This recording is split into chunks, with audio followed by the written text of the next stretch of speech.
The Vinyl Detective, Victory Disc by Andrew Cartmel, narrated by Finlay Robertson. Prologue. Screenshot.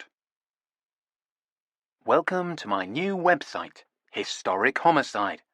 My name is Jasper McClue, and I am a local historian here deep in the English countryside on the beautiful coast of southeast Kent.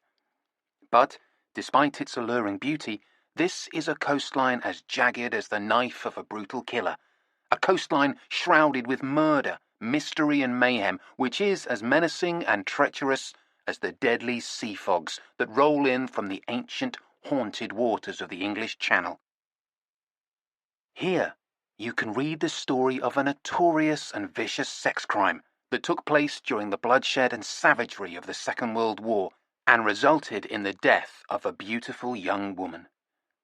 But you can also read how that crime stretched its icy, skeletal, blood-stained fingers into a new century and plunged them deep into the living flesh of our own era, and recently claimed helpless new victims. Because murder solves nothing, and the dead do not rest in peace, and the evil that man does lives on. Just click on the link below and, for a modest fee, you can read the entire story. Payment information: PayPal, credit card, bank transfer accepted. Chapter 1. Hidden Treasure. We were in the kitchen. I was making coffee and Nevada was feeding the cats, when suddenly she looked out the window and said, "There he is now, at last." "Who?" I said, measuring the freshly ground beans as I poured them into the filter. "Your friend Tinkler." "I see," I said. "So he's my friend now. Finish feeding these two, would you? I'm going to deal with him." She wiped her hands and hurried out of the kitchen just as the front gate clanged, signalling Tinkler's arrival. Nevada had been waiting for days for just this moment, her chance to pounce, but now it had arrived. She played it very cool. Opening the door before he had a chance to ring the bell, she was as nice as pie. "Tinkler! Hello." There was the sound of her smooching him on the cheek, and then she led him into the kitchen, her arm twined around his. "Darling, look who's here." She was laying it on a bit thick, I thought. "Hello, Tinkler," I said.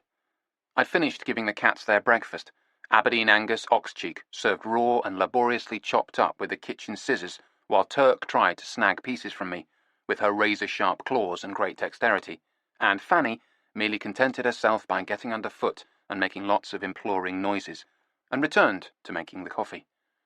"You want some coffee? It's the good stuff." "I'd expect nothing less," said Tinkler. His face had an unaccustomed touch of suntan, and he was grinning happily. He had no idea what was in store for him. "How was France?" said Nevada. "Great! It was just Mum and Dad and Maggie and me in this huge gîte. That's a kind of farmhouse." "Of course it is," said Nevada, who was fluent in more languages than Tinkler had had hot baths. "But why don't you come in and sit down and tell us all about it?" Tinkler made a move towards a kitchen chair, but Nevada steered him away from it. "No, come into the sitting room," she said. Here it comes, I thought. She took him by the arm again and guided him out of the kitchen. He was beaming, enjoying all the attention, the poor sap. "And while you're at it," said Nevada from the next room, still at this point appearing to be the sweet voice of reason, "perhaps you can tell us what the fuck this is."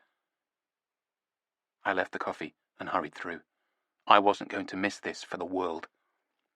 Nevada and Tinkler were standing there looking at a tall black object that dominated the room. It was taller than an upright piano, and deeper. A vast, grim-looking box of unvarnished wood painted a matte, obdurate black. Its top third consisted of a broad rectangular opening. It completely dominated the lounge, taking up most of the space between the dining table and the sofa, and blotting out a great swathe of light from our high, sunny, south-facing windows. The object was almost as tall as I was. It was big, and it was ugly.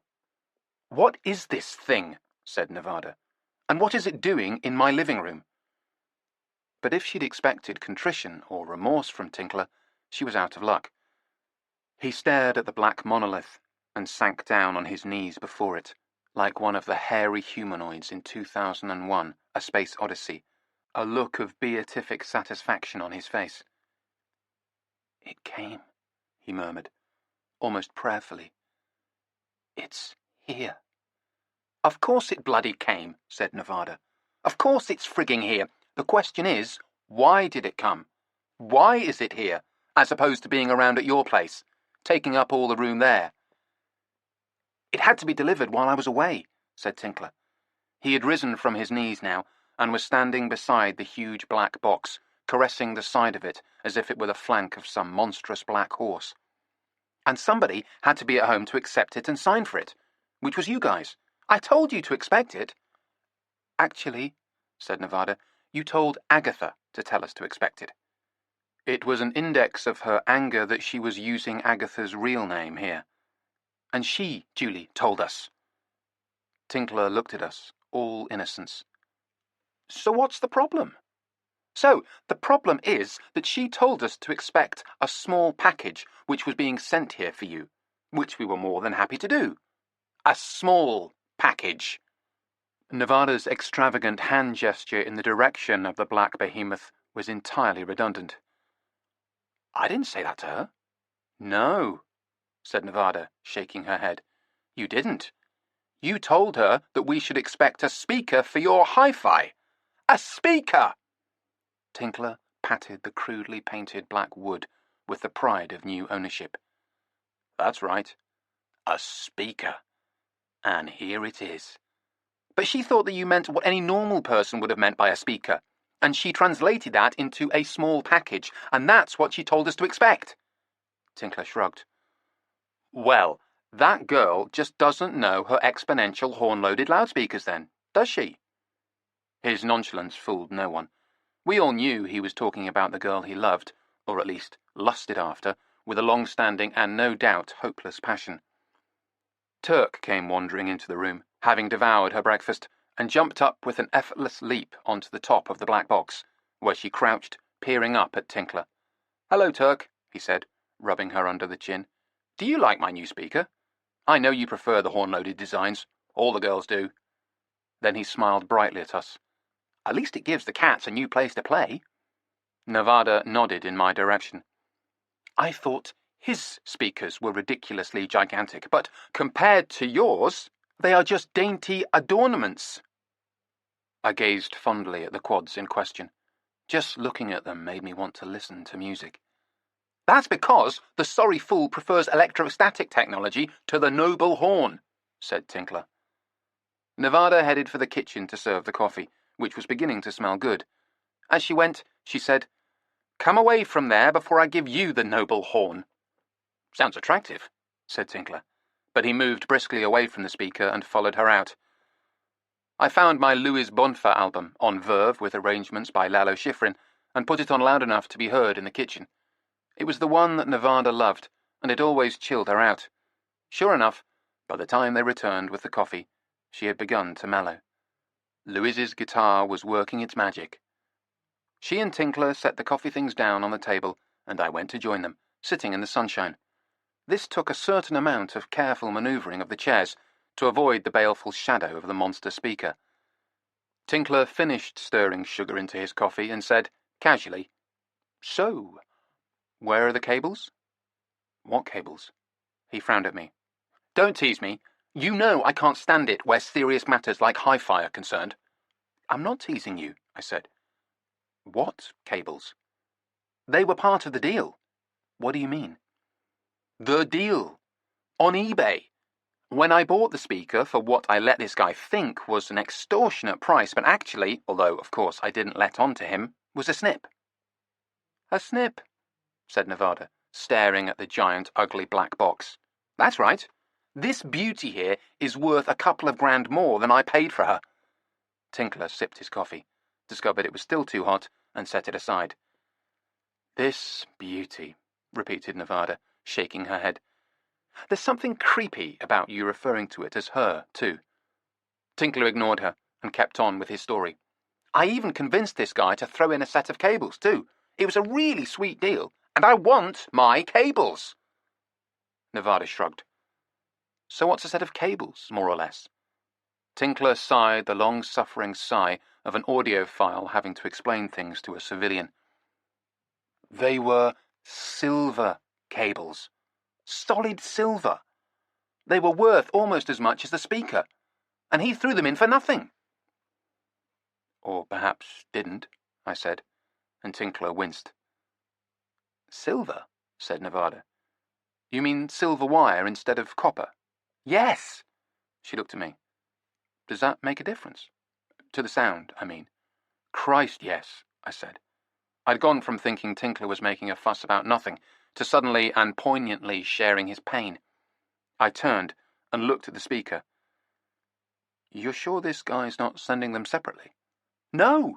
He said they were definitely coming with the speaker. Maybe the blokes pinched them, said Nevada. The blokes who delivered the speaker. They looked like ruffians. Would they have known how valuable they were? I don't know, I said.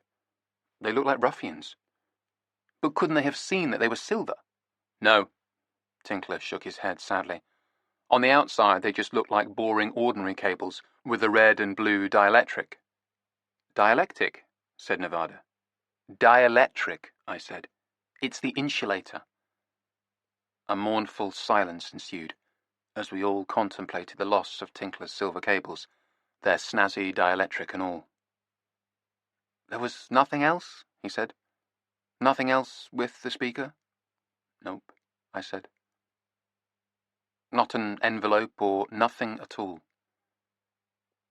Then I thought about it. I stood up and went over to the speaker and inspected the top of it where Fanny, ever the opportunist, had supplanted her sister and was lying in a patch of sunlight. I put my hand on the warm black wood. Nevada and Tinkler were staring at me. What is it? Said Nevada. I ran my hand over the wood. Fanny feinted at me with her paw. She thought I was playing. Then I found it. Or felt it, rather. A small scrap of adhesive tape. It was black electrical tape and almost invisible against the black wood. The tape was at the front edge of the top of the speaker and ran down over the lip of the large opening. My fingers traced it inside. There was something taped here, I said. Tinkler was already on his feet. He came over and inspected it. If the cables were in there, I said, hanging in the mouth of the speaker. Nevada came over and joined us, peering into the shadowy maw of the giant box. You think they're in there? Tinkler murmured. They fell inside. I nodded.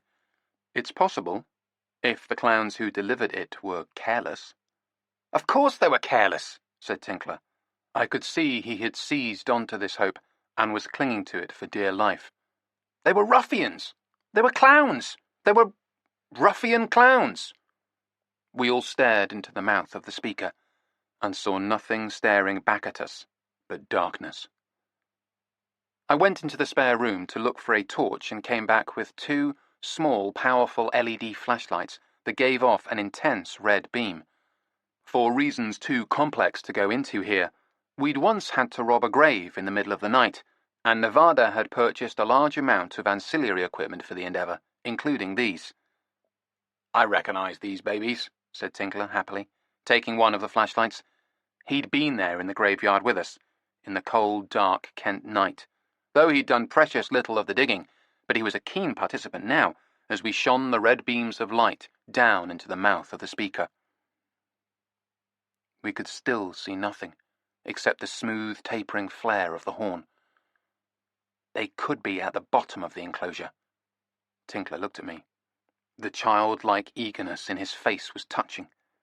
So, while Nevada sat blithely drinking coffee and watching us with a slightly superior smile, we got down on our hands and knees on the floor in a grovelling posture and inspected the base of the speaker. On 3 sides, the wood was a solid, flawless piece of cabinetry without so much as an indentation. But on the 4th was a small access panel about the size of a magazine cover.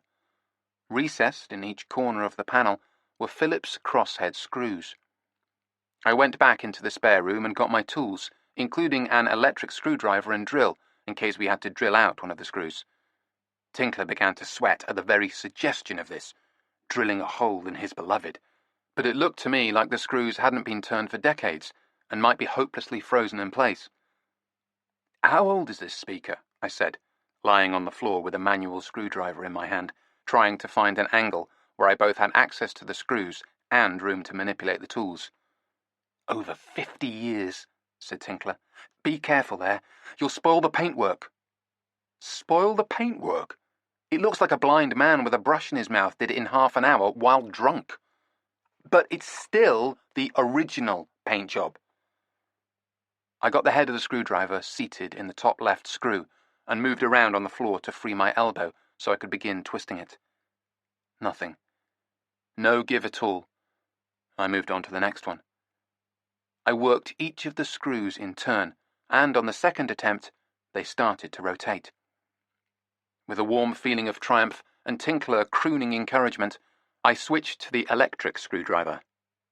At the sound of it, the cats peered down apprehensively from the top of the speaker. Then, when they realized that the noise wasn't actually coming from an electric cat-killing machine, they both hopped down to study it more closely. Tinker was on his knees beside me, and the cats were crouching between us. Nevada came over and regarded us ironically. "Need any help there, boys?" she said. Then she bent down and caressed the cats. "And girls?" "Could you get the Hoover, please?" I said. There was sweat running down from my hairline onto my face, and I considered asking my beloved to get a towel and swab my brow for me while I laboured nobly, like a surgeon in an operating theatre with his loyal nurse at his side. But I decided I'd better not push my luck, and just settled for the Hoover.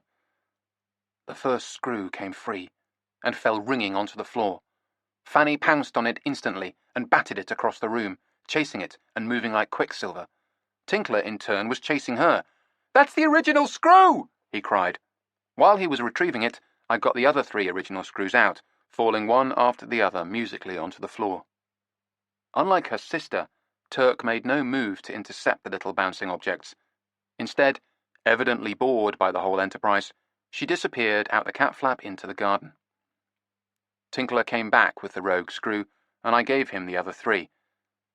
Then I swapped the full-sized Phillips screwdriver for a miniature flat-headed one, and carefully inserted the narrow leading edge of the flat blade into the hairline gap where the panel met the rest of the speaker. Tinkler said, "Be careful not to damage the original paintwork," I said. "Yes, I know." I used the screwdriver to gently pry the panel open. It gave way with a pop, and a stale smell of dust, revealing a large hole in the base of the speaker cabinet. Tinkler aimed the flashlight inside. We saw it straight away. In the thick dust of decades, a fat blue curl of cable, like a nesting snake, and the gleam of a phonoplug. "Where's that Hoover?" I said. Nevada bustled in. "Coming right up." We switched it on, and Fanny fled from the noise. Nevada held the nozzle by the base of the speaker as we drew the cable out, catching a rich flow of dirty grey dust and fuzz. The vacuum cleaner consumed it cheerfully, preventing it from becoming an airborne health hazard. As a result of these ministrations, the cables arrived shiny and pristine in Tinkler's eager hands. "Are they the right ones?" said Nevada. "Your precious silver cables?"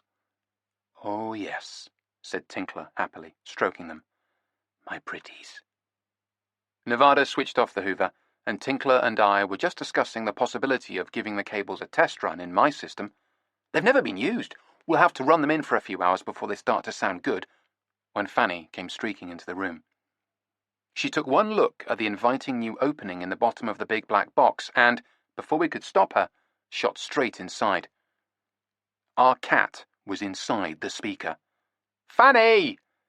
"Wonderful," said Nevada. "Now we've lost one of the cats." She turned to Tinkler. "Your speaker has eaten her." "You're taking this with surprising equanimity," said Nevada. "Aren't you worried she'll damage the delicate electronics inside?" "It's a horn," I said, in unison with Tinkler. He shrugged as if to say, "You explain." So I did. "There isn't anything inside except air." "Air in a cunningly shaped enclosure," added Tinkler smugly. I went and kneeled on the floor by the speaker and listened to the mysterious scrabbling within. Nevada joined me. We tried to coax Fanny out, but she seemed entirely happy to remain in her cosy new dwelling place indefinitely. Tinkler sat on the sofa and watched our hapless efforts as if it was an entertainment being laid on especially for his benefit.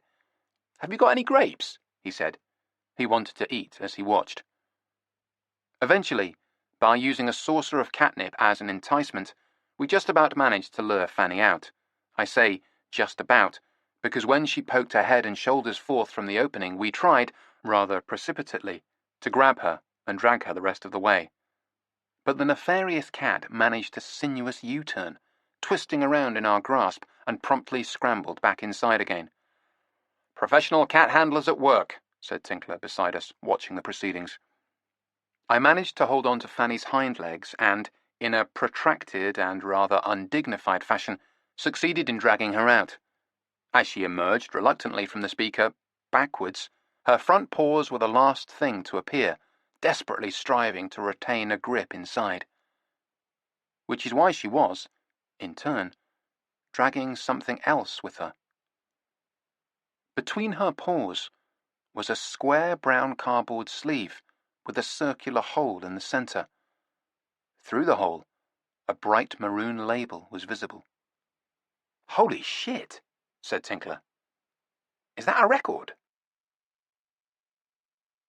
Chapter 2. Sigmund Freud. It was a record, all right. A 78 RPM disc. Tinkler had picked it up off the floor as soon as we'd got it away from Fanny. Snatched it up, actually. He was staring at it, holding it so close to his face that it was almost touching his nose. "How the hell did this get in there?" I said. "The same way your silver cables did."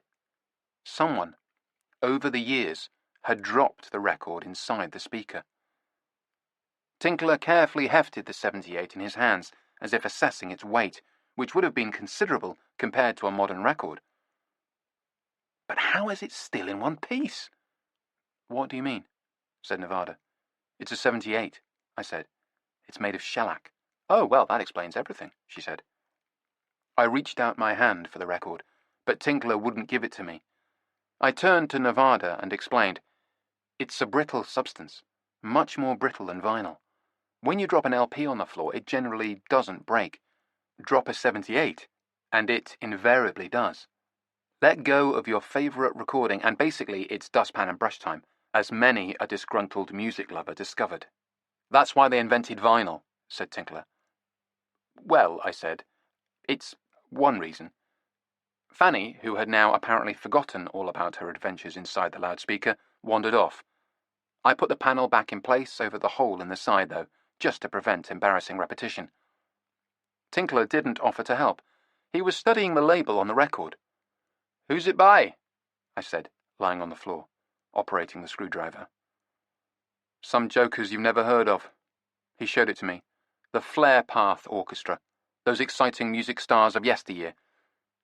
But he must have seen something in my face, because he changed his tune right away. "You're kidding," he said. "No way. You mean they really are exciting?" I didn't answer immediately. I got up and went over to the record shelf. I wanted to be certain. But I knew I was right. Nevada and Tinkler were watching me now, as I found what I was looking for. A collection of air shots by the Glenn Miller Army Air Force Band, a double album in a gatefold sleeve. Nevada, unfortunately, recognized it. She said, "Is that the one the Danish nymphomaniac gave you?" "Swedish," I said. I opened the sleeve and quickly scanned the notes inside, which described the career of the Miller Band in England during World War II. "Why do you always get to meet the nymphomaniacs?" said Tinkler. "You're dating her," he nodded at Nevada. "Nymphomaniacs are completely wasted on you." I found what I was looking for. I was right. I set the Miller album aside and picked up the 78 again. "It's them," I said. Tinkler came over and scooped up the Glenn Miller cover and began poring through the liner notes. "What's them?" "Them who?" I said. The Flare Path Orchestra was considered to be the finest swing band of World War II. It was made up of Air Force personnel. Hence the name, said Nevada. Exactly. And they played on a couple of occasions in a battle of the bands with the Glenn Miller Army Air Force Band, who were the finest American outfit, when they were serving over here. Army Air Force, said Nevada. Surely that's a contradiction in terms. Tinkler was reading the sleeve notes and whistling. He's right. They were this fantastic British jazz and swing outfit. Apparently they kicked Glenn Miller's khaki-clad ass on at least one occasion in those battles of the bands. They were great. Legendary, in fact. And it says here that almost none of their recordings survive in any form. He looked hungrily at the 78, which I had now slid carefully from its cardboard sleeve. The surface of the shellac was thickly matted with dust, but other than that, it looked positively pristine. Tinkler came and peered over my shoulder as I flipped the record and checked the other side. It appeared just as good. Tinkler gave me a look, and I nodded. We were off to the races. Nevada came over and joined us. It's worth something, then? I said. I suspect it's worth quite a lot. Tinkler chortled happily. I'm such a lucky boy. What do you mean? Said Nevada. Why are you lucky? Finding such a rare record. And because that speaker's mine, and that record was in the speaker, the record is also mine. He paused to see if we followed this complex chain of legal reasoning. All mine, do you hear me? And I'm going to sell it, and make lots and lots of money. My profits will be obscene. Wait a minute, said Nevada. You never would have found that rare record in your speaker if it wasn't for our cat. She went over and stroked Fanny, who had wandered back in to see if she could wreak any more havoc. Don't try and pull a fast one, mister. I love it when you call me mister, said Tinkler. I insist on a cut of your obscene profits. For Fanny. Oh, for Fanny, of course. I think 35% would be fair. I suppose I could give you 1%. Dream on, said Nevada, and they began negotiating in earnest. While they haggled, I went in the kitchen to make some more coffee, and to think and, I must admit, gloat. The record was a real find. When I went back into the sitting room with the coffee, Nevada and Tinkler had come to an amicable settlement, and she was looking at the 78. Why don't you play it? She said. I can't play 78s on my system. She looked at me skeptically. But your turntable has a 78 RPM speed option. I've seen it. It was true. I'd been teaching Nevada turntable skills on the Garrard, and she was beginning to know her stuff, but a little bit of knowledge can be a dangerous thing. I said, I can spin the record at the right speed, all right, but if I try to play it, it might damage our cartridge and stylus to the tune of about £1,000. Ouch, said Nevada. So you need to get a different cartridge and stylus. That's right. Maybe a Stanton, I thought. Tinkler said, they used to play 78s with cactus needles.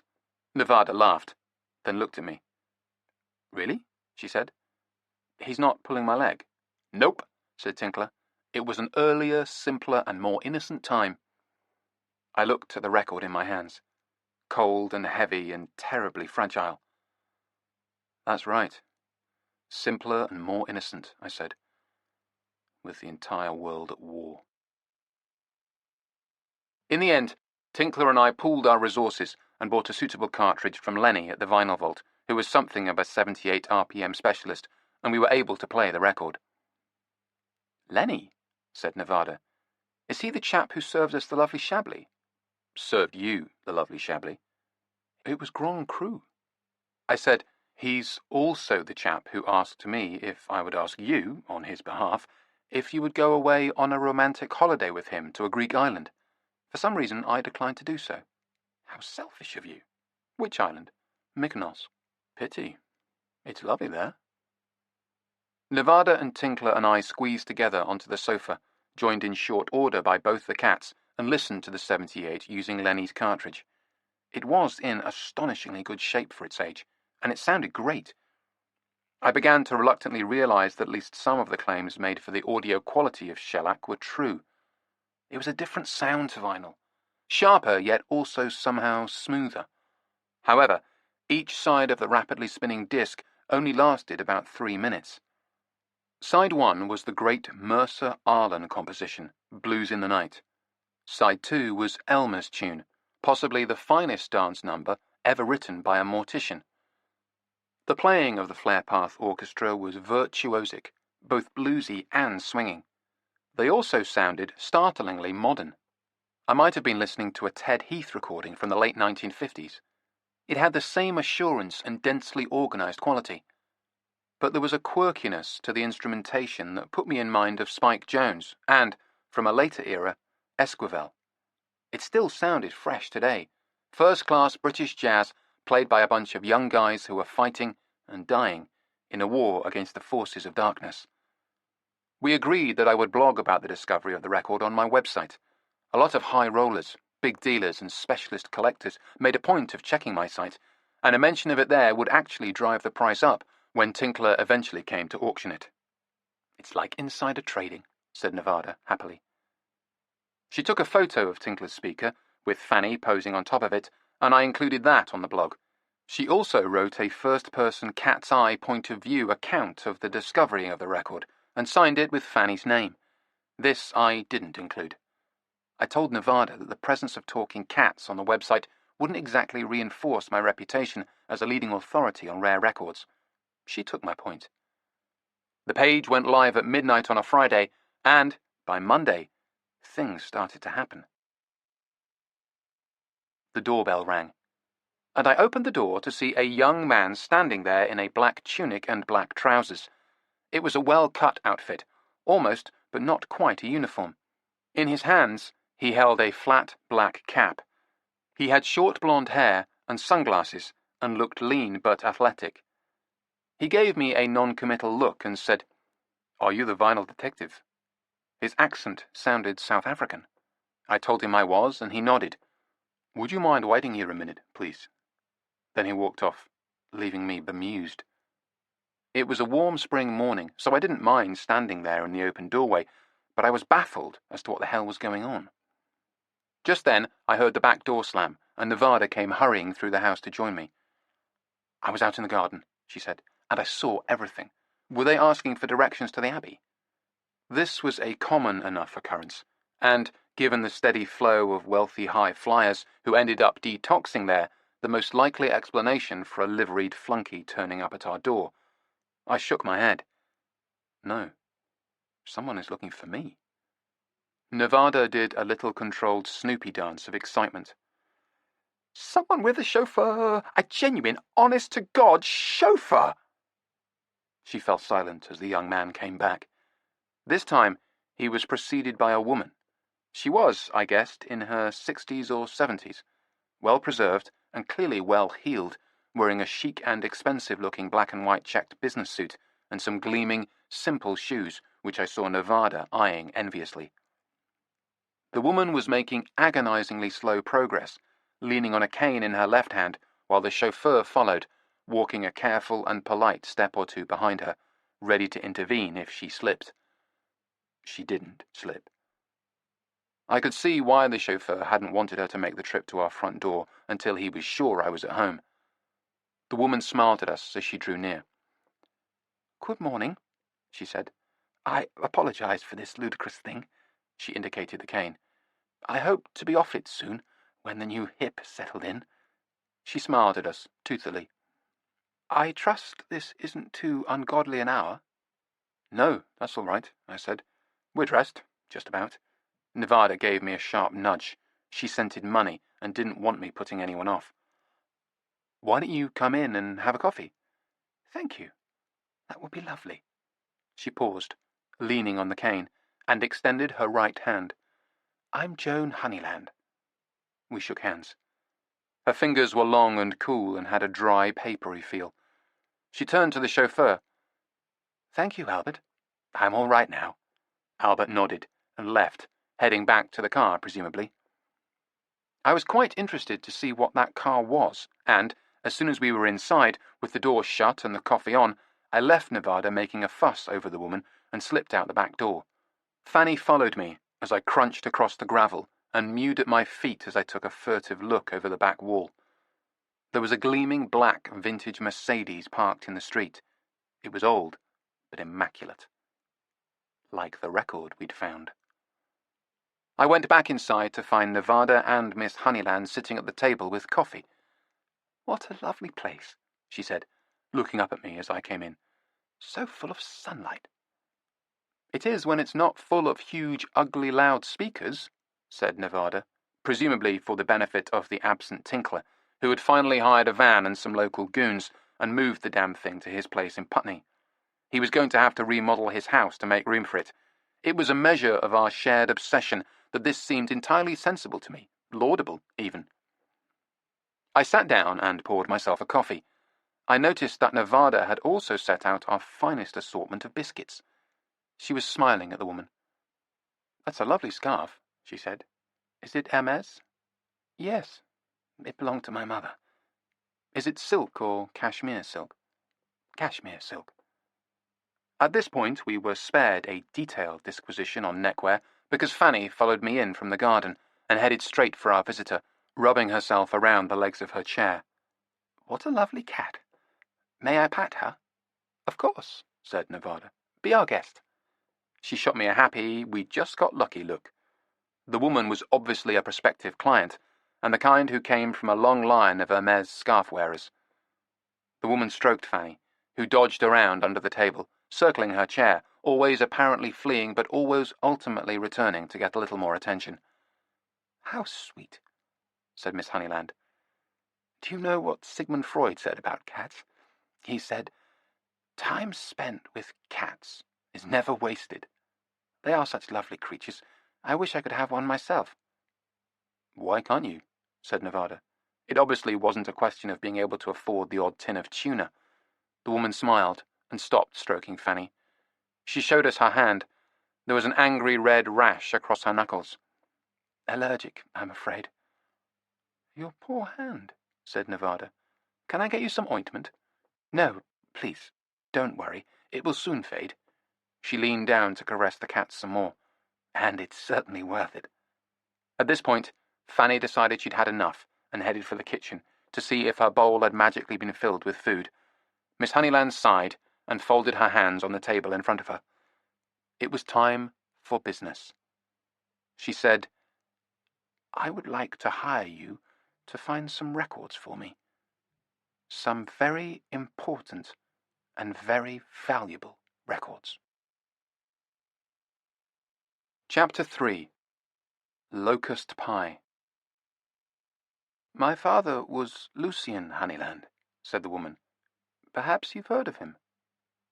I couldn't say that I had. Nevada clearly also drew a blank. The woman smiled with the satisfaction of someone pulling off a successful conjuring trick. "He was rather better known by his nickname, Lucky, a nickname he received during the war when he served in a bomber squadron. Commanded it, in fact." I felt a ripple of premonition. "On one memorable occasion, he flew back from a mission with 3 out of 4 engines on his Lancaster destroyed and half of his crew dead. But he successfully landed and returned to his command. He also continued to fly active bombing missions over Germany, although the duties of command prevented him doing as much of this as he would have liked, just as it prevented him from spending more time in his role as the leader of a band called the Flare Path Orchestra." There it was. She smiled at us. "Now, I understand you have found one of my father's records." "God bless the internet," said Nevada. "Exactly. I read about your discovery online, and as you know, my father's records are quite hard to come by." I said, "If you want to buy it—" "I actually want to employ you," said Miss Honeyland. She smiled again, revealing her many impressive teeth. They might have belonged to a healthy horse. "To find as many of my father's recordings as you can." At the word employ, Nevada went into a kind of blissful trance state, sighing over her coffee as her eyes glazed over. I must admit, I was quite pleased myself. "You see, and I apologize if this is a rather discursive explanation, my father used to do all his writing in a garage at our house. It was quite a large, detached garage, a small building in its own right.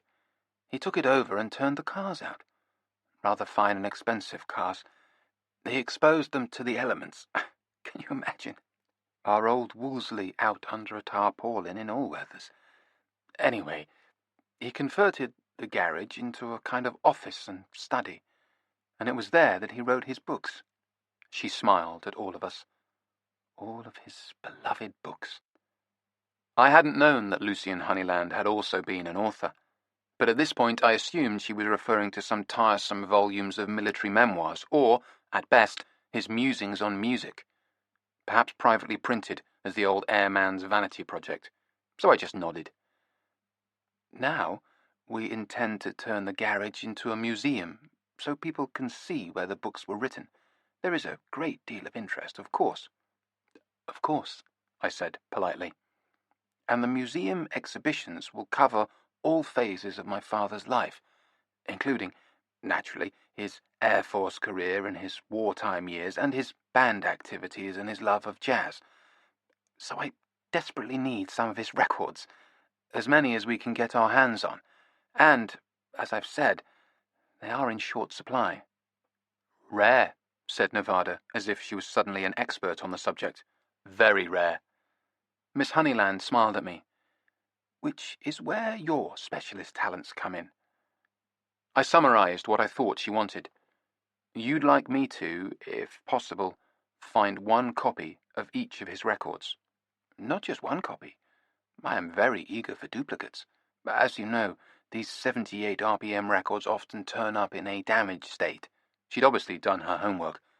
Ideally, I would like to be able to choose among multiple copies of each recording so that I can select the ones with the best sound quality, which I will have digitally transferred and preserved. The spare copies can be used for display purposes in the museum. She smiled. So it really is a case of the more the merrier. Are you suggesting paying us on a per-disc basis? Said Nevada, who had now obviously emerged fully from her trance. If you find that satisfactory. And it isn't just 78s we're after. Any kind of recordings you might happen on. I believe there may be what was called a victory disc or V-disc. I nodded. Some great jazz had been recorded on V-discs during the war.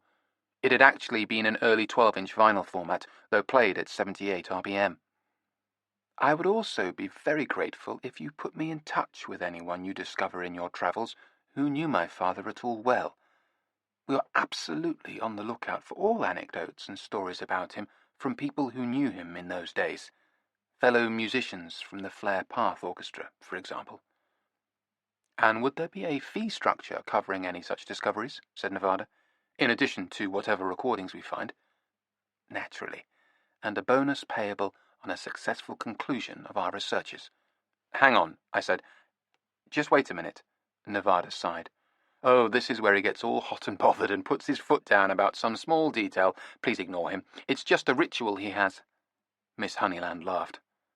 Okay, I said, but it has to be said, my area of expertise is finding vinyl records from a later period. Some of my father's records are on vinyl, said Miss Honeyland mildly. Yes, I said, but mostly they are 78s, on shellac, and they're more difficult to find. They generally come in anonymous sleeves. They're likely to be misfiled, where they are filed at all, and on top of everything else, they're extremely fragile. We might find them in small pieces, or most likely not find them at all. Nevada winked at Miss Honeyland. He just likes to have his say. I said, Look, I'm the vinyl detective. And now you're the shellac Seamus, said Nevada, and Miss Honeyland chuckled again. And that was that. Just before Miss Honeyland left, she confided that she was indeed interested in acquiring the record we'd found inside the speaker, Tinkler's record. It will be the first of our finds for the museum, she said. I explained that it belonged to a friend of ours, and he would be thinking of auctioning it. Then, please have a word with him and see if he can be inveigled to part with it. I will happily pay him an advantageous preemptive bid to forestall any auction. Tell him to name his price. Then she left. As soon as she closed the door, Nevada turned to me and said, Advantageous preemptive bid. Name your price. She did another little dance. You've got a job! Let's celebrate! Our celebrations consisted of buying some even better than usual wine and food, including some diced lamb for the cats, and inviting Tinkler around for supper. We had to talk business with him anyway about the record, and, for his pleasure and ours, we also invited Agatha Dubois Keynes, known to her friends as Cleanhead, a nickname she'd acquired because of her fashionably shaved scalp. She was a good friend, and the nearest thing we'd ever have to a chauffeur of our own. Cleanhead drove a London taxi. Although not when she was drinking, which we did a great deal of that evening, working our way through the bottles of Rhone Red that Nevada had so carefully selected in descending price order. Always drink the best stuff first, said Nevada, while you still have a palate with which to appreciate it. I turned to Tinkler, who was trying not to make big mooncalf eyes at Cleanhead, and failing. I said, You'll never guess who our new client is the daughter of. Deceased World War II aviation hero and band leader. Boring, heard all about it. Deceased aviation hero, band leader, and beloved children's author, said Nevada. I looked him up online and discovered he was actually the Lucky. Really? Said Tinkler and Cleanhead simultaneously. This seemed to impress them both. The Lucky? Asked Cleanhead. Yes. Locust pie! Said Tinkler. Crunch, crunch, crunch, said Cleanhead. Said Farmer Henry, said Nevada. I looked blankly at them all. Okay. You mean you've never read Farmer Henry versus the Locusts, said Nevada. Or any of the other books by Lucky, said Cleanhead. I shrugged. Apparently not. What were you reading when you were 8 years old? Probably Miles Davis's autobiography, said Tinkler. It would be all motherfucker this and motherfucker that. The following day, as a direct sequel to this conversation, Nevada gave me a present. She'd found it in a charity shop while hunting for designer clothes at low, low prices. It was a children's book, a dog-eared old copy of Farmer Henry versus the Locusts. The author was given as Lucky, but the copyright notice on the publication page, the book had come out in 1955, listed Lucian Honeyland. I was curious, and I read the book. It didn't take long. It was lavishly and luridly illustrated, not by the author, with brightly coloured, semi-abstract images of the characters, all of whom were cartoonish, and some of whom were downright scary. It detailed the story of Farmer Henry, who was the only agriculturist in the peaceful land of Green Valley who recognized the danger of the coming plague of locusts. In a surprisingly accurate, though simplified account of insect swarming behavior, Farmer Henry explained how apparently innocent grasshoppers could, if their numbers swelled to a critical point, turn into an evil, ravening horde of locusts. Everybody ignored his warnings, and, sure enough, the population of locusts exploded and went on the rampage. All the other farms were wiped out, and Farmer Henry's was the last bastion against the attackers. With the help of a friendly cast of farm animals, including pigs, horses, chickens, dogs, and cats, all of whom could speak, of course, Nevada's version of Fanny would have fitted right in, Farmer Henry fought a plucky, last-ditch defense against the evil hordes of hideously ugly, rapacious insects. It was a gory and protracted battle, but in the end, the good guys won. Farmer Henry and the animals found themselves knee-deep in dead locusts. They had to be got rid of somehow, so what the chickens couldn't eat was taken into the kitchen, and a big feast was prepared. All the animals sat down with Farmer Henry at his table for the celebration dinner, but the big gag was the farmer didn't know what was in the pie. So he bit into it innocently. Cue. Crunch, crunch, crunch, and, said Farmer Henry, locust pie! The end. I could see why kids loved it. It read like Roald Dahl, with the moral governor removed. That evening, Miss Honeyland was scheduled to come around and collect the record that Tinkler had quickly agreed to sell, as well he might, given that he was being paid a small fortune for it, and he wasn't really interested in 78 anyway, and which he had left with us after our celebration dinner. I was in the kitchen, getting ready to make tea, of all things. This was for Miss Honeyland. Nevada had somehow discovered that, Although she'd politely sipped our expensive and dwindling supply of finest coffee, the old bat would actually have preferred a cup of tea. As 0 hour drew close, Fanny suddenly came scooting in through the garden cat flap. A moment later, the back door opened, and Nevada hurried in. "My God," she said. "Their car!" "What is it?"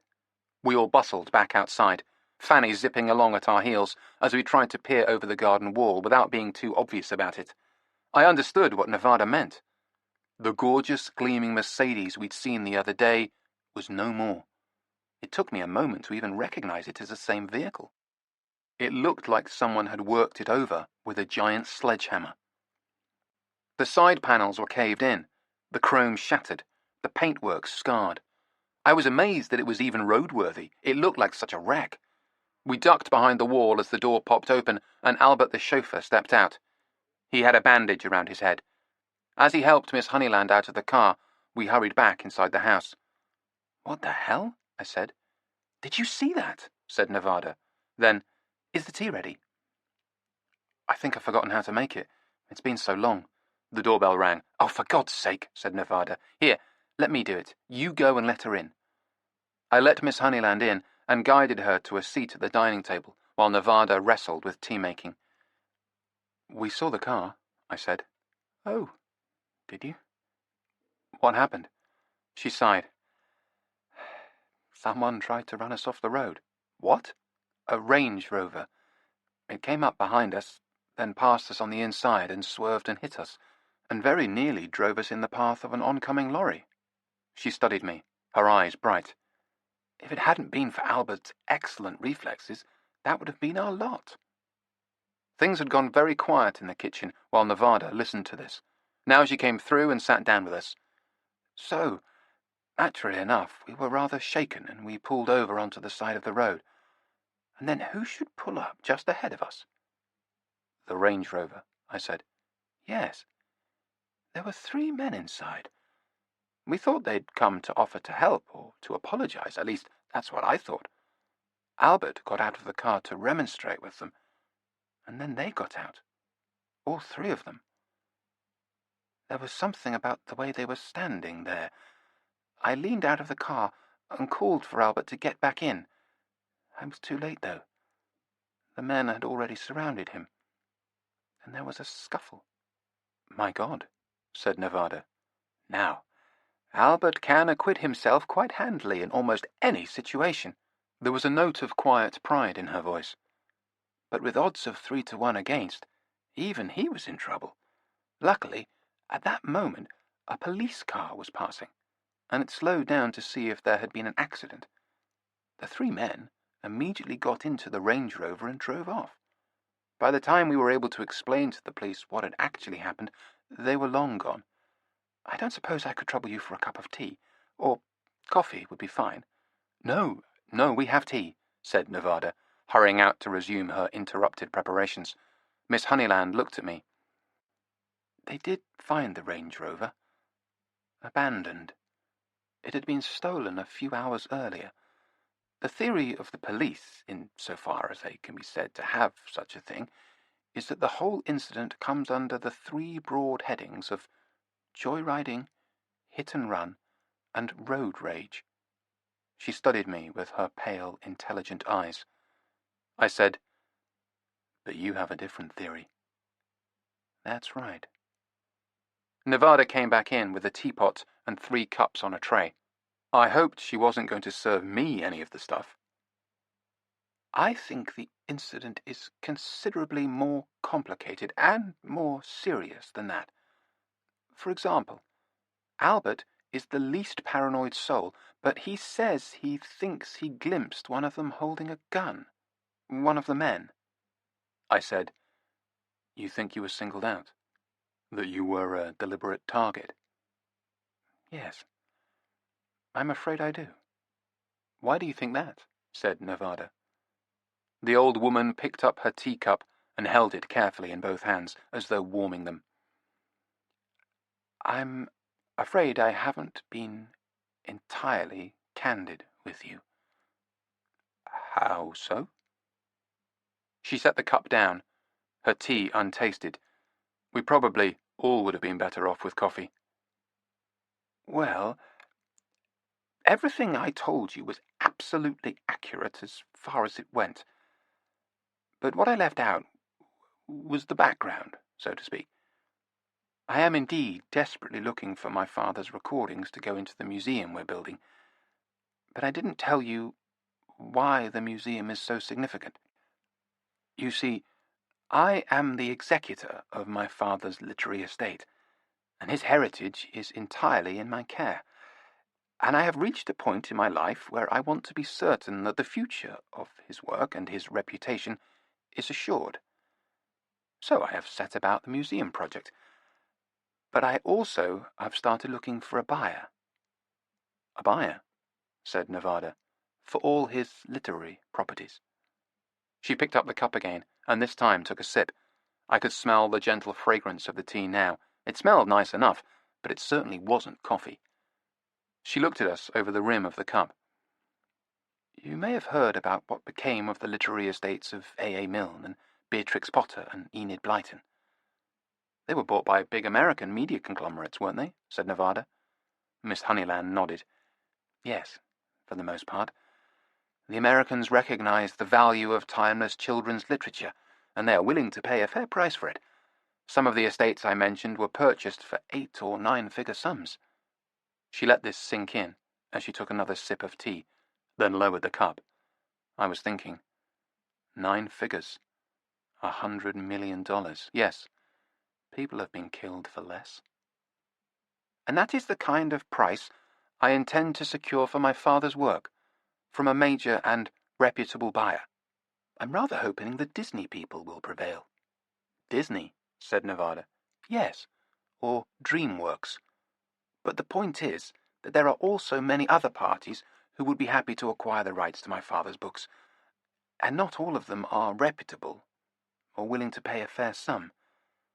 Of course, I have been seeing off such time-wasters in no uncertain terms. She smiled thinly. But if I was to suddenly and unexpectedly pass away, my father's estate would fall into the hands of lawyers who aren't as scrupulous or motivated as I am, and who might also be rather impatient and greedy. They might not be willing to go to the trouble of a painstaking and protracted negotiating process of the sort I am currently conducting. I said, You think they might go for a quick sale?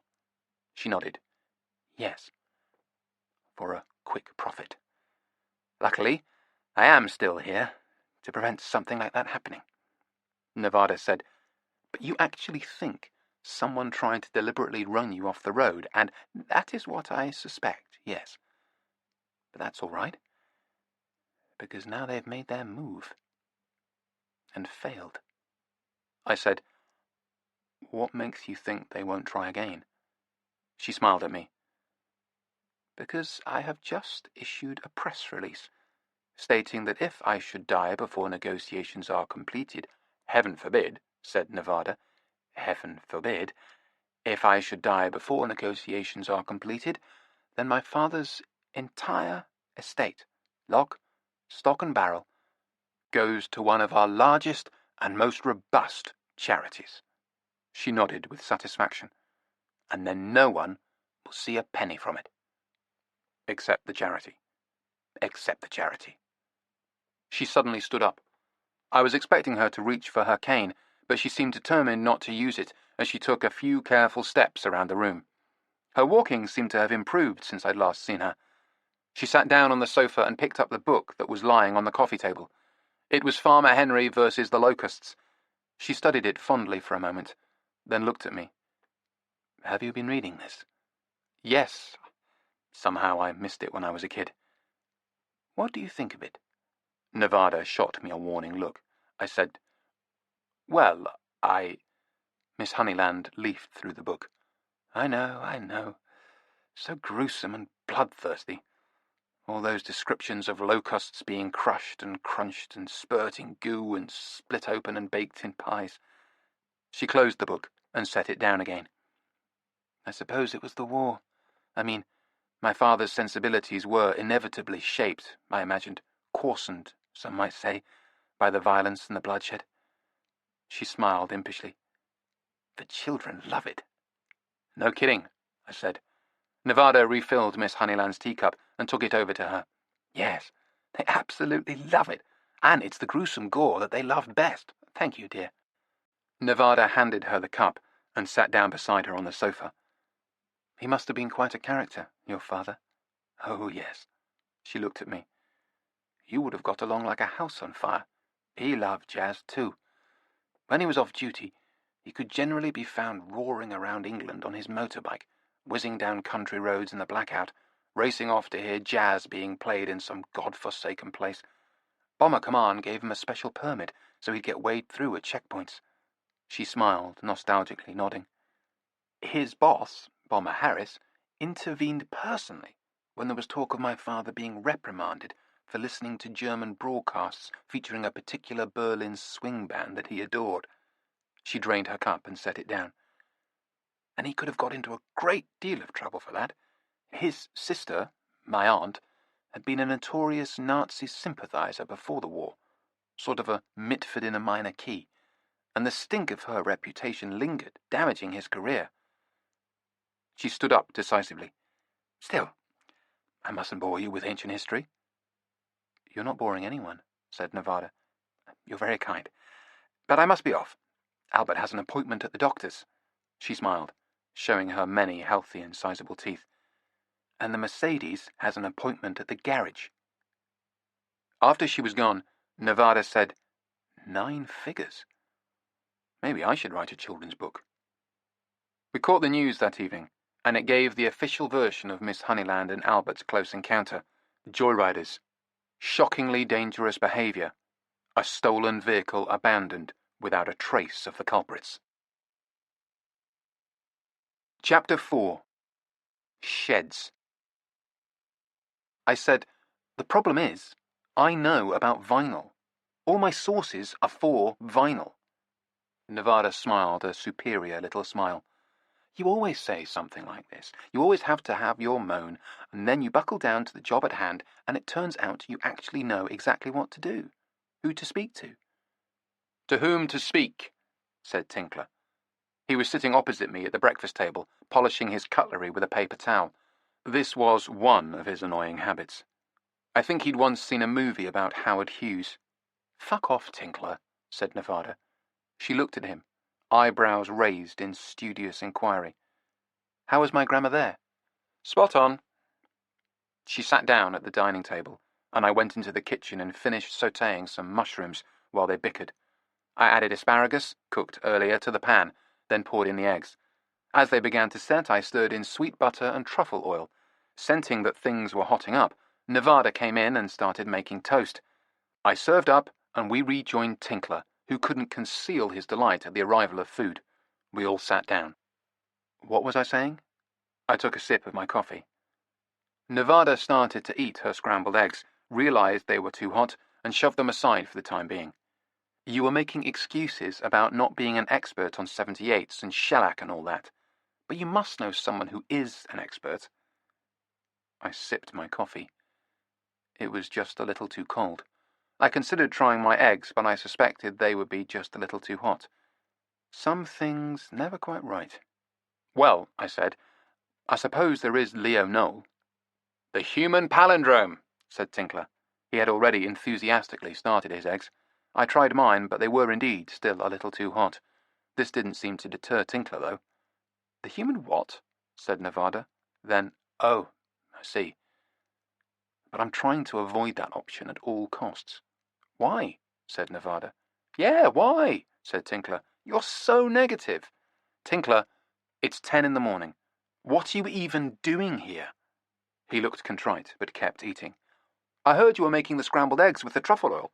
I couldn't stay away. I'm sorry." "How did you know?" I looked at Nevada. "Yes," she said. "Sorry." I shook my head. "We could be having a nice quiet breakfast on our own, you know." "We have to keep old Tinkler sweet. We may need a ride in his car sometime." "That's right. You might need a ride in my car sometime." Tinkler stirred the eggs with his fork. "Ah, you've used the thin little asparagus spears this time. They're much nicer." I said, "I'm so pleased." Nevada said, "Now, About the 78s. She was all business. Didn't you say that nice chap Lenny is a bit of an expert? Lenny at the Vinyl Vault? Nice chap, I said. Nice to me. Gave me some nice wine. Wanted to take me to the Greek islands. Just one island, I said. The problem with Lenny is that he only collects classical and opera, not jazz or swing. Well, surely it's still worth giving him a ring. So I gave him a ring, explained what I was looking for, and he laughed derisively. I don't collect that sort of stuff. How long have you known me? 10 years? More? And you still don't know that I only collect classical and opera. Is that right, Lenny? I said patiently. Why don't you try our old friend, the human palindrome? Did you think of that? Yes, I suppressed a sigh. But I'm trying to avoid the possibility. I know what you mean. By the way, that friend of yours, Nebraska. Nevada? Girlfriend, actually. She isn't going on holiday with you, Lenny. Pity. You can't blame a bloke for trying, though. Anyway, I've never heard of those pillocks. What were they called? The Flare Path Orchestra? The Flare Path Orchestra. Never heard of them.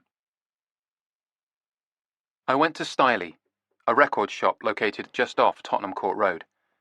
It had once been a great establishment under its old owner, Jerry.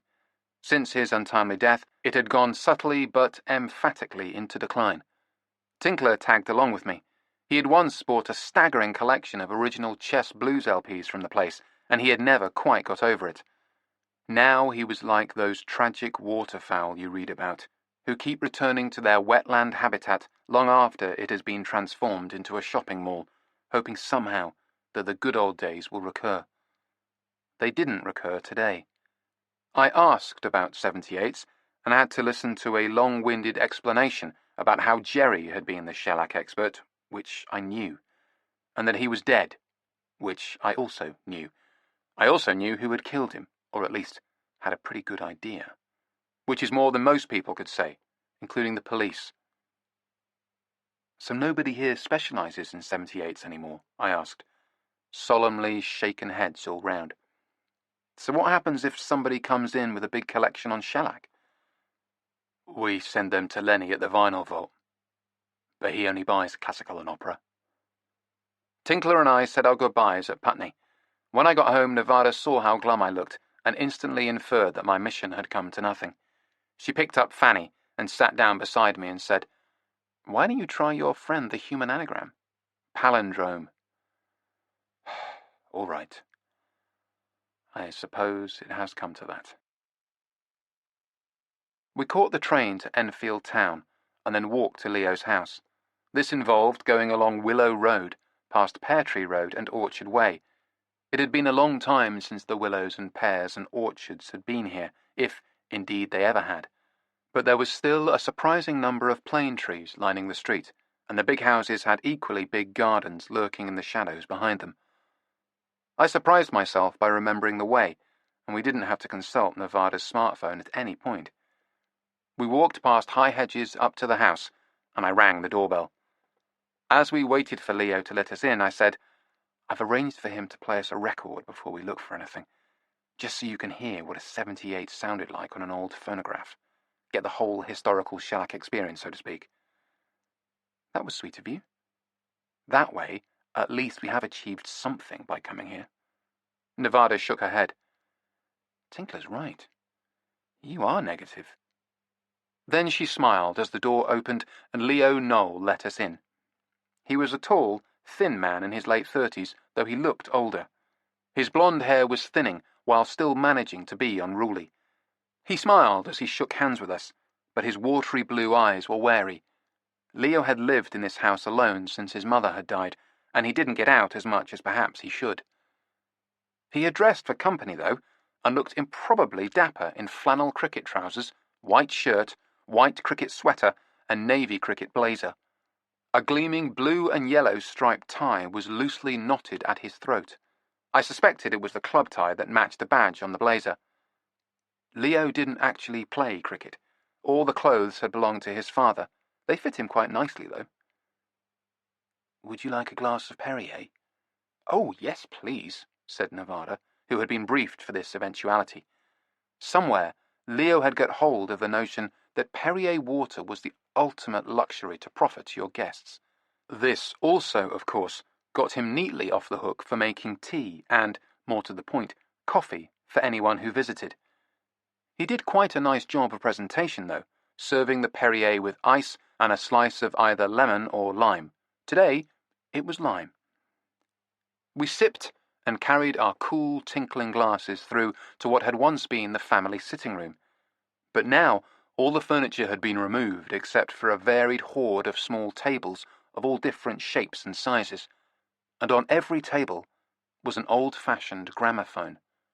It was like a museum, although no museum would have jammed its exhibits so close together. You had to edge through the crowded room, finding a route to thread your way between the tables. Sometimes you had to walk sideways. Leo knew the path, though, and we followed him. First, he went to the far side of the room. There were bookcases lining all the walls of the room, and, of course, these were full of not books, but 78 RPM records. They were stored in anonymous, generic brown cardboard sleeves, but each one had a computer-printed label on it, full of cryptic information. Small rectangles of coloured paper stuck out from the shelves of records at intervals. There were numbers and letters written on the slips of paper. I had no idea what his cataloguing system was, but it was clearly nothing as straightforward as alphabetical order. In any case, Leo knew what he was looking for. He set his drink aside, went straight to it, and took it down from the shelf, his eyes gleaming. "Good choice," he said, turning to us. Nevada looked at me. "You chose a record, especially for me?" I had indeed rung Leo the night before and suggested what he should choose for his demonstration disc.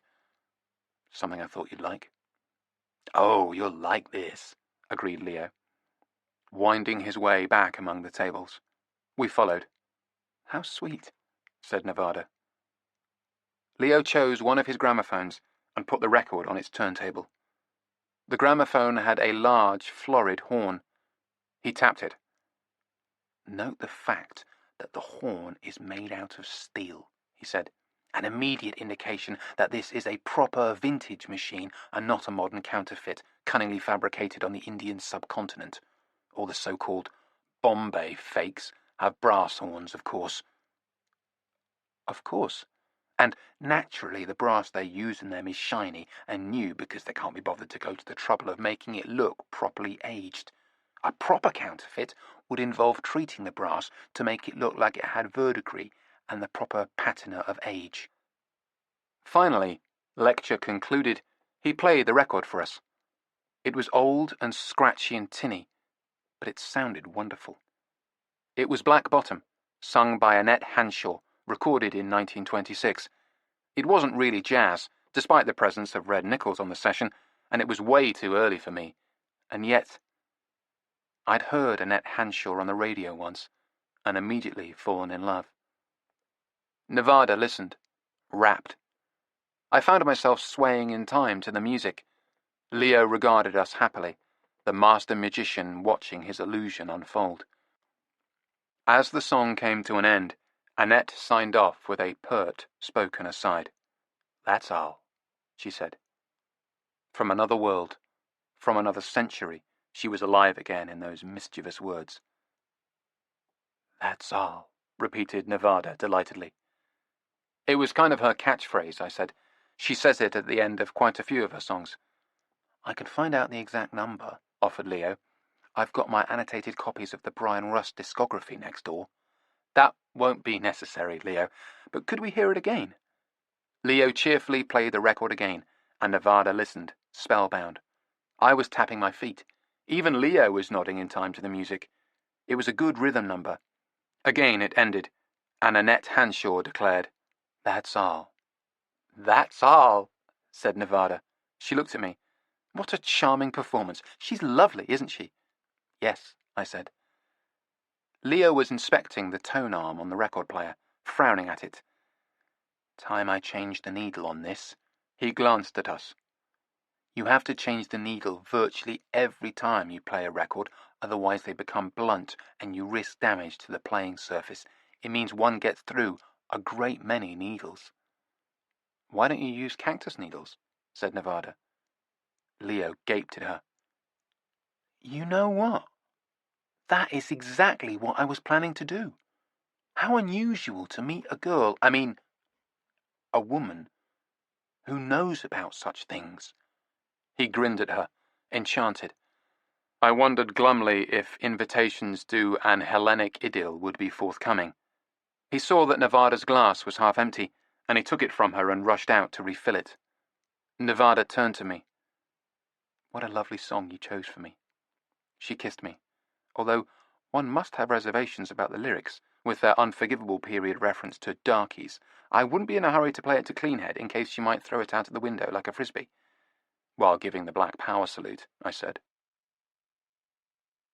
Leo sat down beside his computer, a surprisingly modern PC, incongruously perched between two ancient gramophones, while he looked through his database for anything recorded by the Flare Path Orchestra. He did several different kinds of searches, using different fields. It was clearly an elaborate piece of bespoke software. A sudden suspicion came over me. Where did you get your database, Leo? Tinkler designed it for me. I swapped him some John Mayall albums I found at a boot fair. Typical.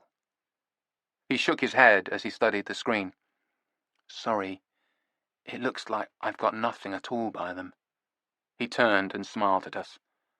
We can still look out in the garden, though. The garden? Said Nevada. Yes. Only a small part of my collection has been catalogued on the computer. The bulk of it is outside. We followed him out the back door into what had once been a very large garden. I suppose it was still large. It just didn't seem that way because it was now as densely crowded with small sheds as his dining room had been with tables. Unlike the tables, though, the sheds were all of a uniform design, virtually identical, in fact, and arranged in neat rows. Between the sheds were thin bands of grass, planted with crocus and daffodil bulbs, which were just beginning to come into blossom, small splashes of yellow and purple and blue. The flowers are a nice touch, I said. Thank you. I wouldn't want it to seem like I'd given the garden over entirely to my collection. He led us to a shed and opened the door. Inside, it was cool but dry, ideal conditions for storing records. Leo clicked a switch, and a glaring fluorescent ceiling light flickered on, providing ample illumination. Except for a shallow entrance area, the entire shed was filled with shelves, and on every shelf were stacked boxes. Squat, cylindrical boxes like a stack of film cans or biscuit tins. Most of them were tattered and faded, but they had clearly once been cheerfully coloured in a variety of designs, floral or geometric. Are they hat boxes? Said Nevada. Then, half to herself, they'd have to be damn small hats. No, said Leo. He took one and opened it. Resting snugly inside was a stack of dusty, brownish-black 78s. They were purpose-built to hold these. I said, Where did you get those boxes, Leo? He closed the box again. They're jolly hard to find, but luckily I've managed to secure enough of them to store my overflow collection in while I'm cataloguing it.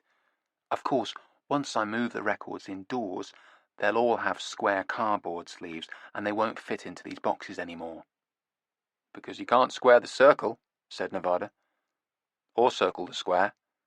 He hooted with laughter, rather overdoing it, I thought.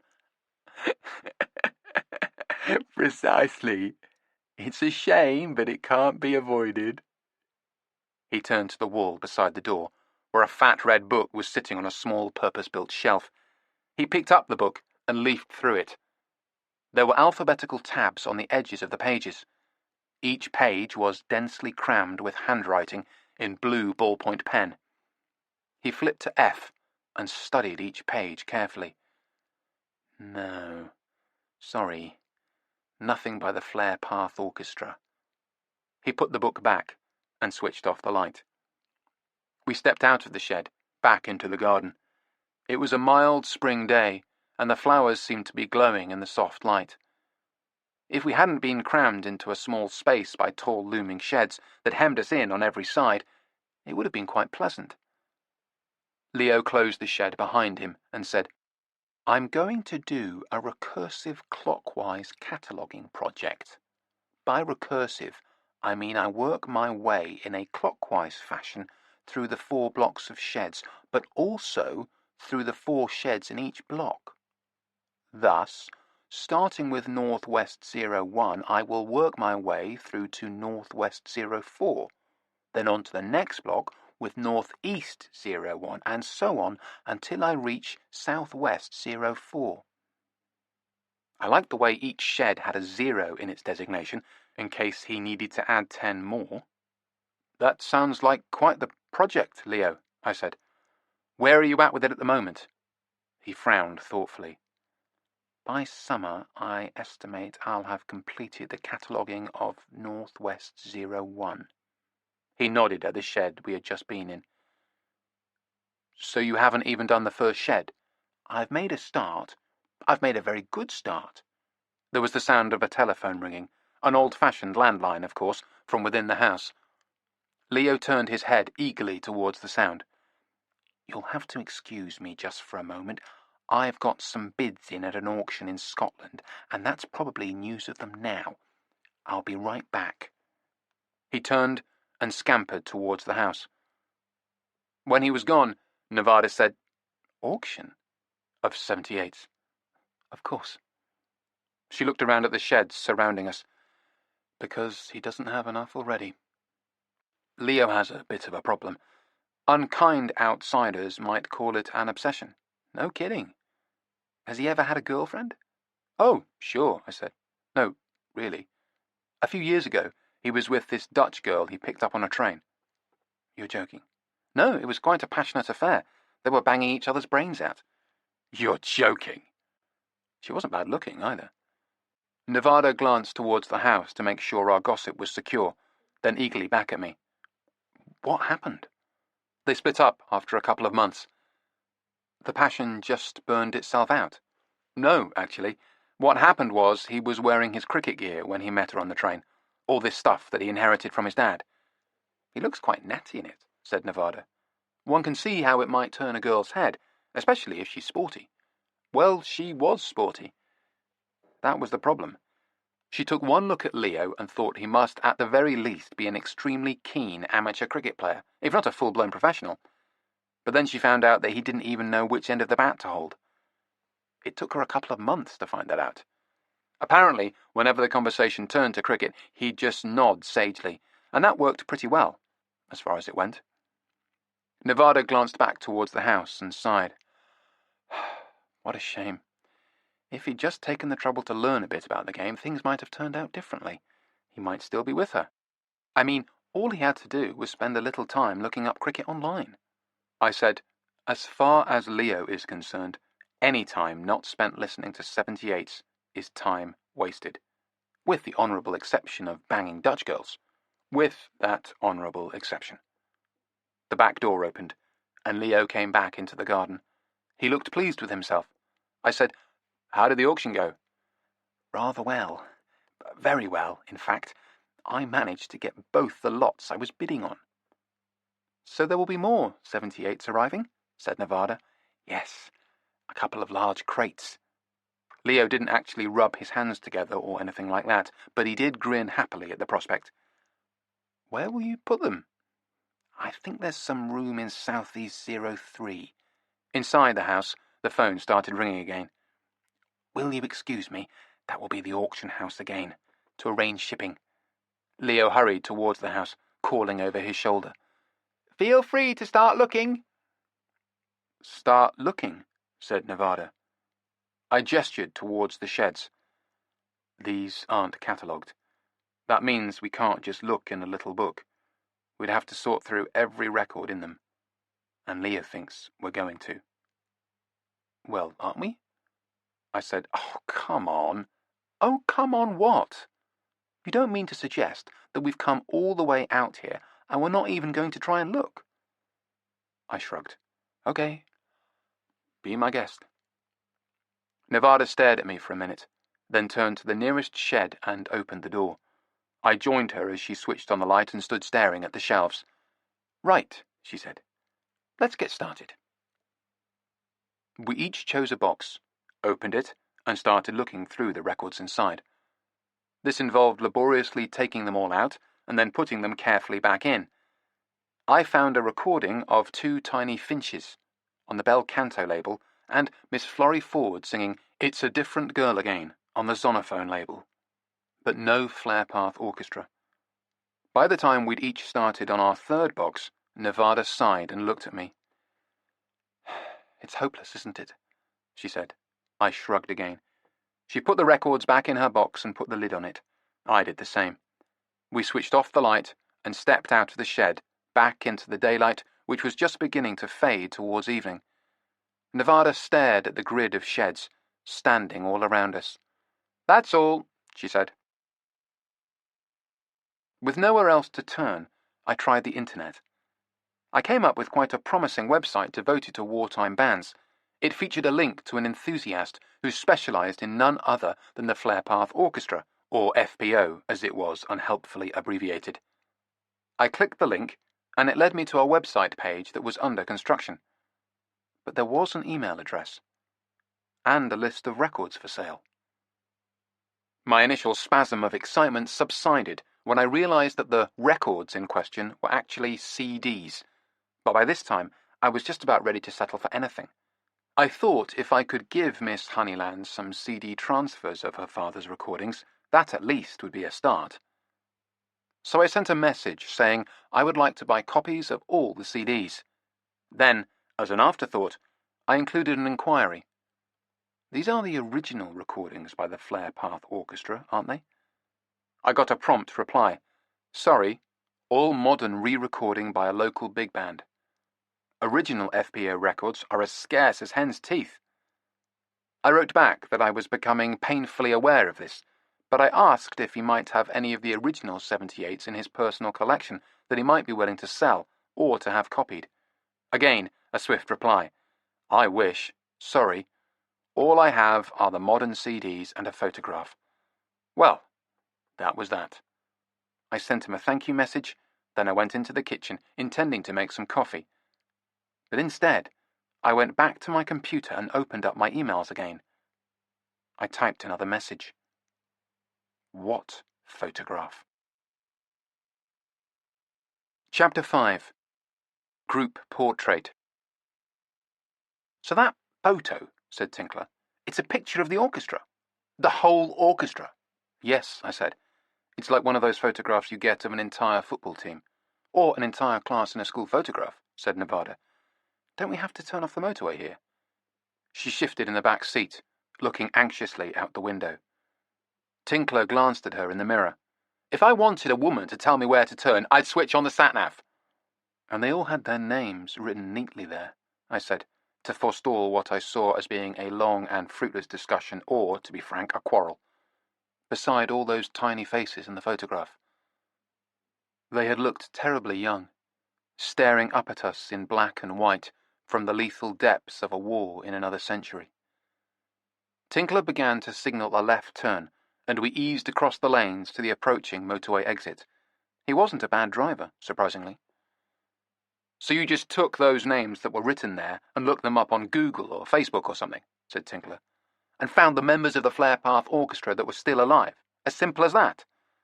"There was nothing simple about it," I said, "when you consider that most of the names were things like leading aircraftman J. Smith." "I can see how that might be a problem," said Tinkler. "What does a leading aircraft man do, by the way? Is he the man who leads the aircraft?" I said, "Or, like, Sergeant H. Brown?" Yes, don't labour the point. I get the picture." "Which is why," said Nevada, "we're on our way to visit one Gerald Woggins." The Woggins house was located on the outskirts of Sevenoaks. I'd never been in this part of Kent before, and it was intriguing. We drove past ancient stone walls and then a futuristic-looking children's school made of what looked like giant blue pipes.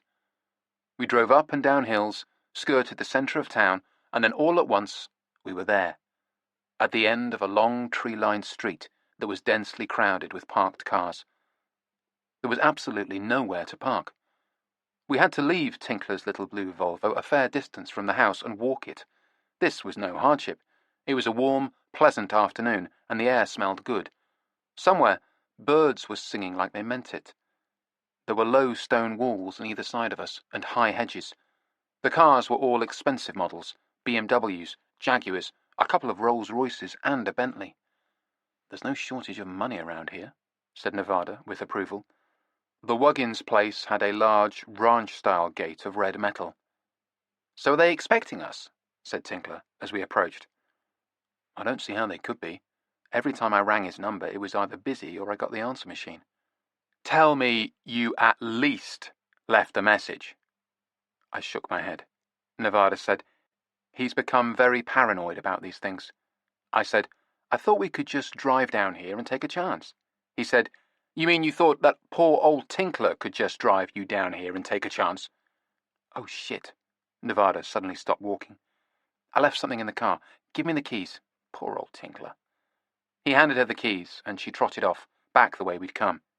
Tinkler and I kept going, through the ranch-style gate and onto a gravel driveway. It was only once we were inside that I realized how big the place was. Shielded from the street by tall, dense hedges, it must have been 3 or 4 acres at least. The house, too, was large. We could see its roof over a cluster of evergreens. We followed the driveway, which was on a gentle hill and gradually sloped upward as it curved, towards the trees and the house. The gate disappeared behind us, and we passed flower beds, a small pond, and a cluster of gnomes with fishing rods. "Gnomes. Good," said Tinkler. "Always a promising sign. I'm being sarcastic, by the way." And then suddenly, standing in front of us, was a little girl in a white dress with flowers in her hair. As soon as she saw us, her face turned bright red, and she pointed at us and screamed, "Here they are!" There was the sound of feet crunching urgently on gravel. A young man came running around the curve towards us. He glanced at Tinkler and me, then at the little girl, and grinned fiercely. "Well done, Janine," he said. There were more footsteps, and another 4 young men came running. They stopped in front of us with the first guy and the little girl. "Nice one, Maxie," said one of them to the first guy. My initial impression was that they all looked enough alike to be brothers, but this was mostly the result of the way they were dressed. They were all wearing highly polished shoes and smart dark trousers, black or navy blue. All had white dress shirts worn open at the neck, and one of them had an untied black bow tie hanging floppily from his collar. All wore their hair short or carefully styled with gel. A waft of sweat, aftershave and hair gel emanated towards us from them. Their faces were flushed from recent exertion. They were all big, muscular and athletic, and had a look of ugly excitement about them. They stared at us and grinned. I had no idea what was going on, but I immediately began to get that "oh shit" feeling. "I found the wedding crashers," said the little girl proudly. "Yeah, Janine. Sweet. Nice one. Good girl." Janine basked in the praise from the young men. "We're not wedding crashers," I said. Maxie sneered at this obvious canard. "We just chucked out a couple of your mates." "Yeah," said one of the other guys. "We gave them a thump and sent them on their way." Maxie looked at us with satisfaction. "They said you might be turning up."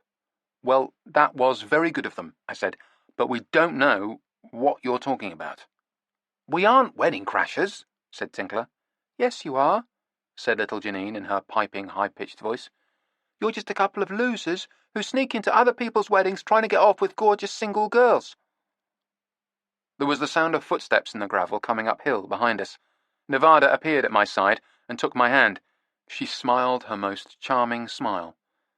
"He's not allowed to get off with gorgeous girls. He has to settle for me." Janine stared at us, and then turned to the first guy. "You moron, Maxie. He's not a wedding crasher. Why would he be, when he's going out with someone like her?" The little quisling had made a rapid volte-face. It was impressive how instantly the situation diffused. The 5 beefy lads literally seemed to wilt and deflate. They suddenly looked younger and smaller and much less formidable. Their demeanour had changed from uniform hostility and a blunt readiness for instant aggression.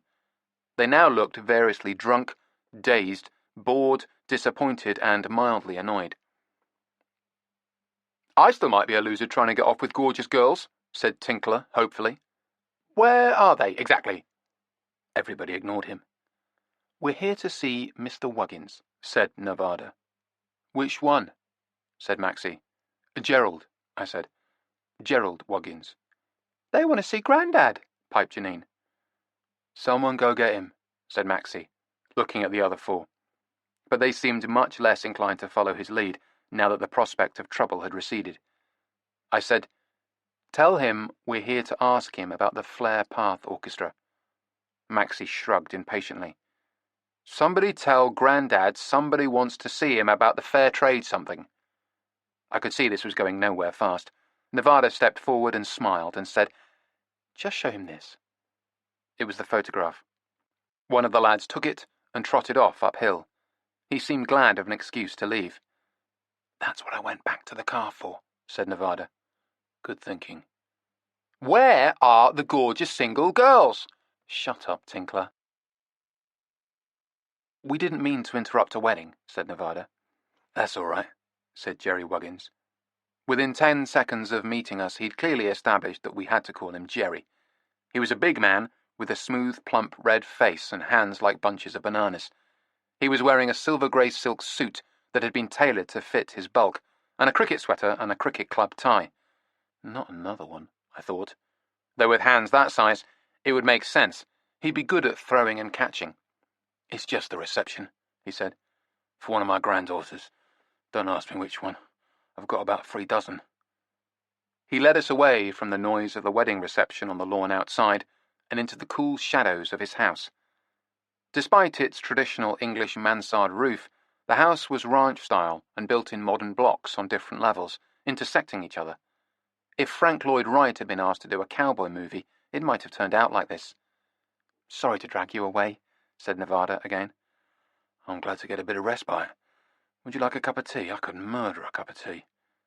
He led us into the kitchen, which was Mexican-themed, with a red tiled floor, wooden work surfaces, and lots of hanging implements. A long table was covered with large plates of brightly coloured food. "Please help yourself to anything in the way of grub." "Really?" said Tinkler. Jerry gestured casually with a big hand. "Oh, yeah. Get stuck in, mate." Tinkler took our host at his word and enthusiastically applied himself to the free food.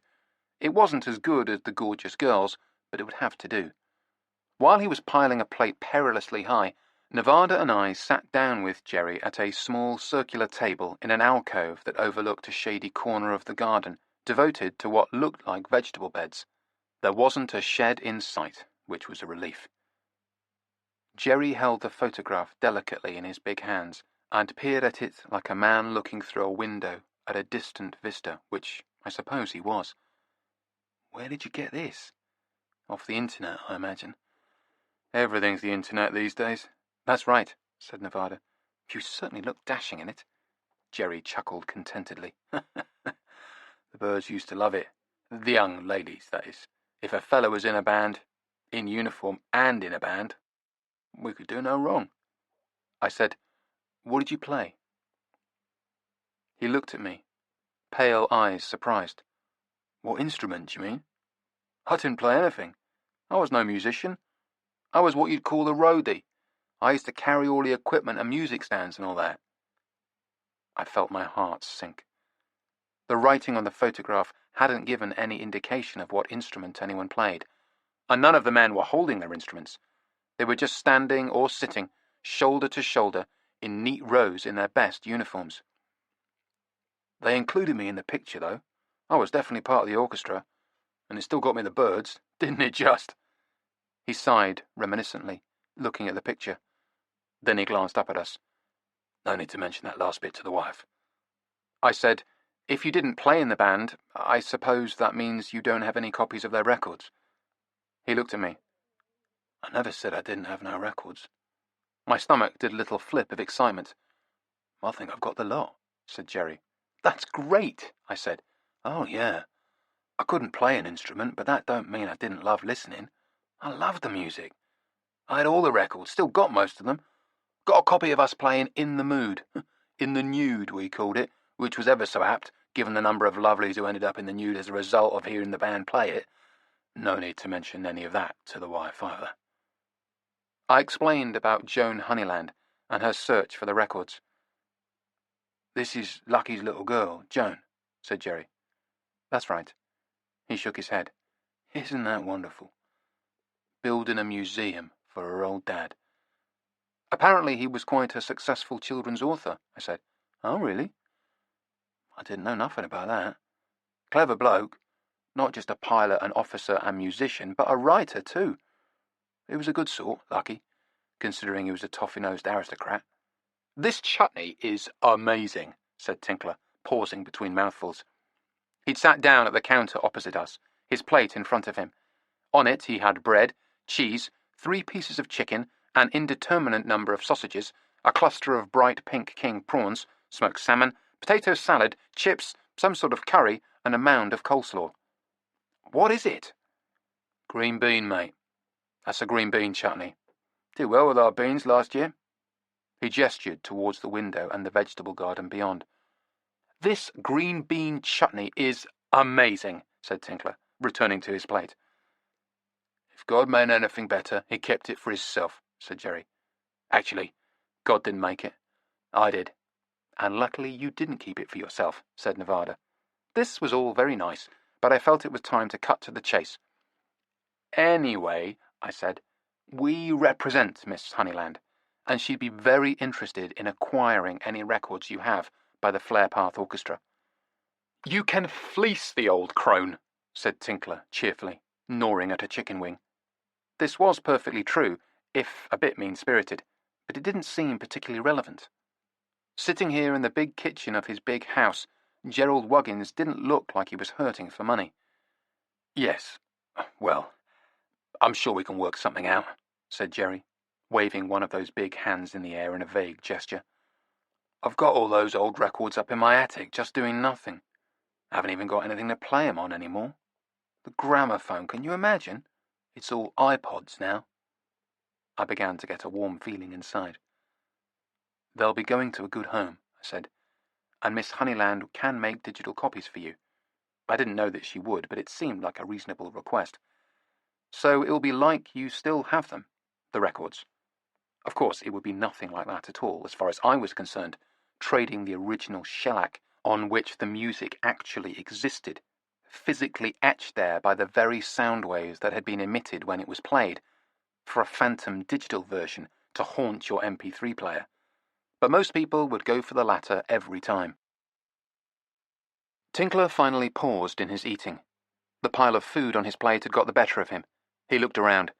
I don't suppose there's anything here I could use as a doggy bag. Tinkler? But our host just chuckled indulgently and returned to looking at the photograph. There he is. Lucky. I was with him, you know, on the big night. The night when he flew us back on one engine. He shook his head. He won the DFC that night, he did. Distinguished Flying Cross, said Nevada. That's right. And he bloody well earned it. We'd been shot to pieces. The co-pilot was dead, hit by a cannon round. Tail gunner was dead. Poor Tosh. He never had a chance. He couldn't operate his guns. It got so cold in those Lancasters that he froze. Literally. His fingers were literally frozen. He couldn't bring the guns to bear. Not in time. Then we lost our navigator. What was he called? Morris something, or something Morris, hit by shrapnel. There was blood everywhere, and the wind was ripping through us. We were so full of holes. We were down to 2 engines, and as we were coming in for our final approach, we lost one of those. But Colonel Honeyland still managed to land us in one piece, on a single bloody engine. And they gave him the DFC. Yes, he bloody well earned it that night. He set the photograph down and looked at us, straight at us. Yet somehow it was as if we weren't here, or perhaps he wasn't here. He was back in that moonlit night, flying over Europe. We was on our way back from Berlin. Berlin was a bugger. It was deep inside Germany, you see, a long way in. The only time he could fly a long-distance mission like that was when the nights were long, in other words, in the middle of bleeding winter. So the weather was always filthy. There was this bloody big cloud looming over Berlin. You couldn't see nothing. You had no idea what you were bombing, and the anti-aircraft fire was diabolical. But that night it wasn't too bad. We didn't take a single casualty going in. It's funny. It was often like that when Colonel Honeyland flew with us. That's why we called him Lucky. Whenever he flew a mission with us, it seemed we came back without a scratch. He laughed. Of course, the boys wished he could fly with us all the time, but it wasn't allowed. It was a miracle he flew with us as often as he did. Most commanders didn't fly any missions, not a single one. His smile faded, and his face darkened. They sat on their arses safe at home, while they sent us boys out to die. He brightened again. But not Lucky. He flew bombing missions, and he was like our good luck charm. When he was flying a mission, we knew we'd all come back in one piece. But not that night, I said. No, you're right, mate. Not that night. We were on our way back from Berlin. We dropped our load, mission complete, and we were in the bomber stream coming home. All that was behind us, the searchlights and the anti-aircraft batteries. We were approaching the coast. And suddenly this night fighter spotted us. Got us on his radar, I suppose. Or maybe he was being directed by ground radar. Or maybe he just saw us anyway. Our number was up. He sighed. It was a Junkers. A Ju-88C. Twin-engine night fighter, 3 20mm cannons in the nose and 3 7.9mm machine guns. He got on our tail and just started shooting us to pieces. Tosh was the first to go, then Morris something or something Morris. The Junkers was taking his time. Accurate, measured fire. He was in no hurry. Blown us to bits. And that would have been the end of us if Lucky hadn't. He paused and gave us a sharp look. But you don't want to be hearing my war stories. Yes, we do, said Nevada, at her most honeyed and persuasive. Of course, Miss Honeyland had asked us to try and collect anecdotes about her father. I'd completely forgotten this until Nevada had chimed in. The thought of records in the attic had entirely filled my attention. Now I was grateful for her help. I had the distinct sense Jerry was going to tell us something significant, and had deliberately stopped himself. I nodded eagerly. As well as any records, we're also very interested in any reminiscences about Lucky. He hesitated. I felt he was making up his mind whether to tell us. He opened his mouth to speak. So this is where you are, said a voice. A woman came into the kitchen. She was in youthful middle age, smartly dressed and well-groomed. She had blonde hair, which no doubt later Nevada would tell me was natural or not, and disconcertingly large and alert blue eyes. We thought you'd run off. And with the cake cutting still to happen? Oh, no, love, said Jerry. I wouldn't run off, not with the cake cutting still to happen. I was just talking to these folk here. You know my old records of the Flare Path Orchestra? These nice people are interested in 'em. They reckon there might be a few quid in it for us, or at least some glory. That's nice, honey, said the woman. Can I have a quick word with you? Jerry gave us an anxious glance in which one could suddenly see the guilty schoolboy of many decades ago, and rose from the table. Back in a tick, he said, and followed the woman out. She was clearly his wife, although she looked about half his age. He returned promptly, and clapped his big hands together. Well, folks, it looks like the records in the attic will have to wait. I've just been read the riot act. I'm so sorry, said Nevada. It's all our fault. No, it happens all the time. We've got a lot of grandchildren, and all of them are girls, and all of them are getting married. At least, so it seems. We always have the receptions here, and I always spring for it. Of course I do. But it gets a bit much, and I've taken to sneaking off when I get the chance. He shook his head ruefully. Trust me, this wasn't as bad as the time she caught me watching cricket on the telly. He chuckled. Actually, Cheryl was pretty good about it. It's just that she's really hot on family occasions and all that. Makes a special point of it. Second wife syndrome, said Nevada. Yes, said Jerry. Exactly. There are 2 ways the second wife can go. She can try and cut you off completely from all your old mates and your family, chop all the ties, and have you all to herself. Or she can go overboard in the opposite direction, making herself part of the family and being in everybody's good books. You know, remembering every bloody birthday. Like Cheryl. She's hot on family, I wish she ever. Every time one of the grandkids farts, we have to have a party to celebrate. He shook his head. She's worse than Doreen ever was. The French have a saying for that, said Nevada. Plus catholique que le pape. It means more Catholic than the Pope. More Catholic than the Pope. I like that. Doreen was your first wife? Yeah.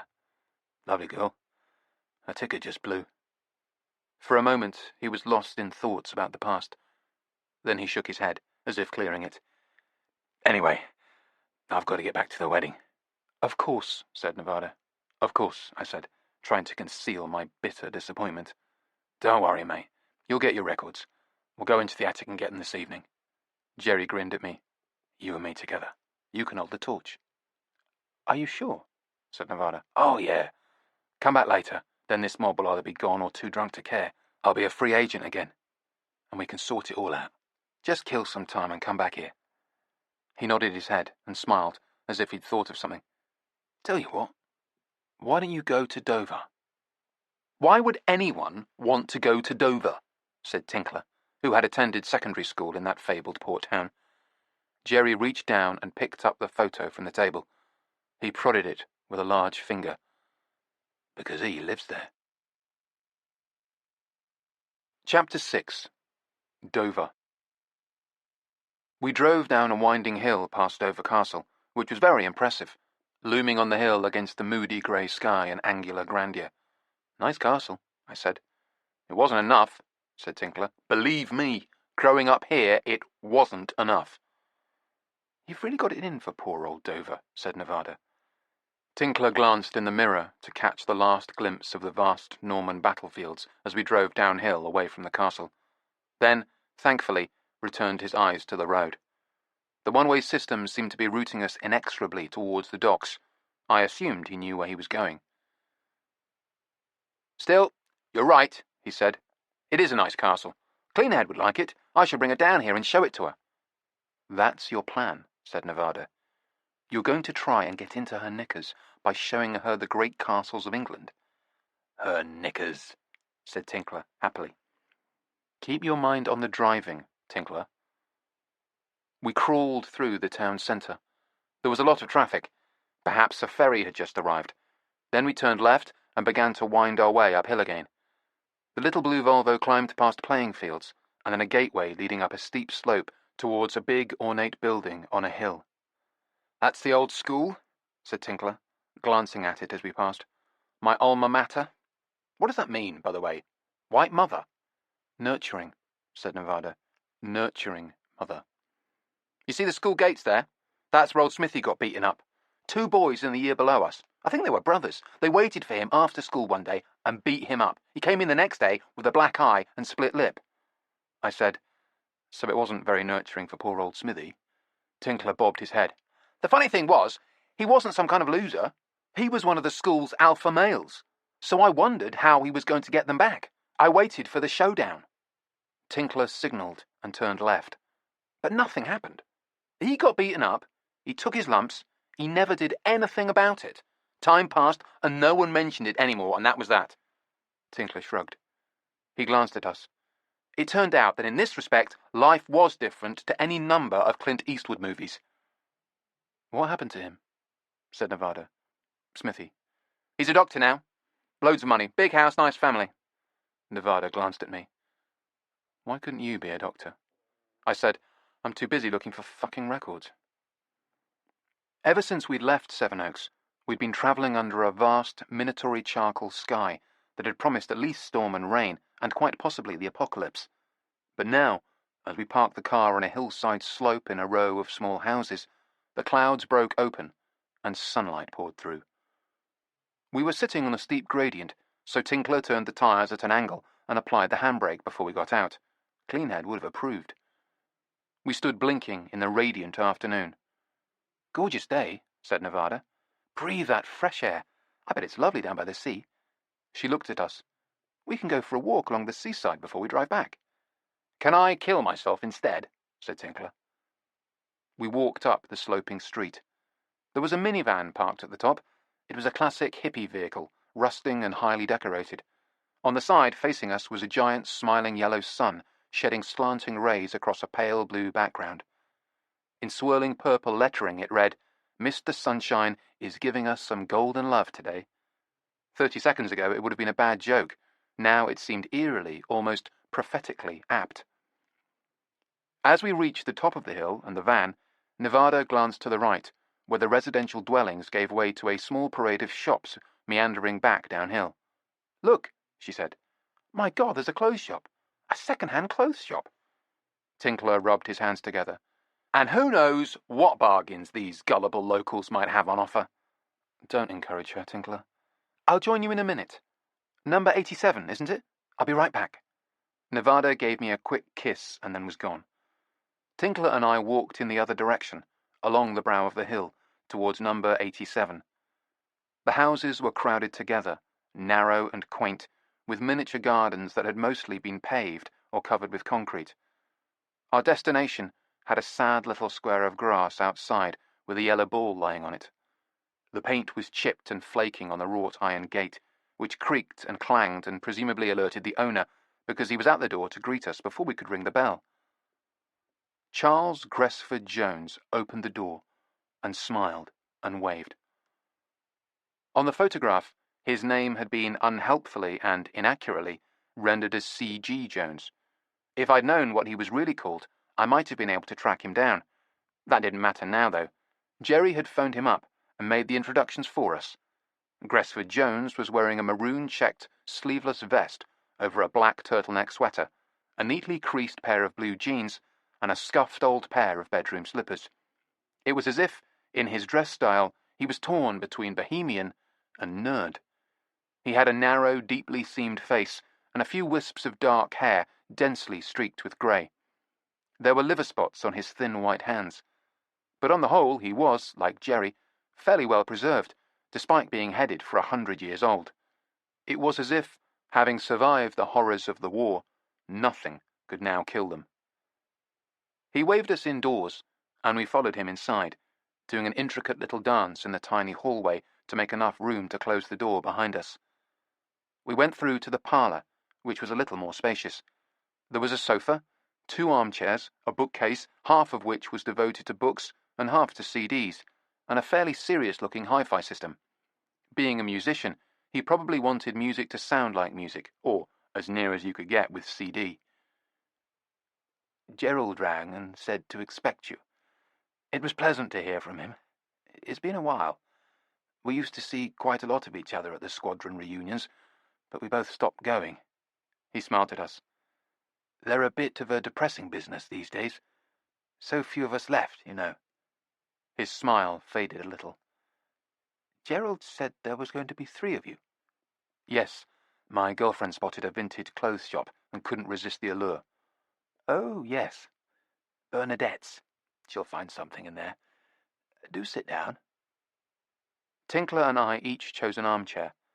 The room was shabby but comfortable, and gave the impression that the objects in it were appreciated and cared for, if none too tidily.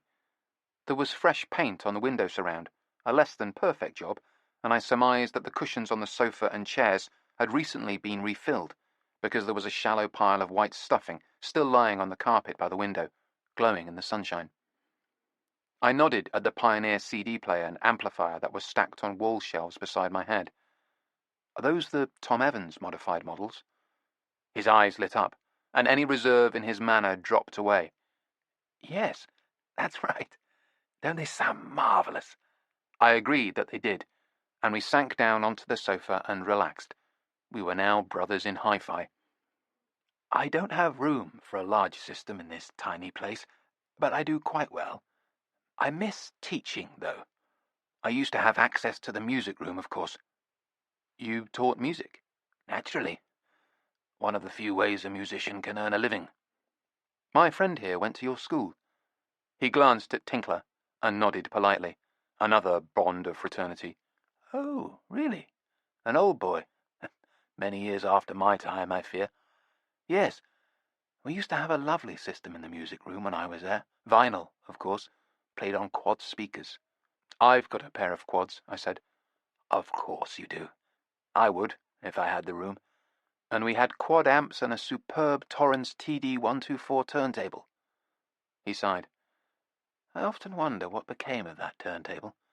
I actually went back to the school one day and asked about it. They said they still had it somewhere, in a cupboard. But then they went and looked, and it was gone. He sighed, mourning the loss of the Torrens. My gaze was wandering around the room and came to the pile of stuffing on the carpet in the square of sunshine. I suddenly realized it wasn't a pile of stuffing at all. It was a cat. An emaciated and strangely flattened white cat. There was no sign of breathing or any other movement. It was in the posture of a sleeping cat, but it didn't look like it was sleeping. It looked like it was dead. I was just about to eat, said our host. Since I was expecting you, I made provisions for guests. Would you like some sardines on toast? No, that's fine, I said. I'm fine. I'll have some, said Tinkler. I remembered the huge stacked plate he'd addressed himself to in Jerry's kitchen. Could he conceivably be hungry again?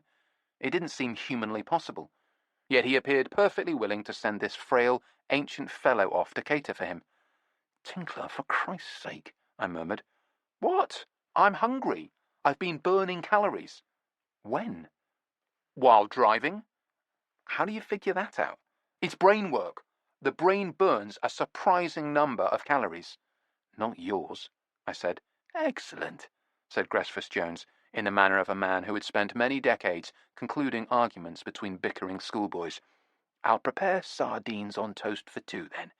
He glanced at me, a little reproachfully, I thought. If you change your mind later, there's plenty. I was planning to provide for 3 of you. He went out. As soon as he was gone, I looked at Tinkler. A Torrens TD-124 turntable, I said, keeping my voice low.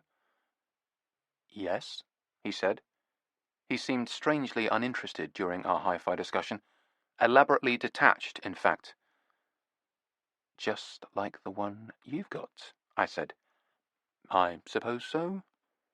You never did tell me where you got that. Didn't I? Tinkler, did you steal your turntable from your old school? My lips are sealed. What's the statute of limitations on turntable theft, anyway? Suddenly Tinkler noticed the pile of white fur. Is that a cat? I think so. Is it dead? I think so. There was the metallic clang of the gate opening.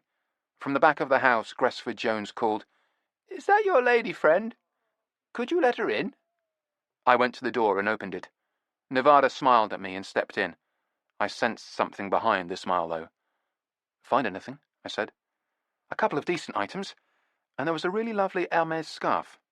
Was it silk? I said, or silk cashmere? The latter, she said.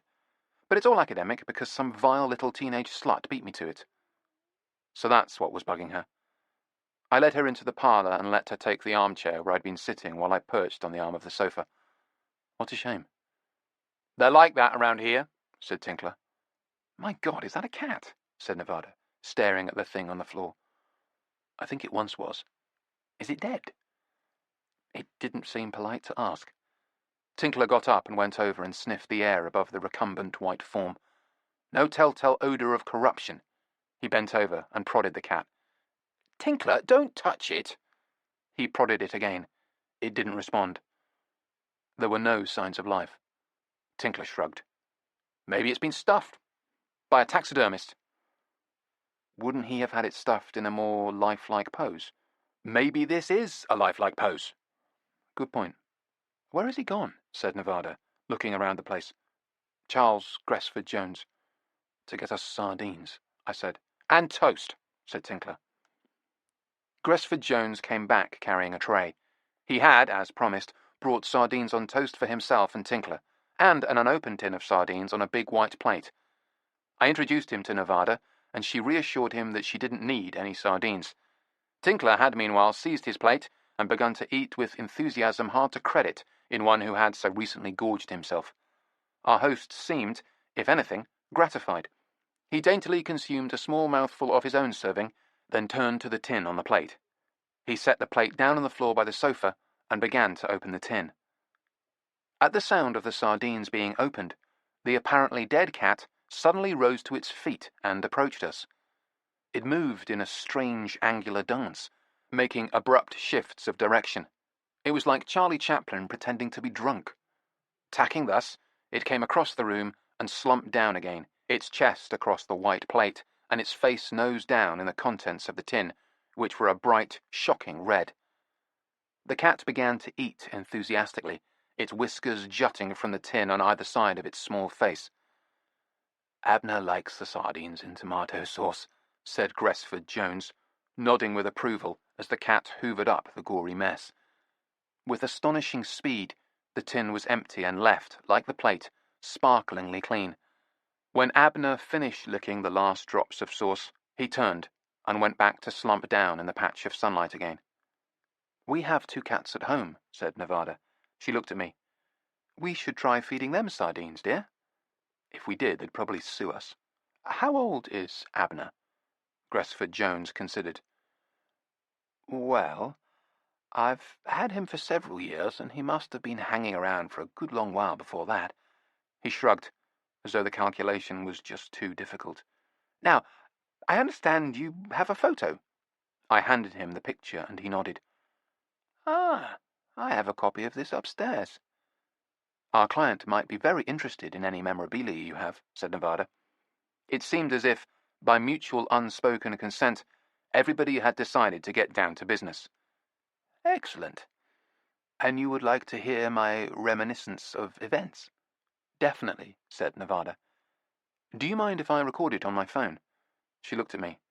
"I should have thought of doing this when we talked with Jerry Wuggins." "Yes, you should." "I'll do it when we go back, for our second visit, this evening."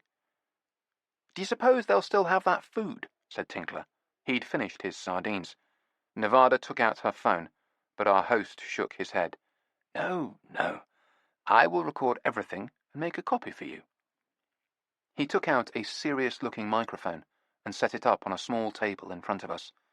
A cable ran back from the microphone to some black boxes I hadn't noticed, stacked in the corner beside the sofa. It looked like some kind of solid-state recording system. I remembered again that he was, or had been, a professional musician. He adjusted the microphone so that it was in the middle of our small group. His manner was all business now. He looked at us. "I understand that I am to be paid for these recollections?" "That's right," said Nevada. "And, as I'm sure my other half here was just about to remind us, we are also looking for any records of the Flare Path Orchestra." I said, "Any 78s, V-discs, anything?" He nodded. "Yes, I have one for you." I felt a hollow thrill of excitement. But the old bastard obviously wasn't about to elaborate further at this point. Instead, he said, "Just speak in your normal voices and the mic should pick you up all right. Who'll start? Well, shall I? I am, or was, LAC Charles Allen Gresford Jones." "I'm sorry to interrupt," said Nevada. "What does LAC mean?" "Leading aircraftman." "Sorry to interrupt," said Tinkler, "but what does a leading aircraftman do? We were talking about it earlier. Does he lead the aircraft?" "I was a rigger," said Gresford Jones, with exaggerated patience. "I looked after the airframe on the Lancasters." He was starting to get a little annoyed with the interruptions. He obviously had a prepared speech that he wanted to get through. "Do you mind if I start again? I am leading aircraftman Charles Allen Gresford Jones. I was proud to serve in Bomber Command in the RAF during World War II. I was also proud to serve with the Flare Path Orchestra as bass trumpet and latterly deputy leader, arranger, and orchestrator. The Flare Path Orchestra, or FPO, came into being in the following way." I glanced at Nevada. We were obviously in for the long haul here. "We were a direct riposte to the American Glenn Miller Band, which was performing in England at the time. This was the so-called Army Air Force Band.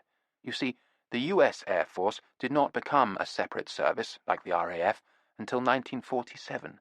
However, in itself, Army Air Force is a misnomer. It was originally designated the Army Air Force's Technical Training Command Band, but the word technical was dropped in 1943 because of the merging of the Technical Training Command and Flying Command. It sounded like he could go on in this vein indefinitely, so I said, "What was the music like?" He blinked at me, like a man coming out of a trance. Despite having carefully arranged the microphone to pick up all of our voices, he seemed nonplussed that anyone other than himself had dared to speak. "The music? Why, they were the greatest swing band in the world." He glared at me. "Do you know what swing music is?" I said, "Dance music with a big injection of jazz." He paused while he tried to find fault with this definition, reluctantly failed to do so, and continued. "We didn't want the Yanks stealing all the thunder." "Or all the women," said Tinkler, but he ignored this. "So the powers that be decreed that the RAF should muster a band to give them a run for their money, and thus the Flare Path Orchestra was born. It was the brainchild of Colonel Lucian Honeyland, DFC, affectionately known to those who had the privilege to serve under him as Lucky." He paused for a moment, lost in his memories. "We used to say that we were the lucky ones, to be under his command. In any case, our Colonel Honeyland, like Glenn Miller, had been given carte blanche to pick the finest musicians available anywhere in the service. So he ended up with some very distinguished players, and, like the Miller organization, we were very much an arranger's band. We had the great Daniel Overland writing charts for us, and my own humble efforts, and then, of course, there was Johnny Thomas." His voice trembled oddly as he spoke the name. Gresford Jones paused for a moment, then cleared his throat and said, "Which brings us to the murder." "The what?" "The murder. It's rather odd that you asked me about it, because we didn't ask you about it." "I'm sorry?" He blinked at us. "Didn't you? I thought that was specifically what you wanted me to discuss." "No. But do go on." Chapter 7. Gillian Gaydon. "As I mentioned," said Cresford Jones, "I was one of the arrangers in the Flare Path Orchestra." He sighed rather forlornly, as if he was running out of steam before he'd even properly begun his narrative. "I have to be honest and tell you that I wasn't remotely of the stature of the other two. Danny Overland, an Australian, is world-renowned for his work. He's recorded with Shirley Bassey, Tom Jones, Jack Jones, Matt Monroe, Frank Sinatra. I should really have started with Mr. Sinatra, shouldn't I? The biggest name in the list. Imagine arranging and conducting for Sinatra. I believe that was at the Sands in Las Vegas. And Tony Bennett, I think. And Mel Torme, I believe." Nevada gave me a look. I knew what she was thinking. Our host was in serious danger of wandering off topic here. Hardly surprising, given that he was a nonagenarian, spry or not. I wondered if I should try and get him back on track. Nevada was starting to look impatient. "Tell us about the fucking murder," was the subtext here. "And the third arranger for the Flare Path Orchestra was, of course, Johnny Thomas." Again, there was something tremulous in his voice when he said the name. "If he had lived, he might well have achieved a success comparable to that of Danny Overland." I said, "If he'd lived?" Gresford Jones stared at me, unblinking. He nodded. "That's right," he said mildly. "He was very gifted. It was genuinely a tragedy." "What happened exactly?" "Well," he said, "you remember I was telling you about the Glenn Miller Band? At the time, here in England, their radio broadcasts were huge, listened to by millions. But it was decided by our powers that be that Major Glenn Miller shouldn't have all the running, and consequently we being the Flare Path Orchestra, were pitted against him in a battle of the bands.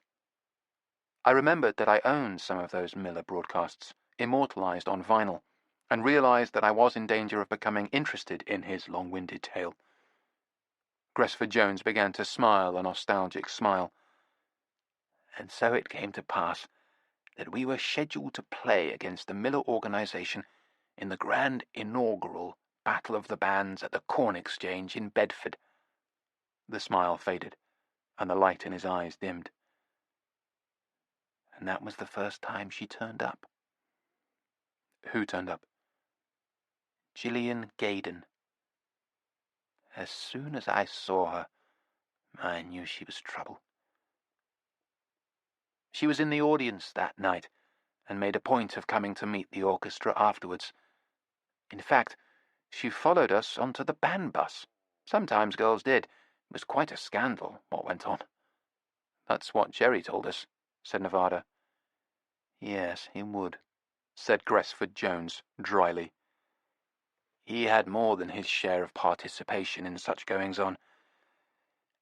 Anyway, this particular girl started turning up at all of our performances, and she threw herself at various band members.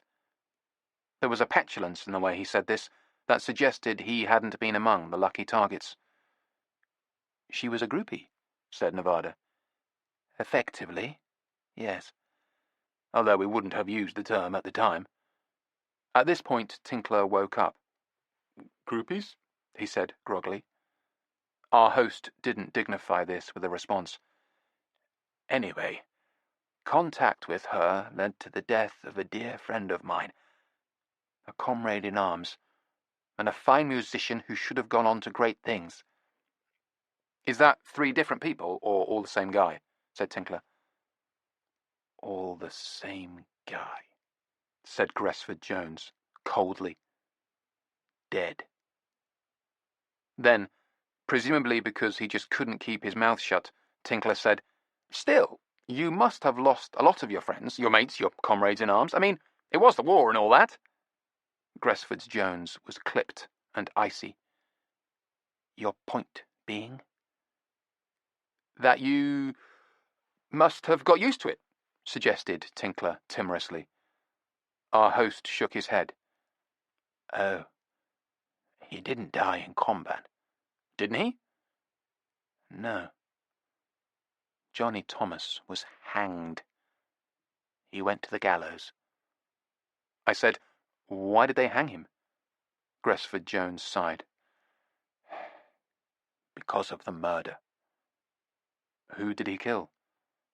A girl called Gillian Gaydon, said Nevada. Gresford Jones nodded. He killed the groupie, said Tinkler. Gresford Jones' shoulders slumped, and he sank back in his chair like a man accepting defeat. I suddenly saw how frail he could be. He closed his eyes and simply nodded. What happened? Said Nevada gently. He shook his head. It was a ghastly sex crime. She drove him to it, of course. Before she came along, he was a good, steady family man. He picked up the photo we'd brought to him and stared at it. I realized that his eyes were glinting with tears, but his voice remained firm. It was a tremendous cause célèbre. The gutter press gloated over all the gruesome details, the way he killed her, their torrid sexual liaison. He wiped his eyes on his sleeve and looked at us. They won't leave it alone even today. They won't leave poor Johnny alone. Poor old fellow. Just last year there was this disgusting ferret of a local historian who revived the story. After it had all been decently forgotten, he insisted on reviving it for his own glorification, digging it all up again, all the filth and innuendo, every sensational detail. His head drooped wearily. Every drop of suffering. Local historian, I said. So it happened around here, the murder? He nodded. Yes, in Kingsdown. It was a terrible business. I'm sure it was, said Nevada, leaning forward. She was at her most sympathetic and persuasive. She clearly wanted to hear more. They were staying at a pub there, an illicit rendezvous. He was on leave, a weekend pass. He'd gone down to meet her. He should have been with his family, his wife and children. But instead, he was in bed with her. That's where they found her body, in the bed where they'd spent the weekend. He tried to run. They caught him, of course. He seemed to make an effort of will and straightened up in his chair. And he went to the gallows. But Lucky was magnificent. Sorry? I couldn't follow this abrupt shift of meaning, or of mood. Gresford Jones had suddenly changed. Now he seemed almost cheerful. Colonel Honeyland, he said. He was magnificent. Stood by poor Johnny to the end. Went to see him in his death cell. Spent the night there with him. The night before the execution. He was always going down to see him, trying to offer some crumbs of comfort to young Johnny as he sat there in the shadow of the gallows. He smiled as he thought about it. Our Commander-in-Chief, good old Bomber Harris, he got Lucky a cabinet priority badge for his motorcycle, so they cleared the way for him wherever he went. And he would go zooming down to see Johnny whenever he could, right up until the end. He fell silent. There was a long silence in the room. Then a moist, grisly, sibilant sound emanated from the cat. I'm sorry, said our host. Poor Abner suffers from wind after he eats sardines. That seemed to put paid to any reverential silence. I said, Were there any recordings made of those radio broadcasts? He looked at me. Broadcasts? The battles of the bands, between the Flare Path Orchestra and Glenn Miller. He shook his head quickly and emphatically. No. I said, No? It seemed preposterous. Why not? Couldn't they tape them? Said Nevada. Gresford Jones seemed to seize on this. Hardly. Tape recording didn't exist yet, at least among the Allies. The Germans had developed it by this point, and it came back from Germany with our victorious armies. In a sense, this new technology was the spoils of war. All right, I said, trying to be patient. They didn't have tape, but they could record it some other way. They had transcription discs. He nodded happily. I was a star pupil. Exactly. We had transcription discs, or, as they were called during the war years, victory discs, or V-discs. He looked at me. And many performances by the Flare Path Orchestra, including those battles of the bands, were recorded in just this way. Unfortunately, a priceless stack of these transcription recordings were dropped and broken, utterly destroyed. Broken, I said. Yes. But V-discs weren't made of shellac. They were made of vinyl. He smiled at me. Indeed they were. And vinyl doesn't shatter like that. Gresford Jones nodded. Correct. And what's more, transcription recordings were actually made of a layer of vinyl that coated an aluminium disc, and aluminium itself is highly durable. He stopped speaking and looked at me. The expectant blankness in his gaze suggested that I was supposed to say something at this point to confirm my own intellectual shortcomings. I said, So what was the problem? It sounded like the damn things were indestructible. He squeezed his eyes shut happily and smiled. This was clearly the right question. You see, he said. The problem was that during the war years there was a great scarcity of metal. All of it was being used in the war effort. So, at this point in time, instead of aluminium, the discs were made of glass, with the result that these transcription recordings suddenly became very fragile indeed. Oh, shit, I winced. He nodded in a pedagogical way, satisfied with having made his point. Yes. Oh shit, indeed. All the recordings were stored at Bomber Command Headquarters in High Wycombe, to keep them safe, and they were quite safe as it happened, for the duration of the hostilities. The problem came when they were moved. Shamefully, some ham-fisted private was entrusted with the task of gathering them up and transporting them to Colonel Honeyland, who was going to supervise their release after the war in what would no doubt have been a best-selling series of albums of wonderful swing classics. His scrawny fingers bunched into fists. Even after all these years, it still made him furious. When the discs reached him, they were in fragments. I hope the private was shot, I said. He certainly deserves to be. Those recordings were utterly irreplaceable, immensely valuable. His voice thickened.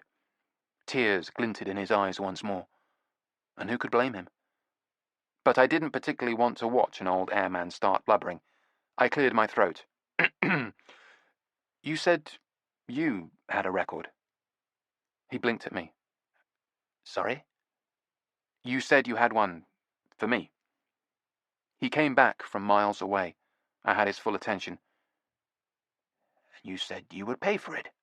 Suddenly, we were all business again. A generous price, I believe you said. Our client will be happy to, chimed Nevada. Yes, indeed. Absolutely. Well then, let me go upstairs and get it. The talk of money certainly seemed to have energized him. He rose from his chair and went out. His slippers shuffled up the stairs. There was a pause, and then they shuffled back down. He was holding a 78 RPM disc in a plain cardboard sleeve. I was pleased to see the sleeve. It suggested that the record might have been well looked after. I felt the old excitement expanding inside me. I couldn't wait to see what it was. His hands trembled a little as he gave it to me, though whether that was with excitement at his imminent payout or was just the result of the wear and tear of the years, I couldn't tell. I looked at the label. It was exactly the same 78 we'd found in Tinkler's speaker. Of all the records it could have been, it was the same damned one. He must have seen the expression on my face. Don't you want it? He said, querulously. I thought quickly. Did I want it? I remembered what Joan Honeyland had said about picking up any duplicates we ran across. Of course we want it, I said. There followed a quick discussion on price. It was quick because I agreed to pay what he asked, or rather agreed that my client would pay. Miss Honeyland had given me carte blanche in these areas. When we were finished, Gresford Jones seemed pleased, which he should have been. It was enough money to keep him and Abner the zombie cat in sardines for a long time. We said goodbye and left, with the record and with his promise to seek out any other memorabilia he might have pertaining to the Flare Path Orchestra or Colonel Honeyland. As he closed the door behind us, and we walked through the garden gate, Nevada said, Glad you had your poker face on in there. Is that sarcasm? Of course it is. Sorry. I couldn't conceal my disappointment when I saw it was the same record we already had. No kidding. He almost didn't sell it to us. I didn't think there was much chance of that. We walked past the hippie van to Tinkler's car and got in and drove off. You know what our next order of business should be, said Nevada. I said, seek out the little ferret of a local historian. Exactly. The one who knows all the details of the murder. All the sordid details. That's right. But we didn't get a name, did we? For the little ferret. No. I don't think he would have given us one. I shrugged. But how many of them can there be? Local historians for this area. For some reason, Tinkler had driven us up the hill instead of down, and we now hit a cul-de-sac. I was sure we could get out this way, he said, peering crossly through the windscreen at a blank concrete wall set into the hillside. Evidently not. After laboriously turning the car around, we could have done with Cleanhead and her wheels spinning aplomb here, we finally drove back down again, into Gresford Jones's street, heading in the opposite direction. As we coasted swiftly along, the Volvo's modest engine power supplemented by gravity, we passed a young woman strolling by in boots and jeans and a brightly coloured poncho. Nevada turned her head and made a hissing noise that would have done credit to either of our cats. She said, "It's that lonesome little succubus, the one who stole my Hermes scarf." I said, "She didn't actually steal it from you, and it wasn't actually your scarf. If you're going to tiresomely insist on details—" "Yeah, if you're going to be tiresome," said Tinkler, gently applying the brakes, presumably to prevent us hurtling out of control to our doom. As I turned back to look at the girl, I thought I saw her turn and go up the path to Gresford Jones's house. "Do you know what I think?" said Nevada. "I think he was in love with him." "Who was in love with who?" "With whom?" corrected Tinkler. "Charles Gresford Jones," said Nevada, ignoring him. "With Johnny Thomas." "Perhaps it was the irresistible allure of his name," I said.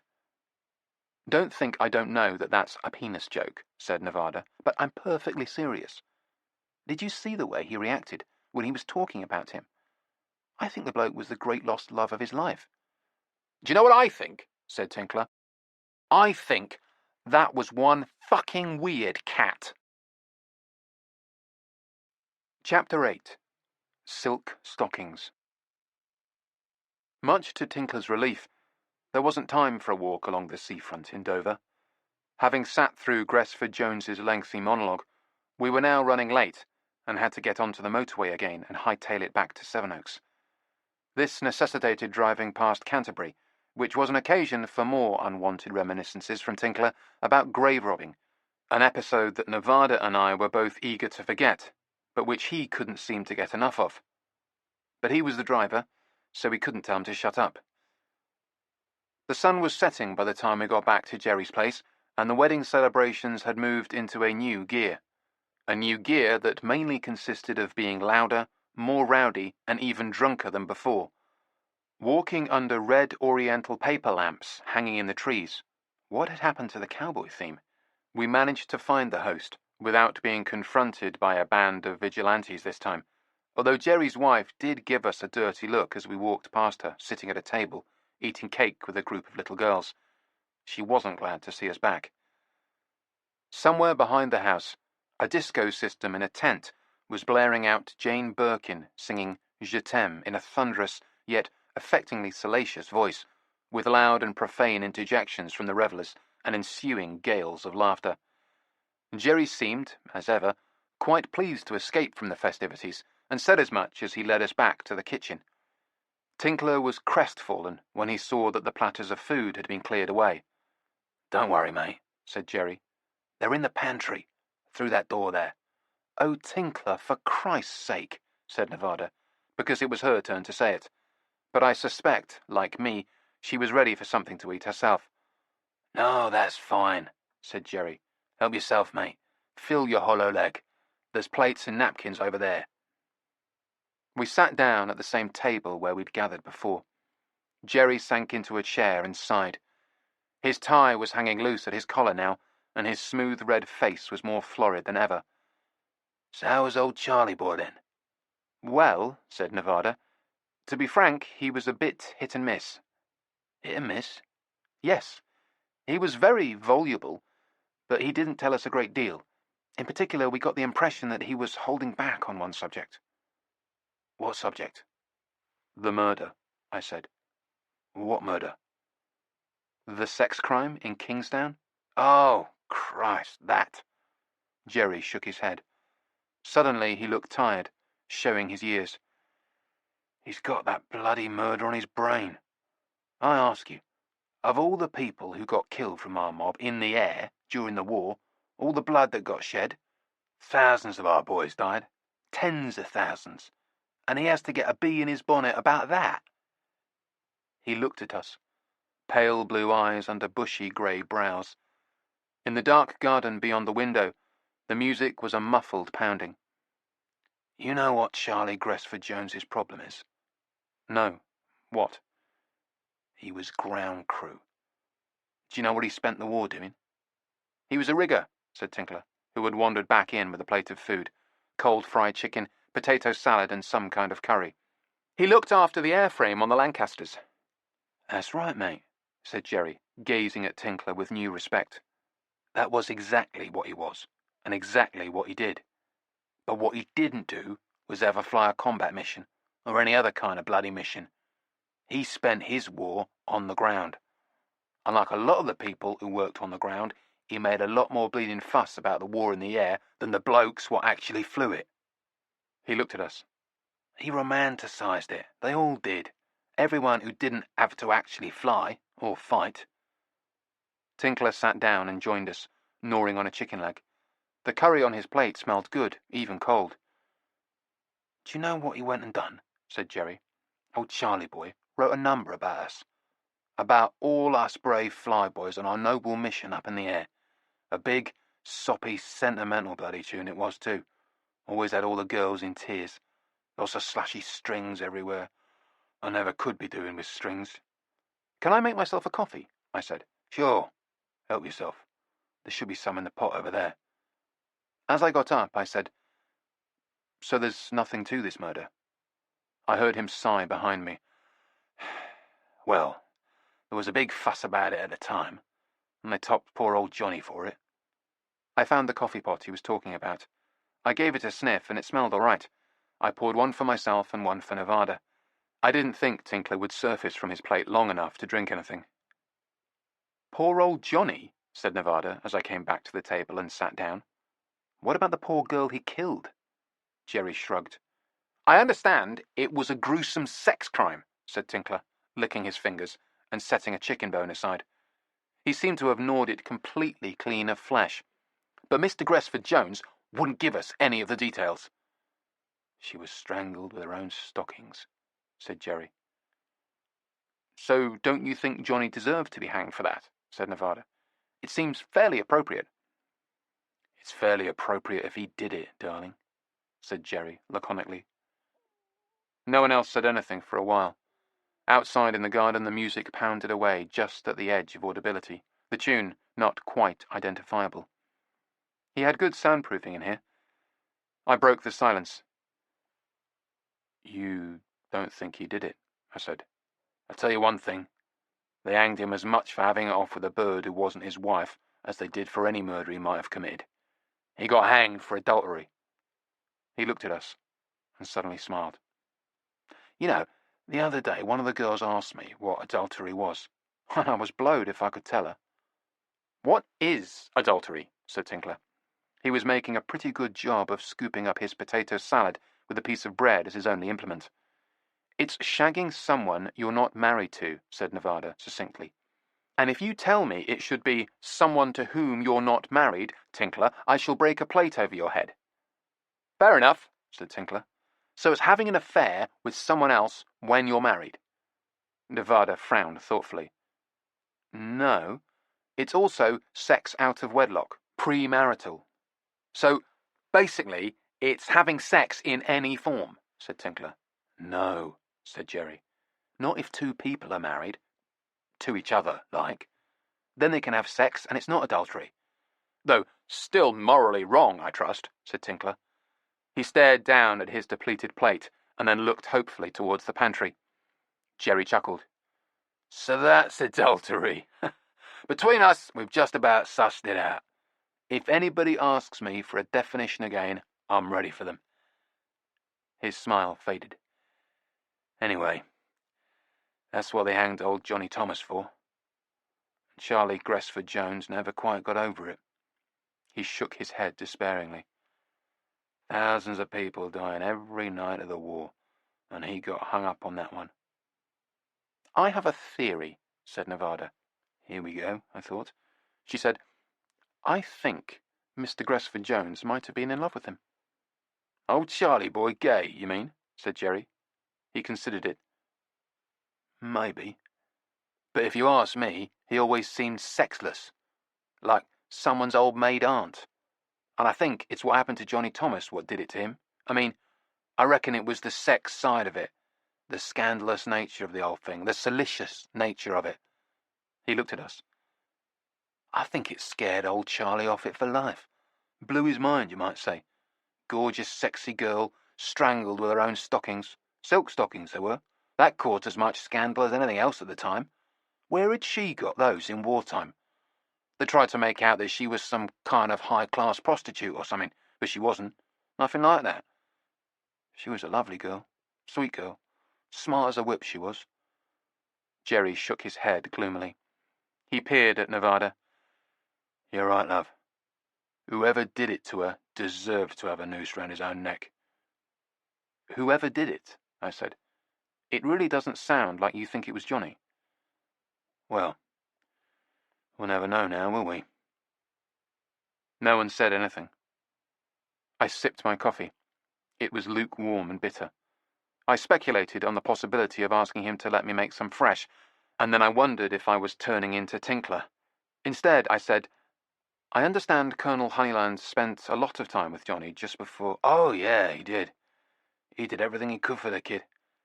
Lucky was a decent sort of bloke for a stuck-up aristocratic prat. Charlie told you that too, did he? Yes. So your visit wasn't a complete waste of time? Not at all, said Nevada. Although he only had one record, I said. Really? Which one? Blues in the Night in Elmer's Tune, but we already had it. Pity, said Jerry. I looked at him. Speaking of records, he wouldn't meet my eye. Yeah, look, I'm sorry about that, mate. What do you mean, sorry? They're gone. The records I had, all of them. I went up to have a look in the attic, so we wouldn't waste too much of your time when you got back here, and they was all gone.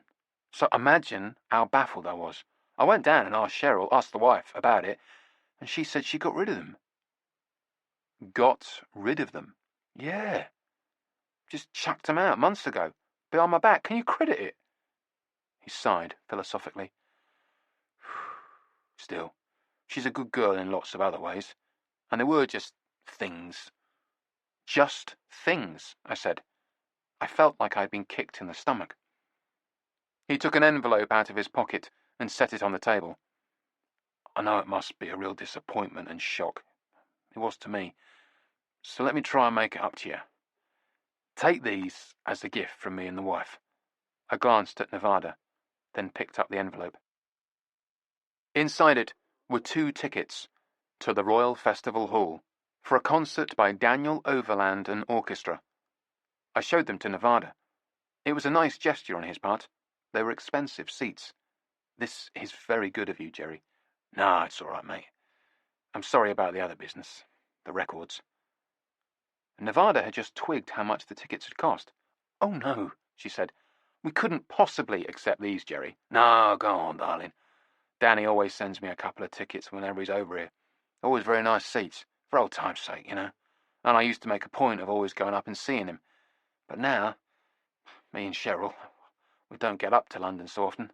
The big city, traffic, it's all a bit much. So the tickets just end up going to waste. He showed us out, arm on my shoulder, warm whiskey breath in my ear. Don't forget, those records we couldn't find, they're just things. He shoved the tickets into my hand. I took them gratefully.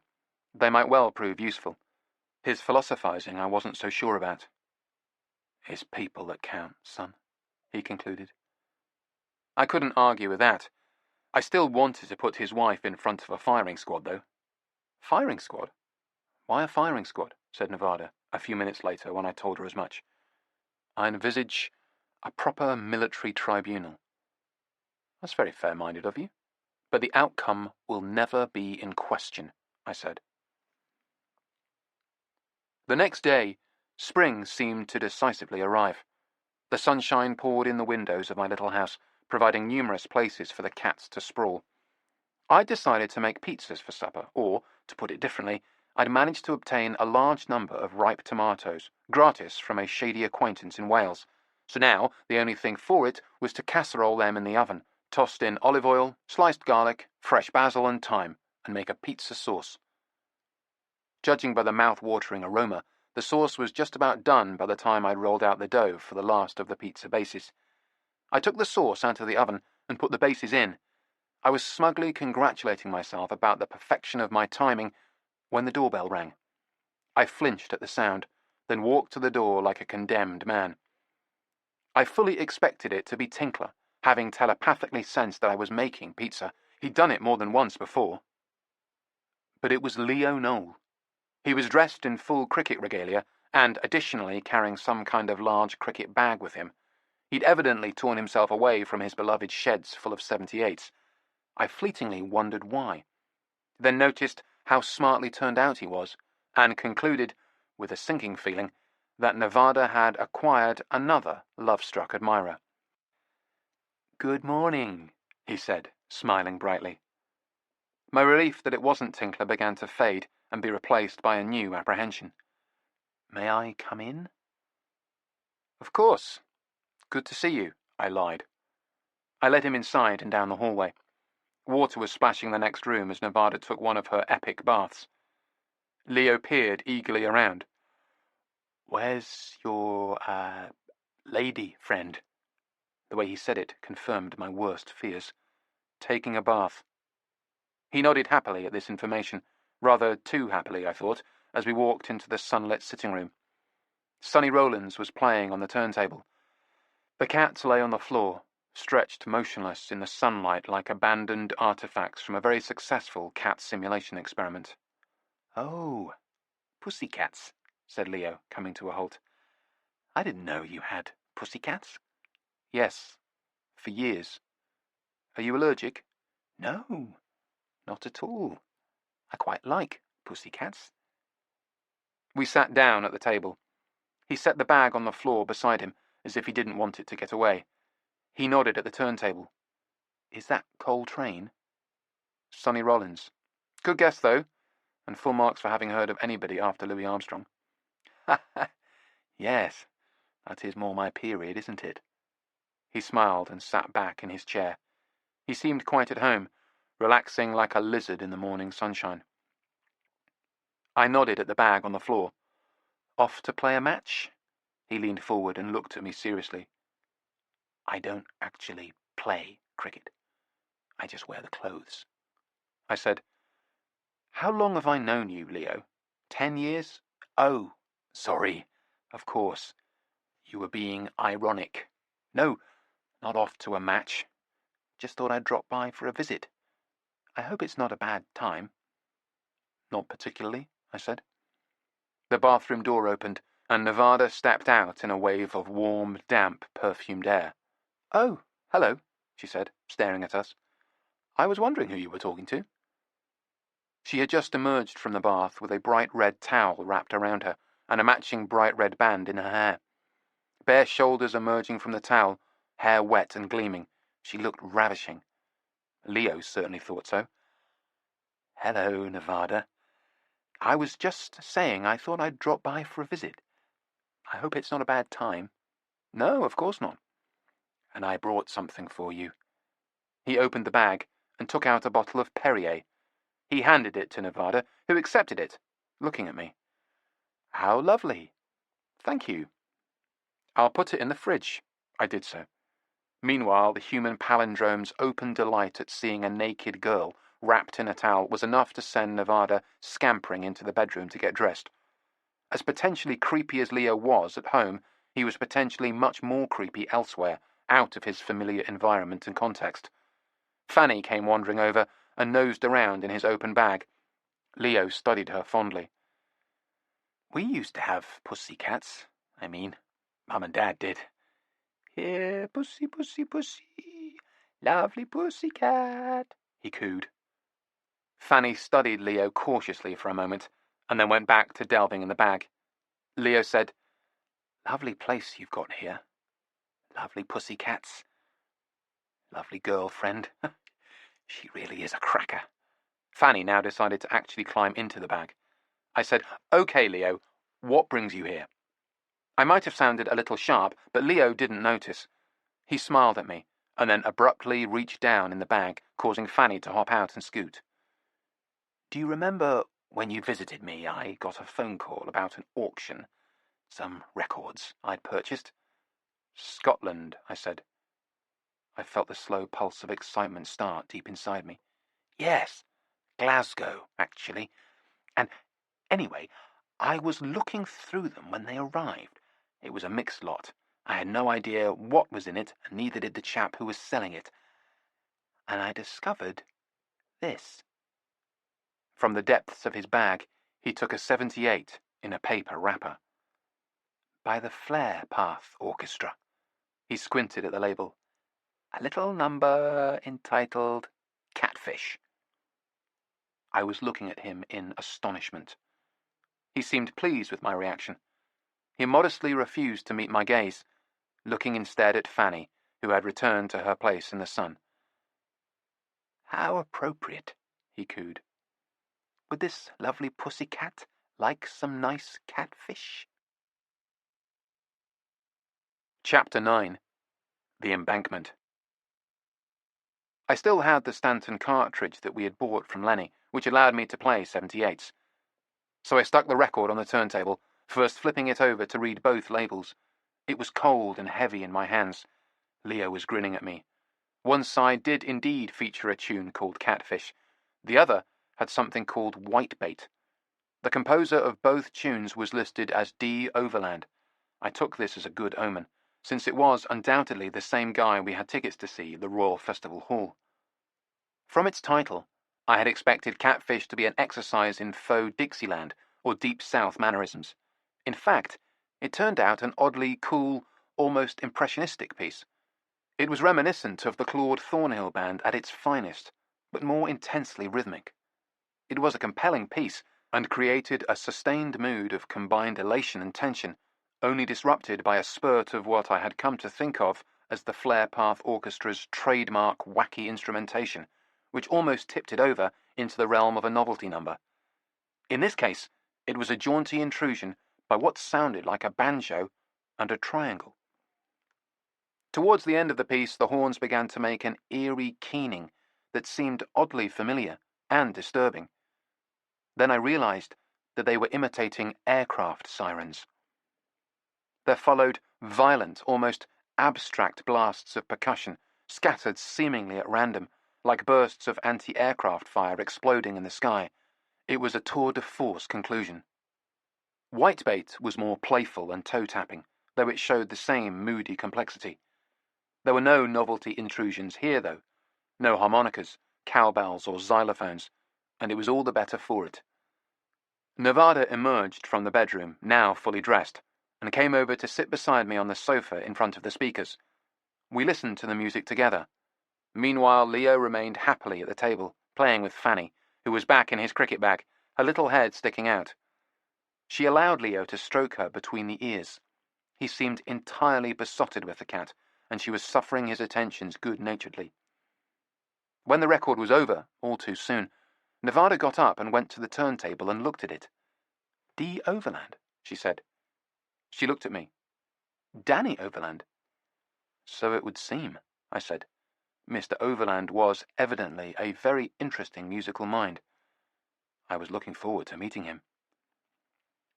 First, though, I needed to pay a visit to our client and update her about our progress. I filled Joan Honeyland in on our discoveries, and she was particularly pleased with the record Leo had turned up, but she was almost as happy about the duplicate 78 I'd got from Gresford Jones, and she listened with keen attention to my summary of our conversation with him in Dover. I'd given her a sound file of the recording Nirvana had made of our talk with him.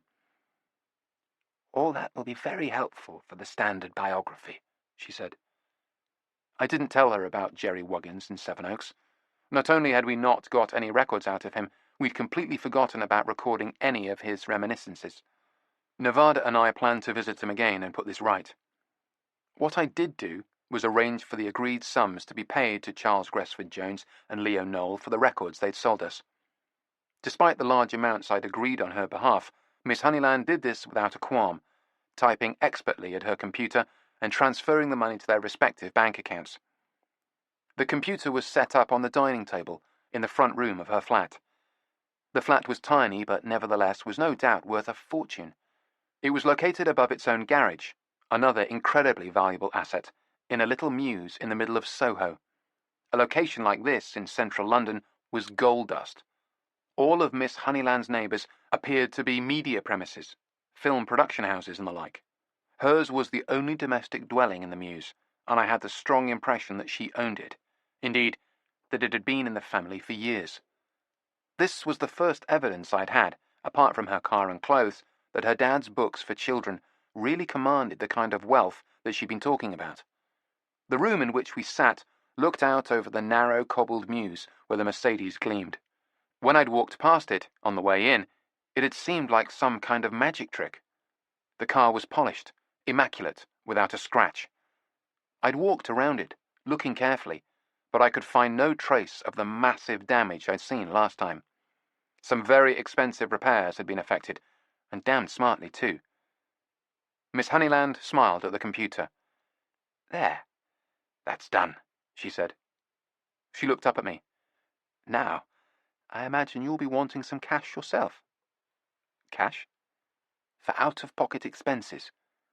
Walking around money, as the Americans say. I'll go next door and get you some." She stood up, switching off the computer. As she crossed the small room, she paused at the window and looked out with a fond, proprietary gaze at the Mercedes down below. Then she went out through a doorway hung with a clattering curtain of green and white beads. I was alone in the tiny place. I was sitting in one of 2 armchairs. The room was too small for any kind of a sofa. A square wooden table in the corner beside the window had the computer on it, and apparently also served for dining. Wooden chairs were tucked tightly away under it, their slatted backs close to the table edge. Another table took up most of the remaining space. This one was low and rectangular, and stacked with piles of books. Books for children, mostly by Lucky, including, of course, Farmer Henry versus the Locusts. But there were also quite a few classics by other kids' authors. Among these, and seemingly out of place, were a couple of yellowing Air Ministry pamphlets about the importance of the bombing effort in Europe, and a plastic folder of equally yellowing newspaper clippings. All I could see of the clippings were their edges protruding out of the folder. But I suspected all of them were connected with Colonel Honeyland. I turned to the bookshelves that lined the walls. Between these hung framed photographs of the famous man himself in his RAF days, and, incongruously, a dartboard with bits of coloured paper stuck on it.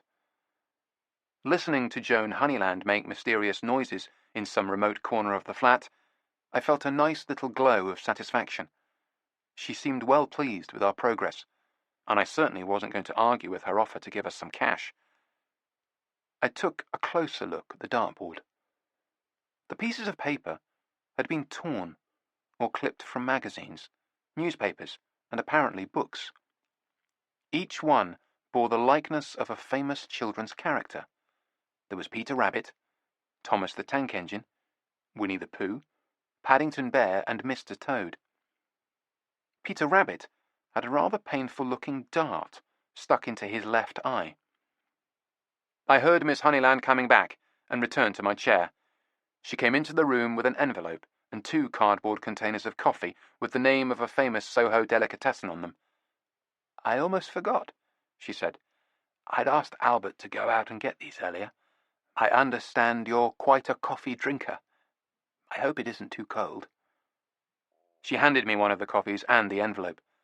I put the reassuringly weighty envelope of cash in my pocket, resisting the urge to tear it open there and then. Instead, I took the lid off the coffee and had a sniff. It smelled good. I took a sip. "Is it stone cold?" said Miss Honeyland. She was standing in front of me, watching me eagerly. "No, it's fine." It was. She remained standing in front of me, watching expectantly. I began to wonder if I was supposed to say or do something. I began to feel a little uneasy. There was, after all, a long history in Soho of people being expected to do all kinds of extraordinary things after being handed some money. Finally, she said, "Do you notice anything?" I desperately hoped I wasn't supposed to say how youthful she looked with her new hairstyle, or anything like that. Then I got it. "No cane," I said. She nodded approvingly. "It's my 2nd day off it. I'm virtually back to normal." "That's great," I said. "Have to be careful on the stairs, though, of course." "And no bicycling?" "No." "Not just yet." She pulled out one of the chairs from under the table and sat down again. this time by the window. As we sipped our coffee, she resumed gazing out and downwards into the mews below with the same proprietary look as before. I assumed she was looking at the Mercedes, but when I said my goodbyes and stood up to go, I saw that the Mercedes was being washed by Albert the chauffeur, who was stripped to the waist. As he sponged the vehicle, water gleamed on his rippling torso and chest. His powerful arms bulged as he swabbed energetically. Nevada would have enjoyed the spectacle, and Cleanhead would have appreciated both the car and the figure washing it. Finally, Miss Honeyland managed to tear herself away from the sight long enough to see me to the door of the flat, which led out to a very narrow, echoing stairway and down to the mews itself. I walked out past the garage, avoiding the sudsy water on the cobblestones, and nodding to Albert. I glanced up and saw his employer's pale face in the window. I waved, but she didn't see me. When we described Miss Honeyland to Tinkler, he had immediately remarked, "The old bat has a young chauffeur? She's probably shagging him." This was typical Tinkler. He hadn't even met them. If we described the woman turning up at our door with a Labrador retriever at her heels, he wouldn't have been above positing an improper relationship between the woman and the dog. I dismissed his comments. But now, something about her expression and the deliberately exhibitionist nature of Albert's display made me wonder if maybe old Tinkler was right after all. The whole car-washing performance seemed designed for someone's benefit. The car hadn't even seemed dirty. Of course, I could have got completely the wrong end of the stick. We were, after all, in the middle of Soho, where the muscular young men were primarily interested in other muscular young men. Perhaps the chauffeur drove on the other side of the road, so to speak, and his employer's gaze signified nothing more than abstract admiration. On the other hand, two people could live quite cosily in that flat above the garage. As I walked through the short, dark tunnel that led from the mews to the street, I took the envelope out of my pocket and tore it open. £500 in fresh, new £20 notes. Walking around money indeed. Nevada would be pleased. I noticed a man standing just outside the mews, waiting on the pavement. He was a skinny guy with a scraggly beard, in a green waxed cotton jacket. He looked more like a yokel out for a day of poaching, rather than someone trawling the sinful delights of the metropolis. Then I saw the camera around his neck and thought, tourist. He was staring quite intently towards the mews, but as I glanced at him, he turned away. Rather furtively, I thought. As I walked off, I glanced back over my shoulder at him. He was taking something out of his jacket. It glinted in his hand. A pair of spectacles. He shook them open and put them on. I tucked the money deep into my pocket and walked away. "You always get paranoid about someone following us anyway," said Nevada, "so I reasoned that it would be better if we travelled in a taxi, because not only does it give us more control of the situation, the whole travelling situation—" "Except when we're in heavy traffic," I said, peering out the taxi window at an apparently endless queue of stationary vehicles extending in both directions.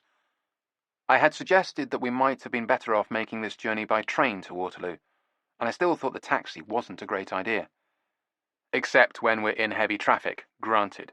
And also, this is the crucial thing, with Cleanhead on the watch for us, we're more likely to know if anyone is following us." "True," I said. This was a good point. If someone was on our tail, and despite Nevada calling it paranoia, it had happened in the past, it would be better for us to know about it, and perhaps to draw them out. "Which gives us the initiative, and puts us in control," said Nevada, completing my own thought. "Plus," she said, glancing at Cleanhead in the compartment in front of us. Her bald head gleamed, a sculptural entity in its own right. You could see from the set of her neck that she was concentrating on the traffic flow in a reassuringly expert way, and, almost as importantly, continued Nevada, we get to give a paying job to an old friend. Also true. We lurched forward, moving at last. I stared out the window behind me. I hadn't been paranoid before, but I was now. Were we being followed? We were just passing the London Eye, and every motor vehicle in London seemed to be here. I said, We can get out anywhere around here. Can she hear us? Cleanhead, have you got your sound system on at the moment? I can hear you loud and clear, back there, being a cheapskate. I know, said Nevada. And it's not even his money. Cleanhead dropped us off outside Waterloo Station, and we crossed the road among a throng of pedestrians. All of them, like us, were apparently heading for the South Bank Centre by the river. This was where the Royal Festival Hall was located, and it was where Danny Overland was rehearsing today. I had phoned the RFH and managed to get a number for Overland's management, where I'd spoken to a public relations person and arranged today's interview. I hadn't corrected anyone's assumption that I was some kind of music journalist. Did you have to invoke the dreaded name of Stinky? Said Nevada. Stinky Stanmer was an old acquaintance of mine who'd climbed the slippery media pole with amazing alacrity and now had his own radio program. Sometimes even the television wasn't safe from his presence. In the past, we'd used his name as an entree to people in the music business we wanted to talk to, people I couldn't get at otherwise. I shook my head. It didn't prove necessary. They seemed quite eager to set up a meeting. We walked up the stairs, past the enormous bust of Nelson Mandela, and out along the wind-swept concrete of the embankment. There was a cool breeze, but the sun was shining, glittering with blinding brightness on the Thames among the white riverboats. At the coffee shop in the Royal Festival Hall, we met Overland's PR, a pretty, sun-tanned Australian girl called Jenny. Overland was supposed to be there too, but all that remained of him was an empty coffee mug. He's gone out for a smoke, she said, pointing back through the glass doors towards the embankment. He said you could find him and have a chat out there. As we went back out the sliding doors, she called, "Good luck," a remark that only later, in retrospect, took on significance. We found Danny Overland standing by the river, smoking. He was a bald, wiry old man with a dark suntan and a deeply lined simian face. He was wearing flared jeans, which were either cutting-edge or extremely dated, and a white shirt open at the throat, revealing grey curls of chest hair. Around his neck, he wore a string with a white plastic clip on it that looked like it was designed to be attached to some kind of saxophone. He didn't seem bothered by the cool river breeze, despite only wearing the thin shirt. We were in jackets and scarves. I said, "Mr. Overland?" He grimaced and nodded. "If you don't mind, we wanted to ask you a few questions about Colonel Honeyland." He took the cigarette out of his mouth. Smoke bled between his lips and was carried away on the wind. "That fucking bastard," he said. And our interview went downhill from there. Any notions of recording it and thereby gaining the delighted appropriation of our client began to spiral down the drain. I had assumed that the mention of Colonel Honeyland's name would be met with the same kind of glowing nostalgic approval that had greeted it at our previous interviews. Instead, it rapidly became clear that Overland had no time for the late children's author and air hero. No time at all. "That son of a bitch," he said truculently. "Talentless damn tosser." His Australian accent wasn't especially marked. "So you don't rate him as a musician?" I said. Overland turned his face away from me disgustedly and stared at the river. "How about as a pilot?" He shot me a fierce look. I had his attention, anyway. I seemed to have touched a sore spot. "As a pilot?" he shrugged. "The only thing he was worse at than flying a plane was leading a band." He turned away again, offering us his profile as he smoked his cigarette. I looked at Nevada. She shrugged helplessly. I decided to change tack. "What about the Glenn Miller Band?" I said. He kept watching the river. "What about them?" "I understand they were enormously popular here during the war." He looked at me again. "The war?" he said. "What do you know about the war?" "Nothing," I said, sensing an opportunity. "We were hoping you could tell us about it." "Nothing is right," said Overland with satisfaction. He looked at Nevada. "There was this girl who interviewed me in Melbourne for one of the papers. Did a very nice piece too. Lots of references to my experiences in World War I. World War fucking I. He shook his head disgustedly. "I do realize that's the wrong war," said Nevada, but he wasn't even listening. "I like going to the pictures," he said, apparently apropos of nothing. "And whenever there's a film with a score by Johnny Williams, I make a particular point of going along." I couldn't quite follow this sudden shift of logic, and I wondered if it was a senior moment. But the steely contempt in his voice signalled a sharpness of focus that suggested otherwise. "And as a result of this," said Overland, "I've seen some of the damnedest movies. One of my favourites was one of those Indiana Jones pictures. It was the one where Indy runs into Hitler and a bunch of his brown-shirted goons." "Was that The Last Crusade?" said Nevada, still trying gamely, but he ignored her again. "And when he sees them, Indy says, 'Nazis. Oh, I hate those guys.' Do you know why he says that?" He didn't wait for an answer. "He says it so that people like you, children like you, kiddies, who've never heard of Hitler or the Nazis or World War II, will know what to think." He flicked his cigarette butt away on the wind. "I suppose someone has to tell you what to think."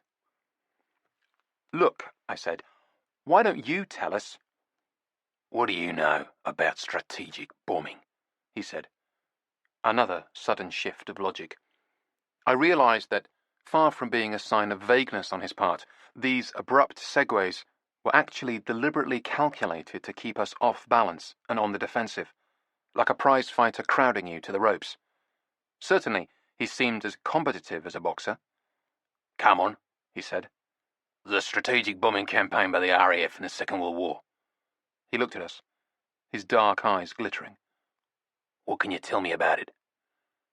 "Not a great deal," said Nevada brightly. "However—" We never got to hear what brilliant idea Nevada was about to offer, because he shook his head and said with some measure of finality and disgust, "You just don't know the score." He turned away and looked at the river again. Gulls were wheeling and crying in the air above the bright water. "Send me someone who knows a score and I'll talk to them." I said, "There isn't anyone else. Just us." He looked at me. "Then come back when you can demonstrate you know your ass from your elbow." He took out a packet of cigarettes and a lighter. "If you ever achieve that." He lit a new cigarette and puffed on it. This, at least, seemed to make him happy. Then he turned back to his river view. "Because until then, you're wasting your time.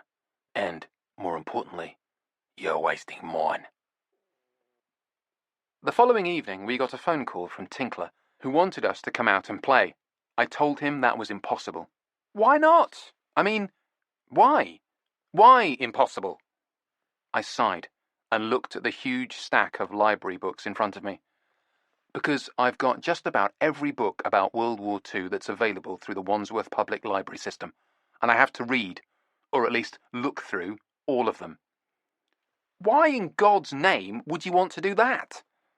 "Because I've had enough of wading my way through the swamp of rumour, opinion, speculation, and occasional nugget of fact on the internet." I explained about our encounter with Danny Overland, the bastard, and his ultimatum. If we want to talk to him, apparently we have to be able to prove that we know about the war and what he, and presumably other people like him, went through during it. Instead of doing all that reading, wouldn't it be easier just to go and talk to someone who was an expert in the field? I said, "Unfortunately, I don't know anyone like that." "But I do," said Tinkler. Chapter 10. Satan's Ladder. We had first met Eric Maycloud, nay, Eric MacLeod, when we'd been researching the legendary British 1960s rock chick, Valerian. He had played in her band. Indeed, it had been Valerian who'd given him his name. But while Nevada and I had remained on strictly business terms with Eric, my old mate Tinkler had somehow managed to strike up an implausibly close friendship with the erstwhile rock god and lead guitarist. So it was Tinkler who made the arrangements and accompanied us on our visit to Eric's house beside the river in Barnes. It was a modernist white residence with an odd little moat around it, set deep in concrete. Eric feared that the Thames might break its banks and wash his guitar collection away, but if the mighty river did flood, I had my doubts about how much good one little moat would do. Eric himself opened the door, in fact, threw it open enthusiastically and grinned at Tinkler as though he were the prodigal returned. Jordan, my old mucker. Come in. Come in. He slapped Tinkler on the back and led him inside, waving for us to follow. Brought your friends, eh? Yes, sorry about that. They're very annoying, too. We'll try and get rid of them as quickly as possible. Eric laughed and pounded Tinkler on the back some more. Ha ha! Good old Jordan. He was just joking. Jordan the Joker. You're very welcome. All of you. After we came in, he stared at the open door in puzzlement for a moment, and then went and closed it himself, with the manner of a man unaccustomed to doing such things. Very welcome, he repeated. Tanned and long-haired, he was looking fit and trim in an ornate Cuban shirt made of very fine cloth, and exquisitely faded jeans with strategic tears at the knees. He was barefoot, which made sense given the pleasant warmth of the heated tile floors. I got you that Faces LP you were looking for, said Tinkler, with the original textured cover. Nice one, said Eric. He seemed genuinely delighted, and gave Tinkler an energetic high five. The sound of slapping hands echoed in the hallway. Yeah, nice one, burbled Tinkler, inordinately pleased with himself. Good to see you, mate. Good to see you, mate. They hugged. It's a bromance, said Nevada in a voice that only I could hear. I put my mouth to her ear and said, just as long as they don't start talking about football. Eric and Tinkler broke their manly clinch. Where's Bong Cha? Said Tinkler. Setting up the audio-visual room. Nice one. Bong Cha, whose name irresistibly suggested teenagers in their bedrooms furtively smoking controlled substances in bubble pipes, was in fact a rather straight-laced, middle-aged woman who worked as Eric's housekeeper and live-in cook. Despite her dwelling full-time under the same roof as the priapic guitar hero, even Tinkler had been unable to impute a carnal dimension to their relationship. Her name actually signified something like venerated daughter. She was from South Korea, by way of Birmingham. She was waiting for us upstairs in the audio-visual room. I hadn't been in this part of the house before, and I was impressed at how large it was. Our kitty cats could have spent days exploring the place. The audio-visual room was a rectangular space facing south, away from the river, and presumably towards a dense cluster of housing. A wide window that spanned the room would have given us a view of this, but it had been screened off by a highly effective blackout blind. The sunlight outside was just a remote, subdued glow on its heavy cream fabric. Just below the blind was a long black sofa with a low table in front of it, and reclining armchairs on either side of it made of chrome and bright red suede. On the wall opposite was the biggest, flattest, flat-screen television I'd seen in my life. There were no controls of any kind in evidence on it. The table in front of the sofa consisted of an irregularly shaped, scarred slab of silver wood suspended over a smoked glass shelf on which were resting a large collection of remote controls. On the wooden slab was a bottle of peach vodka in a transparent plastic ice bucket and tall, ice-filled glasses.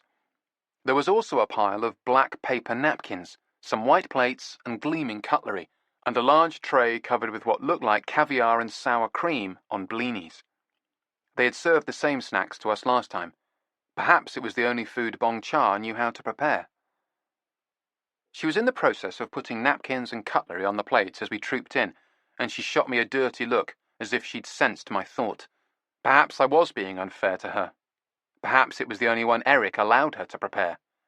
Sit down, he said. He ushered us over to the sofa, and we sat. Meanwhile, Bong Cha moved around the table, to the opposite side from us, presumably to avoid contact with the guy who'd telepathically dissed her culinary skills and continued setting out plates. Back in a sec, said Eric. He left the room, and then came back with a pile of books. I recognized many of the same titles I had so recently borrowed from the library, but these appeared to have all come from his own collection. So maybe Tinkler hadn't been entirely wrong about him being a World War II specialist. He sat down on the armchair beside the sofa and slapped his knees. Right, so you want to know about the air war in Europe. Should I take notes? Said Nevada, taking out her smartphone. Bong Cha snorted. Now that she'd finished setting out the food, I expected Eric to send her from the room, but instead, she settled into the other armchair. Obviously, she was part of the discussion. Eric smiled at me. Bong Cha is the expert on the Yanks. And air warfare? Said the housekeeper. No, I'm the expert on the air warfare. Bong Cha shrugged contemptuously. Huh? Well, let's just say it's one of the areas where we overlap, where our areas of expertise overlap. Like the Blitzkrieg in Western Europe. Eric nodded. Yeah, like the Blitzkrieg in Western Europe, and like the North African campaign. Do you mind if I have some of these? Said Tinkler, reaching for the caviar blinis. Eric gave a start and lunged forward, snatching the vodka bottle out of the ice bucket so quickly that we were showered with fine drops of water. Where are my manners? He said. He splashed large amounts of vodka into the waiting glasses and passed them around. Tinkler took his in one hand while industriously scooping up blinis with the other. Eric looked at me over the rim of his drinking glass. A slice of peach floated in the clear turbulence of the vodka, as did one in each of our glasses. It was a nice touch. I could tell Nevada was impressed. Do you know the most fascinating aspect of the North African campaign? Said Eric. No, I don't really know much about World War II at all. That's sort of why we're here? Said Nevada. She'd fished the slice of peach from her glass and took a neat bite out of it. I suspected she wanted to dive into the caviar, but thought it was polite to wait.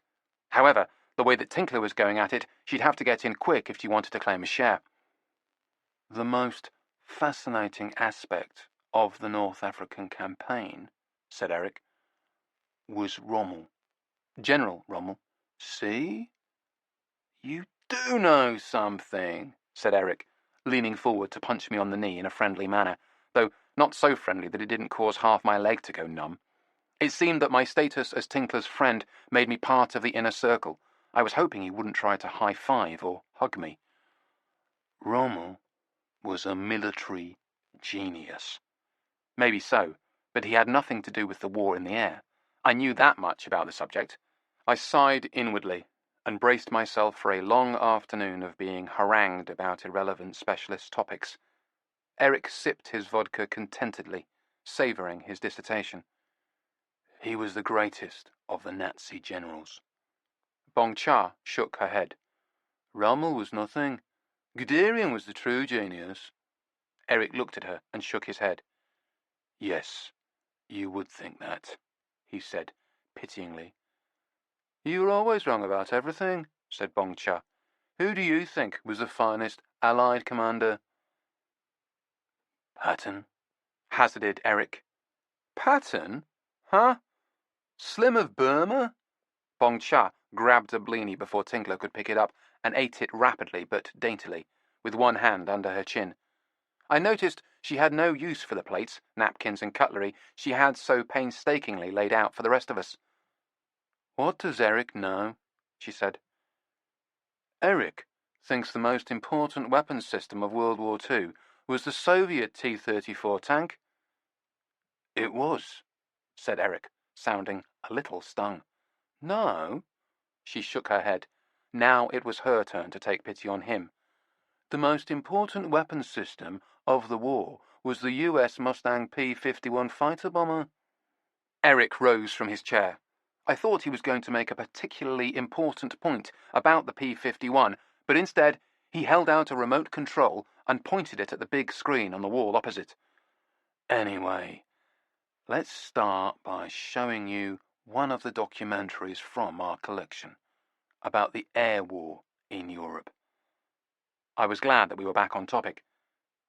But the screen didn't come on. It remained gleaming and black. This occasioned much confusion among our hosts. Eric tried another remote from the shelf under the table. Then Bong Cha scolded him and tried a third one. Then they both went to the other side of the room and began to closely inspect the big screen, looking for a manual switch that was reportedly carefully camouflaged somewhere on the fascia. While they did this, I leaned over and spoke quietly to Tinkler. "They contradict each other about everything." Tinkler nodded and smiled proudly. "I know. That's the beauty of it." "Beauty?" "This way you get a balanced view. Have you tried these blinis? They're magnificent." Jenny, Danny Overland's PR person, seemed astonished that we wanted to meet him and try again. "No one comes back twice," she said. She had insisted on meeting us in the same cafe at the Royal Festival Hall and buying us coffee and cakes, which was nice. She evidently wanted to make amends for our last encounter with the great man. "It must be awful having to arrange interviews for him," said Nevada, at her most sympathetic and interested, "when he's so irascible." "Irascible?" said Jenny. "That's putting it mildly. But he's all right sometimes. It depends on what time of day you catch him." I said, "Is now a good or bad time of day?" She shrugged. "It varies. From day to day." We finished our coffee and cakes, got advice on the irascible one's current location, then went out through the sliding doors like a couple of Christians entering the arena. There was a book market by the riverside today, numerous stalls selling overpriced hardcovers and paperbacks. I noticed a box of vintage penguins, easily identifiable by their orange spines, and thought of Cleanhead, who was a devoted collector of them. There were art books, books on architecture, cars and ballet. I saw a table of military history titles and flinched. It was our big audition, the final exam. But were we adequately prepared? We were going to find out. Because of the bookstalls, he'd had to move a little further downstream, but otherwise, Danny Overland was standing in a similar spot to last time and cutting a similar figure. Except now, he was wearing a short-sleeved shirt. This was one old man who really didn't feel the cold. He was lighting a fresh cigarette as we approached him. He put his lighter away, exhaled smoke, and said, "You two again. You said to come back when we knew what strategic bombing means." "Did I? So, what does it mean?" I cleared my throat. Nevada gave me a look of encouragement and squeezed my hand. I said, "Strategic bombing is fighting a battle from the air. Planes dropping bombs, not in support of the army or navy, but for their own purpose." He nodded and said, "Which means?" "Which means... well, it means the bomber barons, the ambitious Air Force chiefs, wanted to promote their own cause, so they argued in favor of strategic bombing, because it would give them autonomy and power." I was paraphrasing what Eric and Bong Cha had told us the other day, amid much internecine bickering, and summarizing wildly. Danny Overland nodded and said, "Which means?"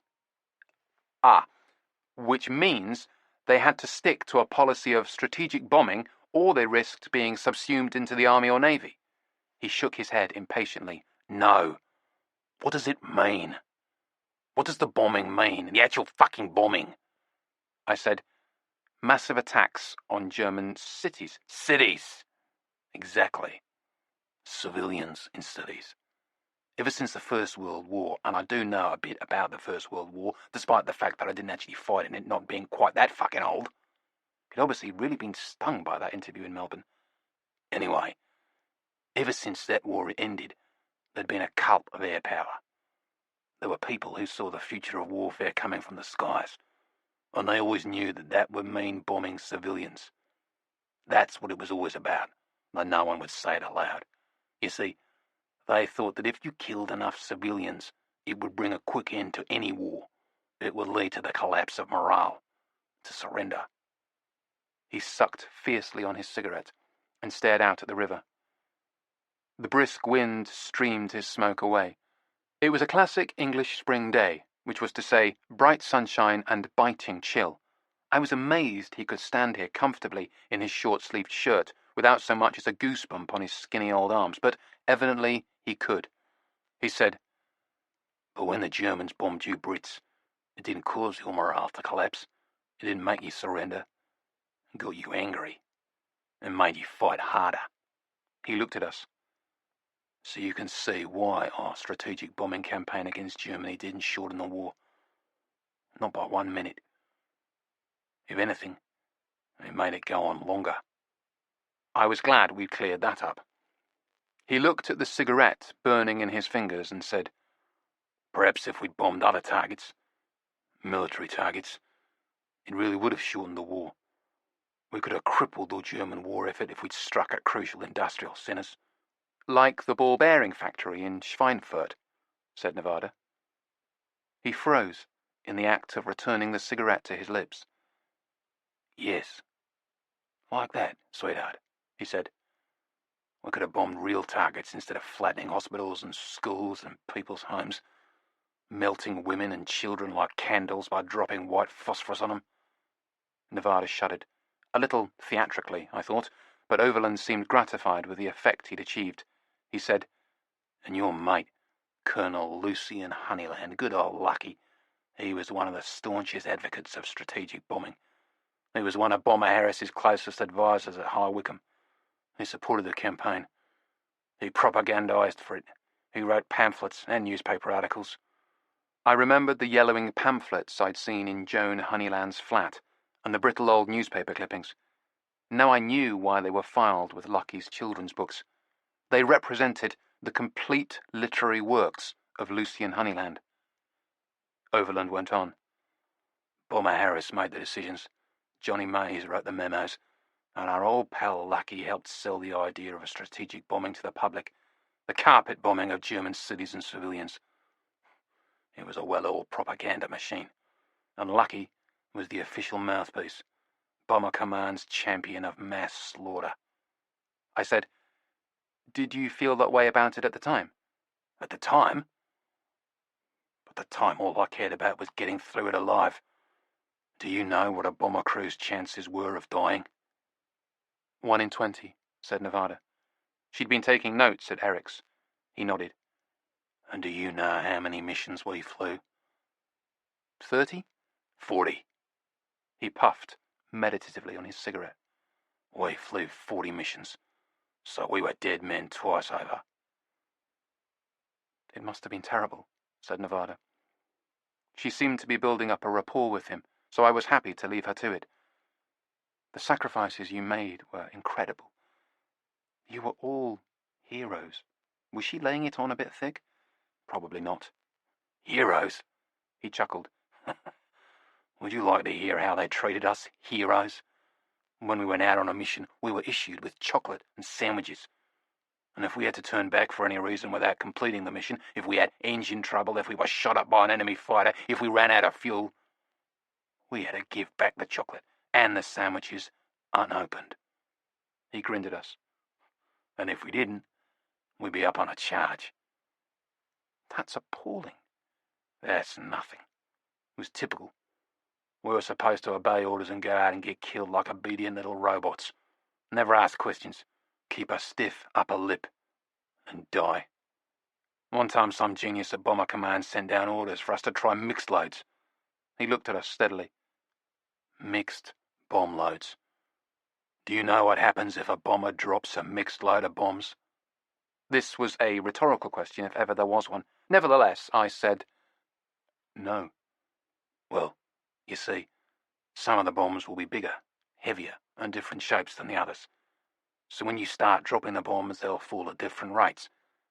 Imagine a long strip of bombs dropping out at the bottom of your plane, and some of them are falling faster than the others, so they'll hit the other bombs going down." He looked at his cigarette, which he'd smoked down to the filter. "And they'll explode, which causes the bombs above them to explode, and the ones above them, and so on. Up and up the explosions go, like Satan climbing a ladder in the air. And when Satan gets up to the plane," I said, "it explodes too." He threw his cigarette butt away, over the embankment rail, into the river. "So understandably we weren't too keen on mixed loads or those new orders. And we refused. 2 of us refused. A British pilot and me. The Brit ended up in a military prison. They could do bugger all of me because I was Australian, but they made sure they made an example of the British boy." He looked at me. "Your old friend Lucky could have done something. He seemed to believe there was a deep bond of affection between me and the late children's author. It didn't seem worth correcting him. He could have intervened on his behalf. But not old Lucky. He was far too conscious of his position as Bomber Harris's lapdog. He wasn't about to do anything to jeopardize his status. "Is that why you hate him?" said Nevada, in that direct way that only women seem able to get away with. "It's one of the reasons. But it's not even the main one." "We found one of your records," I said, interrupting. I thought it might get him off the subject of how much he hated Lucky, and the myriad reasons for this hatred. Overland had been taking a fresh cigarette out of the pack. It was far too long since he'd smoked the last one. But now he paused and swiveled his gaze towards me. "A record? Of mine?" "By the Flare Path Orchestra. You wrote both the tunes, Catfish and Whitebait, didn't you?" He stared at me as he tapped the cigarette on the side of the pack in an odd little musical rhythm. "You're kidding," he said. It was the first time we'd drawn a spontaneous reaction out of him, instead of a well-rehearsed anger about old grievances. "I didn't think any of them still existed." "Well, they're not too thick on the ground," I said. He chuckled. "No, I bet they're not." Then his eyes narrowed. "Did you listen to it?" I sensed he was setting a trap for me. "Yes," I said. "What did you think?" There it was. "I thought Catfish was very effective," I said, "especially the anti-aircraft barrage at the end." He chuckled again. "Well spotted. Did you like the horn section imitating the sirens?" "Yes, that was another nice touch." Not really. It was banned from broadcast after the first couple of times it went out on the radio. Seems people were shitting themselves when they heard it. The siren sounds were all too realistic." He looked at me. "What about the other side? Whitebait?" "That was the better of the two, I thought." He nodded decisively. "Right. Do you know why? Because Lucky always fucking interfered with the music. I'd write a lovely little arrangement, just perfect the way it was, little Jim. And then he'd go and stick some fucking tambourine or xylophone or theremin or something onto it and ruin the whole effect." He grinned, showing teeth that were surprisingly white, considering their age and the steady flow of nicotine across them. "But on Whitebait, he was called away to High Wycombe during the broadcast. It was recorded from a live radio broadcast, so I was able to remove his shitty interference. He hit the roof when he heard it. That was our parting of the ways. I didn't regret it. I only regretted I hadn't been able to also remove his shit from Catfish, which was the better piece, at least in conception." He looked at Nevada. "You wanted to know why I hated him? That was the main reason I hated him. He always interfered with my fucking music." Nevada nodded, as if this was a perfectly reasonable position, which, come to think of it, it was. He said, "Do you know what those titles mean? Catfish and Whitebait?" "No." "Code names. Catfish was Munich, and Whitebait was Berlin. They were bombing targets." Nevada said, "We can make a copy of the recording for you, if you like." "No, thanks, darling. I'm trying to forget all that." Chapter 11. TP-37. Despite what he'd so fiercely asserted, with smoke pouring out of his mouth like a pantomime dragon, I couldn't really believe Danny Overland wasn't interested in hearing his old records. After all, they were his own compositions, and they were very good. Plus, he probably hadn't heard the damn things in over half a century. What's more, I'd seen something in his eye when he learned that one of those rare, fragile old discs had survived. He was interested, all right. So I rang up Joan Honeyland. Thanks to Tinkler, I couldn't get the notion of her being banged by the chauffeur out of my head. I was almost reluctant to ring her number in case I interrupted some upstairs-downstairs carnal hijinks in their bijou flat over the Soho Mews. But Miss Honeyland picked up on the first ring, sounding composed and alert. Pleased to hear from me, in fact. I told her about meeting Overland and how he couldn't help us with any records.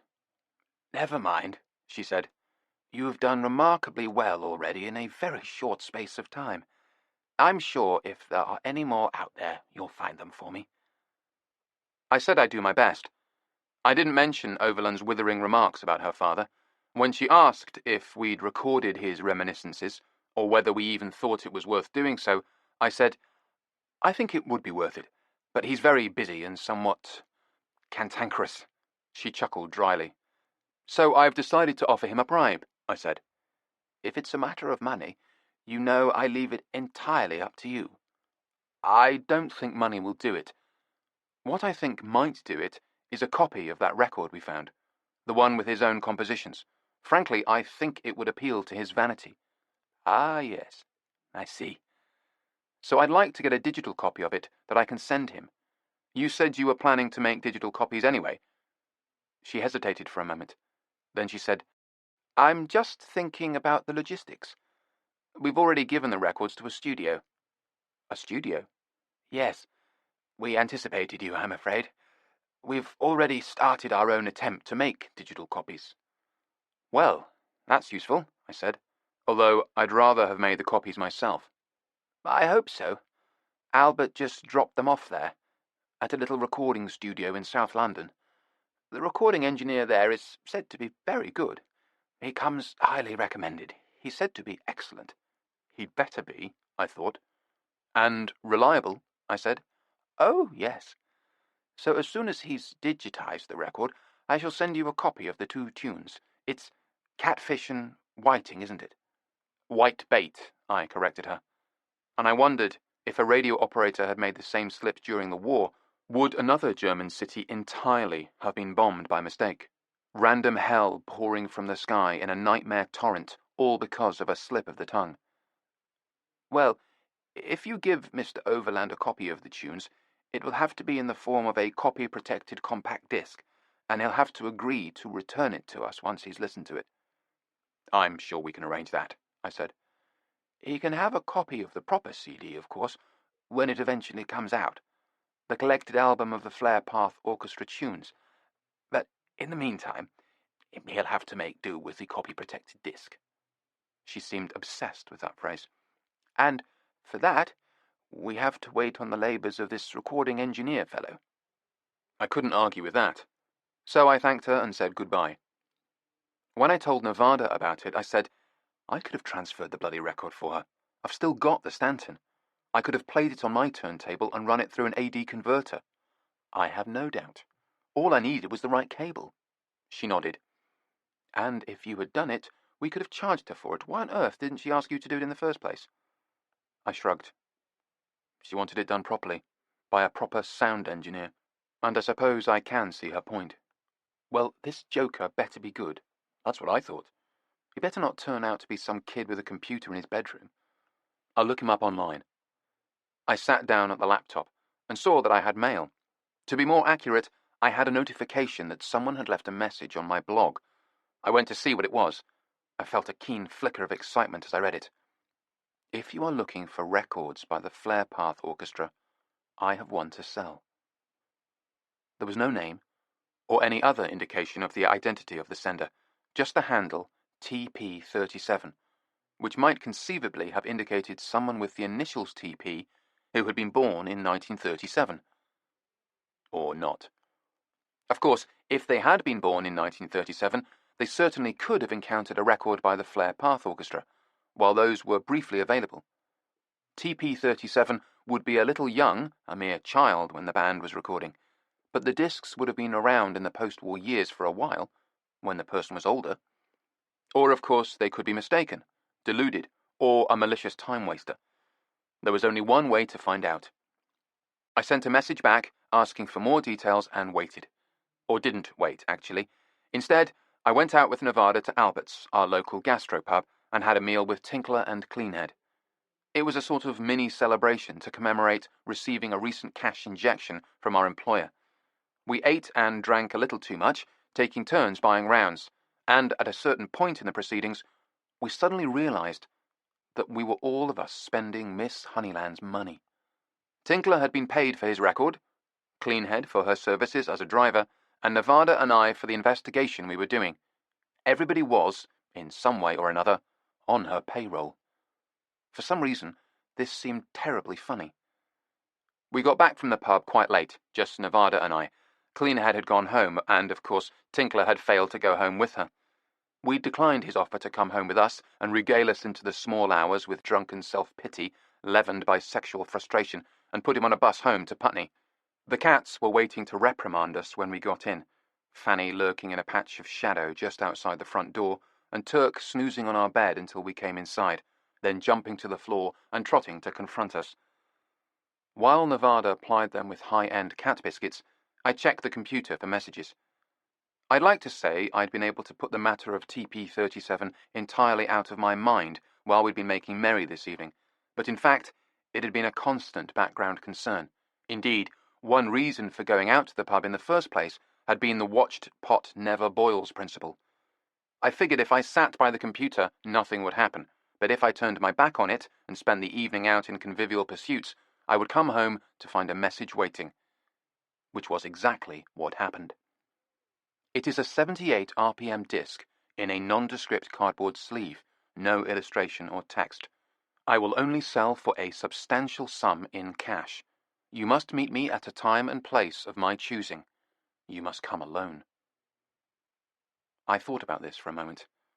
Then I sent a message back and asked what tunes were on the record. Anybody who was actually in possession of such a disc would find this easy enough to answer. Then I went to bed. The next morning, there was a new message waiting for me. It was commendably terse, as if the sender was getting impatient. Fringe merchant, BW, creep back. If this was a total fabrication, at least it was an intriguing one. I checked these titles on search engines, but once again the mighty power of the internet yielded nothing of use, though I did learn that a theatre company called Fringe Benefits were mounting a novel production of The Merchant of Venice. There was certainly nothing as helpful as a discography listing these titles as belonging to a very rare 78 RPM disc of swing music recorded by the Flare Path Orchestra. I considered my options, and then got on the phone to Charles Gresford-Jones. No reply, and no voicemail. The phone just rang endlessly, echoing in that small front room in Dover, possibly with Abner the zombie cat listening in irritation. I hung up and tried Jerry Wuggins instead. He answered immediately.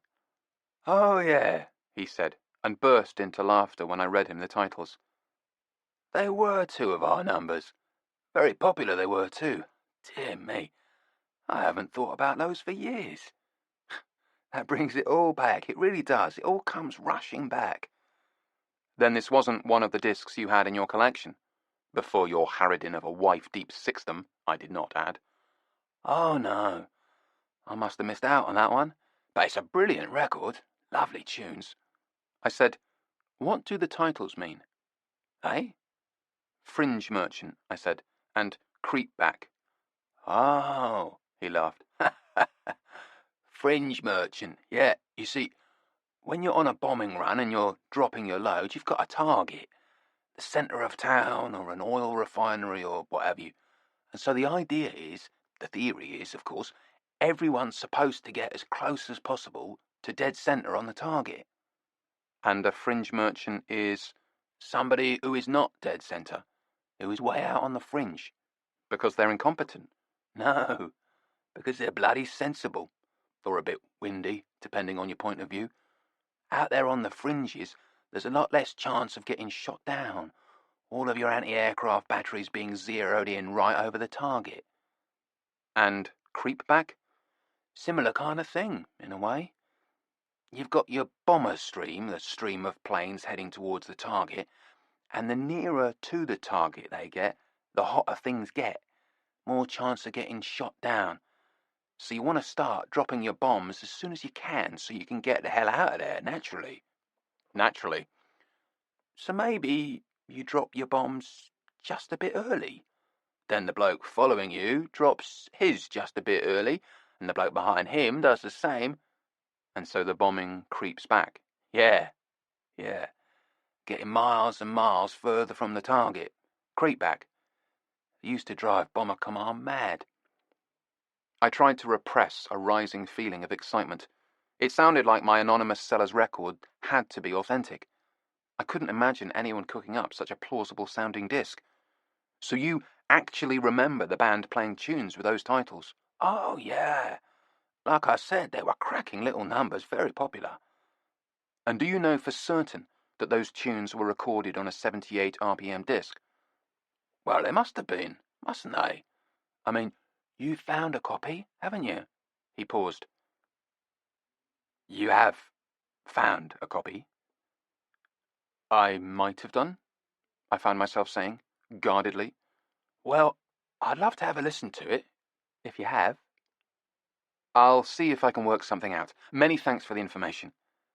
We discussed the possibility of Nevada and I coming down to his house and recording his reminiscences, as we had so notably failed to do last time. He seemed entirely amenable, and we penciled in a day. Just before I hung up, he said, By the way. Yes? Fringe Merchant and Creepback. They were both compositions by Johnny Thomas. Poor old Johnny. Really? Yeah. Brilliant they were. And I think they were the last things he wrote before, you know. He was hanged by the neck until dead. I thanked Jerry Wuggins, and on that unspoken note we said our farewells. I immediately got in touch with TP37 and said I was very interested in purchasing the disc. This time, I broke my own rule and spent the afternoon sitting around near the computer in case I got a reply. Nothing. That evening, I let Nevada drag me out to see a brace of foreign films at the riverside. She was a sucker for anything not in English and vaguely arty, which had led us more than once into cinematic quicksand. Tonight, we got a taut little Swedish thriller and an interminable French epic about a prisoner who saw visions of deer jumping in front of cars and was then inexplicably and arbitrarily promoted to a criminal kingpin. There was, at least, a great Jimmy Dale Gilmore song at the end. We returned home, and I hastened to my computer, fully expecting a message. Nothing. Nothing the next day, or the next. I was starting to climb the walls. Had I somehow bungled the negotiations? Had I put the seller off? I went back and reread the previous messages, all 61 words of them, assuming you count BW as a word. It stood for backed with, and was music industry speak for any record with just one track on each side. I started obsessing about what the use of this piece of jargon implied about my mysterious correspondent. Or non-correspondent. Finally, after I'd given up hope and reluctantly accepted that somehow I'd blown the negotiations, on Saturday, I got a reply. All right. We will meet next week, in London. I will confirm the time and the place. You must come alone. We then negotiated about price. This didn't take long. TP37 now seemed to respond instantly to every message I sent. We came to an agreement and signed off. I would wait for confirmation of the time and place of our meeting. The final message from my correspondent read, Tell no one. I went and told Nevada. I knew you were up to something, she said. You've been all silent and moody. I hadn't realized I'd given any such sign, but she could read me like a book. Have I? Yes. It was obvious you were working on something and it wasn't going great, and you didn't want to tell me about it until you had it sorted. Do you? Have it sorted? You tell me. We sat down at the computer, and she went through all the messages I'd exchanged with TP37. Then she looked at me. Are you going to meet them? Yes. Are you going to go alone? No fucking way. Chapter 12. Chelsea. TP37 turned out to be Toba Posner, a woman who lived in Chelsea, and had in fact lived there for the better part of half a century. I assumed she had indeed been born in 1937, but it didn't seem polite to ask. Our first intimation that she lived in Chelsea came from Tinkler, or rather, a friend of his who was able to trace the messages I'd received back to an internet cafe on the King's Road. That's all right then, said Nevada when she found out. I said, there being no psycho killers in Chelsea? Well, there are, but at least they have nice shoes. I'd gradually talked Toba Posner away from her position of total anonymity, and of demanding that I meet her alone. I'd achieved this by explaining, truthfully, that if she didn't insist on a payment in cash that was physically handed over to her, say in a brown paper bag on a park bench, I could get her considerably more money for the record she wanted to sell. I suggested instead that she should accept an electronic bank transfer, or, if she was old-fashioned, as seemed likely, a cheque. We'd make the payment to her on sight of the record. I also added that if she'd personally known Lucian Honeyland, we'd be willing to pay her extra for any anecdotes or reminiscences she might have, provided we could record them. This seemed to swing it. She agreed to meet. I told her I wouldn't be on my own, that I'd be bringing my wife with me. Wife? Said Nevada. I thought she was more likely to agree if I said wife rather than girlfriend. Hot girlfriend? Extremely hot girlfriend. Extremely hot girlfriend. She looked at me. Are you sure this isn't a roundabout way of proposing to me? By lying to a total stranger? Because that would be so sweet. I said, well, I don't feel like she's a total stranger to me anymore. And it isn't exactly a lie. You've been living with me for over a year, so you're my common law wife. Am I? Good Lord. She looked at the cats, lolling side by side on the floor in a slice of sunlight. Hello, common law kittens, she said. Toba Posner agreed to the terms of the meeting, provided we promised to make payment to her using a certified cheque made out to cash or a money order of some kind. In fact, anything that doesn't involve giving away her name or personal details, said Nevada. That's right, I said. Another one of her preconditions is that she remains anonymous. She's got a lot of preconditions. And anyway, how can she remain anonymous? You already know her name and address. But our client doesn't. Toba made it very clear that it should stay that way. She doesn't want Miss Honeyland to find out who she is. Why? We found out when we went to meet her. Toba Posner's address was in a side street just past Chelsea Old Town Hall. Cleanhead, who was now officially on the payroll, dropped us off outside the big front gates of the estate where Toba lived. We walked under the shadow of a stone arch towards a tall metal gate, where we buzzed at a buzzer and were admitted into a large courtyard with 5 stories of dwellings rising above us in long stone ranks on 3 sides. The estate belonged to the Sherman Trust, a charitable institution that provided affordable accommodation for those on low income.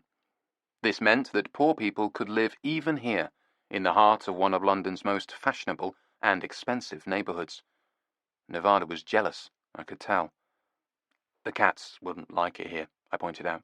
They wouldn't have a garden, and there's all that traffic right outside. That's true, she said, and took my hand. We walked up the dim, echoing coolness of a concrete staircase to the top floor, arriving just a little winded. We then proceeded along a narrow walkway with front doors on our left and a stone wall on our right, slightly more than waist high, which looked down into the wide shadows of the courtyard. There were welcome mats outside many of the front doors, and numerous flower pots, and even some gnomes. Tinkler would have been delighted. Toba's flat was at the end of the walkway. The canary-yellow front door sprang open as we approached. She'd buzzed us in, and had apparently accurately estimated just how long it would take us to walk up here. She probably had experience in this area. She stood in the doorway, looking a little nervous. She had disquieting amber eyes and jet-black hair in a short, helmet-style cut. I didn't need Nevada to tell me that the black had to be a dye job for a woman born in 1937. Toba was wearing drainpipe jeans, espadrilles, and a boldly striped blue and white sweater with a red batik scarf at her throat. The entire ensemble was strictly bohemian and rather chic. She had a deeply and intricately seamed face. Another smoker, I thought. But apparently she had given up long ago, because when we went inside there was no sight and, more importantly, no lingering smell of cigarettes anywhere. She closed the front door and showed us to the tiny galley kitchen where she offered us coffee. Nevada lifted the brown paper bag she'd been carrying. What a coincidence, she said. We've brought some. We got one for you. Toba politely declined and proceeded to make a cup of instant for herself while we took the lids off ours and sipped. The subtext of this exchange was that, at this stage at least, nobody trusted each other enough to accept any hospitality. Nevada and I, at least, had a sound basis in our personal experience to be skittish. So we drank our own coffee while she drank her own, which, ironically, verified that we each would have been fine drinking the others. Paranoia is a terrible thing, but we hadn't exactly started this relationship under the most relaxed of auspices. The little flat was crammed with paintings. Every wall, even in the kitchen, was literally covered with framed illustrations of all different sizes and media. They were hung from near the ceiling to almost floor level. Oddly enough, the effect of all these images was neither oppressive nor claustrophobic. Some clever discrimination had gone into positioning each picture, and there was a sense of balance, proportion, and harmony that made it all acceptable. Not just acceptable, in fact, but rather pleasant. As I began to get a feel for her aesthetic, I realized the yellow tint of the front door was no accident. The color scheme had continued within. Underneath its layer of framed pictures, the front hall was painted a slightly more pale shade of yellow, and the further into the flat you went, as we found out later, the more pale the color became, shading to cream in the kitchen and snow white in the 3 tiny rooms lying beyond. Each of these was theoretically a bedroom, but 2 of them had been converted, apparently permanently, into studies or workrooms. There were tables, desks, bookshelves and filing cabinets. Art materials were everywhere, and on an easel in a corner of the room where we sat was a half-finished pastel of a pastoral landscape. In its simple, bold colours and forms, it looked like a late Hockney. It was an accomplished piece of work. "You're an artist," I said. "An illustrator," she corrected. "Are all these yours?" said Nevada, indicating a wall full of framed pictures. "Most of them. Many of them. A few are by friends." The framed colours, which included everything from large watercolours and oils to the tiniest pencil drawing, had apparently been grouped by period or mood, so that each piece seemed a close relative to those nearby. The ones in this room had an almost childish boldness of colour and form, and there was something oddly familiar about them. I found myself wondering where I could possibly have seen her work before. Then I caught sight of a volume I recognized on one of her bookshelves, and I put 2 and 2 together.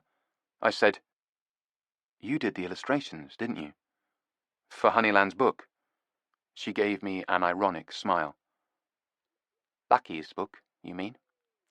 "Yes, that was me." "Do you mind?" I said. I went to her bookshelf and took down the copy of Farmer Henry versus the Locusts and showed it to Nevada. We flipped through the brightly coloured pages. None of the pictures from the book were actually present on the walls, but the stylistic similarity was unmistakable. Toba Posner watched us closely and nodded, perhaps with approval. She nodded at the wall. "The work in here is from the same period, mid to late 1950s. "It's marvellous," said Nevada politely. I finished flipping through the book and returned to the title page, which declared that the book was written by Lucky, but gave no clue as to who might have done the pictures that were such an important part of it.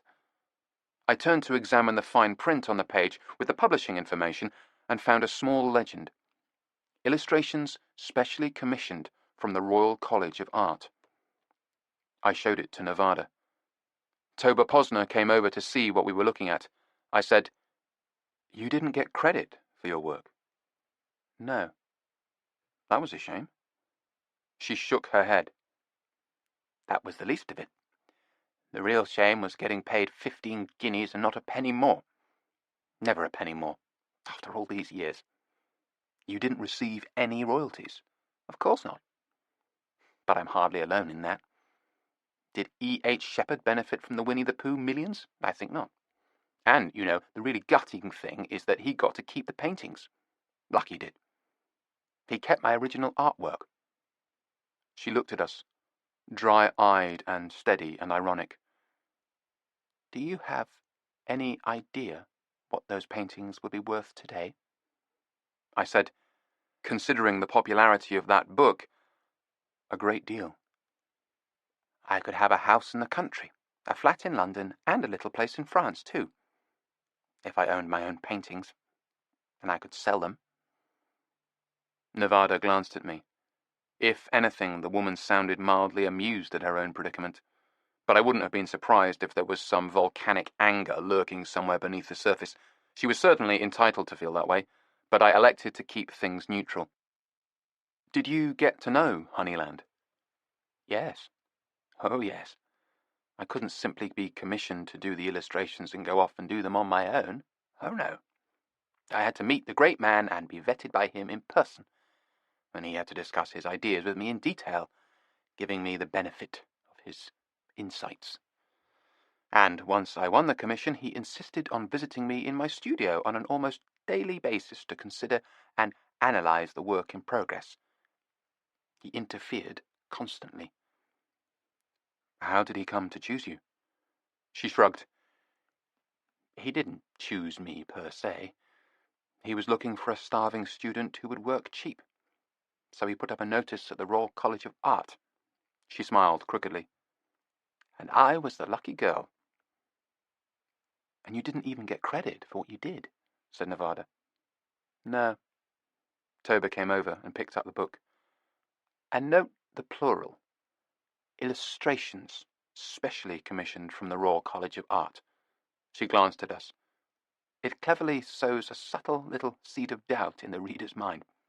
I said, What do you mean?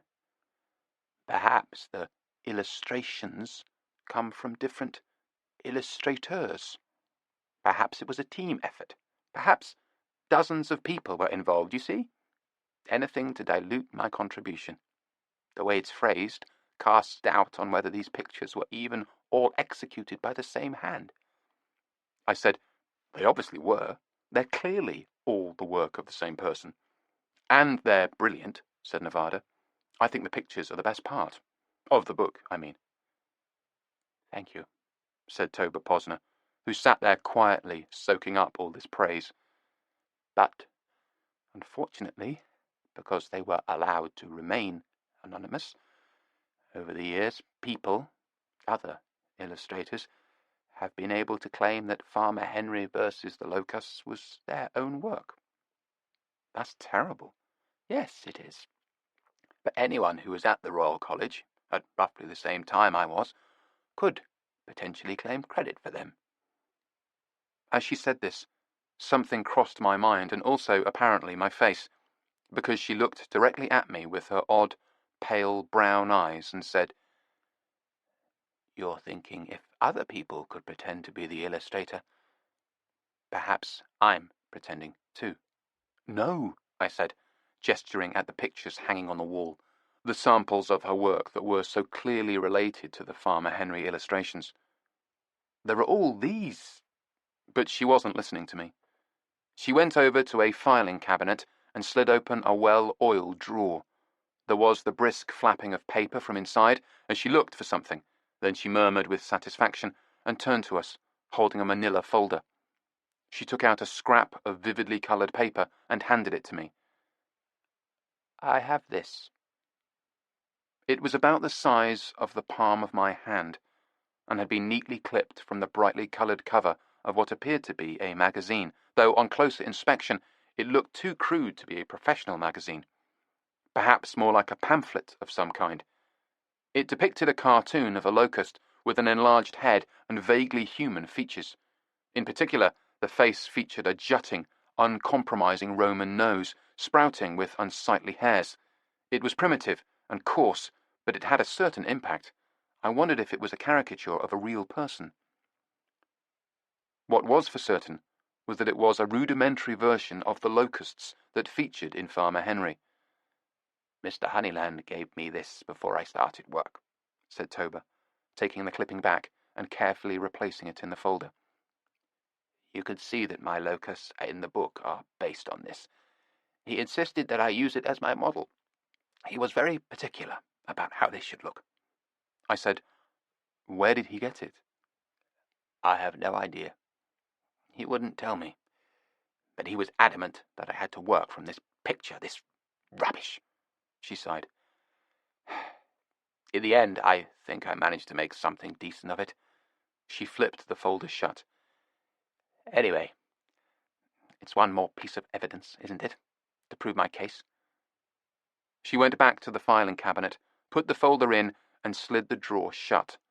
Then she turned and smiled at us. Ironic, isn't it?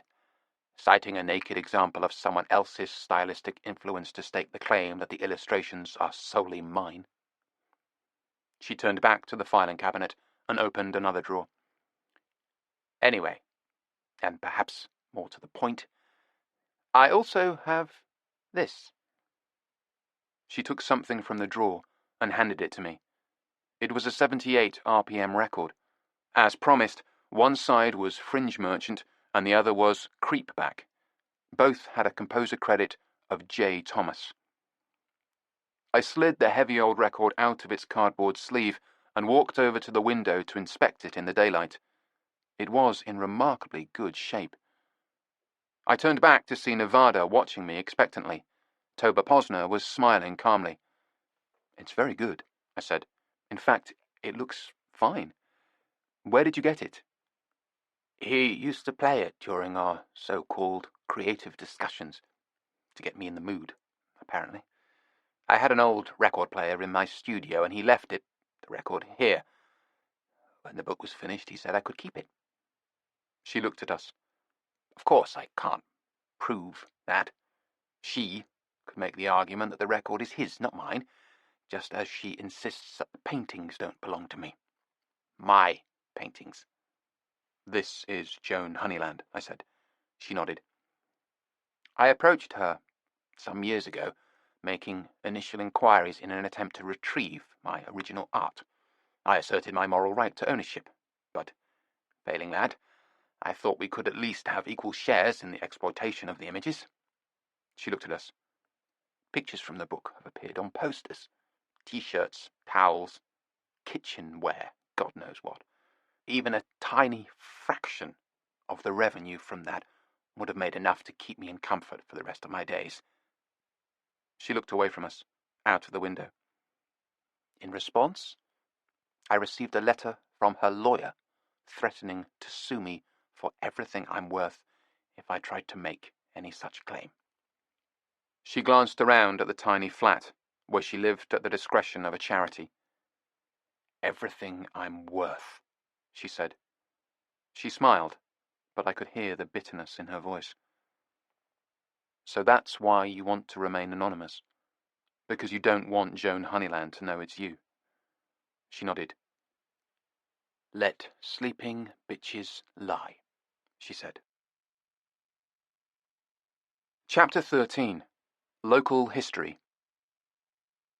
The next morning over breakfast, Nevada and I sat discussing Toba Posner. The cats sprawled on the floor nearby, keeping us company and praying some silent cat prayers that a piece of bacon would fall on the floor. I said, I was really thrown by her attitude to Miss Honeyland. Nirvana buttered a piece of toast.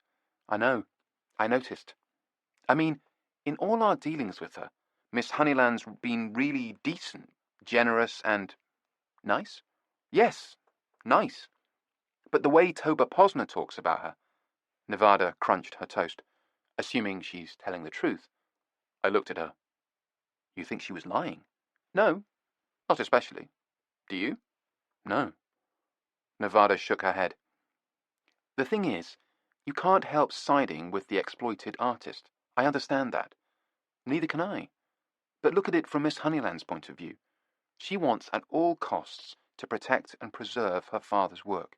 Any attempt to dilute his claim to total authorship, any claim to sharing his money, you mean, if you want to be cynical about it, said Nevada. But she must see herself as protecting her father and his work. His heritage, in fact. Well, anyway, I said, I managed to get a lot of money from her for Toba, for the record she had. Good. Toba deserves it. How much? I shrugged. Perhaps enough for her to live on for a year, or maybe even longer. She doesn't look like the extravagant type. No, she certainly doesn't. I imagine all her money goes on art supplies and a bit of food. What about clothes? I said. I thought she'd been pretty sharply dressed for an old lady. That's the thing about reaching that age, said Nevada. You've already bought all your clothes, and own an extensive wardrobe of fine vintage clothing. Exactly. Which I would be only too happy to ransack when she kicks the bucket. Not that I want that to be any time soon, you understand. I really liked her. So much so that when we successfully complete this job and collect our bonus from the generous Miss Honeyland, if we successfully complete this job and collect our bonus, think positive. So much so that when we do that, I want to spend some of the money on commissioning a picture from Toba. A portrait, in fact. A portrait, I said. Of you? No. Of me? No. The penny dropped. Of the cats? Of course. Okay, I said. We'll see. When we get the money, we'll see. I love it when you lay down the law, said Nevada. How did Miss Honeyland react when you told her the seller wishes to remain anonymous? She was fine with it. In fact, she'd been delighted and affectingly excited that we'd managed to find another record by her father's band. You are doing splendidly, she'd said, and I'd found myself absurdly glowing with pride. I remembered Jerry Wuggin's request for a copy of Fringe Merchant and Creepback. I told her that someone else had asked me for a digital copy of one of the records we'd found. Would this be another person who has some useful reminiscences about my father? She had asked. Exactly. You see, as I said, you are doing splendidly. You don't mind providing a copy for him? Of course not. But first, we'll have to get our man in South London to finish doing his work at the recording studio. I was starting to get irritated with this guy and his so far purely notional recording studio. He certainly seems to be taking his time, I said. He certainly does. I must make a note to call him and chase him. In any case, regarding this new disc that you've so cleverly found for me, I shall have Albert scoot around and collect it. As promised, the chauffeur turned up shortly after breakfast. He took the 78, which I had swathed in bubble wrap, and handled it with every appearance of due, sober care. Nevada watched him through the kitchen window as he left. She said, I wonder if Miss Honeyland really is shagging the chauffeur. Has Tinkler been talking to you? He spews his filth everywhere. I tried to keep any such thoughts from my mind when I spoke to Joan Honeyland on the phone again, later that day. She had followed up with the guy in the recording studio about the progress of his digital transfers. This clown, apparently based in Camberwell, now had the latest 78 too, Toba Posner's contribution, relayed to him by Albert the chauffeur. I was increasingly concerned about how long it was taking him to knock off a few simple digital copies. So, by now, was Miss Honeyland. It seems to have baffled him, she said. Despite confidently promising that this was an area of his special expertise, it seems to have completely eluded him that at some point in the process he was going to need a 78 RPM turntable to play the records in question. He has to play them if he's going to re-record them. I know, I said. This seems to have taken him entirely by surprise, I said. He probably thought he could just plug it into his computer. My mental picture of this chinless incompetent was gaining detail and resolution by the minute. Miss Honeyland sighed. Something like that, I fear, yes. So, in any case, he is now busy sourcing just such a turntable, and promises that he'll have digital copies for us shortly. I repressed the urge to tell her that I had just such a turntable, and could have copied all the discs for her many times over by now. Instead, I said goodbye and hung up. Nevada came over and sat with me, carrying Turk in her arms. The cat settled contentedly into her lap as soon as she sat down. This was a trick I'd never been able to achieve. The only way I could guarantee that either of our cats would sit in my lap was by coming to a firm decision that it was time to get up and leave my seat. That would generally bring them at a run to install themselves more or less permanently. I fancy a drive to the country, said Nevada. Do you? Yes. South East Kent. Guess who I would like to visit? A certain ferret-faced local historian, the one that Gresford Jones so memorably evoked. Yes. I definitely had the feeling that old Gresford Jones was holding something back about the so-called Silk Stockings murder, the crime that sent Johnny Thomas to the gallows. I nodded. I think he was holding something back too, and he definitely didn't want us talking to Ferretface. "So it's decided then," said Nevada. We borrowed Tinkler's car and Cleanhead volunteered to drive, so of course there was no chance of Tinkler not coming along too. "I can hardly wait," he said. "I've always wanted to plunge into the cutthroat world of local historians." The ferret-faced party in question was actually named Jasper McClue. He had been easy enough to track down on the internet, where he had a considerable presence as a remorseless and amazingly boring blogger. On his website, he clearly stated that he was an authority on, among many other things, the Silk Stockings murder. He was surprisingly taciturn concerning any details about the subject, though. I suspected that this was because he wanted people to buy his pamphlets on the murder, which could either be purchased by mail order as a hard copy or downloaded as a PDF for a PayPal payment. He also operated tours, for which he charged what I thought was an eye-watering sum. Still, we were on expenses, so I booked one. We drove down on a bright, clear Saturday morning after a night of heavy rain. The roads were still gleaming as Cleanhead piloted us out of London. We drove down the M25 to Kent, skirting Canterbury and Dover, and then a string of smaller hamlets. "That's Ringwold coming up," said Tinkler. "Great name," I said. "I've always thought of it as a combination of ringworm and leaf mould." "He's cheery today," said Cleanhead. "He's a local boy," said Nevada. "Local boy made bad." "That's me," said Tinkler. "I'm bad." Cleanhead was still laughing at this as we drove through Walmer, heading towards Deal and past a petrol station with a minivan parked outside.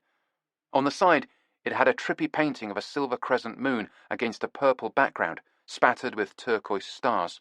Across it was written in flowing lettering, "Ms. Moon is sending us to sleep with her healing silver rays."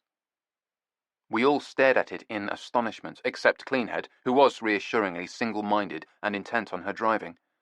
"It's a companion piece," said Tinkler, "to that other stupid hippie van." "What stupid hippie van?" said Cleanhead. He filled her in as she negotiated the turn into Walmer Castle Road. Walmer Castle itself, which followed shortly, looming up on the right as we drove beside the sea along Kingsdown Road, was an elegant and surprisingly modest structure of interlocking curves of stone. Cleanhead explained that it was a classic Tudor rose configuration. She was obviously champing at the bit to go and look at the castle, and Tinkler was champing at the bit to be alone with her. So we got them to drop us in Kingsdown, turning down an alley and pulling up onto pebbles near a pub called the Zetland Arms. This was not our ultimate destination, but was near enough. We waved goodbye to them as the car pulled away and walked among the little lanes lined with houses between the beach and the road. We sniffed the salt air, heavy with the iodine tang of seaweed. It smelled good. Jasper McClue's house was a mildewed little white cottage with a sign outside advertising tours, historical walks, and lectures. His anxious, bearded face was looming in a window, watching us approach, and the door clicked open as soon as we came through his gate. People seemed to be eagerly expecting us these days. The ferret-faced local historian actually had a round, somewhat childish-looking face with an incongruous fringe of dark beard. He looked oddly familiar. Maybe he was just a familiar type. He was wearing baggy, brown corduroy trousers and a white shirt and a glistening tie with small black and bright green squares printed on it. On his feet, he was wearing white socks and sandals. He ushered us into his small living room. It had a bay window that admitted a pale, watery light and looked out on other houses and, beyond them, the flat, pebbled beach. After about 10 minutes, he remembered his manners and offered us some coffee, trotting off to the kitchen. Nevada and I sat and looked at each other. There were books everywhere in the room, including some piled in precarious towers on either side of the armchair in which he'd been sitting. Nevada and I were in matching armchairs opposite, thankfully not hemmed in by books. Jasper's own chair was obviously his reading spot. There was a standing lamp stationed behind it, angled so as to provide a beam of light over the shoulder, while books were carefully studied and absorbed. All the books, as far as I could see, were about Kent. South-east Kent. Local history. As he laboured in the kitchen over the coffee, for which I didn't have particularly high hopes, I leaned over to Nevada and said quietly, "He reminds me of someone." "He looks like E.T. with a beard," said Nevada. Have you seen E.T.? Yes. Then that's who he reminds me of. I had my doubts about this thesis, but for the time being I wasn't immediately able to refute it.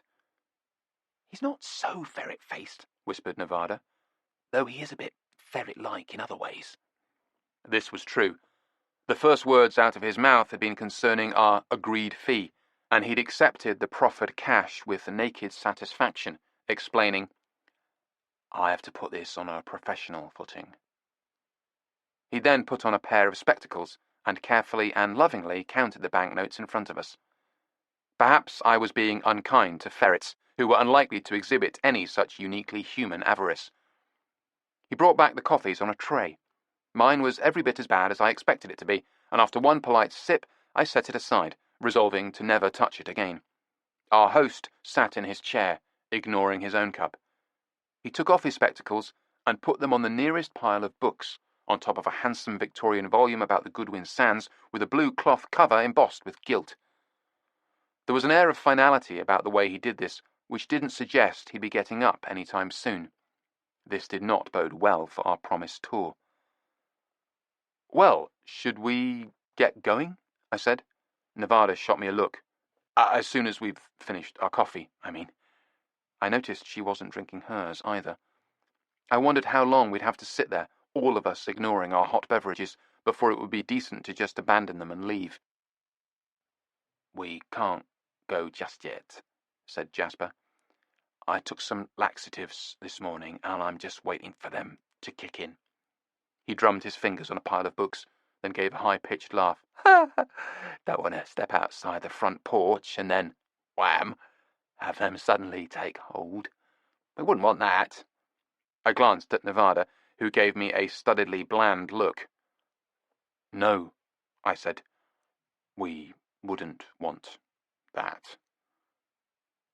You know, it's funny, Jasper frowned thoughtfully. My bowels have been giving me jip all week, bunged up. And, at the same time, I've been blocked with my writing. Not making the usual progress. I suspect there's some profound connection between the creative process and something as basic and primal and human as the digestive process. I wonder what Jung would have said. He would have probably said to eat more fibre, said Nevada. We sat there for a quarter of an hour, during which time I grew tired of studying the framed antique maps of the Kent coast on the walls and very nearly fell asleep. I was just nodding off when Jasper abruptly got to his feet and said, All right, I suppose we'd better get going. It doesn't look like anything is going to happen. We expressed our commiseration and tried to conceal our relief. Just wait here. I'll get my shoes on. He went into the hallway where, through the open door, we watched him struggle to remove his sandals and put on a pair of hush-puppies. He was bent over at the waist, tying his shoelaces, when he suddenly uttered a sharp, triumphant grunt, as though he discovered a precious gemstone lying on the floor. He hastily sloughed off his shoes again and trotted down the hallway in a semi-crouch. Nevada turned and looked at me. A door slammed somewhere in the house, then silence. The suspense is killing me, said Nevada. There was a pregnant pause. Then the toilet flushed. A door opened, and our host reappeared and hastily put on his shoes and beckoned to us. As a mephitic stench came roiling down the hallway, we all fled out into the fresh air. Turning to lock his front door, Jasper took his glasses off and put them in his pocket. Then he squinted around and led us towards the main road. There, with much peering because clearly he could hardly see, he led us along Cliff Road, which curved as it went uphill and became Upper Street. Luckily, even if he couldn't see much, he could hear the cars coming, and we made our way up the narrow lane without getting run over. This part of Kent has more pubs per capita than anywhere else in the UK, he yelled at us over his shoulder, though very few of them are the scene of such a famous murder. He was striding ahead of us, which gave us the chance to talk about him without being heard. I said, Why has he taken his glasses off? Nevada shrugged. Vanity? You mean he thinks he looks better that way? Nevada shrugged again. Whatever he does, he still looks like E.T. with a beard. Jasper McClue crossed the road ahead of us and paused at the entrance of a side street to our left. We caught up with him outside a pub called The Feathers. He stared up at it proudly. "This is where it happened." Chapter 14. Tour. The pub had a white stucco front and narrow leaded windows. There was a crooked look to it, thanks to it being built on a sloping hillside stretch of street. Jasper McClue led us inside and to the bar. Then he stepped back a little, to clearly signal that he had no intention of paying for anything. I ordered drinks for Nevada and myself, and, reluctantly, one for our tour guide. So far, our tour had consisted of him hurrying up the street ahead of us, from his house to his local pub. Perhaps I did him an injustice. He had also shouted the occasional remark over his shoulder, to be lost in the wind. The barman pulled him a pint of some expensive-looking real ale, then went off to find a bottle of the Rhone Red Nevada had carefully selected from the pub's wine list. While we waited for him to return, I looked around the bar and noticed a framed newspaper on the wall. I went over to inspect it. It was a yellowing front page. "Silk Stockings Killer Hangs," declared the big, ominous black letters of the headline. Nevada came and looked over my shoulder. My God, he was so young. There was a photo of Johnny Thomas in his Air Force uniform. The portrait had obviously been taken long before the crime. He looked like a fresh young cadet. She leaned closer, peering at the picture in the dim light of the pub. He looked so unhappy. He might have had some kind of premonition. That he was going to end up on the gallows? Nevada nodded. Or die in some other horrible fashion, I said. It was, after all, a time of war, and sudden unpleasant death were not in short supply. Jasper joined us, happily sipping the pint I had paid for. "Right up here," he said. Nevada looked away from the picture of the terrified young airman. "I beg your pardon?" "Right up there," he said, pointing at the ceiling. It was some kind of chunky, textured white surface, now yellow with the nicotine of yesteryear, with dark old wooden beams running across it. Affixed to the beams were various allegedly antique objects: a lantern, a large pewter tankard, some strange agricultural tool, which represented a serious navigational hazard to anyone who was tall, and especially, I imagined, tall drunks. Jasper was pointing to a nondescript patch of ceiling above us, an area free of such clutter. "What's right up there?" "The room.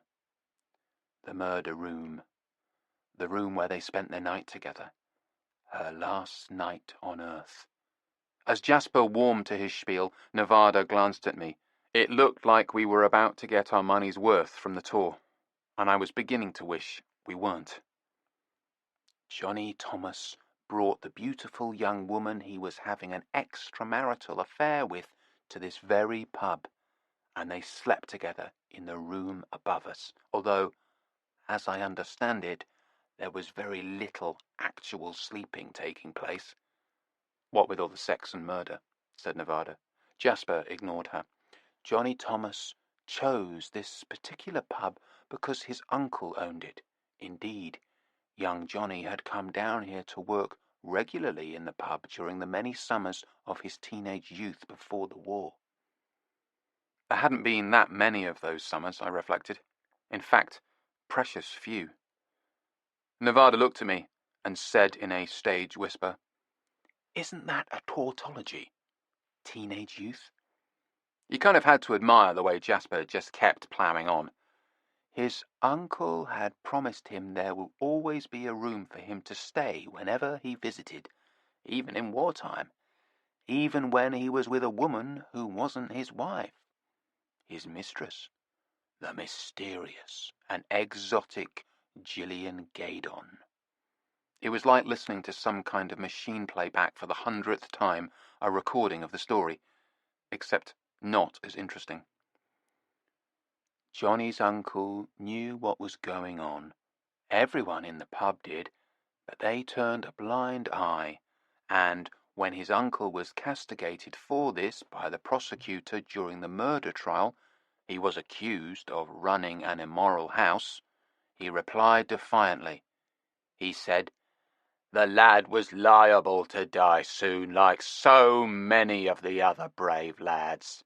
There was applause in the courtroom at the mention of the brave lads, and the judge had to call for silence. So why not let them have a little fun? And there was a murmur of approval throughout the courtroom, and the judge had to slam his gavel and restore order. I wondered if any of this had actually happened, though I had to admit that, despite myself, I was getting caught up in his account. This ceased almost immediately, as he shot off on a tangent. Note the way the uncle cleverly contextualized Johnny Thomas as one of a large body of brave young men for whom the public, and therefore hopefully the jury, would have admiration and sympathy. He did a surprisingly effective job of image control, or at least he would have done, if it wasn't for the untiring efforts of the wife. What wife? I said. Johnny Thomas's wife, said Nevada. The wronged woman. Exactly, said Jasper, nodding vigorously. And that's exactly the way she made sure she had herself depicted in the press. The wronged woman, cruelly betrayed by her husband, the bestial sex murderer. But apparently the uncle wouldn't let her get away with it. He wouldn't allow the stereotypes to settle. He kept insisting that Johnny was innocent, that he loved the girl, Gillian Gaydon, and he would never have killed her, that someone else had killed her, an unknown third party. But when he tried to sway opinion in that direction, the wife responded by dragging her kids into the equation. He had children, said Nevada. Johnny Thomas. Yes, 3, ages 2, 4, and 6, all girls. 3 little girls who got to see Daddy going to the gallows. It's fascinating, really, the way the uncle and the wife shared public discourse, polarized it over the whole sensational story of the Silk Stockings murder. Their conflict and disagreement was widely covered in the press. For a few days, the war was off the front pages, and the public of Britain actually welcomed a distraction. Meanwhile, the wife and the uncle were struggling for control over who got to define the incident. In the terms of the historiography, they were competing for authorship and interpretation of the agreed narrative. Our eyes must have begun to glaze over at this juncture, because he got back to the main event. But, despite the best efforts of his loving uncle, Johnny Thomas was doomed to be hanged by the neck until dead for the very murder that took place in the very room above the very spot where we are standing now. Luckily, before he could say very again, the barman finally came back with a dusty bottle of hopefully very fine Rhone Red. I thought he'd forgotten all about us. Jasper fell silent while Nevada carefully watched, supervised, actually, the barman as he opened the bottle and poured us both a glass of wine. That looks rather good, said Jasper. Perhaps I should try some. Best stick to the beer, said Nevada. You wouldn't want to mix. The grain and the grape, you know. Probably bad for the digestion. You here for Jasper's tour? Said the barman, giving us a sidelong glance as he carefully went through the wine list to make sure he hadn't undercharged us. He was plump and ruddy-faced, with a tonsure of thinning grey hair that made him look like a mad monk. We conceded that we were. Nice to see some people with hair for a change, he said.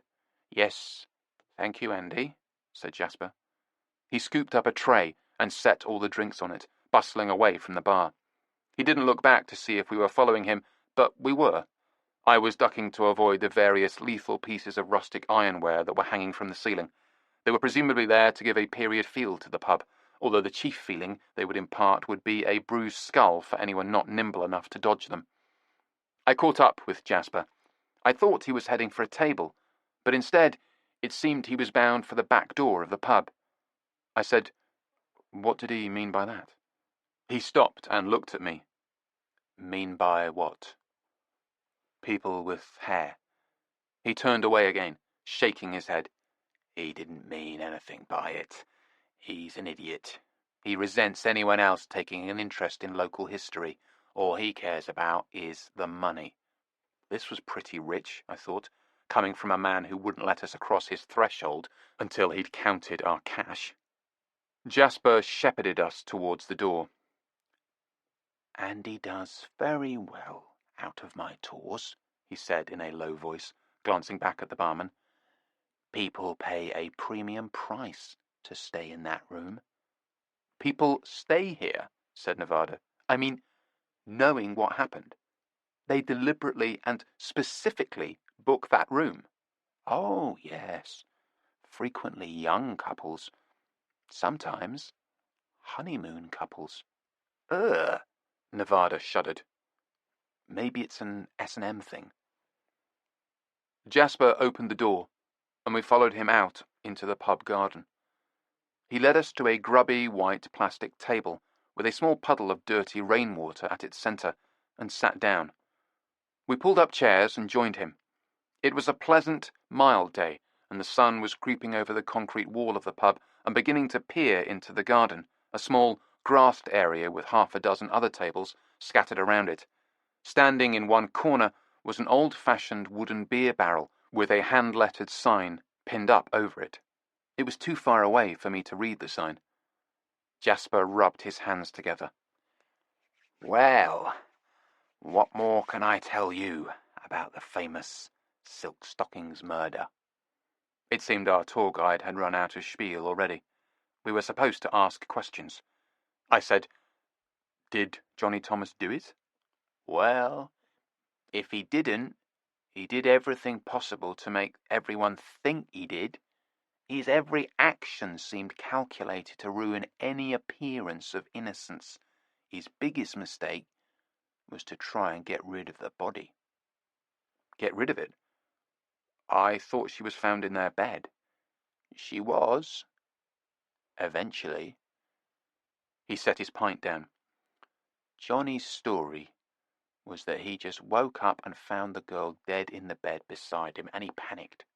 He knew he would be blamed for it, he said, so he decided the only thing to do was to try and dispose of her."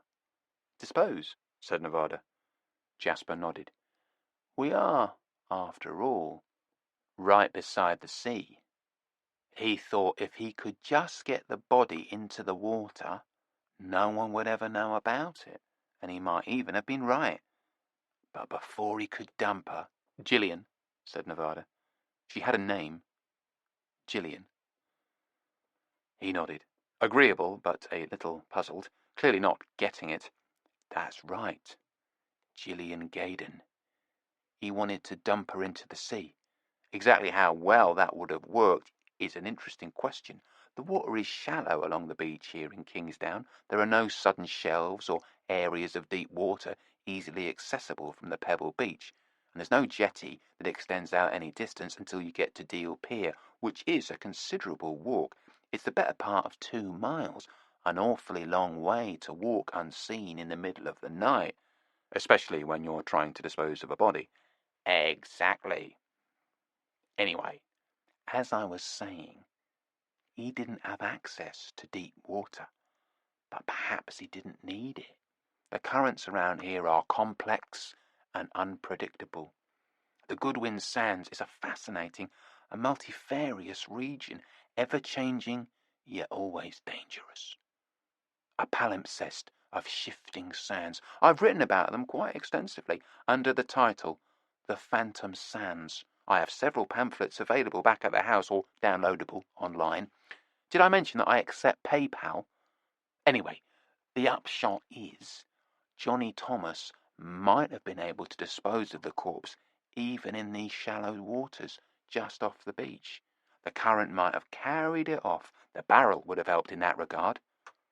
"The barrel?" I said. "Yes. It would have tended to lend buoyancy." "What barrel?" said Nevada. Jasper took off his spectacles and polished them with his tie. Oh, yes, I see. I should have explained. Since Johnny knew the pub very well, having worked here in the summer, he was able to obtain an empty beer barrel from the cellar and put the body, Gillian's body, into it. He put the spectacles in his jacket pocket. Nevada and I stared at him. I said, "He hid her body in a beer barrel." "Yes. He obtained an empty one from the cellar, brought it into the deserted saloon bar of the pub. It was now about 3 in the morning and everyone was asleep. He managed to bring the barrel into the bar and bring her body down from the room without waking anyone. He then put the body into the barrel. His reasoning was that he might not be able to get down to the ocean carrying her body without being seen. But if he concealed it inside the barrel—" "Back up a minute," said Nevada. "How did he end up with her dead body in the first place?" "As I said, he woke up beside it. Beside her. They had both been drinking heavily in the pub, and then they'd gone up to the room and gone to bed and had sex. A number of times." He seemed unwholesomely fixated on the sex lives of the long dead. Jasper continued, "Afterwards, Johnny fell asleep, and when he woke up, there she was, dead, and cold in the bed beside him, her flawless flesh and an earthly pale hue in the moonlight." I could tell we were back to the tour spiel. I said, "Was there a moon that night?" Jasper blinked at me and thought about it. "Yes, there was, of course there was. A full moon. That was another reason he was so concerned about being seen, if he carried the body down to the beach. So he put her in the barrel, and he was going to roll her down to the sea." "Yes, exactly." Chapter 15. Beer Barrel. Jasper McClue peered at us, his eyes watery without his spectacles. And as you can imagine, that sort of cold-blooded calculation didn't help at his trial, putting the body of his lover into a barrel. It spoke not of a panic-stricken innocent man, but rather a shrewd and coolly calculating guilty one. Anyway, that is the way it seemed as presented by the prosecuting barrister, who, incidentally, utterly destroyed Johnny Thomas during his cross-examination, completely shredded him. He suddenly stopped. "That's the barrel over there." He pointed at the other side of the pub garden. We turned and looked at the old brown beer barrel standing in the corner with a sign pinned over it. Nevada said, "That's the actual barrel?" No, but one quite similar, very similar, almost identical." I got up and went over and read the sign. It had a jagged arrow pointing down to a slot in the wooden lid of the barrel and invited cash donations. "To the memory of those who suffered in the tragic events of the Silk Stockings murder." There was no indication of how any such ensuing funds would be disbursed. I was beginning to see what he meant about good old Andy the barman being all about the money. I went back and sat with Jasper and Nevada. "What happened?" I said, "when he tried to get her to the beach in the barrel? I take it he didn't make it." "No," said Jasper. "If he had, no one might ever have learned of his crime." "His crime?" said Nevada. "So you think he did it?" Jasper sighed and corrected himself. "The crime, then. No one might ever have learned of the crime. But, as fate would have it, he hadn't gone far, rolling the barrel down the hill, when who should he meet but a policeman." "My God," said Nevada, apparently envisioning the events of the far-off moonlit night. We had just walked up that same hill. It was easy to imagine the setting. I wondered how Johnny Thomas had managed to stop the barrel rolling away from him. It was steep. "Yes, He ran into the local bobby on the beat. Now, as fate would also have it, Johnny actually knew this constable. From his summers working in the pub, I said. That's right. So, the policeman wasn't as suspicious as he might have been. And when Johnny spun him a story, he was inclined to believe it. Nevada was leaning forward, literally on the edge of her seat.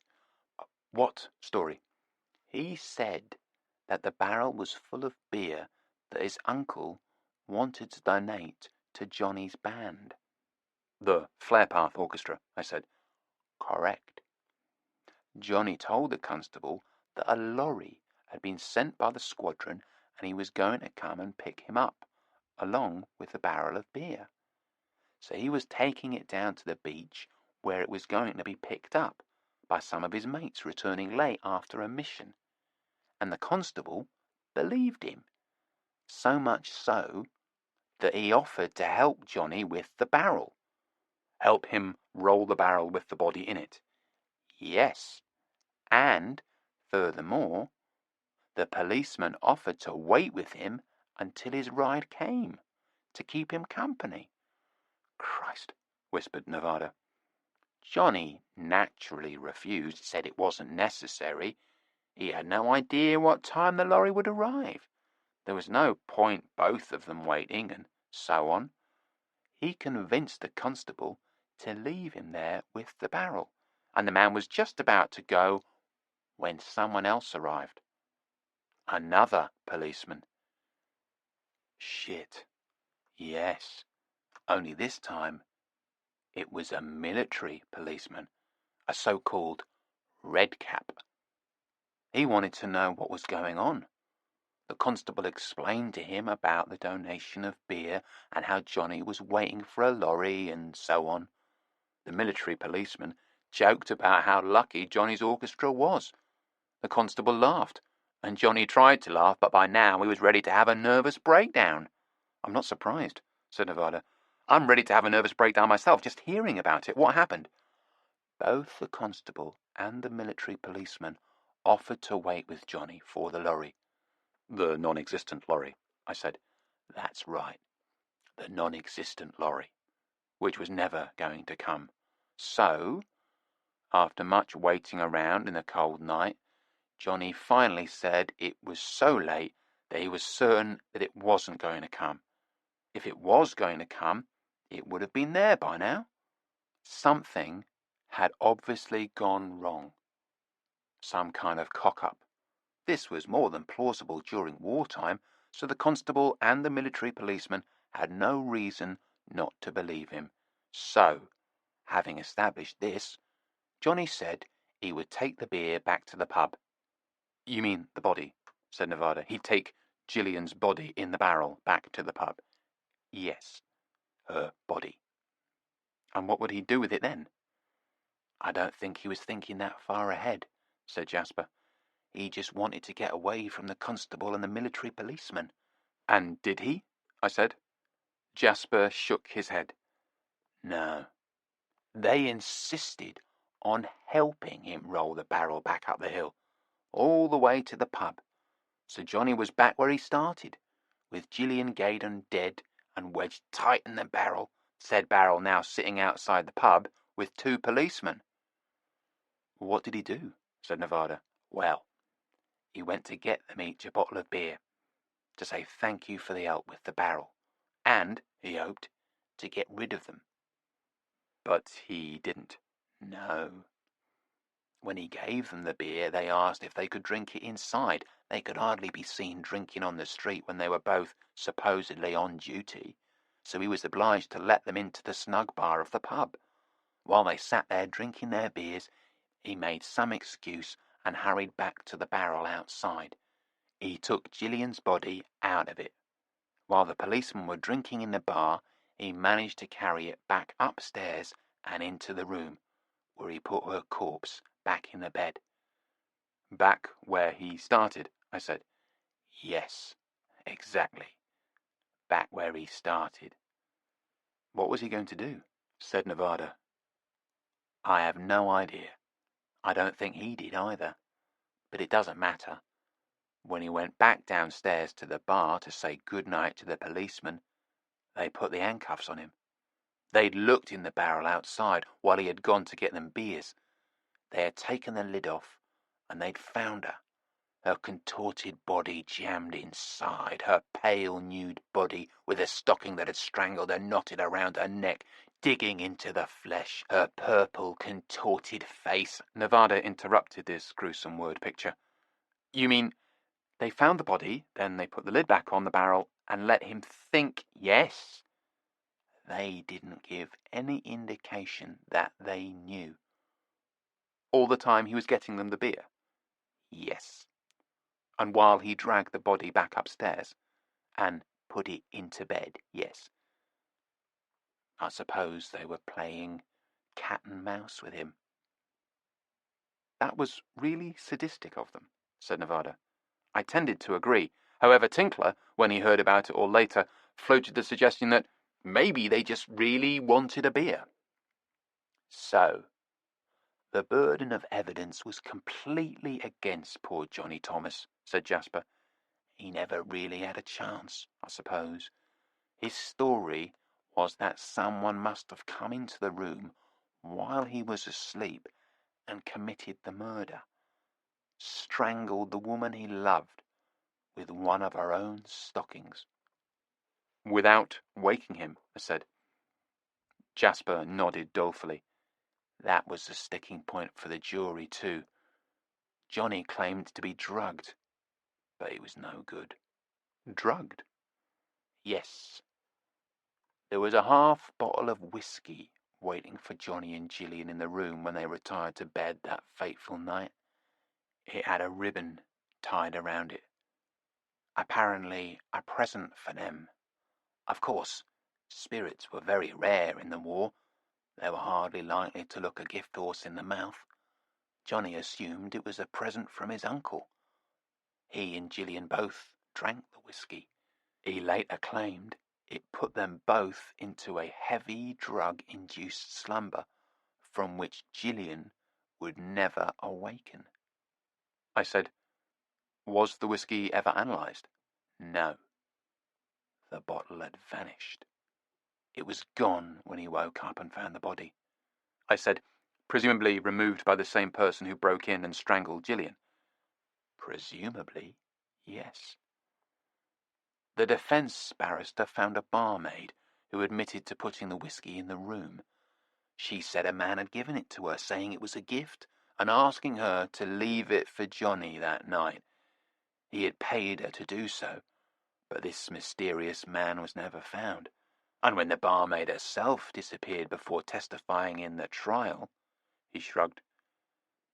That was it for Johnny Thomas. And that was it for our paid tour, apparently. Jasper McClue finished his pint and rose from the table, bidding us farewell. As he did so, he took his spectacles out of the pocket of his jacket and shook them open before putting them on. It was an oddly familiar gesture, and suddenly I knew where I'd seen him before. He was the man who had been hanging around outside Joan Honeyland's Mews in Soho. I hardly had time to register this when Tinkler came barging into the pub garden, followed by Cleanhead. They had come out through the door as Jasper went in. They sat down at the table with us. We left the car park down the beach, said Cleanhead. I made City Boy here walk up the hill. It was both invigorating and terrifying, said Tinkler. So you managed to find us, said Nevada, despite the plethora of pubs in the locale. Did you know that this part of Kent has more pubs per capita than anywhere else in the UK? Oh, we didn't have any problems on that score, said Cleanhead. We went into that petrol station at the bottom of the hill to fill up, and before I could say a word, the man said, Go up there, turn right, follow the hill, first left, and then you'll be right there. I noticed her taxi driver's ability to repeat directions with exactitude. Right where? The Feathers. This pub. He directed me to where you were waiting.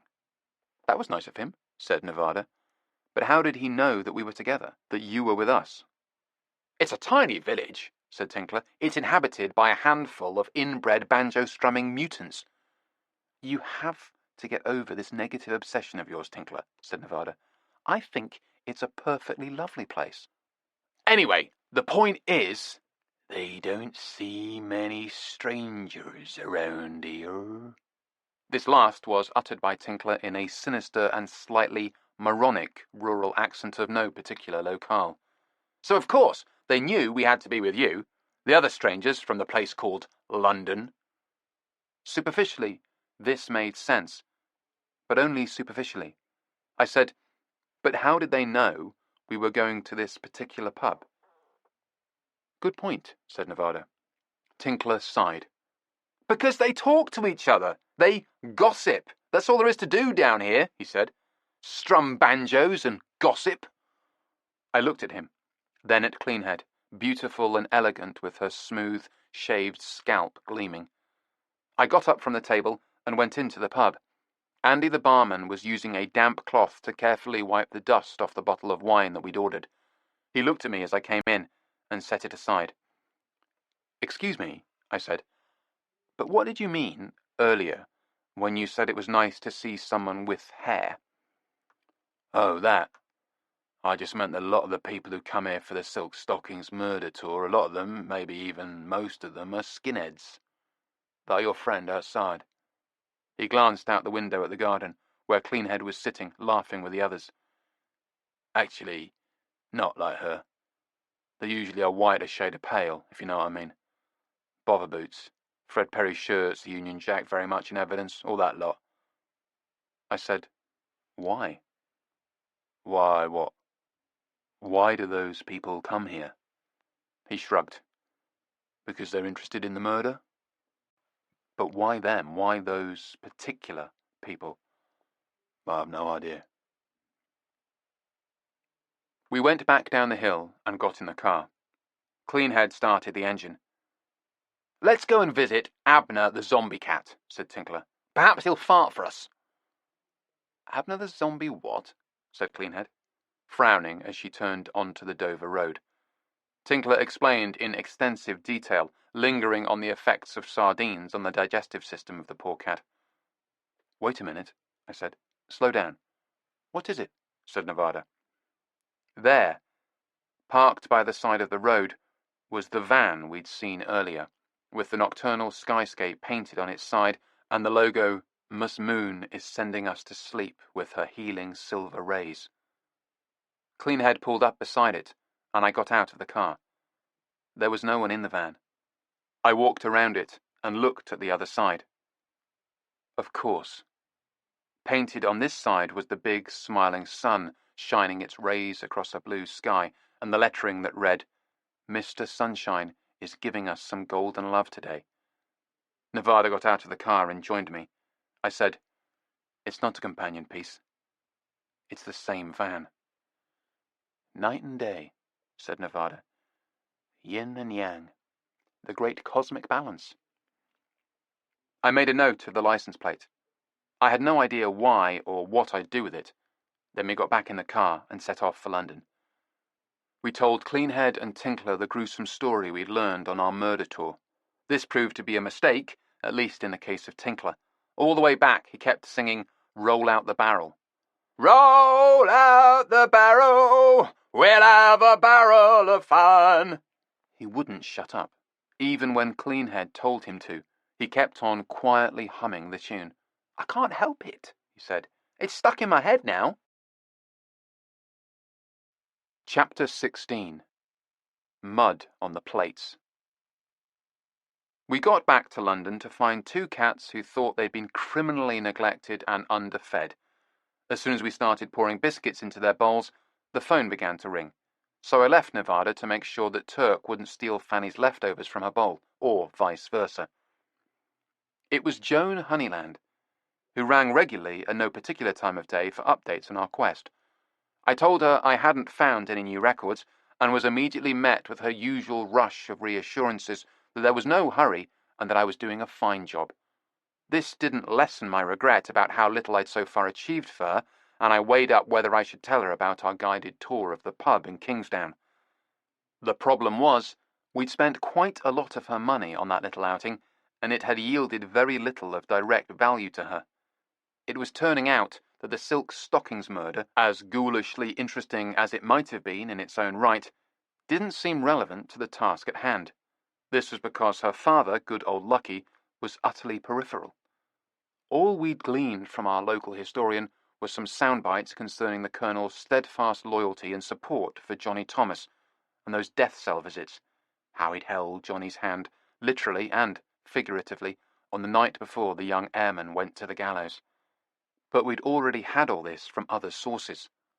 Luckily, Miss Honeyland seemed content to do most of the talking, so I didn't have to bring this up.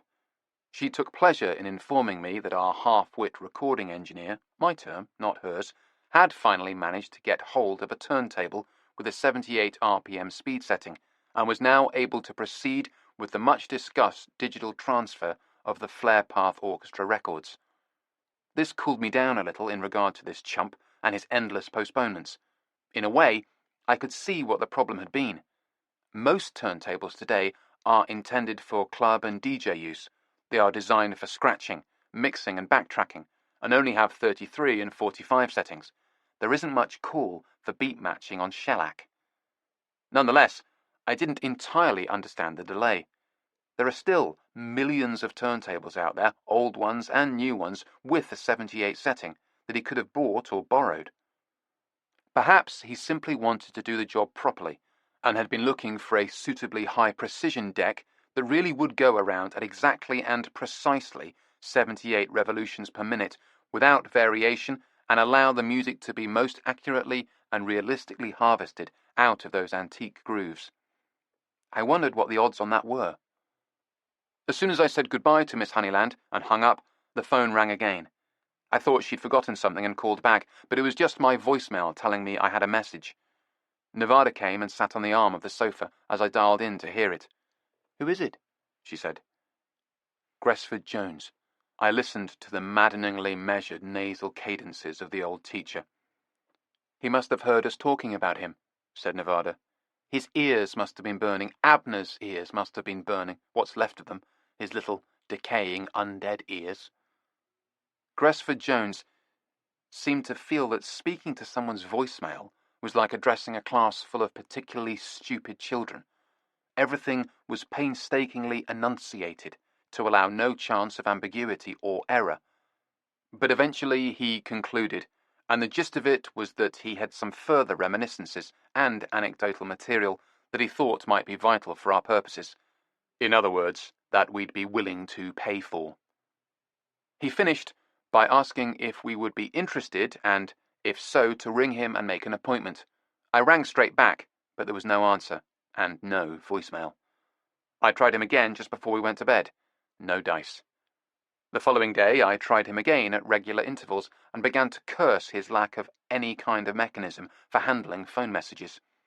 "Yes, you'd think he could at least train his zombie cat to answer it," said Nevada, when I groused to her about the situation. The next day I tried to reach him 5 times before lunch and 3 times after. After the 4th attempt, I went out for a walk on the common, resisting the urge to try him on my mobile. When I came back, I sat down before I took my jacket off, picked up the phone and called him again. As if responding to my determination, Gresford Jones answered promptly, and I made an appointment to see him at his earliest availability. I didn't think there would be too many other demands on his time, but it turned out he had to inspect his diary with microscopic care before he'd agree on when we could actually see him. But agree we did, eventually. As I hung up and went to report my triumph to Nevada and finally take my jacket off, the phone rang again. I went back and answered it. It was Jerry Wuggins. He sounded strange. We walked through the red metal ranch-style gate and up to the hill towards Jerry's house. It was a cloudy day here in Sevenoaks. The air smelled nice, with a country sweetness, but there was a bite in it, and the birds seemed to be huddling to keep warm in the trees above us. Where'd spring gone? "You said he sounded strange when he rang you," said Nevada. "Strange in what way?" "Well, as if he was reluctant to be talking to me." "But he rang you," she said.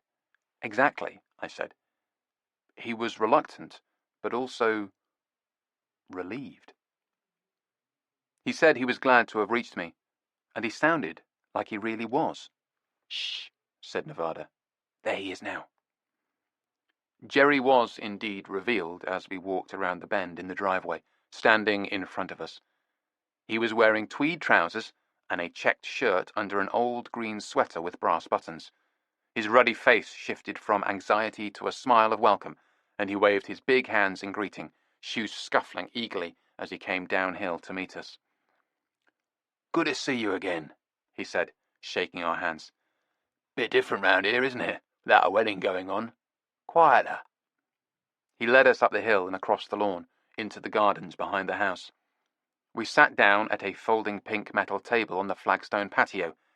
He poured us glasses of Pimm's from a jug as we sat looking out at the vegetable beds, which were extensive and impressive. Green beans were much in evidence in the nearby greenhouse. I remembered his chutney and wondered if I should ask for a jar for Tinkler, for old time's sake. Nevada took out her phone, switched it to record, and set it on the table in front of us. Jerry paused in pouring the drinks. "What's that for?" He peered at the phone. "To record your anecdotes about Lucky Honeyland," I said. "As agreed." "That's why we're here?" Nevada gave me a look. Perhaps I spoke a little sharply, but we'd come all this way, driving the Volvo we'd borrowed from Tinkler, and I wasn't interested in changes of heart or other complications. But Jerry just relaxed and smiled. "Oh yeah, that. We can do that, too." He handed us our drinks. "But first, there's something else. Something I need to get off my chest." He took a deep breath, frowning and glancing down at the table in front of him, as if searching for something there. I got the impression he didn't want to meet our eyes. "Do you remember what I said the last time I saw you about my records?" I looked at him. "You said your wife had thrown them away." He raised his pale eyes to gaze into mine. He didn't look happy. "Yeah. Look, mate, I'm sorry about that." There was silence for a moment while this sunk in. We could hear the birds singing in the garden. I said, "You mean she didn't throw them away?" He nodded. Nevada said, "You mean you've still got your records?" He nodded again. "But that's wonderful news," she said. She looked at me. "Isn't that wonderful news?" "It is. Wonderful." I was watching Jerry, waiting for further explanation. The obvious question was, why had he lied to us? I could see he was struggling with something, and I waited. Finally, he said, "You see, what happened was, the night you came around, after you were gone, in fact while you were still here, Cheryl had a word with me." Cheryl was the second wife. I remember her calling him away from the kitchen and talking to him out of earshot, and then I remembered the look she had given us when we came back. She hadn't been glad to see us. "You see," said Jerry, "she thought you were a bit dodgy. Not you, but the situation. It did seem a bit dodgy, what with you turning up like that in the middle of the night of Belinda's wedding reception, and wanting to buy the records like that." "It was only the middle of the night because you told us to come back later," said Nevada mildly. He shook his head. I know, dear, I know. But it's just that Cheryl thought you might be up to something, trying to pull a fast one." I said, "We offered to pay you whatever you wanted for them. We have a very generous expense account. It's hard to see how we could be pulling a fast one." I was a little nettled by his confession, but I thought that I was managing to sound civil and polite in spite of that. Anxious glances from Nevada suggested otherwise. I know. But she just didn't want me to rush into selling them.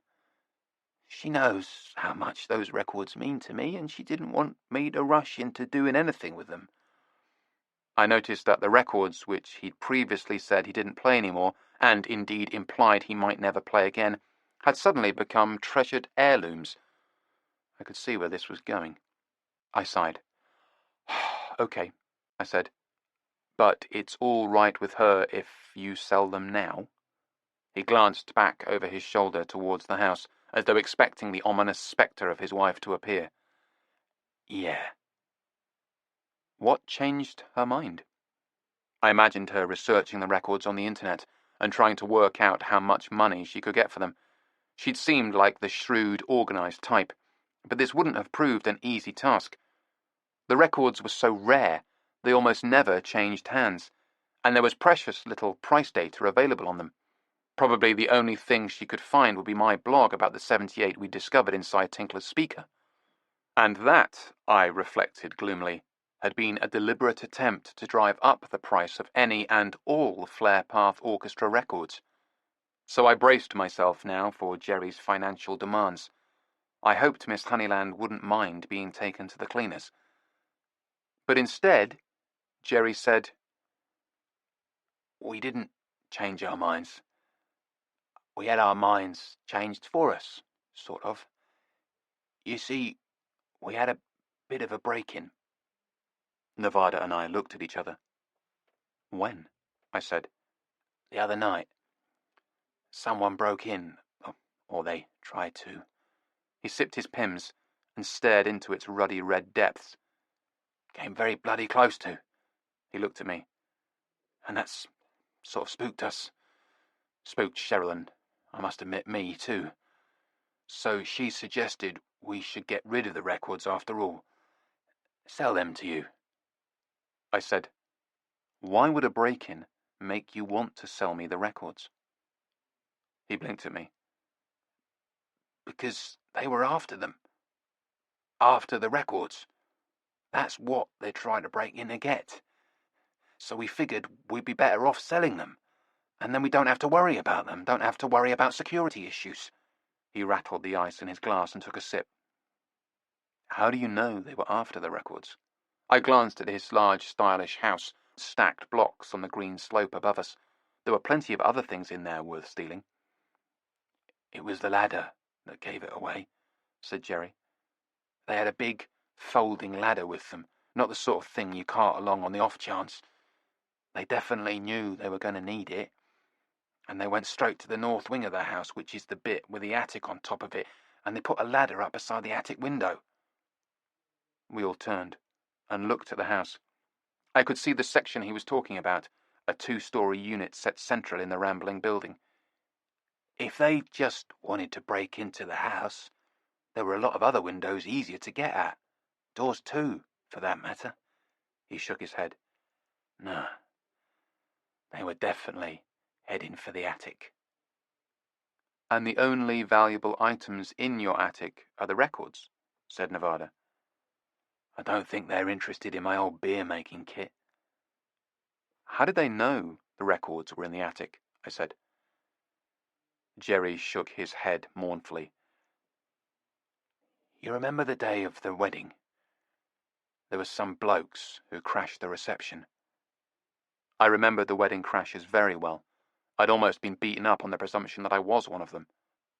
"Well," said Jerry, "it turns out that they'd been asking some odd questions, though nobody ever thought to tell me until after the break-in."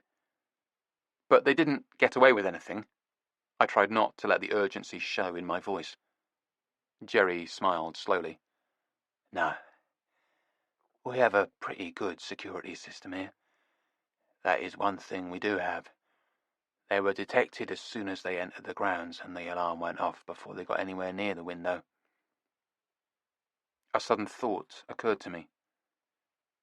"You said you didn't trust us." He spread his big hands in a helpless gesture. "Not me, son.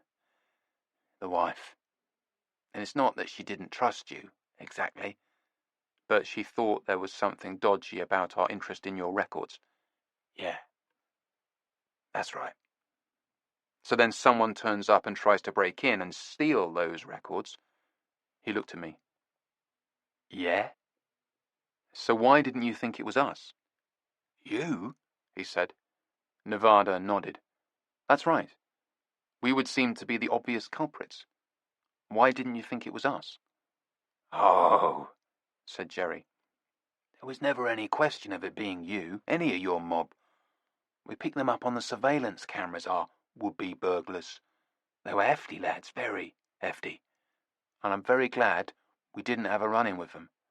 Anyway, they were a lot bigger than either of you or your friend who couldn't stop stuffing his gob. But you couldn't see their faces, said Nevada. Jerry shook his head. They were wearing the traditional black ski masks. We could have hired someone, I said. He stared at me in puzzlement. We could have hired the hefty lads in the ski masks. He shook his head again. Nah, I never thought it was you. You're not the type. They were the type. Looked like they do this sort of thing for a living. They'd reversed their van in by our gates and was pointing back up the street and ready for a quick getaway in case they needed it, which, in this case, they did. When they heard the alarm, they scarpered and got out of here, sharpish. A van? I said. Yeah. I felt a cold crawl of premonition up my spine. I said, it was an old-fashioned Volkswagen van with a sun and a moon and a lot of hippie nonsense painted on the sides. He stared at me as if I was mad. No, mate. It was a modern Hyundai CRDI 116 white diesel van with a twin side loading doors and nothing painted on it at all. Did you get the license number? Said Nevada, while I pondered this information. No. The plates were covered with mud, accidentally on purpose like. We finished our PIMs as we discussed a price for his records, and then he went inside the house and got them for us. There were a dozen of them, all 78s, in 3 cardboard albums, each holding 4 discs. They were pristine, with glossy black playing surfaces. After he wrapped them, they made a heavy, expensive bundle under my arm. Don't drop them, said Nevada, as we walked back down the hill. I'll try not to. I glanced back at the house, and I thought I saw the pale face of the wife looking down at us from one of the upstairs windows. Chapter 17. Family. Joan Honeyland was ecstatic about our latest discovery. She arranged for Albert the chauffeur to come and pick the records up the following day, first thing. We were still eating breakfast when he arrived, in complete livery, including black gloves and cap. Normally, at this time of the morning, Nevada would still be in her dressing gown, but today she was fully and smartly dressed. I asked if this was the effect of a man in uniform. No need to be jealous. According to Tinkler, he is occupied full-time in having a torrid affair with his employer.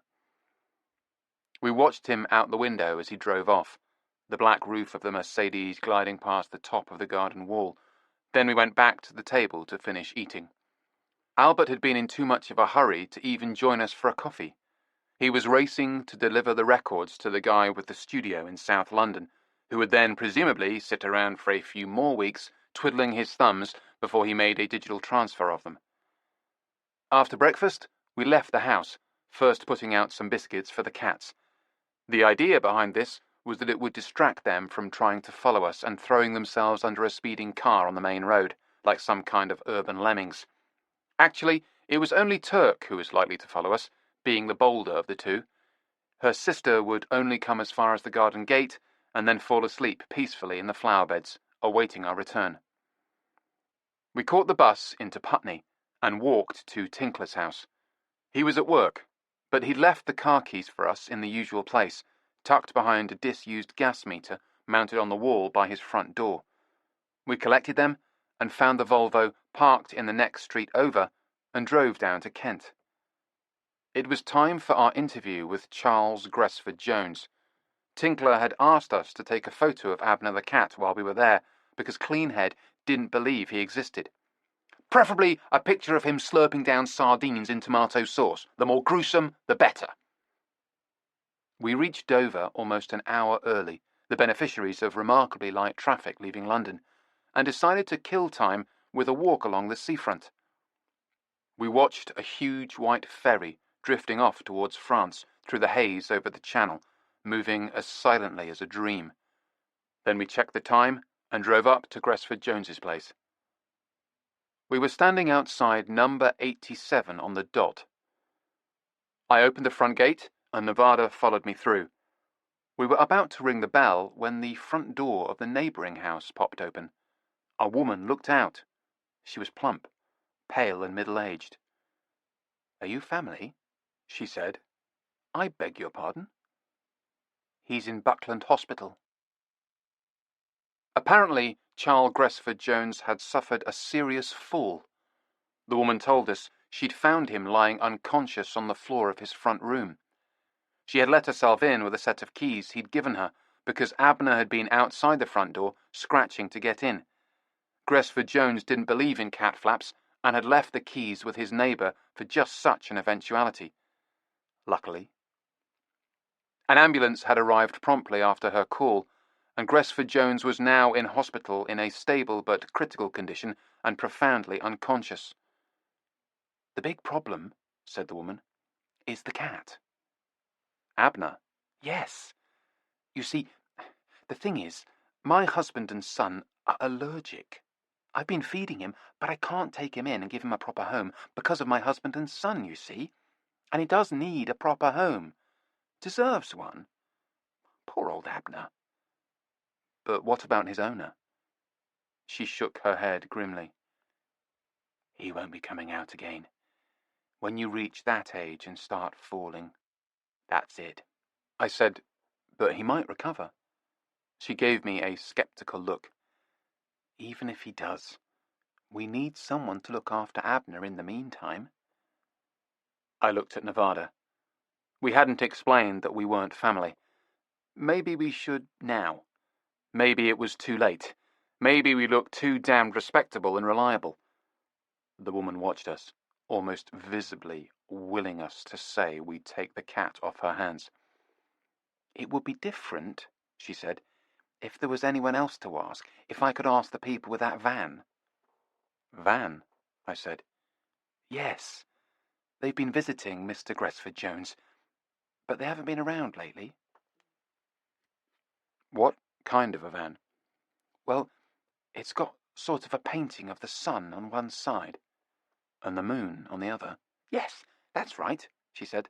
"The hippie van. I've seen it parked outside his house often enough, but it hasn't been around lately, otherwise I'd ask them." "Them?" "The people with the van." "You've seen them? Could you describe them?" "Oh, no, I've never actually seen them, just the van. Parked outside his house." She looked at us. "It's such a shame they've gone away. They seemed they were always around, but now he's had his fall, they've disappeared." I glanced at Nevada. The woman said, "I was thinking they could have taken Abner with them. It's a pity. The cat would have enjoyed that, riding about the country in a van." Actually, I thought it was probably a cat's idea of hell, but I didn't say so. The woman seemed to feel that the matter was decided now, because she found the keys and let us into the house. I wanted to search the place, but I couldn't very well do that with the woman watching. Gresford Jones hadn't said he had any other records, but he insisted he had something that would be of considerable interest to us. I'd assumed at first that it was some titbit of recollection, but you never knew. It could be a letter, a document, a photo, or even another record. But there was no chance for us to look for it. Instead, under the watchful eye of the woman, we located a tin of sardines and a cat carrier, and we used the former to lure Abner into the latter. I closed the front of the cat carrier and lifted it. He scuttled around inside, weight shifting from front to back. I carried it out to the car, which Nevada had gone ahead and unlocked. The woman watched me go, beaming with satisfaction. I opened the back door of the Volvo and put the cat carrier inside. It was easy to maneuver. It didn't seem to weigh much more than it did empty. Abner's white-furred face peered at me from the darkness within, profoundly astonished at this turn of events. I positioned the cat carrier carefully on the back seat, shut the door, and got in the front beside Nevada. There was a wary silence from the back of the car. Nevada looked at me.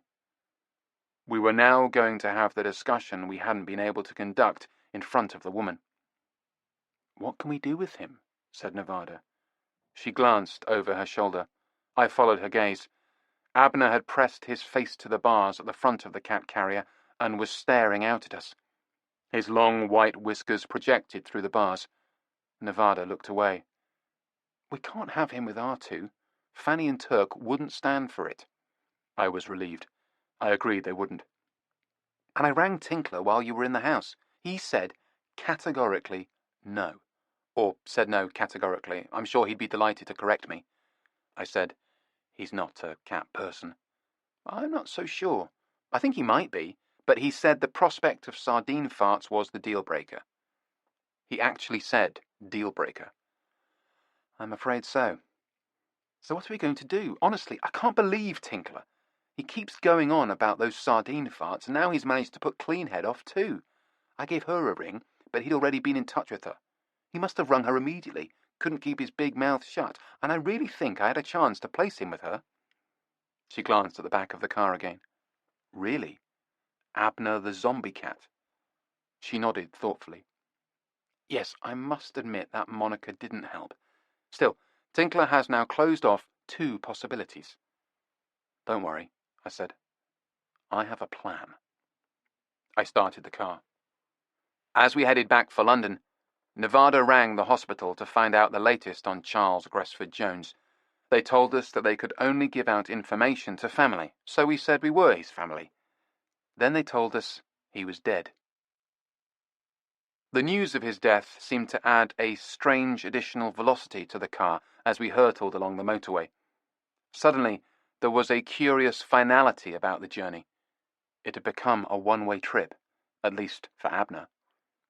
Now we knew we'd never be taking the cat back. His familiar places were vanishing behind him forever, and he seemed to sense this because as soon as Nevada switched off the phone, he gave a long, querulous cry. It was an intricate, agonized sound, as though Abner was trying to tell us something complicated and painful. Nevada and I looked at each other. I said, "The hair on the back of my neck just stood up." "Mine too. It's as if he knows, as if he's somehow picked it up from us." Or it could have just been the suspension on Tinkler's Volvo. It wasn't the most comfortable car in the world. The sun was going down as we reached Enfield. We found a place to park in the street just outside the house. Nevada carried the cat while I rang the doorbell. There was a long wait, and my stomach started to sink. Then we heard sounds from within, approaching. Leo Knoll opened the door and blinked at us. "Sorry for the delay. I was out in the sheds. I got a new consignment of 78s, and I have to find room for them." He gestured for us to come inside, and we followed him into the house. We stood in the hallway by the open door of the dining room, where the dozens of old gramophones gleamed under the subdued glow of the ceiling lamp. Leo looked at the carrier Nevada was holding. It was made of beige plastic, with a hinged grid of white plastic on the front. Its contents were shrouded in shadow behind those bars. "What's that?" he said. I said, "We've brought something for you." "For me?" "Yes. Remember you said you wished you had a cat?" Actually, I couldn't remember if he'd said exactly that, but he'd certainly made a fuss over Fanny and Turk when he'd come to visit, and he'd reminisced about having a cat when he was young, and how he missed it. Leo looked at me and blinked. "Did I?" "His name is Abner," said Nevada brightly. She held up the cat carrier to eye level. I heard Abner scurry around inside the swaying plastic box, claws clicking as he hastened to maintain his precarious balance. Leo looked at her, looked at me, and then went to the cat carrier, bending his head as he peered apprehensively in. From the shadows inside, the cat seemed to return his gaze with equal apprehension. Leo straightened up and cleared his throat. Nevada said, Just take him for a few days. A few days? Yes, and see if you get along.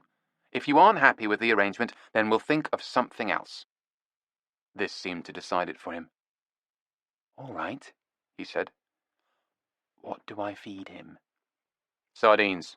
Here, we've got some for you. I gave him the tins I'd put in my pocket at Gresford Jones's house. At the time, I thought I could always replace them. Now I knew he wasn't going to be missing them. Leo accepted the tins gratefully. I'll give him some now. Do you think I should? It won't do any harm. And a bowl of water.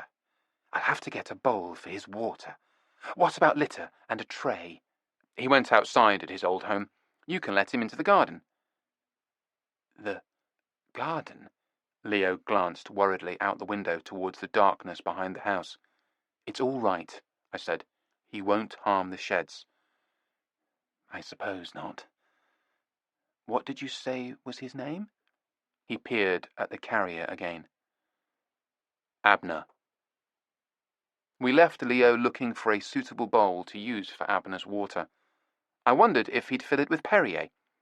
As we walked back towards the car, I looked at Nevada and said, A few days? Don't worry. After they've been together for a few days, Leo will have utterly fallen in love with him. This is Abner the zombie cat we're talking about here. We got in the car and started home. Nevada sat beside me in silence for a long while. Then she said, He died of a fall. Apparently. He was certainly getting on. At his rather extreme age, it's not unusual to take a fall. That's true. And it's not unusual for a fall to prove fatal, I said. Absolutely. On the other hand, there was that van, which was apparently there all the time, and disappeared when he had his fall. Fanny was lurking in the shadows of the flower beds, waiting for us when we got home. As we opened the gate, Turk came dashing from some dark corner of the estate to join us. The phone was ringing as we all came through the front door together. I went to answer it. It was the voicemail with a message from Joan Honeyland. Call me immediately. Something terrible has happened. Chapter 18. Camberwell Green. Camberwell Green is a region of South London that had distinguished itself for its extravagant levels of gang violence and gun crime. It was also the place where our sound engineer, Derek Roberts, had chosen to locate his studio. 2 days ago, first thing in the morning, Derek had followed his usual custom of going into the studio, where he worked alone, and opened up for his day's work. Having switched his equipment on and checked his email, he had then gone out again, locking the door behind him, but not activating any of the heavy-duty security measures necessitated by his colourful neighbourhood. He didn't need to, because he was just going up the road to his favourite coffee shop to pick up his morning coffee, which he had waiting for him every day at this time, prepared to his exacting standard. A man after my own heart. He paid for this coffee and started back for his studio, carrying the paper cup in one hand and his phone in the other. He paused in front of a cut-price booze emporium, which even this early in the day was doing a brisk business among locals who wanted to forget they lived in Camberwell. Derek didn't stop here because he was planning to buy any booze. Rather, it was his custom, because there was a litter bin outside the shop, to pause in this spot and take the lid off his coffee. He would then drop it in the bin, being a considerate and tidy sort of a person, and take his first sip of the beloved brew. It was his habit to do this, and to make a phone call while he was standing there. And as he was making such a call 2 days ago, he was apparently unaware of an approaching motorcycle coming up the street behind him at a considerable and illegal speed. The motorcycle slowed down as it approached him, coasting almost to a stop as the rider reached into his leather jacket, took out a handgun, and shot Derek in the chest. Everybody in the vicinity scattered or took shelter at the sound of gunshots. There had been a shooting outside this very booze shop just 3 weeks earlier, and some of the residents recognized the noise all too well. The motorcycle, which apparently didn't have a license plate, speeded up again and took off. The rider was wearing a helmet with a smoked visor, so there was no chance of anybody identifying him, even if they had been trying. Derek, meanwhile, was down, spilling his coffee on the pavement. He managed to retain his grip on his phone, though, and began to crawl back towards his studio, still clutching it. No one came to his assistance, either because they were still too busy hiding, or because they were unaware that he was wounded. The spilled coffee on the pavement concealed any bloodstains, and the sight of a man crawling along on his belly made perfect sense in the context of everyone keeping a very low profile in an attempt to avoid getting shot. No one knew if that motorcyclist was going to come around again and elaborate on his earlier visit. Derek managed to reach the front steps of his building, having crawled there with agonizing slowness, like an animal going home to die. He lay on the steps and tried to make a phone call to the emergency services, but after dialing the number, he dropped the phone. But that didn't matter, because one of his neighbors had realized what had happened and had already called for an ambulance, telling them that a man had been shot and his location. The ambulance arrived in record time, but too late for Derek, who had already bled out and was declared dead on arrival at the Accident and Emergency Unit at King's College Hospital. The prevailing theory was that Derek, who was of West Indian descent, had been mistaken for a member of a local gang and had been gunned down by a rival gang. The quality control in such drive-by shootings was notoriously poor, and it was entirely possible his killing was purely a matter of mistaken identity. So far, no one had claimed responsibility for the shooting. Perhaps they were embarrassed at their gaffe. It sounds terribly callous, but my first thought on hearing all this was, what about our records? That's the problem exactly, said Mrs. Honeyland when I confessed this to her. He had completed making the digital copies, poor Derek, and he was supposed to have returned the originals to us just the day before that appalling incident. But unfortunately, it seems he hasn't. So, presumably, they are all still there at his studio. Did he even send you the digital copies? No. He was going to email them to us, but apparently he never had the chance. The poor soul. So we'd lost the originals, and we hadn't even got the copies. I tried not to think ill of the dead. I am very concerned about the records, said Miss Honeyland. So am I. Anyone could just walk in there and steal them. There was silence on the phone for a moment. Then she said, I don't suppose you'd consider undertaking a job for me? My bungalow is, in theory, a 3-bedroom house. Nevada and I have our king-sized bed in one of those rooms, while the other 2 are supposedly guest rooms. Both are equipped with sofa beds, but both are also currently used for other purposes and packed with other things. Nevada uses one to store all her clothes, her own stuff as well as the items she buys and sells, her stock, as she's taken to calling it. The 3rd room is used for general storage. In other words, all the junk we don't have any other place to put. It may not be surprising to learn that this includes several large boxes of records. I shoved one of these boxes aside with a scraping sound of complaint from the box, not me, and lay down on the floor so I could get an arm under the battered blue sofa. Fanny came in to see what was going on and lay down beside me as I scrabbled under the sofa, retreating cautiously when I began dragging out a dusty canvas bag. As it emerged from the shadowy space, Fanny came back and pounced on it, jumping on top of it as I hauled it out, giving it a thorough, savage going over with her needle-sharp little claws. Once she was sure the bag was good and dead, she hopped off and strode proudly away, another job well done. I hefted the bag and carried it into the living room and set it down on the table with a heavy metallic clunk. When Nevada and I had first met, we'd collaborated on a project that had looked like it would involve breaking into a house in Richmond. In the event, it turned out we didn't need to do any such thing, but by that time Nevada had already made preparations in her usual methodical way, and since we had been bankrolled by a man of enormous financial resources and remarkably few scruples, this had involved assembling a state-of-the-art housebreaking kit. Now I unzipped the bag, which had lain dormant in the spare room for years, and went through it. Just as I remembered, it contained everything needed to gain entry to a locked, well-protected property, including the instruction manuals. As I leafed through one of these, Nevada came and looked over my shoulder. "You see," she said, "never throw anything away. You never know when it might come in handy." Trident Studios was the name of a legendary music recording venue that had once existed in Soho. Great British rock and R&B acts had laid down tracks there, including the Beatles. If Tinkler had access to a time machine, this would be one of the first places he'd visit. Trident Studios was also the name of Derek Roberts' business in Camberwell.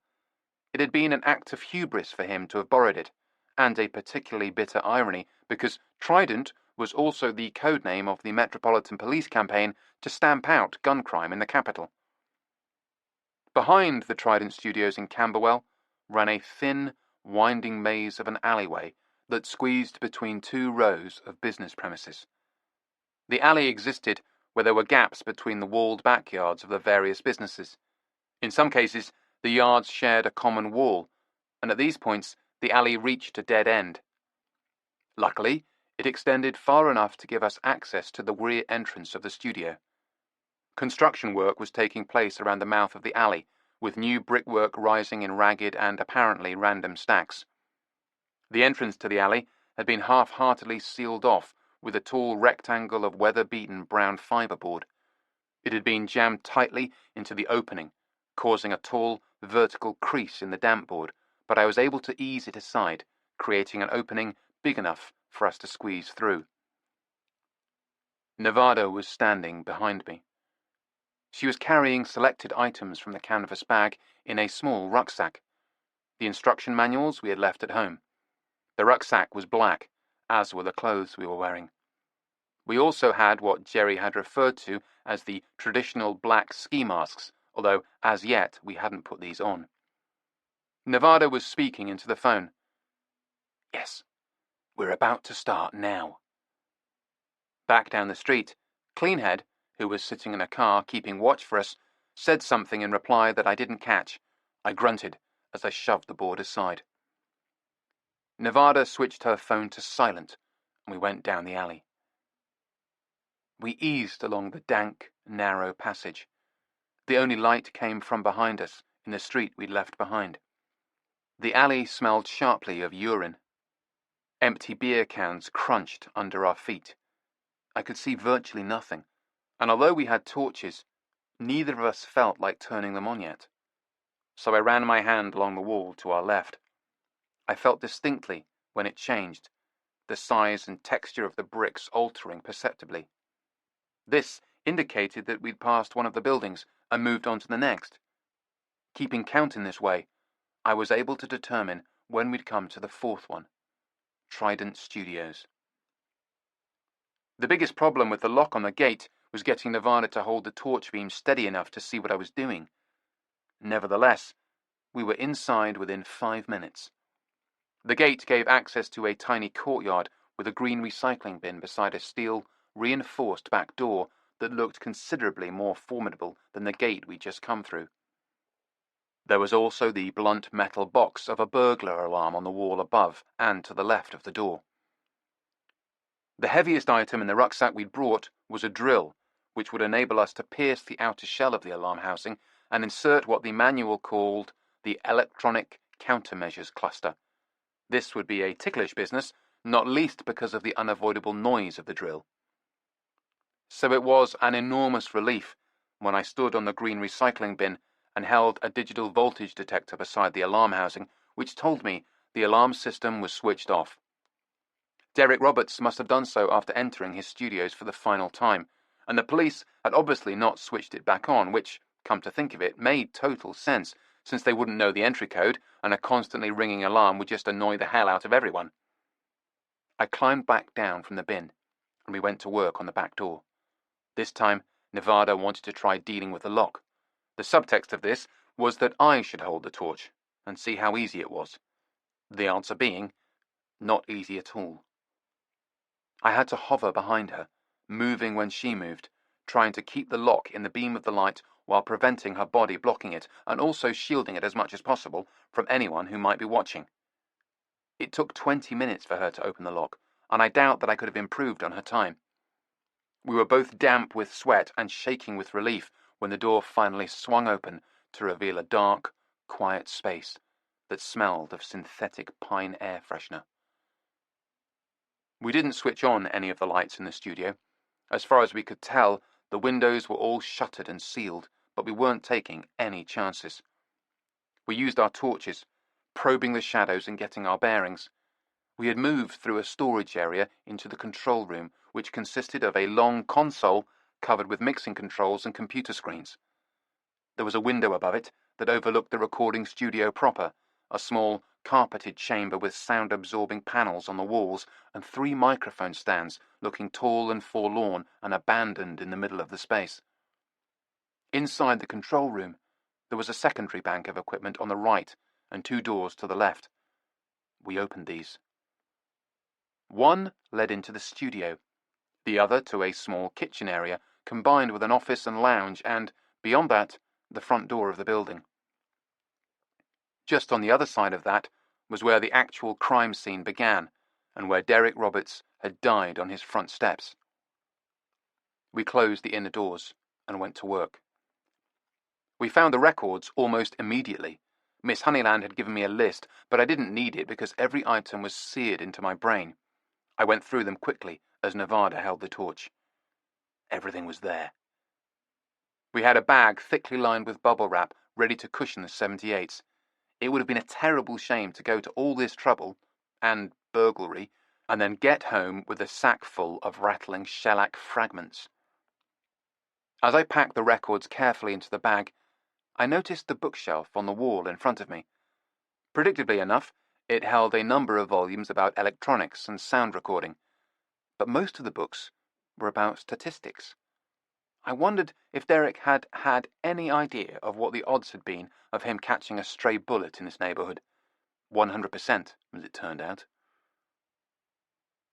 I was just packing the last 78 into the bag, catfish, backed with whitebait, when Nevada suddenly snatched her phone out of her pocket. It vibrated in her hand as she stared at it. "It's clean, Ed," she said. "Someone's coming." At that moment we heard, from the other end of the building, the sound of the front door opening. We looked at each other for an instant, and then I stuffed the last record into the bag and closed it.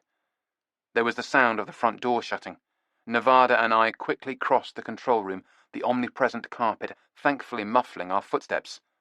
Voices came from the other side of the door in the office area. Male voices. Low. 2 of them, by the sound of it. Nevada went out of the back door of the control room, and I followed her. She was already halfway across the storeroom and heading for the rear of the building. As I came through, I turned to close the door behind me. As I did so, the torch in my hand swung its beam across the control room and lit up something on the short section of the control console to the left. I froze. I couldn't believe what I was looking at. On the other side of the door, the voices had come to a halt somewhere around the office area and were holding a low discussion. I stared at the thin beam of my torch streaming back into the control room. Behind me, Nevada had the back door of the building open. I felt a thin, cold stream of air flow over me from it. I stepped back. Into the control room.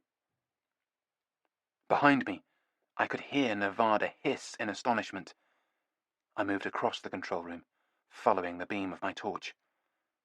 There, in front of me, built into the short section of the console between a reel-to-reel tape recorder and a rack full of headphones, was a turntable. It was a vintage EMT 930ST studio deck. There was a thin patina of dust on the silver metal plinth of the turntable, which was set flush with the blonde wood of the console. I reached down and ran my finger through the dust on the plinth and across the console. It left a long, pale streak. Then I switched the turntable on. Through the door, I could still hear the voices in low conversation. Were they getting nearer? The platter on the deck started to spin, smoothly and silently. The selector level on the left allowed it to run at 33 1/3, 45, or 78 RPM. I turned it all the way to the left, to 78. Then I switched on the small neon strobe lamp. Outside the door, the voices murmured. It was hard to tell, but I thought they were indeed getting closer, which wasn't at all surprising. Behind me, I heard a tiny sound and turned to see that Nevada had come back into the room. She was staring at me in utter terror. I looked back at the turntable. In the eerie glow of the strobe lamp, I could see the small, black, stroboscopic markings spinning on the outside edge of the turntable. There were 3 sets of these, one for each speed setting.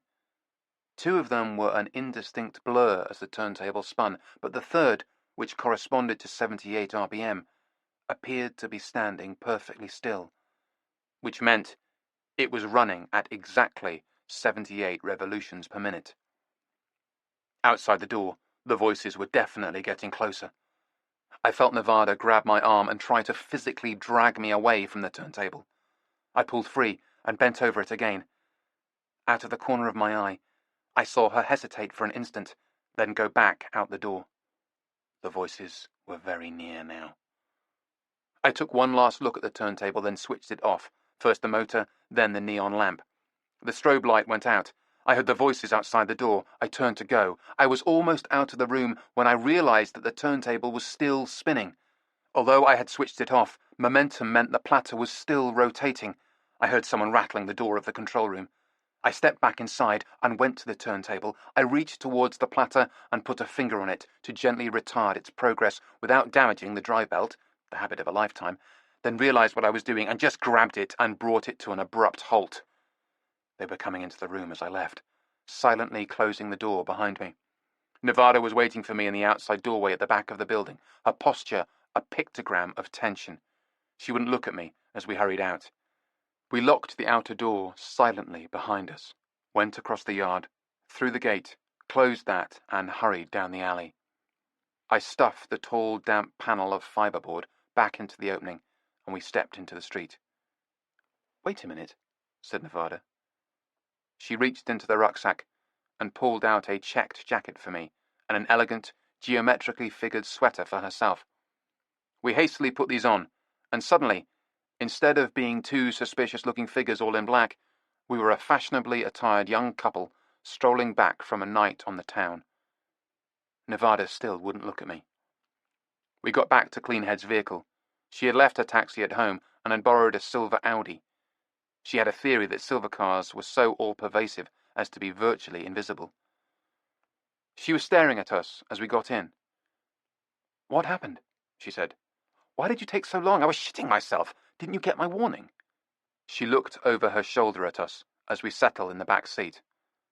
"I told you they were going into the studio. Did you see them? Did they see you?" "Just drive," said Nevada. We pulled away, Cleanhead smoothly slipping through the gears. Nevada looked behind us until we turned the corner, then she looked at me.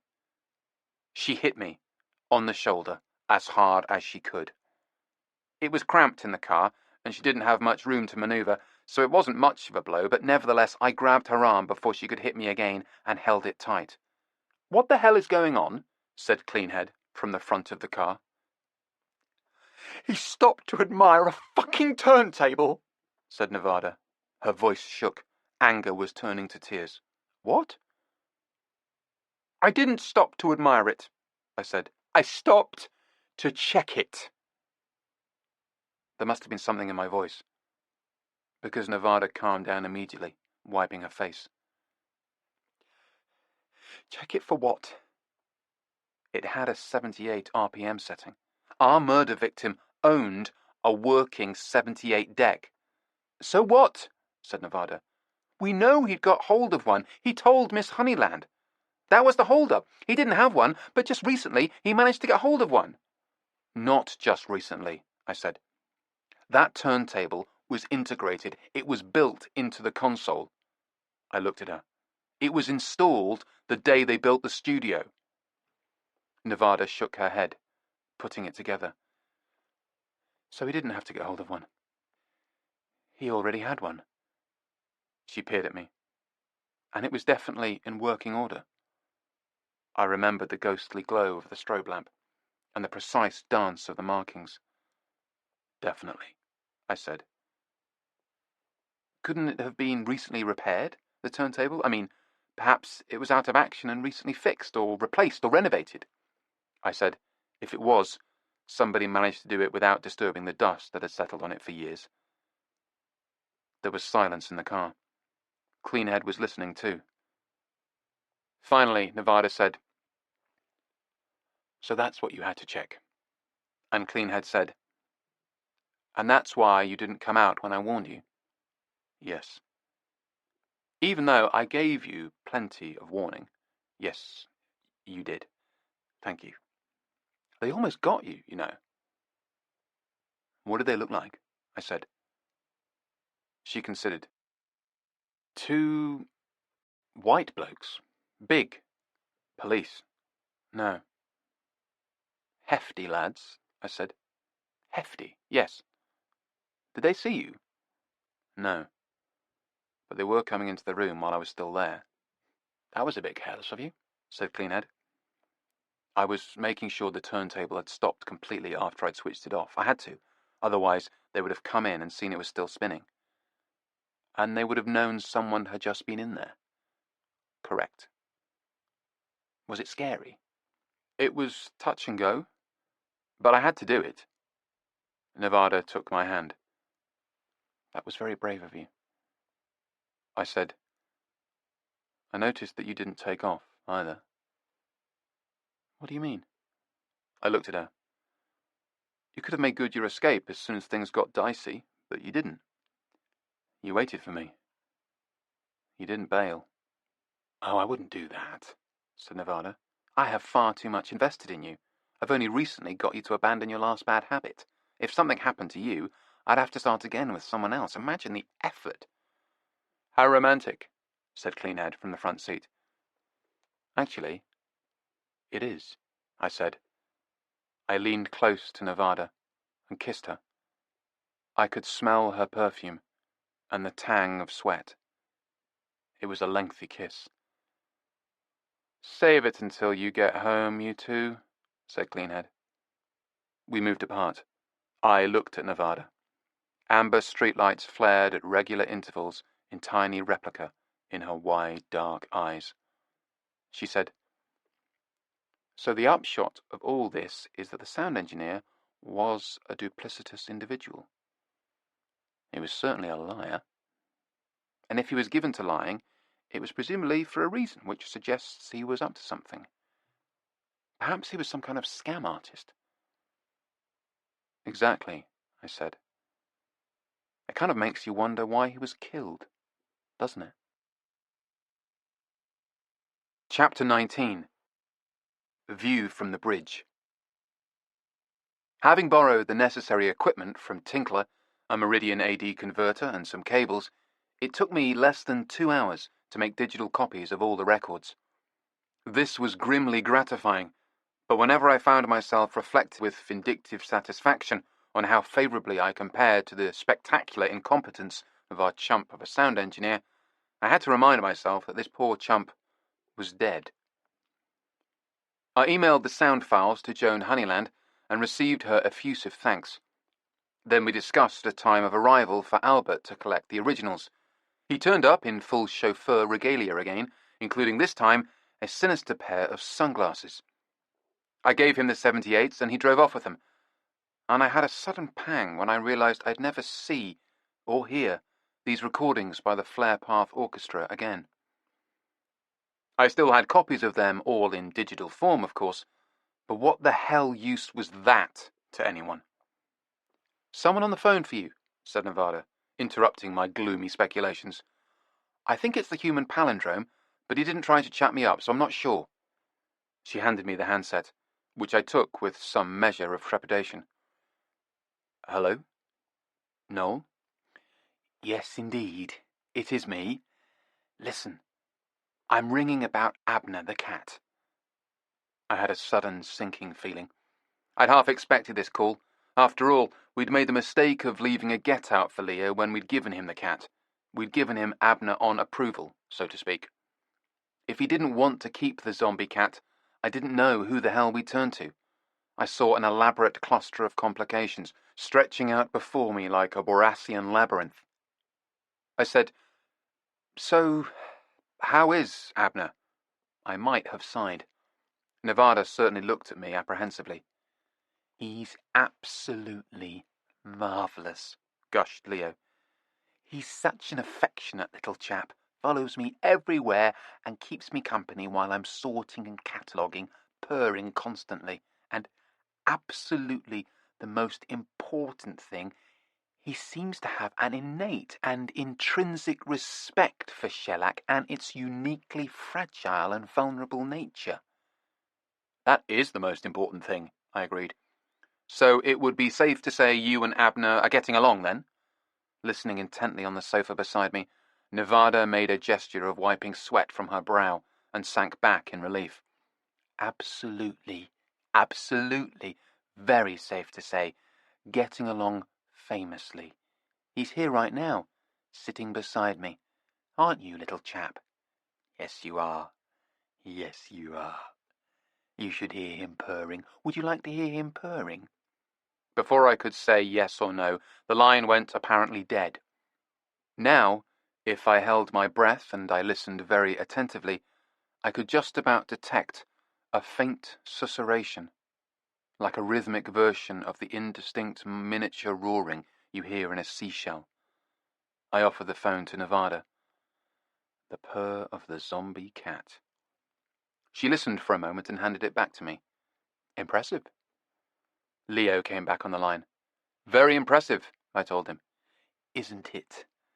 He was a bit quiet when you first brought him here. He'd just spent a couple of hours in the back of a car in a cat carrier, I suppose. No wonder he was subdued. But he soon perked up and started nosing his way around, exploring the place. And he absolutely loves the garden. Spends half his time out there, among the sheds." "Among the sheds, of course. But he always comes in at night to sleep on the bed with Crystal and I." My ears pricked up. "Crystal?" "Ah, yes, of course. I haven't told you about her. In point of fact, that's why I'm ringing you up. To tell you about her. To thank you for bringing Abner into my life. Because he brought Crystal into mine." He spent the next 5 minutes giving me the details, which I must admit had me riveted. When he'd finished, I hung up and looked at Nevada, who'd evidently been trying to piece together the conversation from my end of it. "Leo's got a girlfriend," I said. "So I gather." "Called Crystal." "So I gather." He met her at the vet's when he took Abner in for a checkup. She's the secretary for the veterinary practice. Are they just dating, or are they actually, doing the thing? Judging by his extensive complaints about the cost of condoms these days, I'd have to say that they are doing it. My God. And all thanks to Abner. Wait until I tell Tinkler. If he'd taken the cat, maybe he would have got laid. She got her chance to tell him that evening when he came over for dinner. This was the price he'd demanded for lending the kit I'd needed for the digital transfer. A small enough price to pay, although he had also insisted on planning the menu for tonight himself from among the recipes he called my greatest hits. "And I want the homemade Cointreau ice cream," he'd concluded. That night, he devoured the 3 courses with considerable satisfaction. He wasn't so pleased when he heard about Leo. "You see," said Nevada, rubbing it in, "if you'd taken the cat, it could have been you who was shagging a gorgeous, fit young veterinary secretary." The adjectives gorgeous, fit, and young had not featured at any point in Leo's discussion of the woman from the vet's. They were entirely Nevada's own embroidery. "It could have been you who met her." "Well, maybe I still can," said Tinkler. "When you go to see the vet about a cat, do you actually have to show them the cat?" That night in bed, Nevada and I tried to plan our next move. Although the recent excitement in Camberwell had felt like a conclusive victory at the time, we were in fact pretty much back where we'd started, with no clear way forward. We'd found a number of records for our client, true, and recorded some oral history about her father. But apart from capturing Gerald Wuggins' recollections, something we always seem to forget to do, we'd pretty much run out of leads to pursue. I didn't know if there were more records out there, or, assuming there were, how to find them. Everything seemed to have come to a full stop. Then Danny Overland phoned. We met Overland at some distance from his usual smoking spot along the embankment outside the Royal Festival Hall. He was watching teenage skateboarders practicing their art amid the brutal concrete forms of the South Bank. He grinned when he saw us approaching. "Look at these kids. It's amazing what they can do." He smiled, squinting in the sun. It was a bright day, but an unforgiving, icy Baltic wind was blowing in across the Thames. Overland looked remarkably jaunty and full of beans for a man of his advanced years, and yet there was something incomplete about the picture. Then I realized what it was. He wasn't smoking a cigarette. He seemed to read my mind because he instantly reached for his shirt pocket and pulled out a packet of Marlboros, took one out and lit it, inhaling with satisfaction. "How do you stand the cold?" said Nevada. "Come again?" He took his cigarette out of his mouth and squinted at her. "Your short-sleeved shirt. You're always wearing them, and it's always bloody freezing." Nevada indicated his cigarette smoke, carrying briskly away on the icy wind. He smiled and shrugged. "It's the war. I got so cold in those sodding Lancaster bombers flying over Europe in the middle of winter at freezing altitudes, long night missions to Berlin. Just got so fucking freezing then that ever since nothing has ever really felt that cold." He puffed on his cigarette. "Does that make sense, dear?" "It certainly does," said Nevada. "I can't imagine what it must have been like." Neither could I. I said, "You wanted to talk to us about something." Nevada shot me a look of annoyance. She obviously felt I was rushing ahead impatiently and being blunt just when we were building a nice rapport. But I was a little impatient because I, sadly, could still feel the cold. I wanted to get inside somewhere warm and have a coffee, preferably a nice coffee. Nevada needn't have worried. Overland smiled a crooked smile. "Straight to the point. I like that. Reminds me of home." He took his cigarette out of his mouth and studied it as though trying to remember what it was. "I asked you here because I wanted to say thank you." This wrong-footed me. Sensitive expressions of appreciation were not on the list of things I was expecting from this man. "Thank you?" "Yeah. For those records. Ones you digitized for me." I'd completely forgotten about this. When I'd sent the digital dubs to Joan Overland, I'd also posted CDs I'd burned, onto right-protected discs, of course, to Gerald Wuggins and Danny Overland, or rather to Overland's beleaguered PR person, Jenny. But I hadn't expected any response, certainly not this. Overland was sucking on his cigarette, its tip glowing a hot, bright orange, and peering intensely at me. "I didn't think I'd be interested in hearing them again. After all this time. Those old records." He exhaled smoke, pale ribbons in the cold, streaming wind. "But you know what?" "What?" said Nevada. He grinned at us. "They blew my mind. Hearing them again. After all those years. Brought it all back to me. Those days. Got me the chills, in fact. I still get them now, just thinking about it." He indicated his bare arms. His deeply tanned, leathery old skin was puckered with goosebumps. They came and went, as if to decisively demonstrate they weren't being caused by anything as mundane as a freezing afternoon by the river in London. I was impressed. My God, so was Nevada. Overland nodded. "Yeah, the music of those days.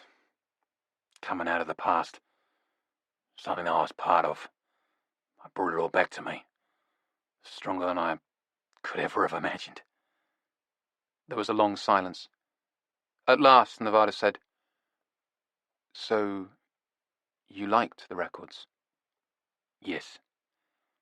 You're doing a great job digging them up and preserving them. It's good music. Even with the fucking little idiotic vignettes the good old Lucky insisted on adding. Even with those. It's still good music. Great music, in fact. It should be preserved. It deserves to be. It's important. There followed a silence that made the previous one seem brief by comparison, during which he stared at us with an unrelenting, analytical gaze, as though trying to make up his mind about something. Finally, he said, "Anyway, I just wanted to say thank you."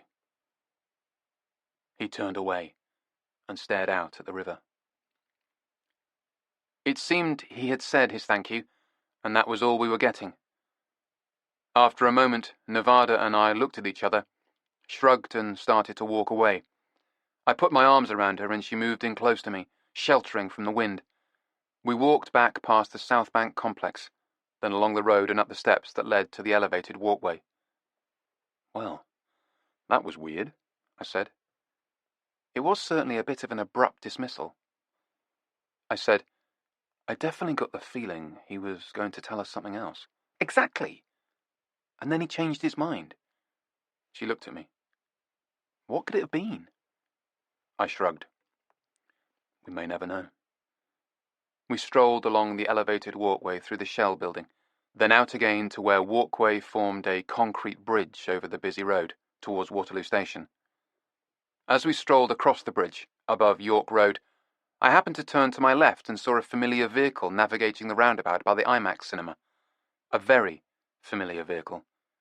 It entered York Road and sped towards us. I gripped Nevada's arm. "Look," I said.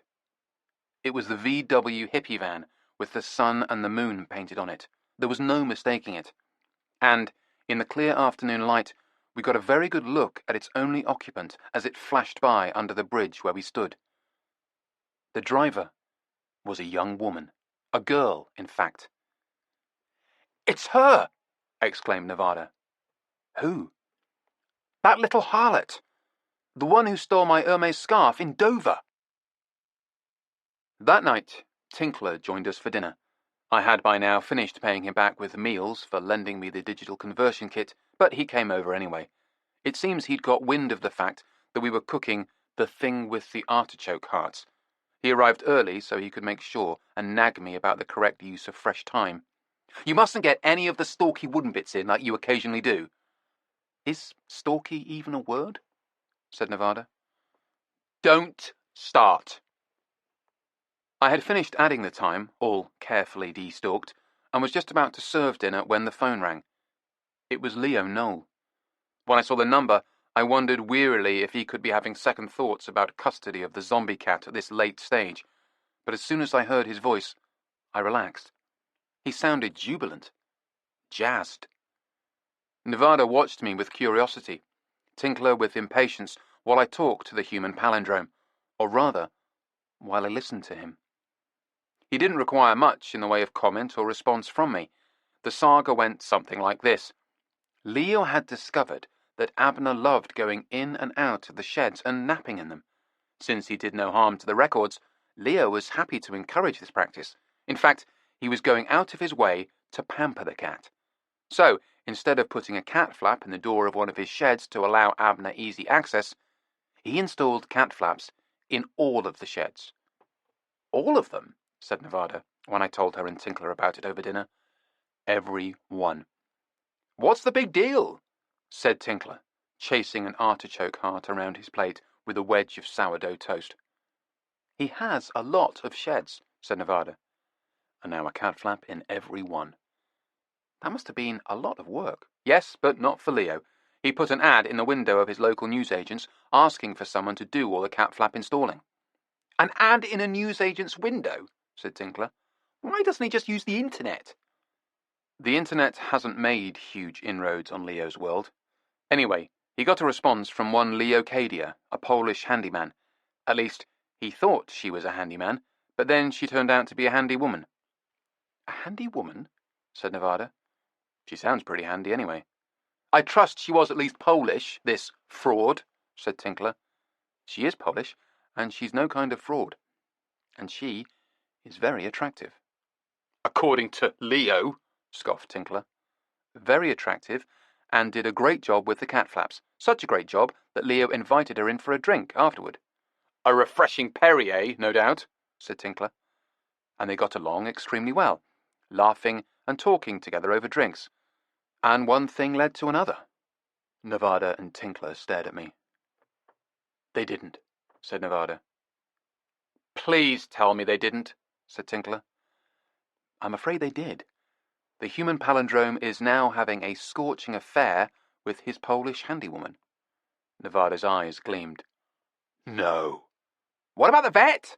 Said Tinkler. I mean, the vet's secretary or receptionist or whatever she was. Crystal. Oh, he's still seeing her. You mean he's sneaking around behind her back? Said Nevada. Or do I mean sneaking around behind Leocadia's back? Sneaking around both their backs, I suppose. Oh, no. He's not sneaking around behind anybody's back. They all know about each other. Tinkler blanched. They all know about each other? And they're all okay with it? They certainly seem to be. And they all adore the cat. That's something they have in common. That fucking cat, said Tinkler. His face darkened. Why didn't you let me adopt him? I could be having sex right now. Nevada smiled. She seemed particularly gratified at this turn of events. I did everything in my power to convince you to adopt Abner, but you wouldn't hear of it. Yes, I would hear of it. I would have heard of it. I would. No, you wouldn't. And, in fact, you made some disgusting remark about sardine farts. Tinkler shook his head. Well, you should have pointed out how shallow I was being. I mean, how could you let an opportunity like that pass me by? The cat's obviously a chick magnet. He certainly is, said Nevada smugly. Actually, I was going to say he was a minge magnet, but I didn't think you'd let me get away with saying minge. I definitely wouldn't. So it's a good job you didn't. Tinkler pursed his lips thoughtfully. What is it with that cat? He said. I said, maybe it's some kind of pheromones he gives off.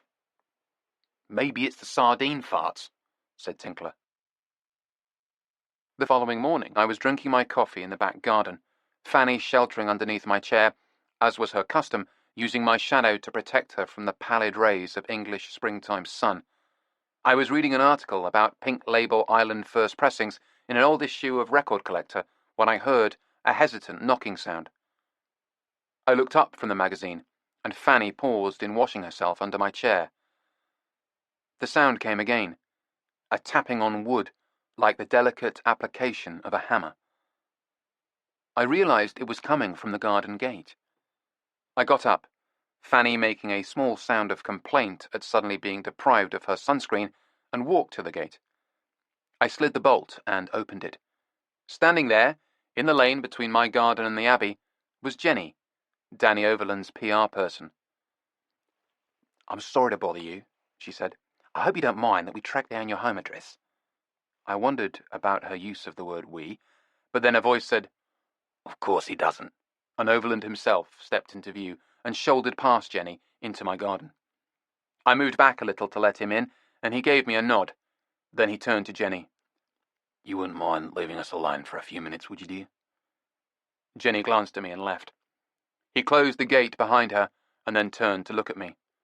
Fanny left her post under the chair and wandered across the gravel towards us. From somewhere nearby came the sound of a car door slamming, Jenny returning to her vehicle, I presumed. Listen, mate, said Overland. When we met yesterday, there was something... He paused and reached for his shirt pocket. Do you mind if I smoke? I'd rather you didn't. Fair enough. He dropped his hand to his side. His instant obedience surprised me. Anyway, when I saw you yesterday, there was something I wanted to tell you. I felt a faint flicker of excitement, but I didn't say anything. I wanted to tell you, but I bottled that. He looked at me. You see, there's a record. There was a warmth rising in my stomach. A record? I said. Yeah, another one. By the Flare Path Orchestra. One you haven't got. It's a victory disc, a V-disc, on 12-inch vinyl. Probably the only one to survive the war. And you know where it is? He nodded. Yes. But that's the thing. I know where it is, but I don't have it myself. Someone else has it. It's in the possession of these people. And there's some very dangerous people. Chapter 20. The House in Eltham. Let me do the talking, said Nevada. Why? Because you've been getting very impatient with people lately. Testy is the word, I think. Testy and grumpy. And we don't want that. We don't want to alienate anyone. She pressed the doorbell. We were standing in a cramped alcove outside a big old house on a residential street in Eltham. There was a pair of grey plastic rubbish bins in the alcove with us, and a motorcycle shrouded in a blue plastic sheet that whipped and snapped. It was going to be a wild, windy night. Nevada pushed the button again, and the bell echoed inside while grit circulated in the alcove at our feet, stirred by the breeze. All I could see through the dusty slot of window in the door was a murky plain of shadows. Eventually, the shadows stirred, and the door opened. A thin man with a bloodhound face and thinning brown hair peered out at us. He was wearing an expensively soft-looking grey sweater and baggy maroon trousers. Nevada smiled at him. "Mr. Pennycock?" He nodded. "Yes?" "Danny Overland arranged for us to—" "Oh, yes. Of course. Come in." He smiled and stood back so we could enter. I was expecting some kind of entranceway, but we stepped straight into a room. A bedroom. In fact, a teenager's bedroom, if the general level of untidiness and the numerous posters of heavy metal bands were anything to go by. I surveyed the posters. I didn't recognize most of the bands, though Tinkler would have been pleased to see that Led Zeppelin was still prominent among them. No sign of Eric Makeloud, however. Perhaps the grip of his electric guitar on the youth of today was failing. There was also a music system, which seemed to involve an iPod docking station and some serious transistor amplifiers that were driving a pair of big black speakers with an accompanying pair of even bigger, blacker subwoofers. I didn't want to be around when anybody switched those suckers on. They would probably take the top of your head off in a lethal extravaganza of solid-state bass. "My son's room," said Mr. Pennycock, who must have divined my thoughts. "Sorry about the mess.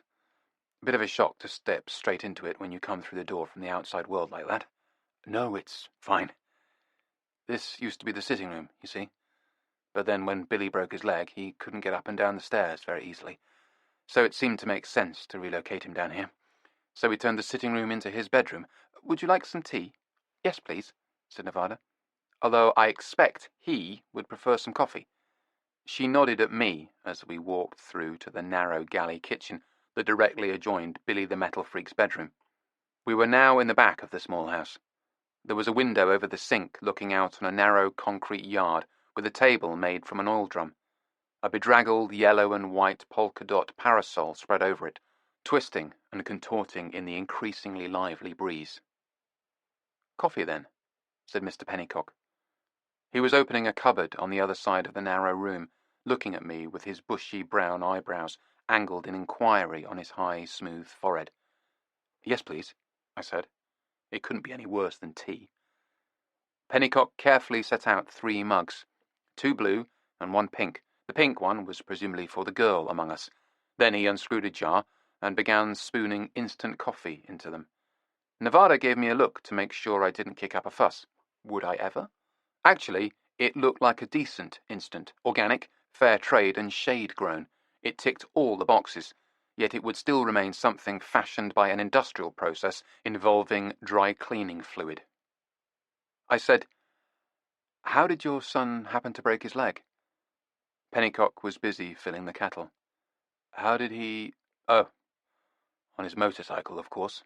Or off it, actually. Yes, he came off his bike." I remembered the shrouded motorcycle in the alcove. It looked like no one had ridden it for a long time. Pennycock switched the kettle on. "Who could have anticipated that?" he added, bitterly. Is he all right now? Said Nevada. I mean, his leg. Oh, yes, he's fine. The kettle began to hiss. In fact, he's going to university, right here in London. I said I'd pay his student loan if he promised to stay off his motorcycle for the next 3 years while he's studying. The kettle began issuing steam into the tiny kitchen. Nevada frowned. But aren't you afraid he will just hop straight back on his bike the minute he graduates? The minute he hopefully graduates, said Pennycock, peering into another cupboard. I'm hoping, if he indeed does hop straight back on that bloody thing, at least his brain will have had a chance to mature a bit more. He took out a pack of chocolate biscuits, and he'll be a bit more thoughtful and careful. The boiling kettle switched itself off with a click. Nevada was watching me with amusement. She knew that I'd had to repress an urge to switch it off a moment earlier. Coffee is best made with water a shade short of boiling, but I wasn't fanatical enough about the matter to start going around switching off strangers' kettles. Pennycock stirred the hot water into the crunchy brown granules, releasing a smell distinctly resembling coffee, and he placed the mugs on a tray with some plates and the pack of chocolate biscuits. He was pushing the boat out for us. Mr. Darren Pennycock seemed a peaceful, affable sort. This way, he said. We followed him out into a cramped corridor that led to an awkwardly angled staircase. I realized that the house was actually half of a much larger building that had been chopped up decades ago. That explained a lot. Pennycock started up the stairs and we followed him. In a funny way, Billy is the reason you're here. I said, What do you mean? Ah, come in. Since Billy moved all his stuff downstairs, this has become our sitting room. He ushered us into a small room. There was a sofa and armchairs, but mostly it was crowded with books and records. A serious-looking hi-fi system lurked on a shelf of its own. Pennycock scored a few points with me for that. The few blank strips of wall in the room were covered with pictures related to his central obsession. I wondered what had happened to Pennycock's wife, Billy's mother. The uncircumscribed pursuit of male enthusiasms by father and son suggested a house without women. In a way, this was a tidier version of the room downstairs. The difference here was that the walls weren't plastered with heavy metal posters. Instead, they were framed publicity photos of our old friend, Danny Overland. Nevada went over and peered at them avidly. I joined her. He's so young, she said, gazing at a picture of Overland, grinning and looking dashing. He had gleaming, oiled hair, as they did in the age of Brill Cream, and he was wearing his Air Force uniform and holding a saxophone. Isn't that a great picture? Said Pennycock, setting the tray down and bustling over to join us. He talked us through the various framed portraits in great detail, giving dates and locations. There were several of the great man in the Flare Path Orchestra, and one that also prominently featured Colonel Lucky Lucian Honeyland. I made a mental note to see if we could get a copy of it for our client. What an amazing collection, said Nevada, perhaps hoping to draw his peroration to a close. There are even several pictures which don't show him holding a cigarette. Pennycock bent over and made a chugging, wheezing sound.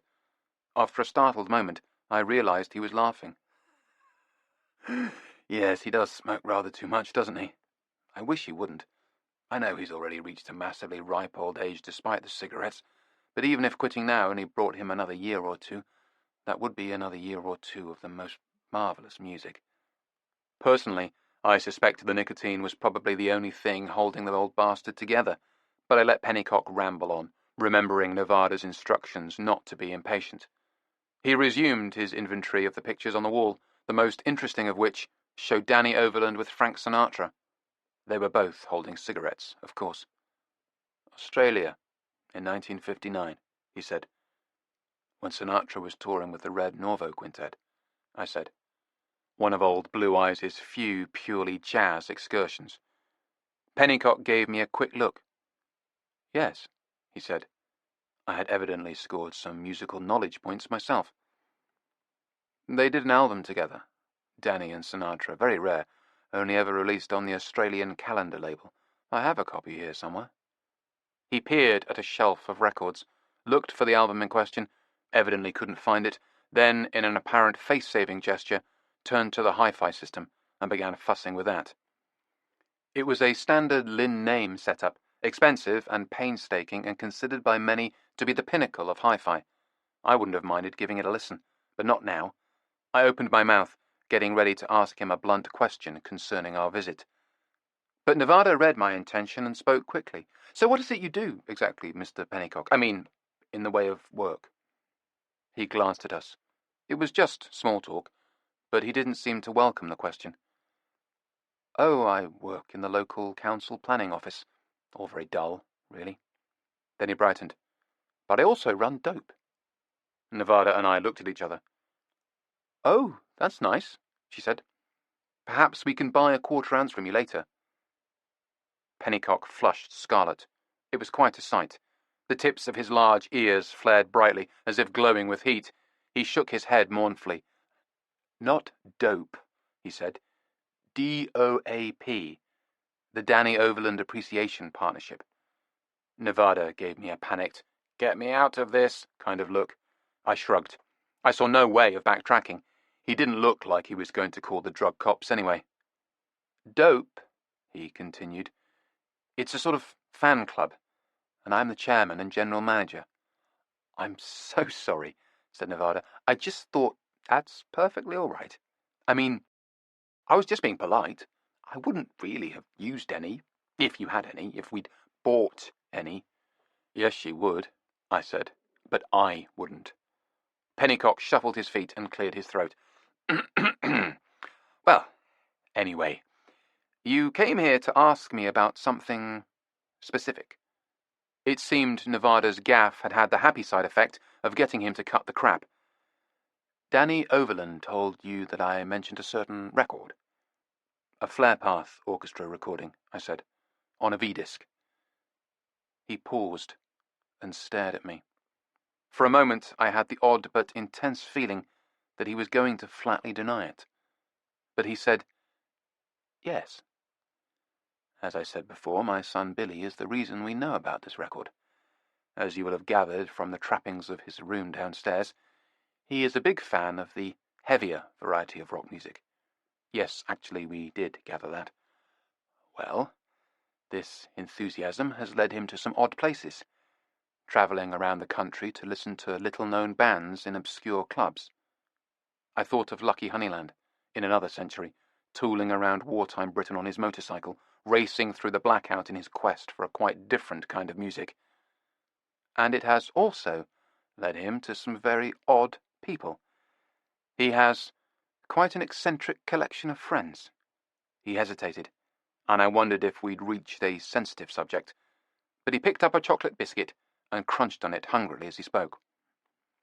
"Last year, he was in Gloucestershire to see one of these esoteric bands that he so admires.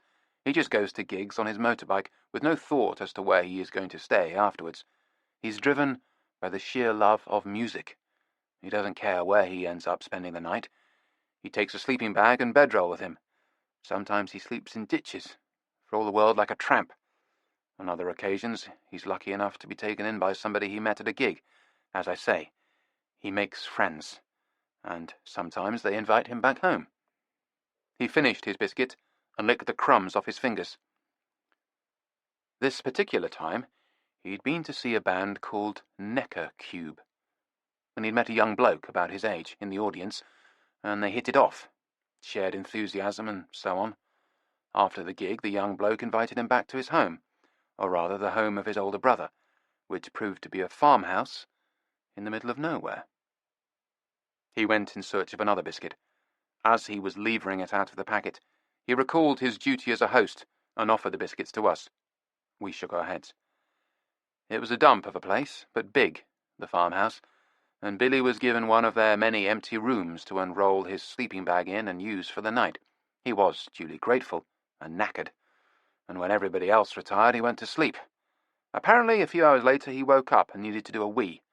He got lost and wandered through the house. It was very late, and no one else was around, and he happened to open a door and find a room full of certain unusual memorabilia. He went in for a closer look, and while he was looking, he saw an old gramophone, and on it was a record. He looked at us. His eyes had a kind of pleading intensity. He knows about my passion for the work of Danny Overland, of course. Of course. I looked around the room at the dozens of pictures. How could anyone miss it? So, when he saw that the record was one of Danny's, he took careful note of it. He knew I'd be interested, especially if it was one I didn't have, which, indeed, it turned out to be. I said, and he's sure it was a V-disc? Yes. And you're sure he's reliable? I mean, it was late, the middle of the night, he was tired. You're sure he definitely saw the record? Pennycock nodded. He did more than just see it. He reached into his pocket and took out a phone.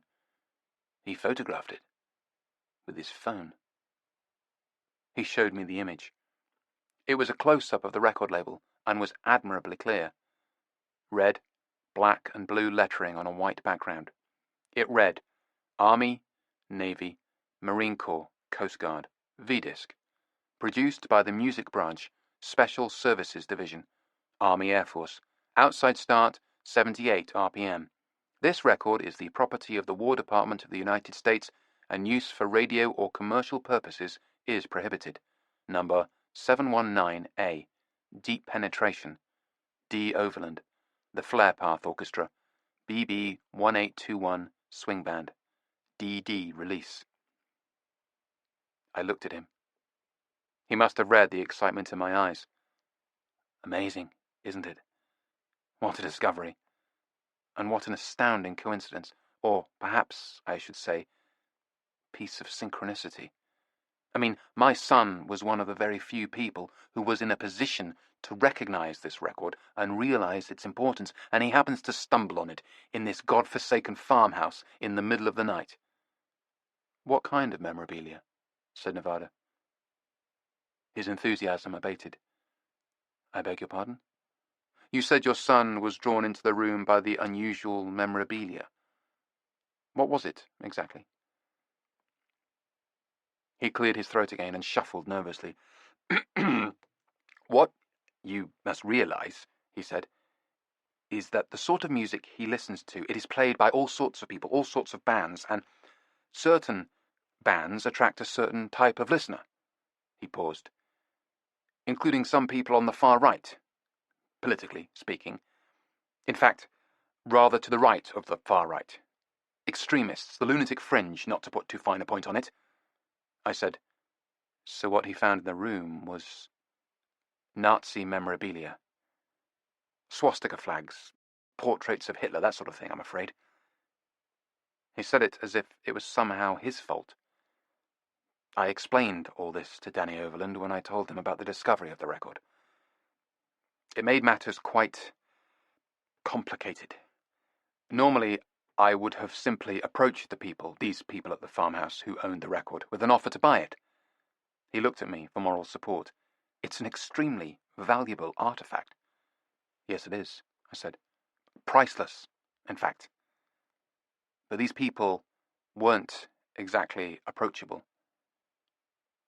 How do you know they're not just some harmless nutcases? Said Nevada. I mean, presumably, Nazi memorabilia is sometimes collected by harmless nutcases. In fact, most of the time it is, I imagine. Presumably, most of the time it is, said Pennycock. But not in this case. When Billy got back in touch with this boy, the one he'd met at the gig, to say thank you for putting him up, he discovered he'd been savagely beaten up. What? Yes. By his own brother. For bringing a stranger to the farmhouse. Wow, said Nevada. They're incredibly private people, not to say paranoid. I said, were they skinheads? Sorry? Skinheads? Oh, yes, naturally. And apparently this boy violated some kind of rule of theirs by letting Billy stay, even though Billy didn't see anything. But he did see something, I reminded him. There was silence for a moment. Then Pennycock said, so I told Danny Overland about the record, and about the kind of people who had it in their possession. I still felt we should try and obtain it for the archive, for posterity, but he said not to worry about it when he heard who had it. He said to forget it. It wasn't worth the risk. Also, at that time, he looked down his nose at his own records from that period. He didn't think they were worth preserving. He looked at us. He really hated Colonel Honeyland's interference. Yes, he has mentioned something to that effect. But then he heard the digital copies, the ones you made, and he changed his tune. I was going to say his mind, but yes, he did indeed change his tune. Now he is very eager to get hold of it, if we can do so safely. Which is why he told us to talk to you, I said. That's right. Perhaps I can get a copy. Sorry? Of the digital copies, of the recordings of the Flare Path Orchestra, the other ones you've found. He smiled shyly. Of course, I said, making a mental note to check with Miss Honeyland that this would be okay. I looked at the picture he had on the wall featuring her father and speculated that, if necessary, we could do some horse trading. Oh, thank you. That would be excellent. So, how should we proceed? Said Nevada. He blinked at her. Proceed? Perhaps we could start by getting the address of these people at the farmhouse, I said. Ah, I see. Of course. Well, the thing is that Billy never gave me the exact address. He was concerned as soon as he heard about his friend being beaten, concerned that I might do something foolish in an attempt to secure the record. So he's been protecting me by not giving me the full information. But now this is rather a different situation. Yes, I thought, because it won't be you going after these dangerous fascist lunatics. It will be us. I will get all the details from Billy, and then get back to you. Okay, I said, and we all rose to our feet. Thank you for your time, said Nevada politely. I think she was still trying to recover lost ground after offering to buy dope from him. We trooped back down the stairs and into Billy's heavy metal den. As we walked towards the front door, I said, By the way, when did Billy come off his bike? When? Yes. Was it soon after he visited the farmhouse? Pennycock stopped dead and stared at us. Yes. Quite soon after. You don't think... What happened exactly? The usual thing. The all too usual thing. He was knocked off his bike by a car. He peered at me. You don't think these people could have... I shrugged. I don't know. We shook hands in a glum silence and left. It was dark now, and the wind was howling with an unnerving ferocity. We could hear the sound of dustbins rolling in the street somewhere, and the clatter of anonymous things being blown past us in the night. Nevada was huddled against me as we leaned into the gritty gale and hurried back towards the street where we'd left Tinkler's car. Do you really think the Nazi skinheads from the farmhouse knocked Billy off his bike? Said Nevada, shouting against the wind, which seemed to be building to an apocalyptic intensity. I think it falls into the large category of things we'll never know for sure. Yes, that is a large category. She tucked herself in tight beside me, sheltering from the gale as we plodded forward. We were halfway to the car when we heard the scream. Chapter 21. Opal. It came to us loud and clear over the banshee howling of the wind. A human scream sounds like nothing else, especially when it really means business, when it's a cry of genuine terror. You know it's not kids larking about or someone whooping with idiot glee. It's the real thing. It raises atavistic hackles. Without a moment's thought, both Nevada and I turned and ran towards the sound. I had a very clear idea of what we were going to see, some accident, potentially horrible, probably caused by the savagely gusting wind that was currently hurtling around objects. That isn't what we saw. What was waiting for us when we rounded a corner was a scene of strictly human mayhem, an assault in progress. Two men were attacking a woman in a vehicle. The vehicle was our old friend, the VW hippie van with the sun and the moon painted on it, and the victim of the assault was the girl we'd seen driving it the other day. The two men were both large, dressed in black leather jackets, grey hoodies and jeans. It was like a uniform. They had thrown open the sliding side door of the van, and they were both reaching inside, bent over at the waist, grabbing at the girl. She was lying on her back on the floor of the van, kicking at them. She wore black leggings over her slender legs and incongruously heavy boots, Doc Martens. In some distant corner of my mind, I noticed that the men wore Doc Martens too, and then I didn't have time to register anything else. They must have heard us over the wind, because they turned and faced us. In doing so, they released the girl. We came to a halt in front of them. The men stared at us. The girl lay on the floor of the van, sobbing and panting. We were in a residential neighborhood, in what had once been a street of small shops. The recession had wiped out half the businesses here, leaving blind, shuttered storefronts. It was late, and the few shops that were still functioning had now closed for the night. Directly behind the van was a building site, apparently abandoned, in a stretch of wasteland dotted with scattered planks, mounds of earth, and random piles of brick. The place was utterly deserted, except for us. One of the men's hoodies had fallen back, revealing a shaved head. His face was fat, but his body looked bulky and hard and well-muscled.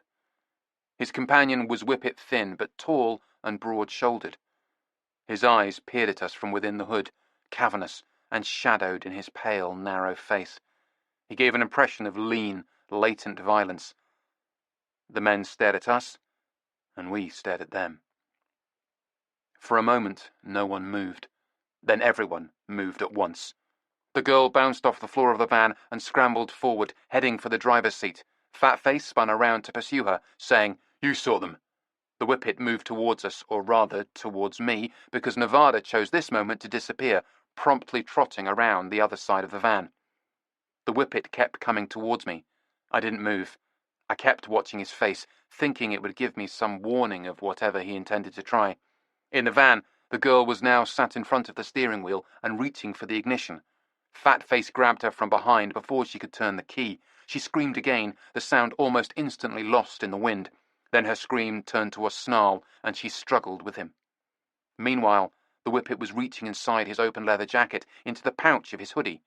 His hand came out with something hanging from it, loose and gleaming. It was a dog chain. I felt my stomach turn cold.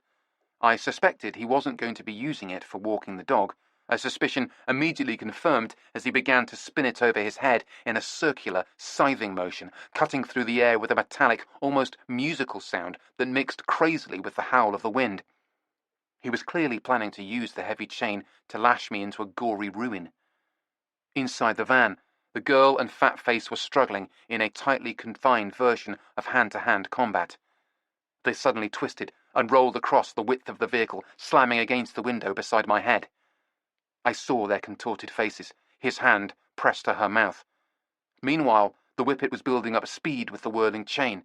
It flashed in the streetlight. The chain was dangerously long. It would provide him with a lethal reach. So I took a quick step towards him. There was very little he could do with the chain at close quarters, unless he proposed smacking himself in the face with it. Inside the van, I saw the girl's mouth suddenly open wide, revealing a set of laudably white and even teeth, with which she proceeded to bite her attacker on the hand, hard. The whippet was staring at me in surprise, taken aback by the fact that I'd advanced on him. He'd obviously expected me to start hastily backing away from the threat of the swinging chain. Perhaps that was his standard strategy, to provoke a retreat that would leave his opponent open to a devastating attack. There was another piercing scream within the van, this time from Fatface. The scream seemed to further wrong-foot the whippet, who now backed away from me. I quickly followed him. If he managed to put any distance between us, he would use it to deploy the dog chain. Fatface came bursting out of the van. He was holding his right hand in his left. Blood was flowing copiously from the right hand, which he was holding contorted at a very strange angle. The position of his fingers didn't seem quite right. "Me fucking finger!" he shrieked. "She bit me fucking finger off!" Then he pressed the bloody hand tightly under his left armpit and turned and ran.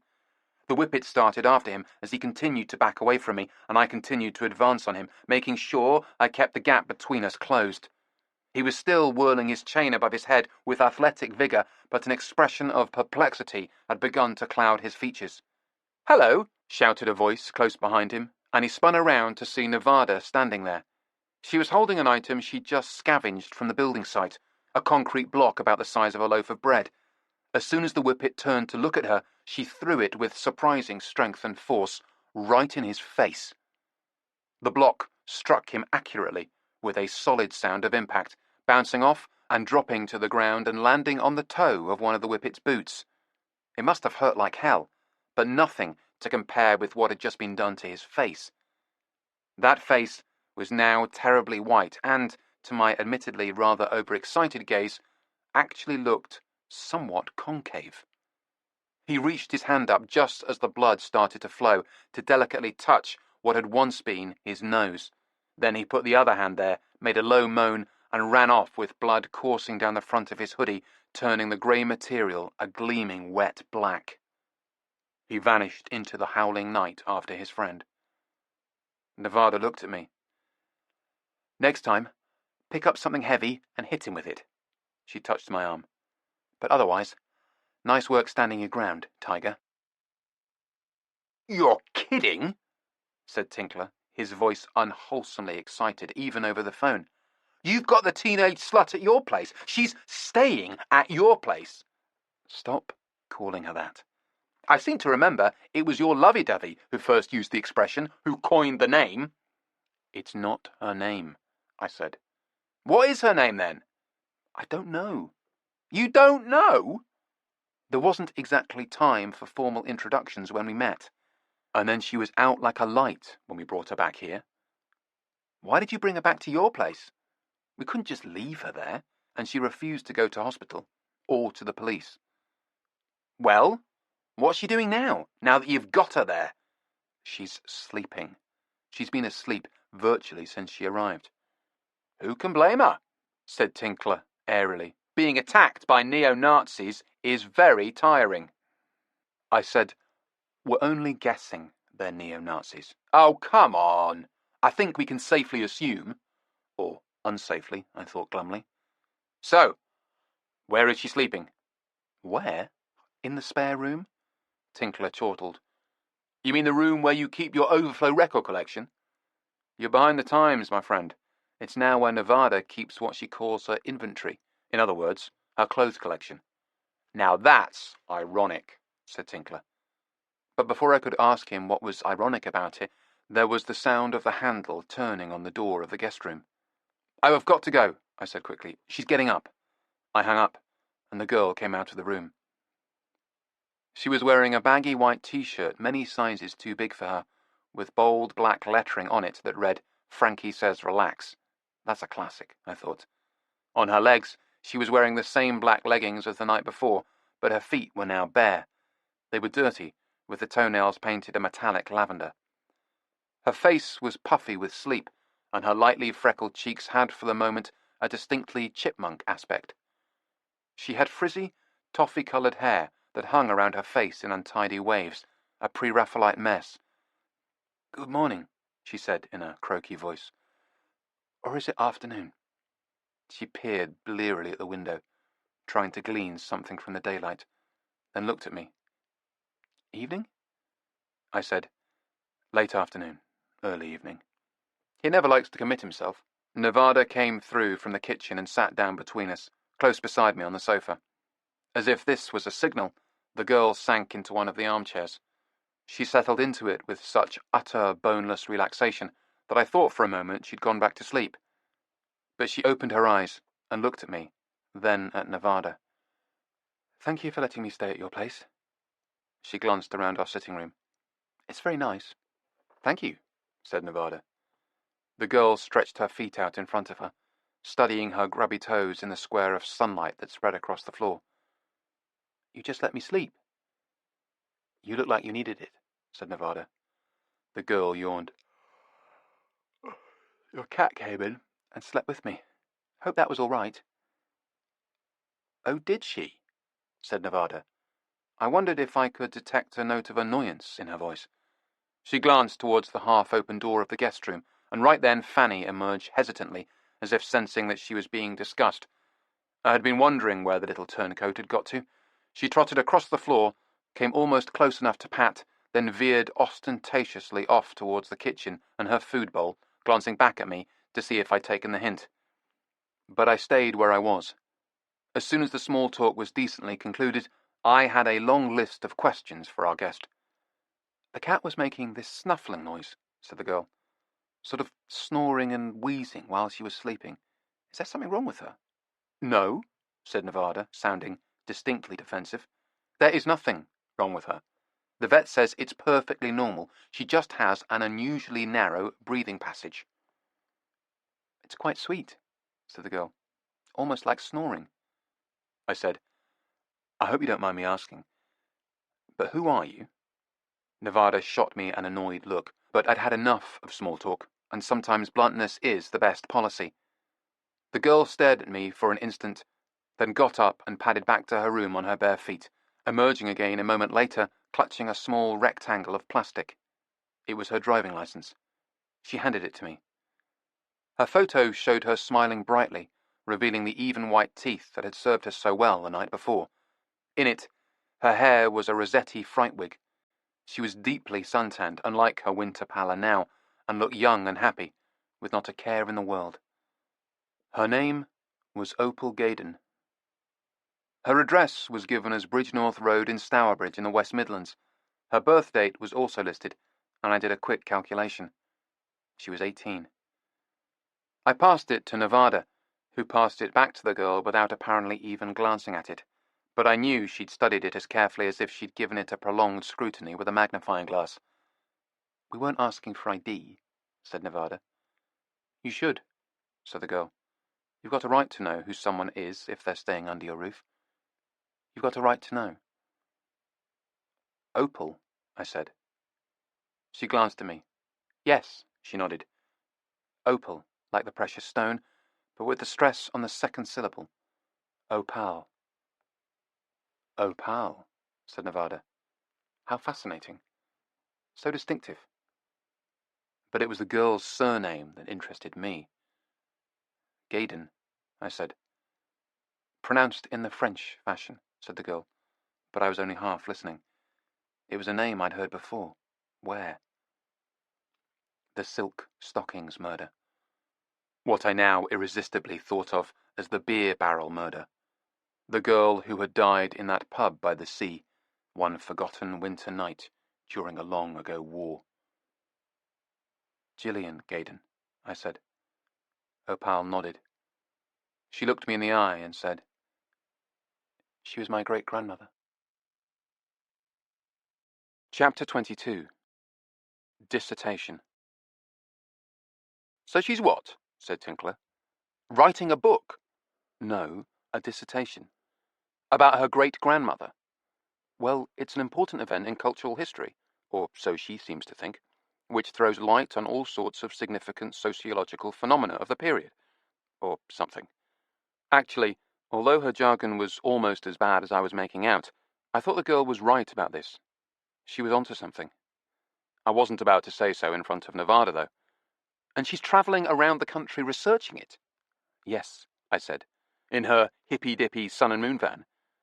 "Yes. She lives in it, more or less. She has a fold-away bed and pots and pans and a little cooking stove arrangement." "Which is probably lethally dangerous," said Nevada. "So she's been talking to a lot of the same people we've been talking to," said Tinkler. "Correct." "Which is why she's been suspiciously turning up wherever we go." I liked the way Tinkler saw himself as part of the investigation. I said, "Exactly, and asking people to keep quiet about having spoken to her." "That's her story anyway," said Nevada.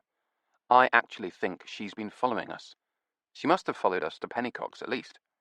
"And this dissertation," said Tinkler, "it's for, what, a university degree?" "Yes," I said. "A master's, I think she said." "She must be really smart if she's doing that when she's only 18, said Tinkler. "Wise beyond her years." Nevada snorted but said nothing. She was studying the menu. Our local gastropub was run by an affable egotist called Albert, not to be confused with his namesake, the granny-shagging chauffeur, as Tinkler had dubbed him. Albert the publican was a good and interesting cook, although far too lazy to do anything much in the kitchen himself. Consequently, he hired a string of other people to do it all for him, and luckily had the happy knack of choosing people who were also good and interesting cooks. So now, Albert mostly sat around behind the bar and served drinks in a leisurely fashion. He ran a pleasant and convivial establishment, and we were lucky to have it just around the corner. Or across the main road and over the railway tracks, if you wanted to be exact about it. We'd spent many pleasant hours there. In fact, Albert's only real flaw was his unaccountable enthusiasm for Stinky Stanmer, an old colleague of mine and personal nemesis. You never knew when a peaceful evening of food and drink at Albert's pub might suddenly be interrupted by Stinky on the radio, or, much worse, television, which Albert would insist on playing to his clientele. He was always enraptured by Stinky's taste in music, blissfully unaware that any good idea Stinky ever had was first stolen from me. Anyway, the food at Albert's was invariably good. Whenever he introduced a new menu, Nevada and I made a point of coming out to dinner. Tonight had the added advantage of getting us away from our house guest for a few hours. However, Tinkler inevitably got wind of these new menus and always invited himself along too.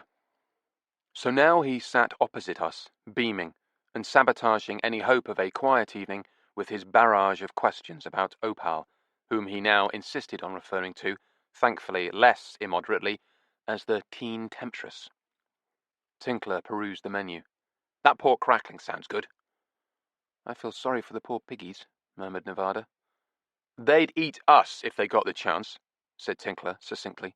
In fact, if they had the option of eating my delicious body fat cooked to crispy perfection with the judicious addition of sea salt and select herbs from Provence, I have no doubt they'd devour it in a trice. A trice, said Nevada sourly. Yes, with relish. A trice with relish. He set the menu aside. So, the teen temptress is already writing her dissertation. She must be pretty bright to be at such an advanced stage of postgraduate education at her early age. Nevada snorted again, and scrutinized her menu ever more closely. Oh, you know, it's probably just one of those Mickey Mouse master's degrees, said Tinkler in a conciliatory tone. Not like when we were at university. When we were at uni, we actually had to study something concrete. Nevada helped someone study something concrete the other night, I said. Nevada chuckled. I could tell I cheered her up. She set the menu aside and looked at me. We shouldn't joke about it, really. Yes, you should, said Tinkler. It's not every day you get to address a neo-fascist with a breeze blog.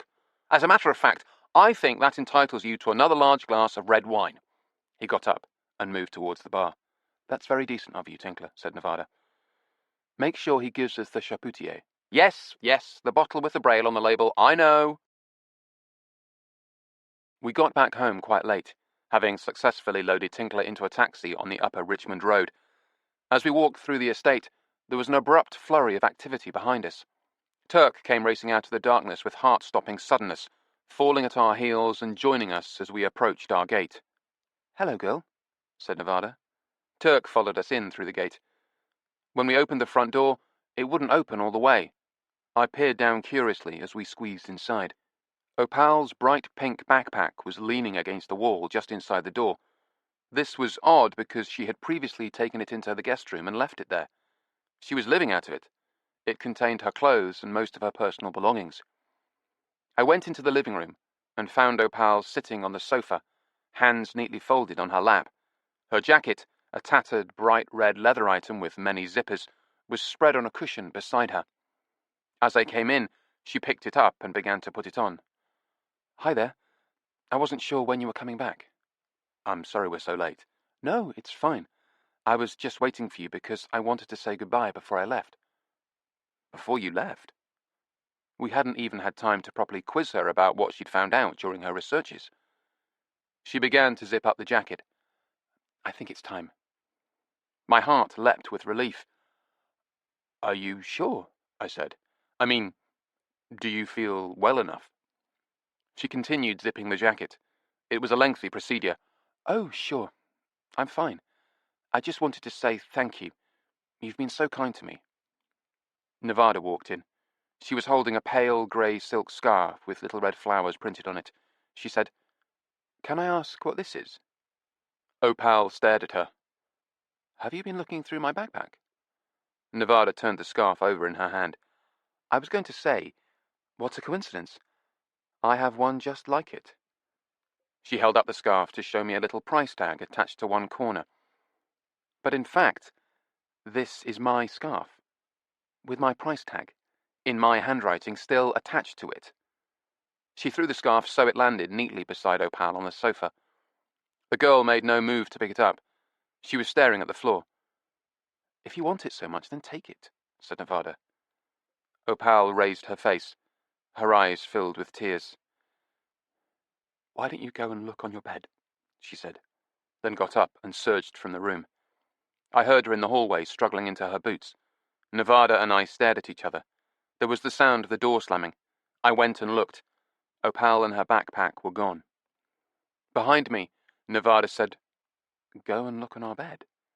She went into the bedroom. A moment later she came back with several banknotes. She handed them to me. They came to exactly the price on the scarf. I looked at her.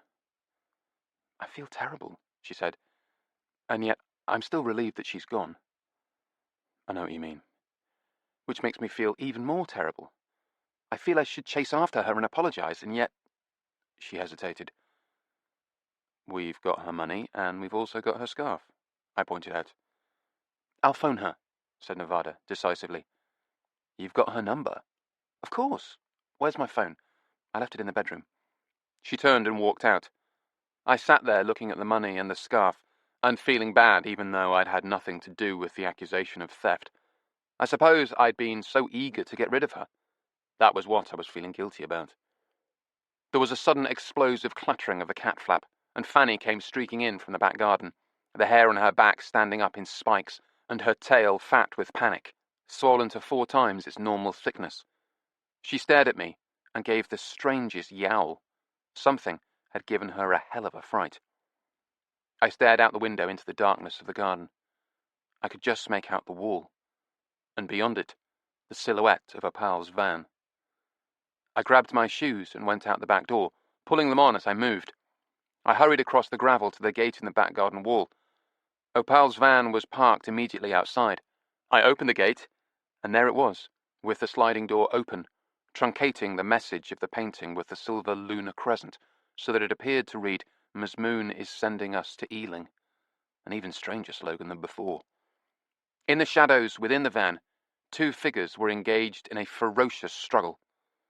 Opal's bright red jacket made it easy to distinguish her from her attacker. I climbed into the van. Neither of the figures writhing on the floor seemed to notice me as I stepped around them gingerly. This time, I was following Nevada's advice. I was looking for a suitable implement. There was a pile of cookware in a cardboard box on the back seat. I selected a cast-iron frying pan. It was a proper, old-fashioned pan. It was so heavy I could barely lift it one-handed, but I did. It came out of the box, which was jammed with other pots and pans, with a clatter. This must have alerted Opal's assailant, because he suddenly rose up from the floor, lifting his head. He was a large and powerfully built young man in a black puffer jacket and combat trousers.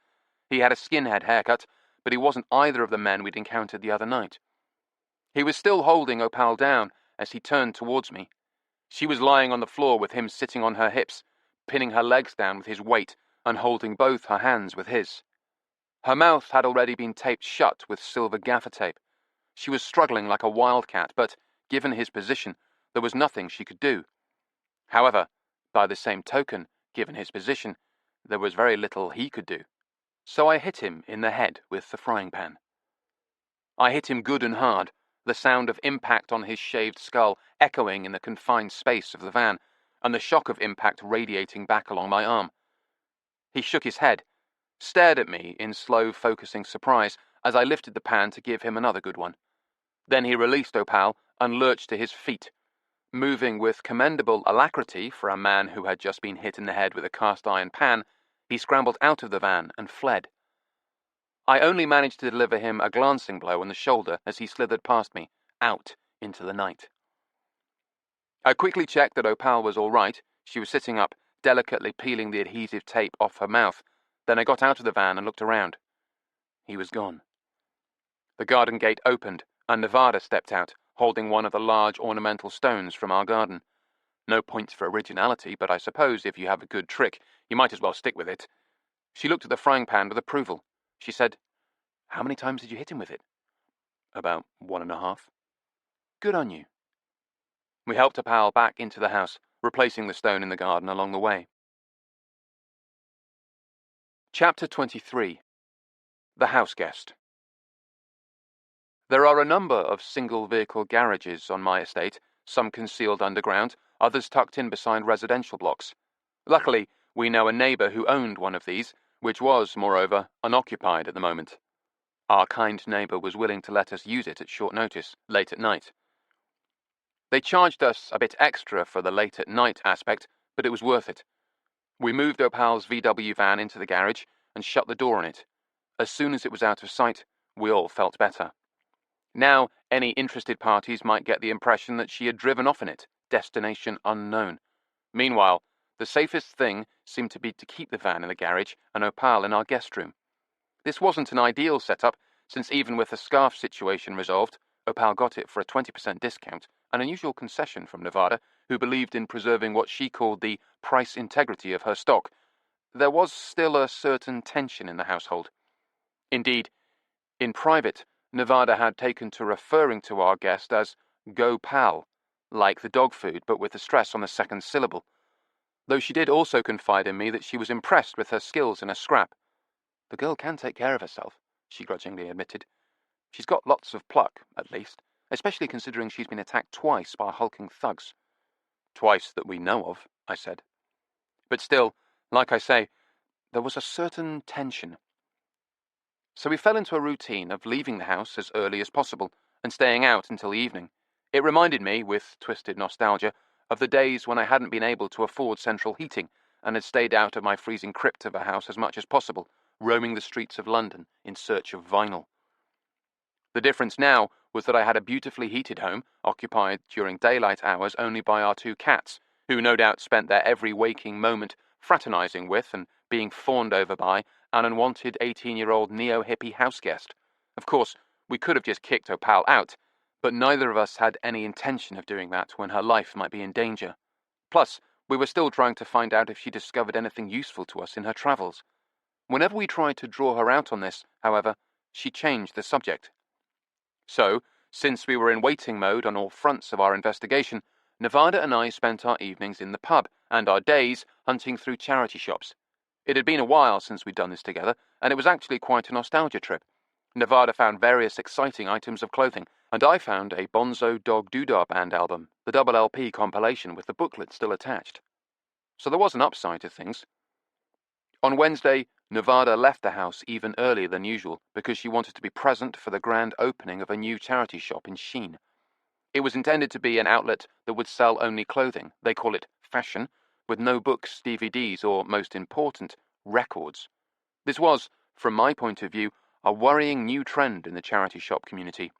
Didn't they realize all anybody really wanted was vinyl? Preferably rare jazz, particularly first pressings in mono on the Blue Note and Prestige labels. Anyway, the upshot was I was still tidying up after breakfast, a very tasty and simple Spanish omelette. I'd got the recipe from an Australian website, surreally enough, when Nevada set off. Having finished with the breakfast things, I planned to get dressed and get out the door. I would meet Nevada for coffee, after she'd fully sated herself on fashion, and continue our joint explorations, probably in Hammersmith and Shepherd's Bush, through lunch and the rest of the afternoon. First, though, I had to talk to our client. I hadn't spoken to Miss Honeyland for some days now, and I'd started to grow a little concerned. I sat down on the sofa and rang her on the landline. I got her voicemail again. I considered leaving another message, but decided that 2 was plenty, and just hung up. I wondered if I should go over to her little Mews flat and see if everything was all right. Or was that just giving in to rampant paranoia? I went to get dressed.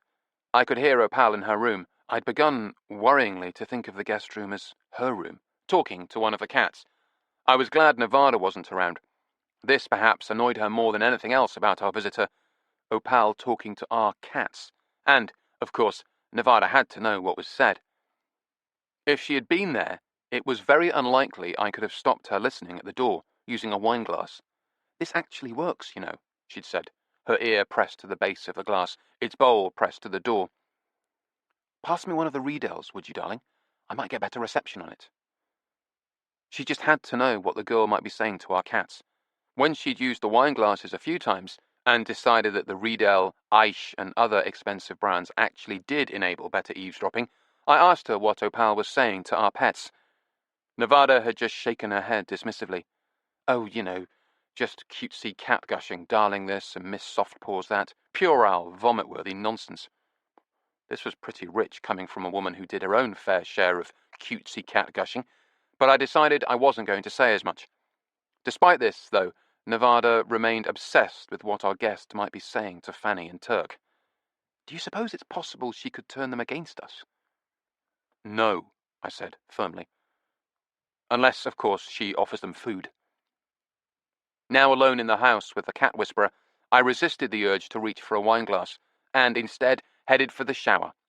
I was wearing my bathrobe and nothing else, so when the doorbell rang, I felt a tiny bit reluctant to go out and answer it. But my bathrobe was a natty vintage blue and white striped cotton item Nevada had recently bought for me on eBay, and the only other person in the house was far too busy trying to suborn our cats. So I answered the door.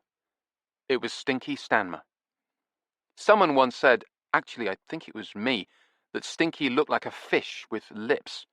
Certainly there was something odd and not entirely human about his face, with its bulging eyes and doughy pale contours. Yet somehow the public, or at least a significant portion of it, had taken him to their hearts. It seemed beyond belief. He was currently sporting hair that had been dyed an aggressive peroxide blonde to conceal its mousy brown norm. It had been cut in a deliberately nerdy manner, as though he was a member of a 1960s pop band that had wrongly considered itself ironic. Smiling, and not quite looking me in the eye, he said, "Salutations, citizen." With a sinking feeling, I sensed the arrival of a new catchphrase. He made a move to enter the house, and I made a move to block him. "Who's there?" said a small, frightened voice behind me. It was so unlike Opal that I looked around in surprise to confirm it actually was her. It was. She was wearing a silk dressing gown, also recently sourced from Nevada, though this time only at a 10% discount. My honey pie's contrition was wearing thin. She peered at me in fear, and I realized she had good reason to be afraid of strangers at the door. "Don't worry," I said. "It's no one." "No one?" said Stinky, attempting jocularity as he took advantage of the fact that I turned around to shoulder past me and enter the house. He goggled at Opal, a nubile young girl wearing a clinging silk robe and nothing else, and she stared warily back at him. "It's just a friend," I told her. The truth would have taken far too long to explain. "Okay," said Opal uncertainly. "Stinky Stanmer at your disposal, citizen sister," said Stinky. Did someone come up with this stuff for him? If so, they needed to be fired with extreme prejudice. "Okay," repeated Opal, nodding at him vaguely. She turned and went back into her room. Stinky glanced at me. "A bit shy, is she? She'll come out later and ask for my autograph when she's summoned up her courage." "Look, Stinky," I said, "I'm just on my way out the door." He lifted his arms in the air. "No problem. No problem." He walked into the living room and sat down on the sofa. "You really can't stay." That's fine, he said, hastily looking through the books on my coffee table. Turk came in through the cat flap and stared at Stinky. She must have heard our voices and recognized his. There had been a time when Stinky had bribed her on a regular basis with salmon and prawns. Clearly there was nothing wrong with Turk's memory. She came over to Stinky, who grinned and said, "Hello, Fanny." He tried to pat her, and she retreated, coming back, however, to sniff his fingers. But as soon as she failed to detect any hint of expensive seafood, she very sensibly went back outside. I looked at Stinky, sitting on my sofa in my house, utterly uninvited, and felt myself getting angry enough to tell him exactly what I thought of him, preferably while dragging him to the front door and physically projecting him from it. Then I remembered that Stinky Stanmer had once almost certainly saved our lives. So it seemed the minimum possible civility to at least offer him a coffee. It went against every fibre of my being, but there you are. Then I had an inspiration. "Listen, Stinky, I've got to go out. We can't stay here. but I can buy you a coffee. There's a very good cafe in the high street. With a bit of luck, I could get rid of him before I rendezvoused with Nevada. Fine, said Stinky. But he'd risen from the sofa and was now heading towards my turntable. This was far from fine, and I moved in to intercept him. But then the door of the guest room opened behind me, and Opal stepped out. She said, "Can you help me get something down from a shelf in here? It's too high for me to reach." "The Charles Sharp 6, sneered Stinky. He was now standing at my turntable and staring down at the record on it. "Never heard of them." I hardly registered what he was saying. I was too distracted by Opal's sudden request. It had thrown me considerably, because there weren't any shelves in her room, at least no high ones. None above waist height, as it happened. "Weird instrumentation," said Stinky, reading the record sleeve. "Perhaps the only welcome instance of the vuvuzela in modern jazz," I said. "Excuse me." I went into the guest room where Opal was waiting for me. She immediately closed the door behind us. She was still wearing her dressing gown. It was a bit big for her, and had an alarming tendency to fall open below the neck, so I kept my eyes studiously on her face. "There's not really anything on the shelf," she said. She had unusual eyes. They were a pale shade of brown, almost amber, almost gold. "I just wanted to say something. I haven't had a chance to see you on your own since the other night, and I wanted to say thank you for saving me the other night." "That's fine, and not just that, for letting me stay in your home, and cooking for me." She stared up into my eyes. She was still warm from the bath. I could feel the warmth coming off her. "Okay, that's great. You're welcome. I just have to get back to my friend." "Of course."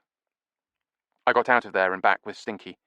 He was sitting on the sofa holding his phone and trying to look casual, but the cover of the Charles Sharp 6 album was in front of him, and I knew he had just photographed it. "Stinky, listen, I've just got to quickly throw some clothes on, and then we can go for that coffee." He rose to his feet, ostentatiously putting his phone away. "No, don't worry, mate. Not to worry. I've got to shoot off. Things to do." He gave me a big phony smile and a broad wave of his hand, as though cleaning a window. "So long, citizen." He ambled down the hallway to the front door. I stared after him. He really had just come to check up on what I was currently listening to. And, now that he'd found out, he was gone. I don't know why I was surprised. Surprise was as futile and as irrelevant as the sudden fury rising in me. The front door closed, signalling Stinky's exit. Opal immediately came out of her room. "Is he gone?" I sighed. "Yes, thankfully." "Who was he?" "If you don't know, you're better off never finding out." I wandered back into the living room, worn down by this encounter. I picked up the phone and tried Miss Honeyland's number again. Voicemail. I hung up. Opal came and sat beside me on the sofa. She said, "I never finished what I wanted to say to you. I wanted to thank you." "You already have." "No, I haven't. Not for cooking for me, and taking care of me." Her head was close to mine on the sofa, and her hair smelled nice. I started to get up, and she caught hold of my arm. "I really mean it," she said. She leaned towards me, and her robe fell open. She kept moving towards me, and before I knew it, she was in my arms, treacherously fragrant and warm. She drew my head down towards hers. Her robe was fully open. She gently guided my head down, and all at once her bare, warm breasts were soft against my face. A terribly bad idea suddenly began to seem like a terribly good idea.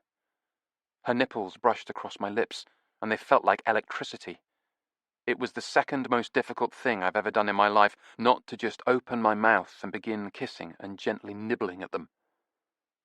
The most difficult thing was putting my hands on her shoulders and pushing her away from me. I forced her back. We stared at each other. I felt a writhing pain in the pit of my stomach as physical desire did a handbrake turn in my body. I said, "Look, I'm sorry." But my rejection had not gone down well with Opal. She rose from the sofa and lurched away. Then she stopped and turned, her hair swinging, a look of pure savagery on her face. Hell hath no fury, I thought glumly. Just then the front door opened, and Nevada's voice announced, "You have no idea what a complete disappointment that new charity shop is." With a few strides, she was in the room with us. We stared at her. She stared at us. Opal started to close her robe, then abruptly she let it swing open. Her pert breasts jiggled as she pointed at me.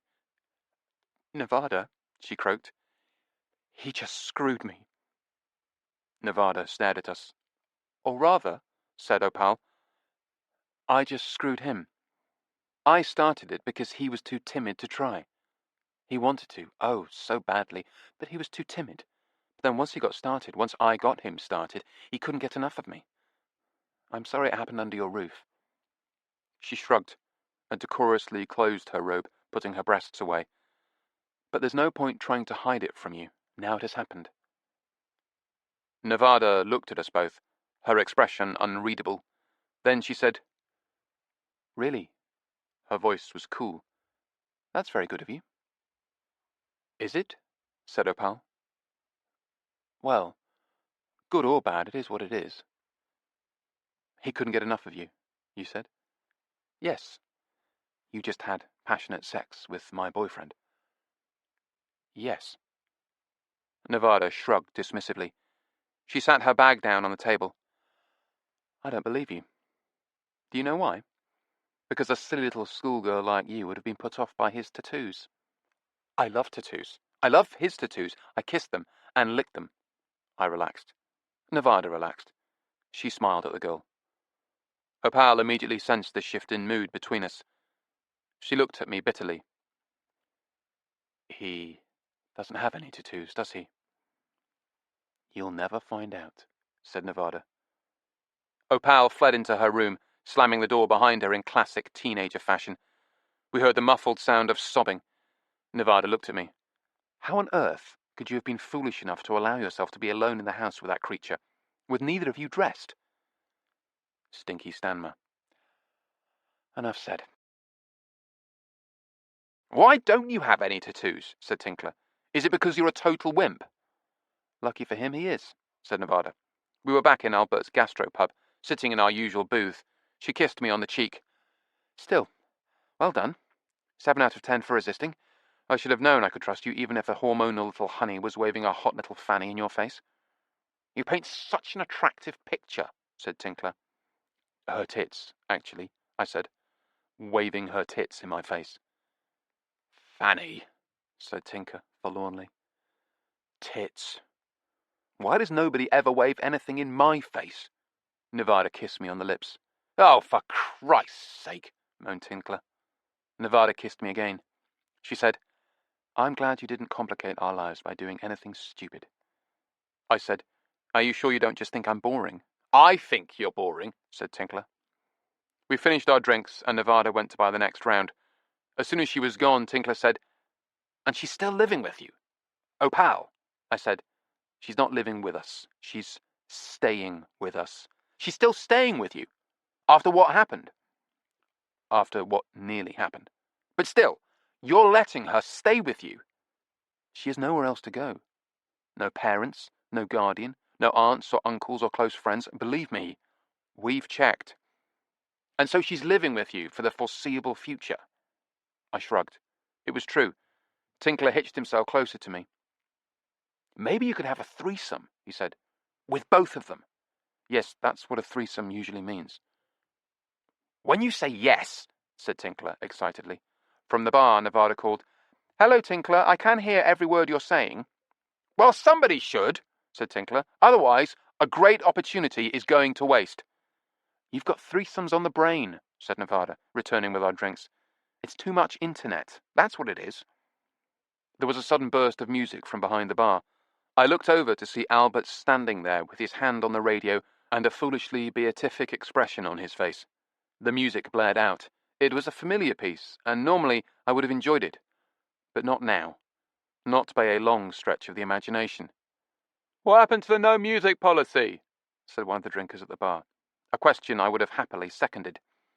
But unfortunately, I knew the answer all too well. Albert waved the drinker to silence. Finally, the music concluded, and the voice of Stinky Stanmer came over the airwaves. "Perhaps the only welcome instance of the vuvuzela in modern jazz," he said. Albert switched off the radio and said in an awe-struck voice, "That's Stinky. He's always got his finger on the pulse.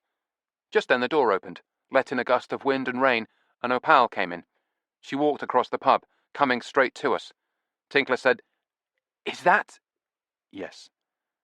"The brazen hussy," murmured Tinkler. But he immediately moved over to make room for Opal as she reached the table, and she sat down beside him, smiling across at us. "I hope you don't mind me joining you."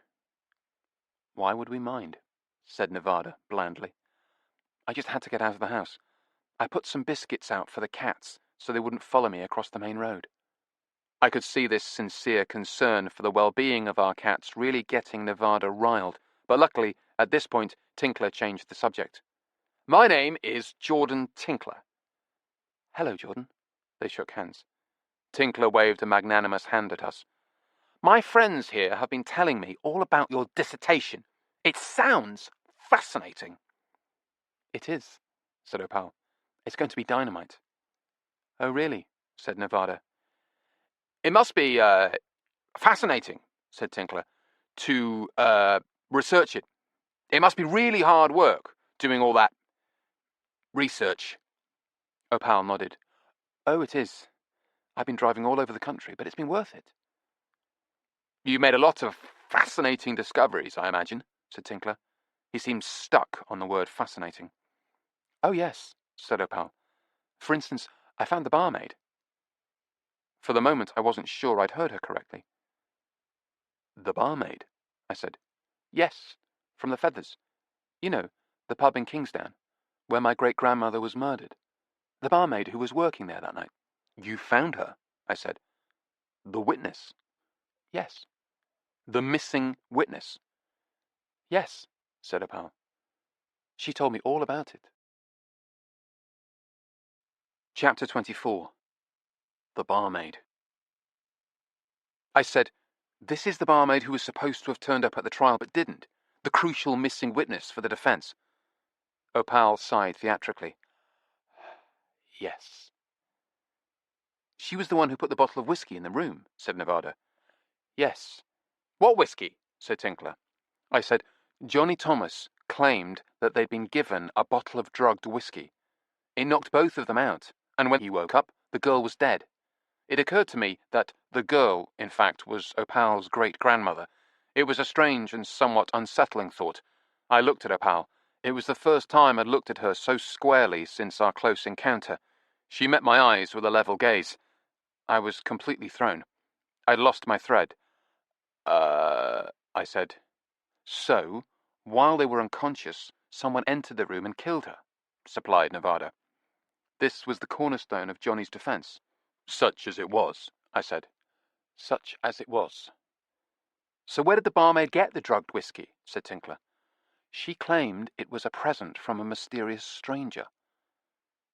"The same one who killed Opal's great-grandmother, presumably," said Tinkler. He'd made the intellectual leap from anonymous victim to blood relative without having to be hit over the head. I'll give him that. Opal rewarded him with a smile of approval. "Would you like a drink?" he asked her. "Yes, thank you," said Opal. "A bottle of cider, please. Organic, if they've got it." "Oh, I'm sure they've got it," said Tinkler, rising and scurrying towards the bar. This left me and Nevada alone with Opal, which could have been awkward, but it wasn't. We all had something new to think about, something that effortlessly eclipsed recent events on our sofa. I said, "Where did you find her, the barmaid?" "Stoke-on-Trent." Opal seemed pleased with herself, which she had good reason to be. "Just outside it, in Shelton, near Newcastle-under-Lyme.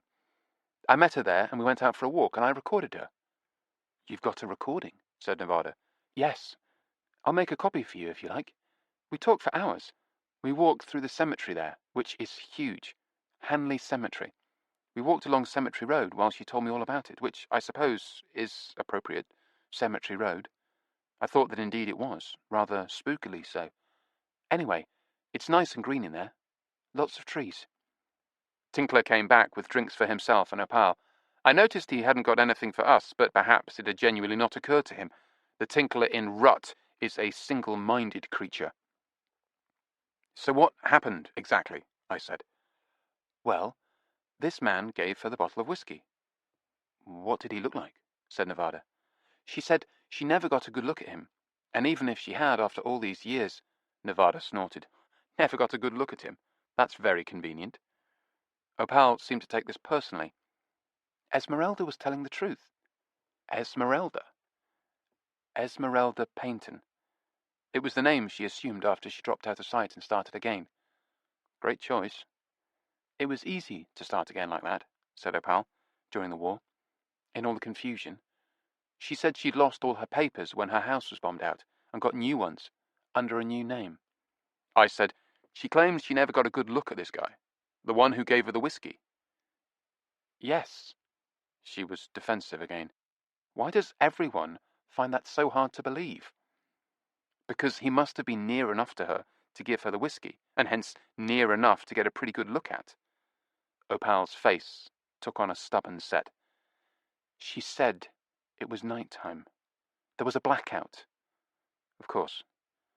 And he was wearing an army cap and goggles. Goggles?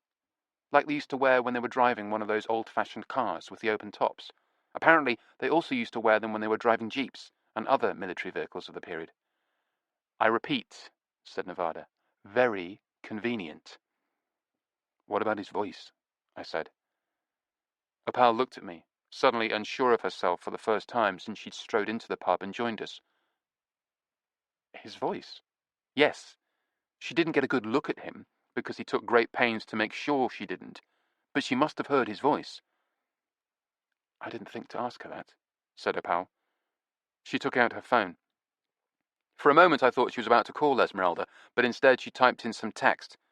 I must make a note to ask her next time I speak to her. Nevada gave me a look.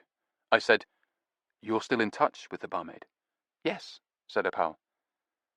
That could be very useful.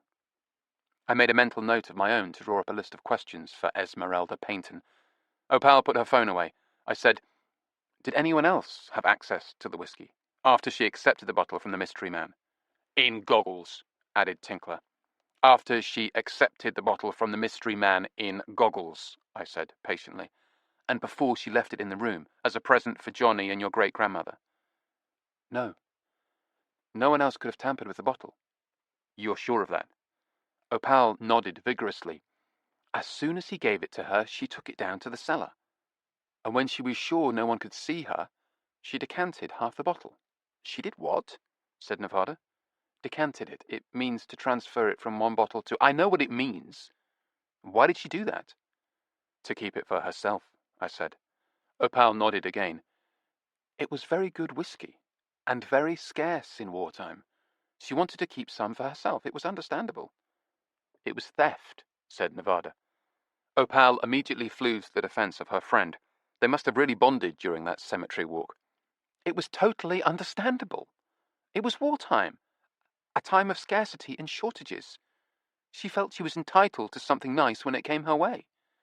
Entitled, eh? Said Nevada. She felt that everyone should share and share alike. It was a time of national emergency. Didn't they notice that it was half empty? Said Tinkler. Didn't Johnny Thomas, I love that name, and your great-grandmother, didn't they notice their gift bottle was half empty? Opal shook her head. No. She filled it up again with a much cheaper, inferior brand of whiskey they used at the pub. How generous of her, said Nevada. Opal shot her a look. She said she felt she was generous, leaving them half. But Nevada wasn't listening. She was frowning thoughtfully. She looked at me. It was topped up with whiskey from another source, I said, which means we no longer know where the drug, if there was a drug, where it came from. It could, as we first believed, have got there in the bottle from the mysterious stranger. With goggles, said Tinkler. Opal giggled. Tinkler beamed, and Nevada shot him a sardonic look. The mysterious stranger with goggles, I said wearily. Or, on the other hand, it could have been in the whiskey which Esmeralda used to top up the bottle. The replacement whiskey. Right. We can't be certain which one was doped. Oh no, said Opal. We can certainly be certain. Esmeralda told me they continued to serve the replacement whiskey to the customers in the pub, and no one ever had any ill effects. Even the landlord drank it, and he was fine.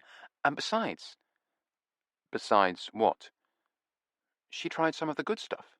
You mean the stolen whiskey? Opal seemed to have trouble accepting this word in connection with her friend Esmeralda.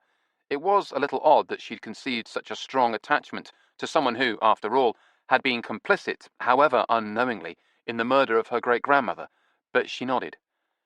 She drank some right after she finished her shift that night. A stiff tot, she called it, and woke up, very disorientated 12 hours later, with a terrible headache. Serves her right, said Nevada. Something else occurred to me. That's why he woke up. They all looked at me. What do you mean? Said Opal. Johnny Thomas. He woke up and found the girl, your great-grandmother, dead in bed with him. And he tried to dispose of the body, and he almost got away with it. He might well have done if he hadn't had such bad luck. Some of the worst bad luck any human ever had, it seemed to me. So? So he might well have wrecked the plan of whoever was trying to frame him. I think we're all pretty certain someone did frame him. And Johnny almost spoiled their scheme when he woke up like that. He wasn't supposed to wake up until the following morning. Late in the morning if the barmaid's experience based on her stiff tot was anything to go by. Probably he would have been found in bed by the pub staff when they tried to rouse him, apparently dead drunk, and, tucked beside him, the dead girl. It was hard to imagine a more incriminating scenario. The half-empty whiskey bottle, Johnny groggily coming to consciousness, staring at the aghast face of whoever woke him, with Gillian's dead body beside him, silk stockings in a terminal ligature around her throat. I don't remember doing it, honest. I don't remember anything after we drank all that whiskey. But by substituting the cheaper whiskey, she'd inadvertently diluted the stuff in the bottle, I said. And reduced the effect of the drug, said Nevada. That's right. So he woke up, which was definitely not in the game plan. Yes, said Nevada. But whose game? And what plan? I looked at Opal. Why didn't she turn up for the trial? The barmaid, Esmeralda, or whatever her real name was. It seems she received some threats. Threats?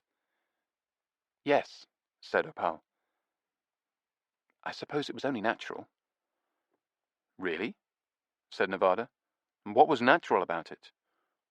Well, said Opal, during its day the Silk Stockings murder was quite a cause célèbre. Ah, said Nevada, who tended to take a proprietary, not to say possessive view of any Indo-European tongues other than her own. She was the language expert around here and didn't like anyone else infringing on her turf. A cause célèbre. Of course. So she got these threats, and then someone sent her some money on the condition that she made herself scarce. It was enough money that she could drop out of sight and start again, and she decided this was a good idea. Someone sent her some money, I said. Yes. Through the post. An anonymous someone. Yes, I said, like the anonymous someone who gave her the whiskey. There was silence at our table for a moment. Then Tinkler clapped his hands so loudly that Albert looked up from his Sudoku behind the bar. My God, that's brilliant, said Tinkler. And you researched all that yourself? Opal nodded modestly. Yes. You're really great at what you do, said Tinkler fervently. Opal inched closer to him. Why, thank you. She smiled up into his face. I looked at Nevada, and Nevada looked at me. What did she do with the rest of it? I said. Opal blinked. I beg your pardon? The rest of the whiskey. What did she do with it? Oh, she poured it away. Down the drain. She did what? I know, said Opal, her face and voice grave. And with it she poured away, forever, any chance of Johnny Thomas being proved innocent, and spared the gallows. That's a classy sentence, said Nevada. You should use that in your dissertation. Oh, I intend to. I think it's a great sentence, said Tinkler. We all walked back from the pub together. I walked beside Nevada, and Tinkler beside Opal. Before we reached my bungalow, Tinkler insisted on taking a detour to the garage we'd rented and having a look at Opal's van. I've never really seen it properly, he said. I've only ever been able to admire it from afar. Really? You admired it? What did you admire about it? Ah, The duality, the brilliant notion of the sun on one side and, the moon on the other, that kind of thing. So we all crowded into the damp little concrete cubicle and stared at the van under the buzzing glare of the flickering fluorescent light. "And you did the paint job yourself," said Tinkler, walking around the vehicle like a general inspecting his troops. "That's amazing. You're so multi-talented." "Thank you," said Opal demurely. "You can't really appreciate the colours in this artificial light. You need to see them in daylight." Tinkler squinted and nodded, his serious look. "No. True. The lighting conditions here don't begin to do justice to your work. I definitely need to see them in daylight." "I can take you for a ride," said Opal, looking at Tinkler. "I would like that. That would be fantastic. I like it. Hey, let's do that," said Tinkler, more or less coherently. "Sometime," said Opal in a qualifying way. Nevada and I looked at each other and said nothing. We locked up the garage and all trooped back to the house for a coffee. Normally, I would have said we were night owls, but on this occasion we were sitting around yawning and longing to get to bed for what seemed like endless hours, while Opal and Tinkler chatted away, showing no signs of tiring. Finally, thankfully, they ordered a taxi to take them back to Tinkler's house in Putney. "Opal wants to hear my hi-fi." "Of course she does." The phone rang to announce the arrival of the taxi, and we said goodnight and they left. We finally went to bed. Opal had a key so she could let herself back in when she returned. But she didn't return. Staring into her empty room the next morning, Nevada said, "You don't suppose she and Tinkler... stranger things have happened?" "Really? Have they? Have they really?" But I was more concerned with trying to ring Joan Honeyland. I still hadn't been able to reach her, and I was becoming seriously worried by now. I made my morning coffee and carried it straight into the living room and sat down with it beside the phone. She answered it on the first ring, and I felt a warm, plunging sensation of relief. After some small talk, I got around to the first of the questions that had really begun to gnaw at me over the last few days. I said, "You remember when you were run off the road?" "Yes, all too well. It was shortly after we first met, wasn't it?" "Was it by skinheads? I mean, the men in the car. Were they skinheads?" There was absolute silence on the line. Then she said, "Yes, they were. How did you know?" "Why didn't you mention it at the time?" "Well, it hardly seemed relevant. Also, I suppose, it would have seemed like I had some sort of prejudice against some particular segment of society, which I don't. At least, I hope I don't." "You didn't answer my question." I said, "What question?" "How did you know?" It was my turn for silence on the line. I said, "Can we meet?" There were some things I preferred not to talk about over the telephone. Most things, in fact. "And discuss it in person?" said Miss Honeyland in her efficient, clipped way. "Absolutely. I was just about to suggest that." We arranged a time, and she hung up. Chapter 25. Backfire. I was getting ready to go out when the doorbell rang. "Dozy Trollope has forgotten her keys," remarked Nevada. But it was Tinkler. He came in looking relaxed and happy, beaming at us. "Opal stayed the night," he said. "At my place." So we surmised. "It got really late, so we just thought, you know." Of course. We know. "And she's going, to stay with me, for a few days, so I came over to collect her stuff." "Yes," said Nevada, punching the air. "Here, Tinkler, old fellow, let me help you gather up the little darling's belongings." They went off to the spare room together and emerged a few minutes later with Opal's pink backpack, bulging and full. "I swear, Tinkler," said Nevada, "you're wandering around the place like Turk after she's caught a pigeon, all puffed up and proud of yourself." "Can you blame me? Do you know how long it's been since I last had sex? I'll give you a hint. They were knocking rocks together and inventing fire." Nevada held up both hands in front of her, as though warding off an invisible assailant. I don't want to hear about it. She went back into the erstwhile guest room, presumably to carefully inventory her stock and make sure nothing was missing. Tinkler wandered into the living room to join me. He addressed me confidentially, in a man-to-man way. Oh my, she's naughty. I'm very happy for you, I said, but I don't particularly want to hear about it either. Oh yes, you do. Was she impressed with your hi-fi? She certainly was, said Tinkler. She also loves my collection of folk records. I laughed. But why are you laughing? What folk records? I have folk. I have John Martin. I have Cat Stevens, Abdullah Ibrahim, Yusuf Latif. You mean Yusuf Islam, I said. You see? You don't even know his name. They're all fine musicians and devout theologians. In any case, Opal loves folk music, and she happens to think that I have a very impressive collection. You mean the box of LPs you acquired by accident when buying job lots of rock and blues and now keep permanently stashed away in the cupboard under the stairs? Well, it's not stashed away under the stairs anymore. And Opal loves those records. We have the Incredible String Band. We have Lindisfarne. We have Fairport Convention. I noticed his use of we and wondered how long it would take for this romance to crash and burn. Perhaps I was just being cynical. Is she listening to them now? I said. No. I left her using the CD player in the kitchen. John Martin, live at Leeds. Are you sure she's satisfied with that? I saw a shadow of doubt and alarm cross his face. Of course she is. Perhaps even now she's switching on the Thorins, dropping the needle onto a record without using the damping device. Stop it, you varlet! Stop playing with my deepest fears. Anyway, I've got to go out now. I have an appointment in town. Are you ready to go? Sure. Do you want a lift? I could drop you at Putney Station. It will save you some time.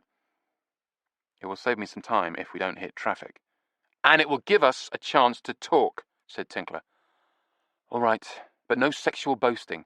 I've already had a visit from Stinky Stanmer this week. Since I was going into the West End anyway, I decided to drop in at Styley. The shop did still occasionally surprise me by turning up some interesting records, so it paid to keep an eye on them. Today was a case in point. They had a great collection of Jasmine reissues on vinyl, classic British jazz of the 1950s, including Dizzy Reese, Tony Kinsey, and Victor Feldman. But I already owned copies of all of them. Indeed, in some cases, I was blessed with the originals. And there wouldn't be enough margin to make them worth reselling, so I reluctantly left them there for some other lucky customer. I wandered through the maze of smaller thoroughfares near Harley Street, paralleling Oxford Street, but avoiding the crowds of shoppers. A high, clean blue sky stretched over London. There was fresh air mixed in there somewhere among the traffic fumes. I strolled along Cavendish Place, feeling pleasantly detached from everything. At the last possible moment I turned left, crossing Market-Place, and finally, having delayed it as long as I could, entered the bustling maelstrom of Oxford Street. A moment later, I was in the quiet back streets again.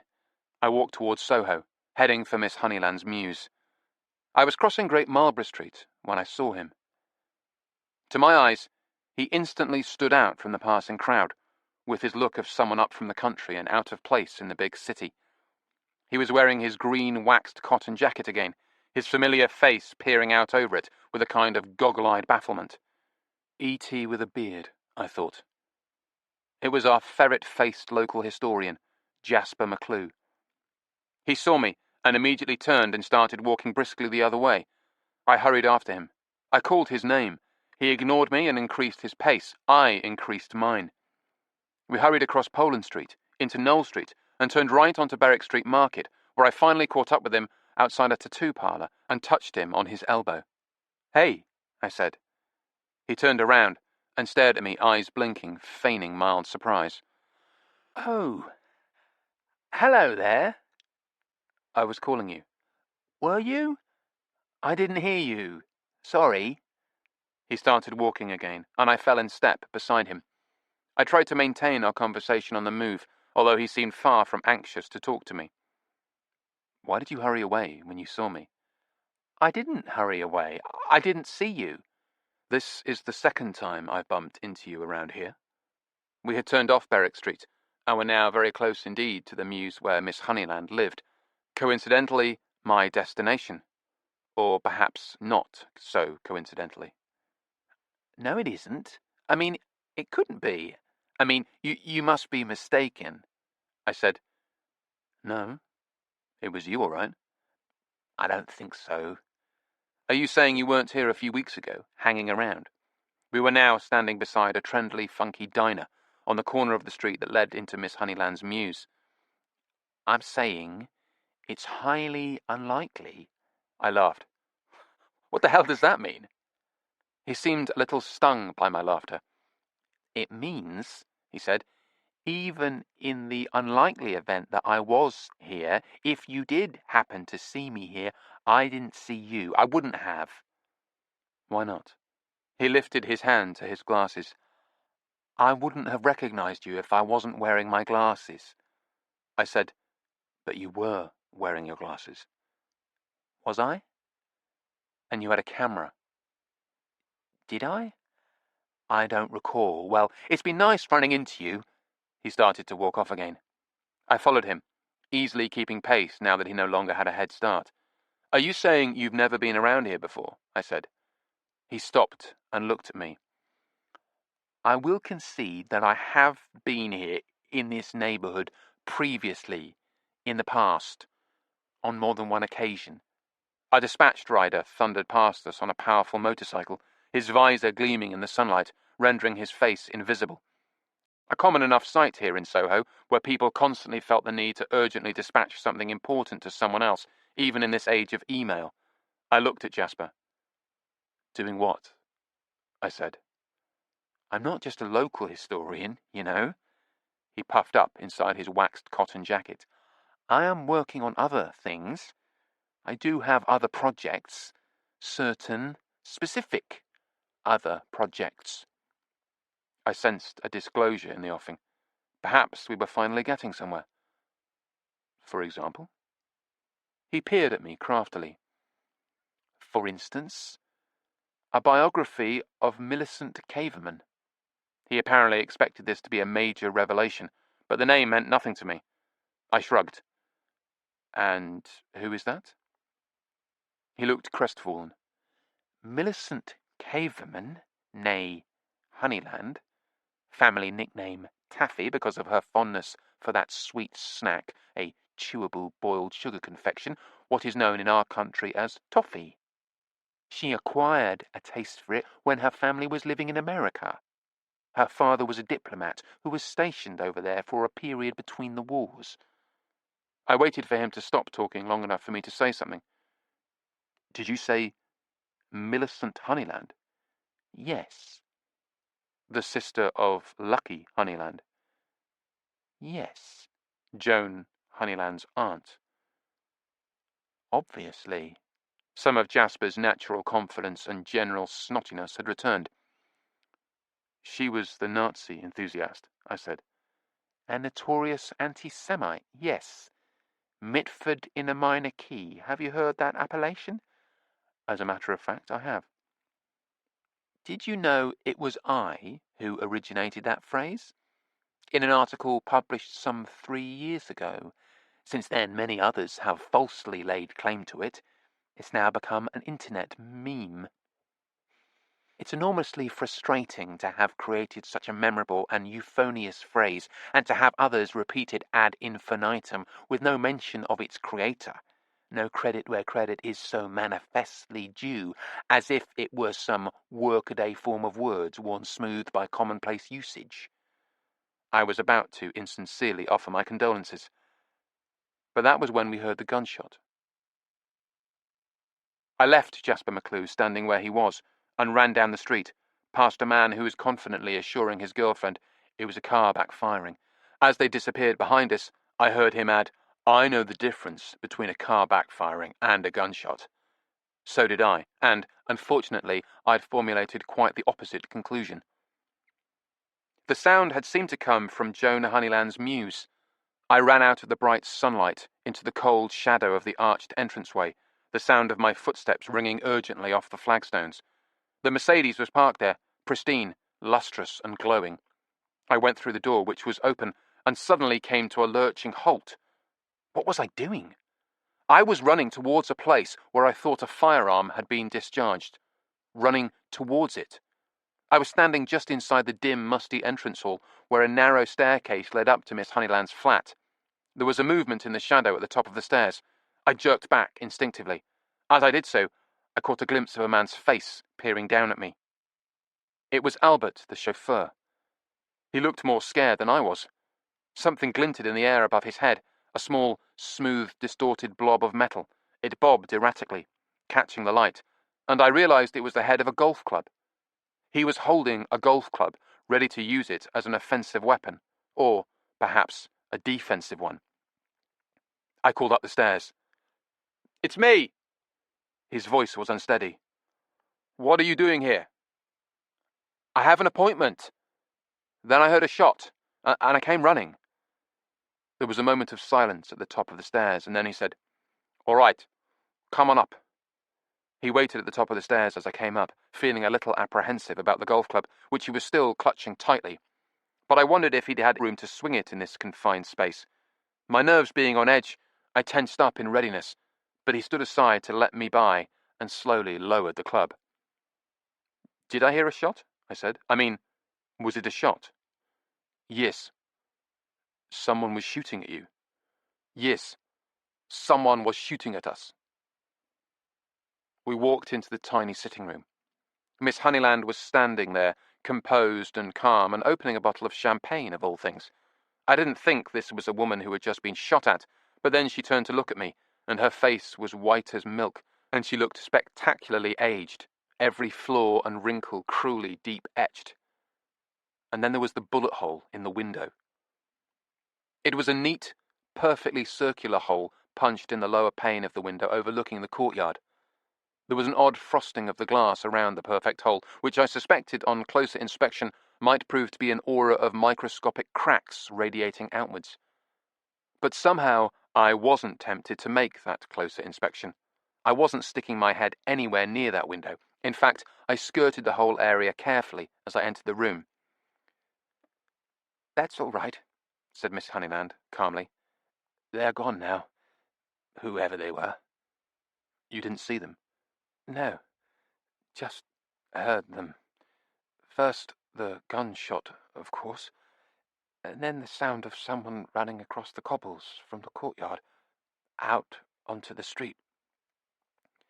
By the time we looked out the window, as you can imagine, we were, like you, reluctant to show our faces near it for a moment or two. By the time we looked, they were long gone." "But I came in through the entrance," I said. "I didn't see anyone." "No. There's a side passage," said Albert scornfully, as if anyone who wasn't an idiot was expected to know this. "They went out the side passage."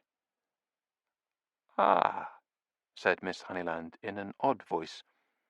She had carefully removed the foil and the cradle of wire from the cork of the champagne bottle, and was now staring at it. "You know, it's absurd," she said. "You're both going to think I'm a complete amoeba, but I don't think I can bear the sound of the cork popping." She held up the bottle and stared at it hopelessly. "I'll put it back in the refrigerator," said Albert, moving towards her. "Don't do that," she said sharply. "I want a drink. I want it opened. I just want it opened carefully." He obediently took the bottle from her, and, clutching the cork in the solid slab of his fist, he began to struggle with it. "You hold the cork stationary and twist the bottle," Miss Honeyland advised him. Nevada would have been proud of her. So instructed, Albert managed to open the champagne, easing the cork out with just the slightest hint of a sound. Miss Honeyland nonetheless flinched. While Albert carefully poured a glass for her, I edged over to the other side of the room to see what had happened to the bullet. It took me a moment to find it. I was working from the position of the hole in the window, and a rough guess about where the gunman must have stood outside.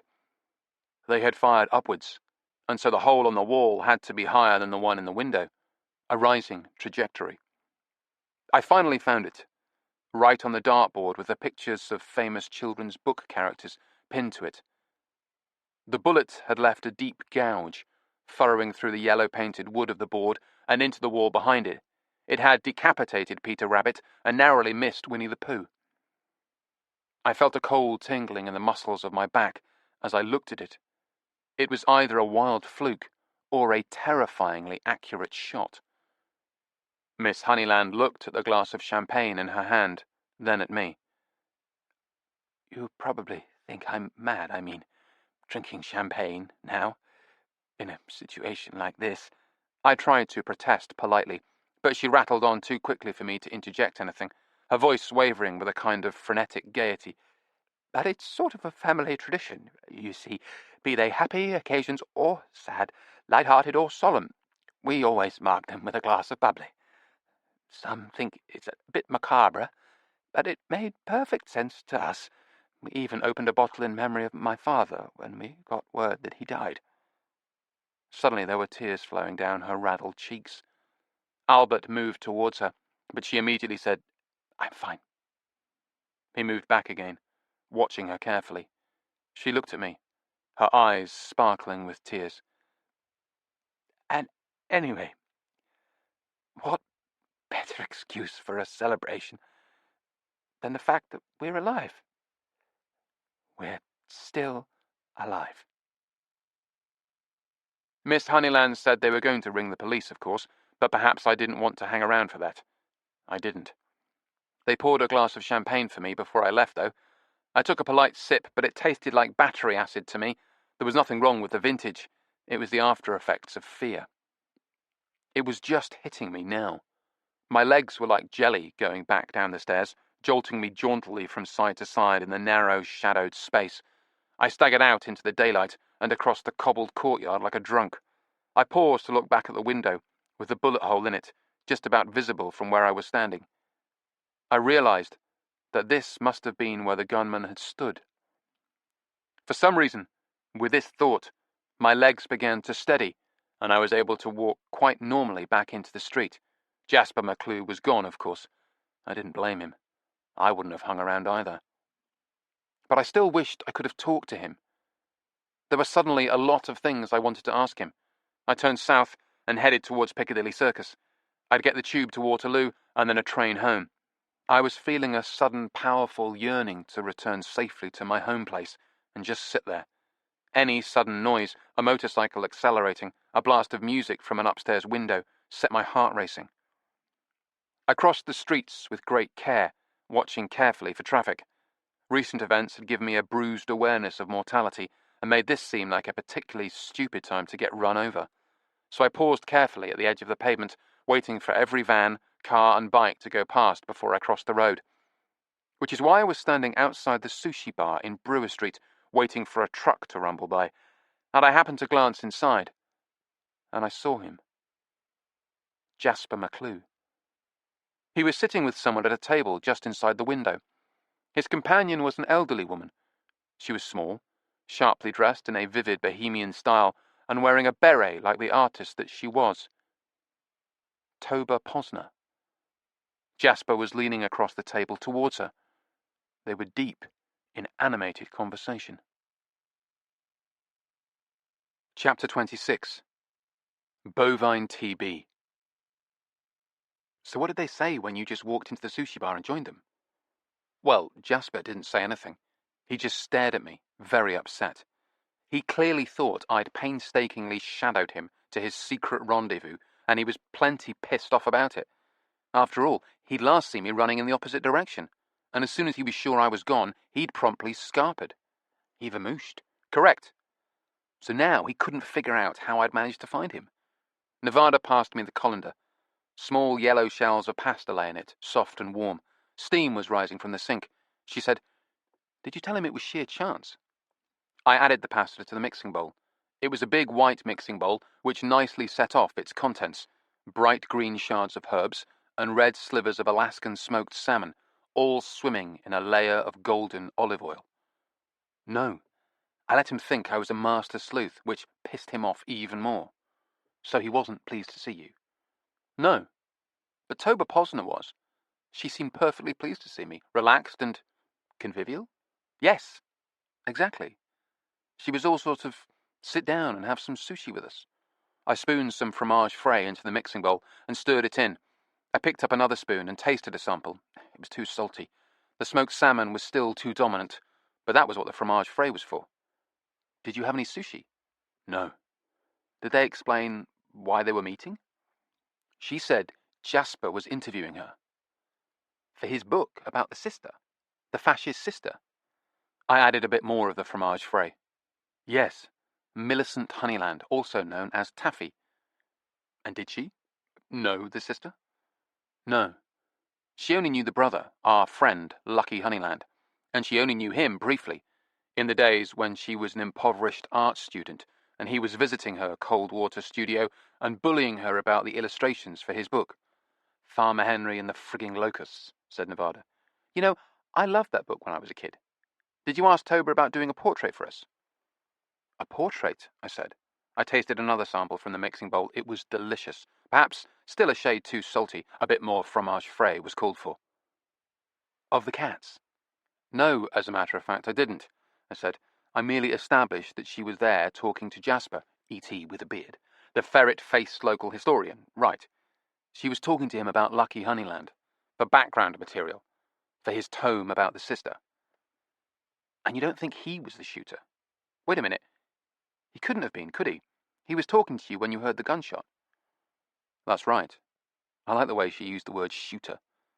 Nevada frowned. But what about her? I mean, Toba Posner herself. Could it be her? The shooter? Yes. I served up, and Nevada clattered a few saucepans into the sink.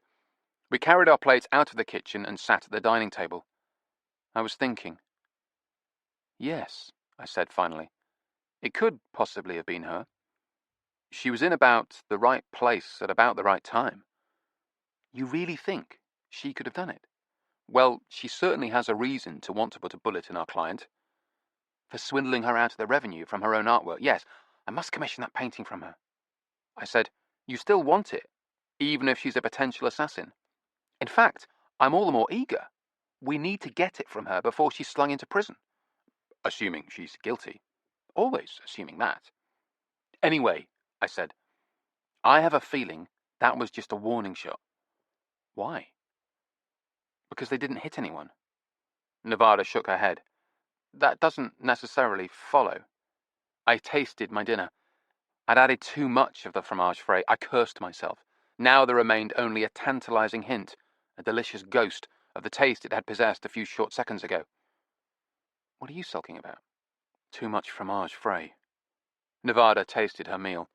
Don't be ridiculous. It's absolutely delicious. I started to dig in. It wasn't bad. Oh, and by the way, said Nevada, before I forget, what's his name rang? The bloke with his son who came off his motorbike. Penny something. Pennycock. I said, oh, the guy who runs dope. Don't you dare remind me of that. I get thrills and mortification every time I think of it, even now. And what did he want? He wouldn't tell me. Presumably because I was only a woman. After dinner, I rang Darren Pennycock. He sounded pleased to hear from me. After the usual polite greetings, he said, you see, the thing is, I spoke to Billy. Your son? Yes. Initially, he was very reluctant to tell me the location of the farmhouse. You remember the farmhouse? Yes, I said. It was full of Nazis. Yes. Well, full of Nazi paraphernalia. And more to the point, a record I want. Exactly. The V-disc recording of Deep Penetration. Incidentally, that's not a sexual reference. It actually refers to bombing missions. Specifically, the deep penetration into Germany required to bomb Berlin. Danny Overland told me all about that. Yes, that's the record, all right, I said. And your son is willing to tell us its location? Assuming it's still in the same place, yes. That was a point I hadn't considered. Perhaps the record was no longer there. Anyway, said Pennycock, he has given us the address of the farmhouse. As I said, he was very reluctant to reveal the information. He kept saying that they are dangerous people, and I kept saying that you understood that. So he finally agreed. Good. Okay. Can I have the address? Pennycock paused. First, There are a couple of things. He sounded like he was consulting a written list. It seemed he was as reluctant to reveal the information as Billy. If I give you the address and you manage to obtain the record, I would like to listen to it. All right? I mean, you have to play it for me. At least once. Before you pass it on to your employer. Of course. It's just that I have to hear it. I understand. It's probably the rarest collector's item of any recording featuring Danny Overland. It's okay, I said. I understand. I really did, being a music nut myself. Is that all? He hesitated. No. Billy also made me promise to tell you something. If I give you this address and you insist on going there and trying to get the record. Okay, I said. What did he want to tell me? He hesitated again. He said, it's your funeral. They don't have any of the Domaine de la Falabelle left, said Nevada. That's a real bugger. We can order the Chateauneuf de Pape, and that'll be fine, I suppose, if a bit pricey, but it won't have the whole blackberries and cream thing going on. She sighed and set the wine list aside, studying the pub with skepticism. She clearly felt let down by the fact that they'd run out of her favourite wine. The pub was located in a village outside Tewkesbury. It was an allegedly ancient inn called the Crispin and Crispinian. A weird name, only rendered slightly less weird by a little historical plaque on the wall that explained that Crispin and Crispinian were twin brothers and saints, the patron saints of tanners and other leather workers. The pub had once been a monastery guest house, then later a tannery. We had chosen the place on the internet. I'd booked a room here because of its reputation for providing decent accommodation and superior food and wine, and also for its proximity to our ultimate destination. Just a few kilometres along the Tewkesbury Road, on the other side of Breden's Hardwick, was the farmhouse. The Nazi farmhouse.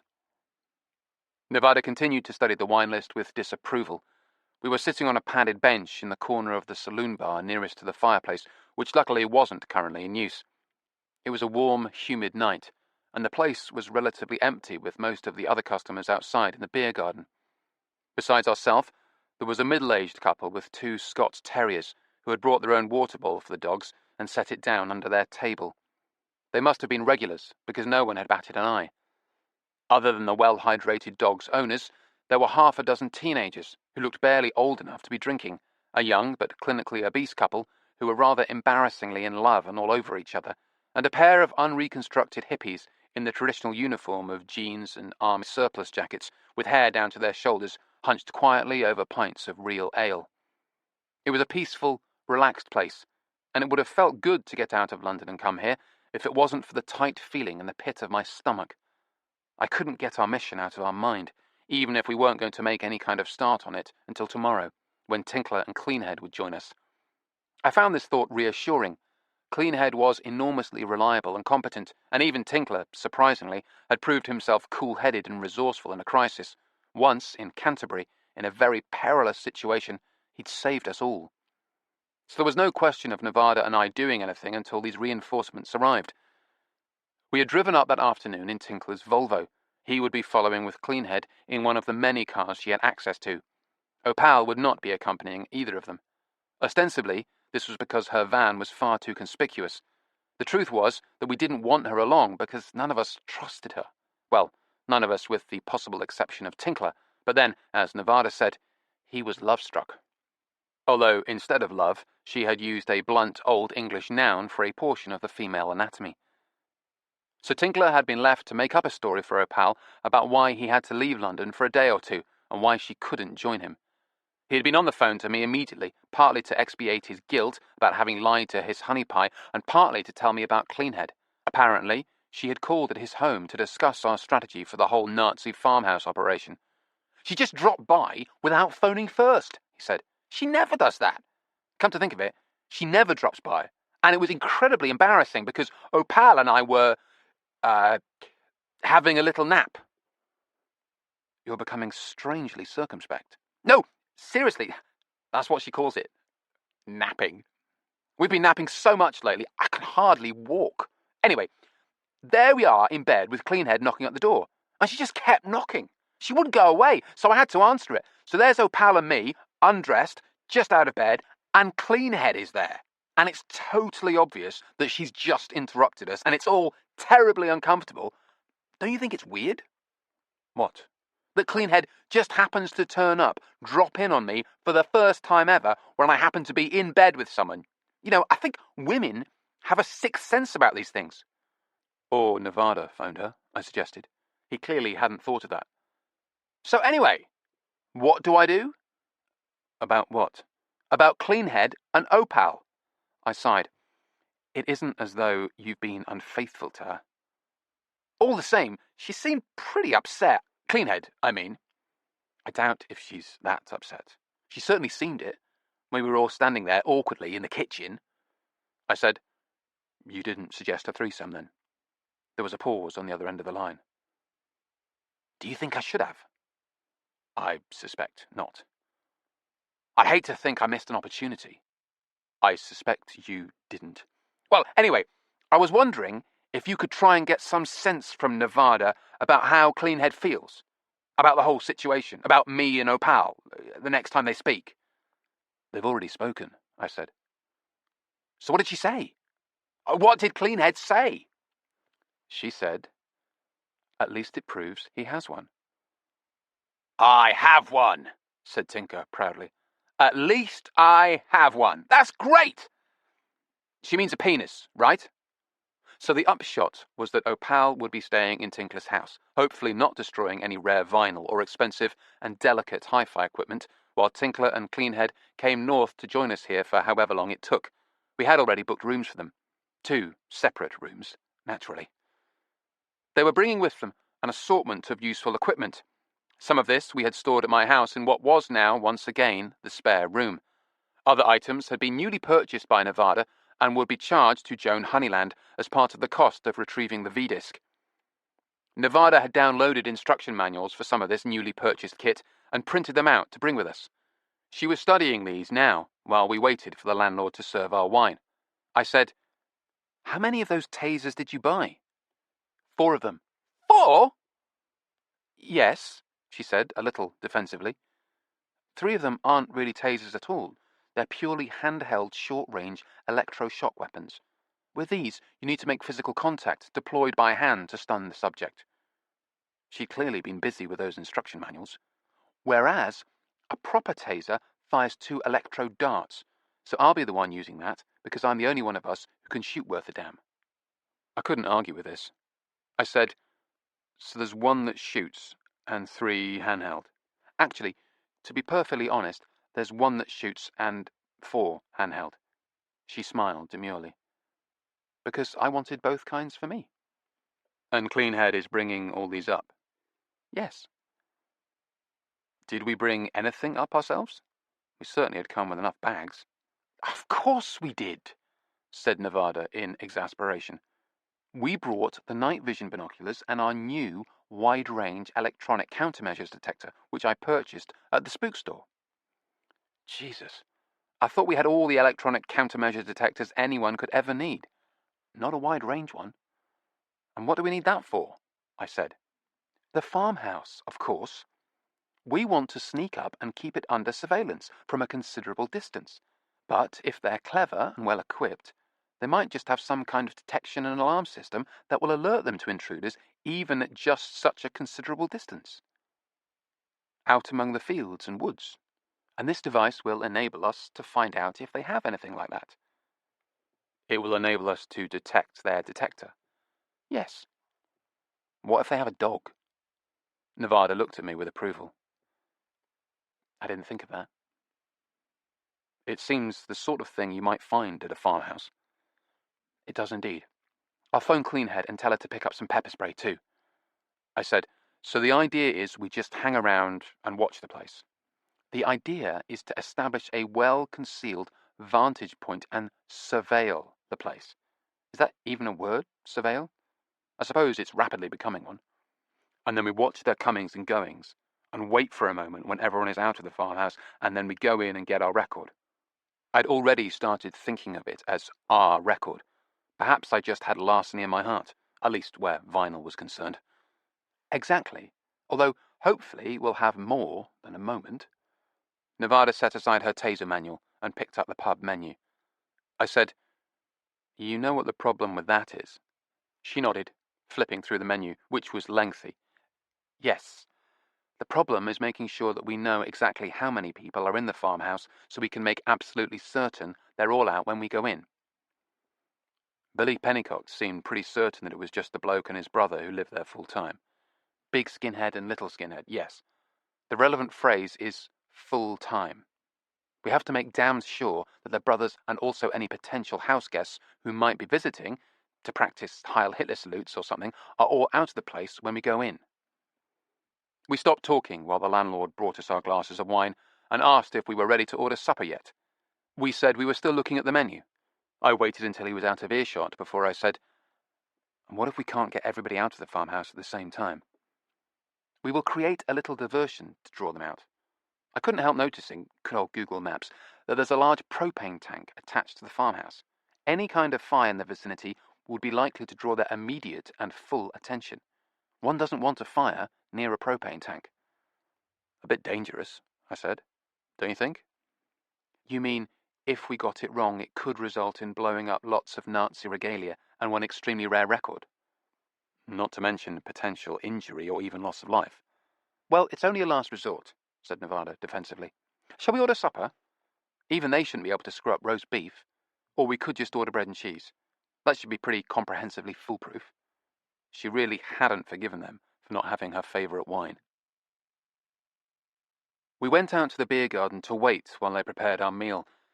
Nevada had decided that the pub could probably be trusted with roast beef, although she had made a point of telling them at least 6 times that it had to be rare, thereby laying the groundwork for sending it back to the kitchen with a grim sense of satisfaction if it turned out to be overcooked. It was a pleasant spring evening, the sky just starting to darken. You could smell the countryside around us in the gathering gloom. A bee buzzed past my ear, on its way to an important meeting with a flower. There were a lot of people in the beer garden, sitting on deck chairs or on long wooden benches beside long wooden tables. There was a sort of gazebo or bandstand made from weather-beaten silvery wood at the far end of the garden.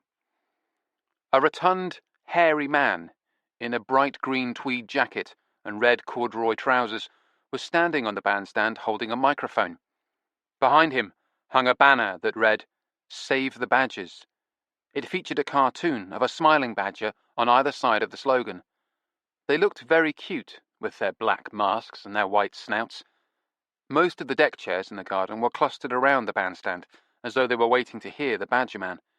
He cleared his throat, and the guttural sound reverberated all around us.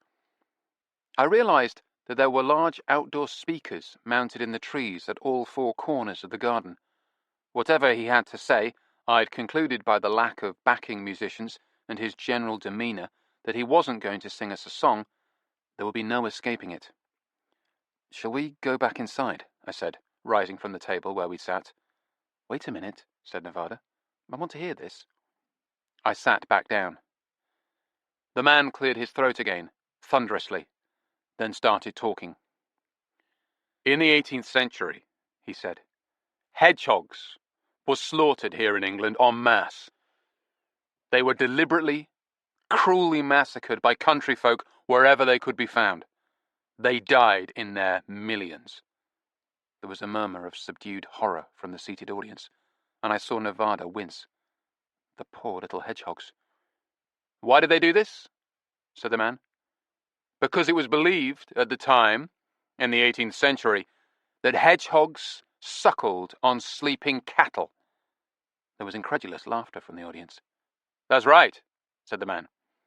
"Suckling on cattle, and therefore stealing the farmer's milk.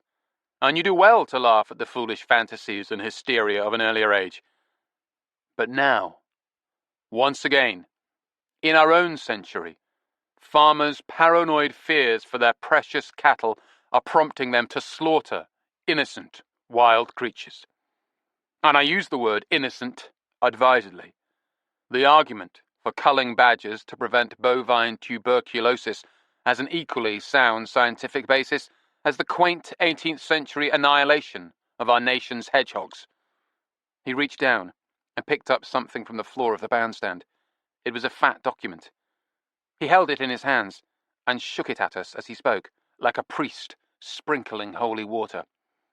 "What I have here," he said, "is the government's final report on badger culling, subtitled Bovine TB, the Scientific Evidence. Over 300 pages of carefully considered scientific research. And you know what it says? It comes to two main conclusions."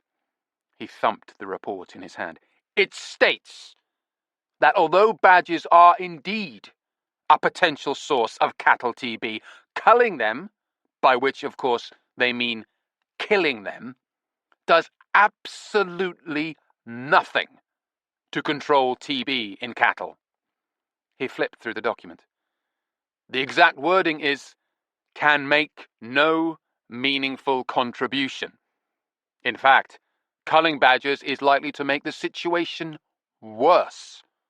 That's one of the two main conclusions. The other one? Let me read it to you. Cattle themselves contribute significantly to persistence and spread of disease in all areas where TB occurs. He closed the document and thumped it again. He had a pretty good oratorical style. That's right. The cattle themselves. In other words, if anything, we should be culling cattle, not badgers. There was applause from the audience. I noticed the hippies from the bar had come out into the garden to hear the speech. Now they, too, clapped enthusiastically, even though they had to set down their pints to do so. The badger man modestly accepted the appropriation, then waved his hands for silence. So there you have it. Scientific proof. Common sense. But do our farmers listen? No. Instead, they persist in their misguided belief that badgers are somehow to blame for the consequences of their own foolish factory farming and overcrowding and exploitation of animals. And these misguided farmers in the countryside around us, in our own community, are taking the law into their own hands, locating badger sets and sealing them off and pumping in exhaust fumes to kill their inhabitants. Whole families of badgers are being massacred, illegally culled, even now, right now, trapped and gassed in their homes with no chance of escape. That's horrid, said Nevada. Tears gleamed in her eyes. The poor badgers. We are asking for your help to stop this happening, cried the badger man. We need your support, both in the form of financial contributions. Yes, we'll be happy to take your money for a good cause, but also in the form of your personal involvement. We are planning a campaign of direct action to support and assist the badgers. If you feel you can donate your time and dedication and courage, we would like to speak to you. He lowered the microphone, then raised it again. But money would be nice too. There was laughter in the crowd. The sky above the garden had darkened with night, and lights had come on in the trees. They were red and orange Chinese-style plastic lanterns in bright clusters in the dark branches. Presumably they were on some kind of time switch. Either that, or they were designed to come on in response to pro-badger rhetoric. The badger man left the stage, and 3 men and 2 women rose from the deck chairs and went to him. They were all wearing badger t-shirts, so I assumed they were already part of his team, but other people now began to join them. New adherents. Well, we can't give them our time, said Nevada, but we can certainly give them some money. How much cash have you got on you? About 3 quid in coins, plus credit cards and a bank card. Nevada glanced at the milling crowd of badger fans at the far end of the garden. No, I want to give them cash and a decent amount, but I've got even less on me than you. I shrugged. Then we'll have to go find a bank machine. No, said Nevada. I've got a bankroll in the car. What? Since when? Even in the finest hotels, you don't want all your cash in the room with you, so I concealed some in our vehicle. Underneath a spare tyre, as it happens. I put it there when we packed the car this afternoon. She rose from the table. I'll go and get it. No, that's all right, I said. I'll get it. I have to go to the loo anyway. I got up, and Nevada sat down.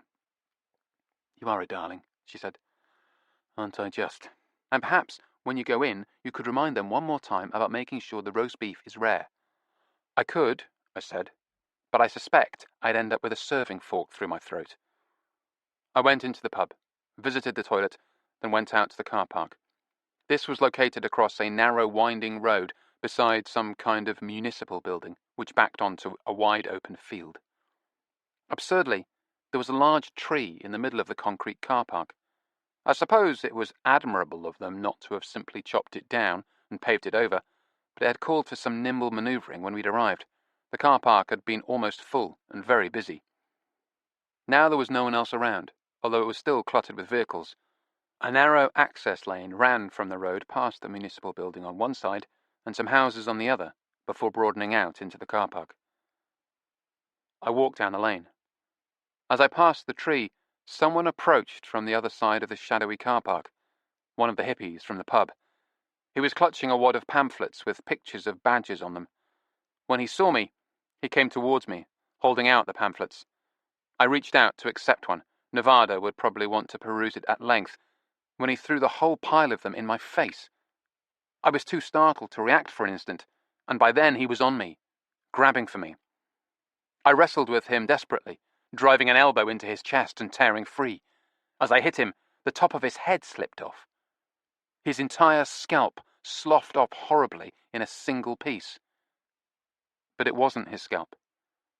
It was a wig. The long hair fell to the ground, revealing a smoothly shaved, bald head. And, as if just to hammer the point home, he had a swastika tattooed there. I started looking around for something heavy to hit him with. A frying pan would have been my preferred choice, but before I could even register the lack of any such useful implement nearby, I saw movement in the shadows. Someone else running towards us out of the darkness. It was the other hippie. He had something in his hands. A wide, dark, shapeless object. I fought savagely, but between the two of them they drove me to the ground and held me down, helpless. They reached into my jacket and searched my pockets. They pulled out my phone. Then they stopped searching me, and one of them held me down while the other one picked up the shapeless object. It was a large sack. They pulled it over my head. Chapter 27. Sack. I shouted for help. But what was the point? I hadn't seen anyone else in the street when I'd been coming from the pub. It was a quiet village. Anyone who was out at this time of the evening was sitting in the beer garden on the other side of the pub, on the other side of the road, on the other side of the world. And now they had pulled a sack over my head, halfway to my knees, in fact. On the outside of the sack, they'd cinched a belt around my waist, tight. So not only could I not see, I couldn't even use my arms. They were bound too tightly to my sides in the close-fitting sack.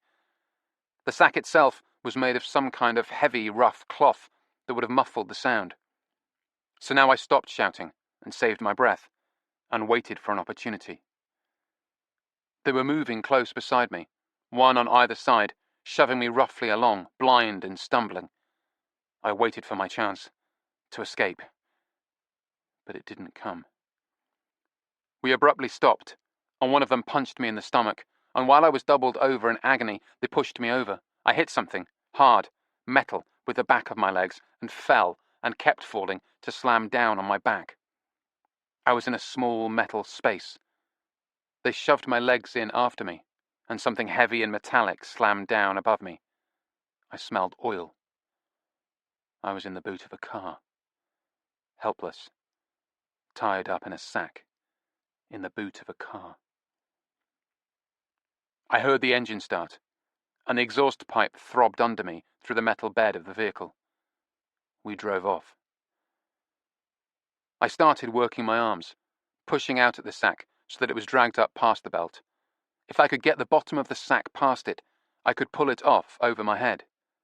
But before I got very far, something snagged, and the sack wouldn't move any further. All I'd achieved was a fraction more room in which to move my arms. I don't know how long we drove for. It seemed like an eternity, but was probably no more than 1/4 of an hour. Finally, we turned off onto a rough, rutted road, jolted along for some distance, and then stopped. They switched off the engine. Doors slammed. They came for me. The lid of the boot opened, and cool air rushed in. I'd already decided what to do when this happened. With my arms pinioned, there was no way I could overpower them and make a break for it. Indeed, with my arms tethered so close to me in the sack, I could hardly get my balance and stand up straight. So instead, I lay there limply, as if I was unconscious. This didn't seem to bother them. They dragged me out and carried me. Even through the sack, the cool night air was nectar after the hot, oily, airless space of the boot. They walked along, carrying me over what felt like rough, uneven ground. We moved as a unit in eerie silence. Then one of my captors spoke. "You got the leaflets?" "The what?" "Oh, yes." They kept walking. They were strong. The two of them didn't seem to have any trouble carrying me. I tried to simulate a dead weight. I heard twigs crunching underfoot. They were among trees and bushes. I could feel us brushing past the shrubbery. "He hasn't said anything." "Shut up." I heard an owl call. We were deep in the country. "What if he's dead?" "Just shut it." Gradually, we began to move uphill, a gentle slope. "No. Listen, if he's dead, if he's already dead, it isn't going to work, is it? I mean, it won't look like—" "Shut your gob." "I'm serious. It won't look all right if he's already dead. We have to check if he's dead." My heart raced in my chest. They were going to examine me. They would open the sack. They would have to. And then I would— "He's alive, all right." I just felt his muscles tense up. "Yeah, me too." "He's thinking about trying something clever." "Well, it's too late for that." We came to a sudden halt, and they let me drop. I slammed to the ground. The wind was knocked out of me, and before I could recover, they were kneeling on me. I struggled, but there was nothing I could do. I felt them loosening the belt. Then they picked me up again. The sack was flapping loosely around me now. My feet and legs were suddenly free, at least in theory. But my escort still gripped me tightly, one carrying me by the elbows so he controlled my arms, the other holding onto my legs. I started to kick, but it was too late. They were lowering me towards the ground, and I felt my feet go into a hole. Then my legs. It was a tight, narrow hole. As I kicked out, my feet almost immediately made contact with the sides of it. A hole in the ground, roughly circular in section, and narrow, but wide enough for my body. "It's a tight fit. He'll go." They shoved me, and down I went. Legs, hips, wildly struggling arms. They forced my arms to my sides and shoved my torso in. As my head and shoulders went in, they whipped the sack off my head. Then they pulled the sack out of the opening, retrieving it. I caught a moment's glimpse of their pale faces against the night sky. Then I was in the hole. It was a tunnel, slanting down into the earth. I slid down it with the impetus of their final shove until I came to a halt. I was perhaps a meter below ground. I heard them shove something in after me, a rustling sound, and then they slammed something down on the hole, and I felt myself cut off from the world above. I was sealed in the darkness. The tunnel was so narrow that my arms were trapped at my sides. I was utterly unable to move them. I felt a sudden wave of panic and twisted wildly around. But as I twisted, I inadvertently drove myself further down the tunnel, and as I slipped further down, I found that it widened. I could move my arms. I breathed a fervent thanks and kept moving downwards. My feet were moving into a much larger space. I descended into it. I could actually move now. Arms, legs, everything. I couldn't stand up, or even sit up fully, but I was grateful for what I'd got. I was in a dark chamber, about twice as long as my body, and wide enough so that I could stretch out both my arms and my fingertips would barely brush the sides. Kneeling, I could almost, but not quite, sit up fully. I was in utter darkness. I felt roots brush my head. They must be coming through the ceiling of the chamber. It was an irregular space, roughly dug out of the sandy earth. It had a thick covering of what felt like dried grass on the floor. There was a sweetish smell, like a dry compost heap, but I didn't think it was coming from the grass. It had a musky animal edge to it, but it was not unpleasant. I tried to get my bearings, feeling my way back to the tunnel where I'd come in. As I ran my hands along the dirt walls, I felt other openings, of all different sizes, some much too small for me. I managed to orientate myself and locate the spot where I'd made my entrance. I began to climb back up it, arms in front of me this time. This made for a much more controlled ascent and gave me more room to maneuver. I didn't feel any of the claustrophobic panic I'd experienced coming down. As I went up, I felt something under my fingers. Pieces of paper. I remembered the rustling sound as they'd shoved something in after me. Square pieces of paper, several of them. I folded them and held them in my hands as I kept crawling. Now I knew what to expect. I managed to scrunch myself up so I could slither back up the narrow tunnel with surprising speed. I was moving towards the opening where I'd come in, or what had been the opening. They had sealed the hole very thoroughly. I rapped my knuckles on something hard, a large sheet of wood. I pressed my palms against it and pushed. It didn't budge. I exerted all my strength until my shoulders creaked. Nothing. It appeared that a very substantial weight had been placed on top of the sheet of wood. I went back down the tunnel, wriggling backwards, feet first, my hands trailing behind me. I felt a sense of relief to get back into the chamber, home again. I realized I was still holding the pieces of paper clenched in my sweaty fists. I stuck them in my pocket. I wouldn't be able to read them anytime soon. They had taken my phone, so I couldn't use it for a light source. For once, I felt a regret that I didn't smoke. With a cigarette lighter, I would be able to shed some light on my surroundings, at least until it ran out of fuel, or I used up all the air. The air. My heart thudded with a shock of panic that rocked my whole body. When would the air run out? Instantly, I felt it getting hard to breathe. I couldn't suck in enough oxygen. My heart was pounding, my pulse thick and heavy in my head, behind my eyes. I couldn't breathe. I was going to suffocate here in the darkness. I forced myself to calm down. Gradually, my heartbeat slowed. My breathing eased. There was enough air. There was plenty of air. In fact, now that I'd calmed down, I realized I could feel a thin, cold draft weaving around me, leaving a chill even now on the sweat on my face. There was air coming in from somewhere, which meant there might be a way out. I began to explore. There were at least 7 holes in the wall of the chamber, not including the one I'd come down. Of these, 4 were too small for me to get through. Of the 3 larger ones, 2 gave access to rapidly narrowing tunnels. I didn't travel too far down these before turning back. I still had a morbid fear of getting stuck. The final tunnel led to another chamber, about half the size of the first one, and with a much lower ceiling. There were a half-dozen holes in the walls here, none of them big enough for me to get through. I returned to the first chamber. Home again. I crawled into the darkness of this small space, its contours already becoming familiar to me. There wasn't much more I could do. It was still the middle of the night.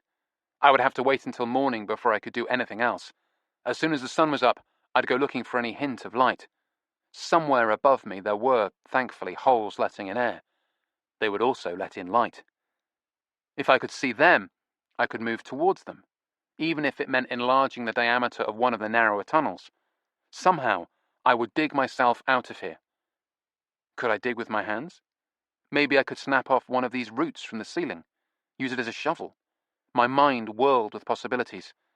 I forced myself to relax, to stop speculating. For now, there was nothing I could do, except conserve my energy. Exhausted, I curled up on the bed of sweet grass and went to sleep.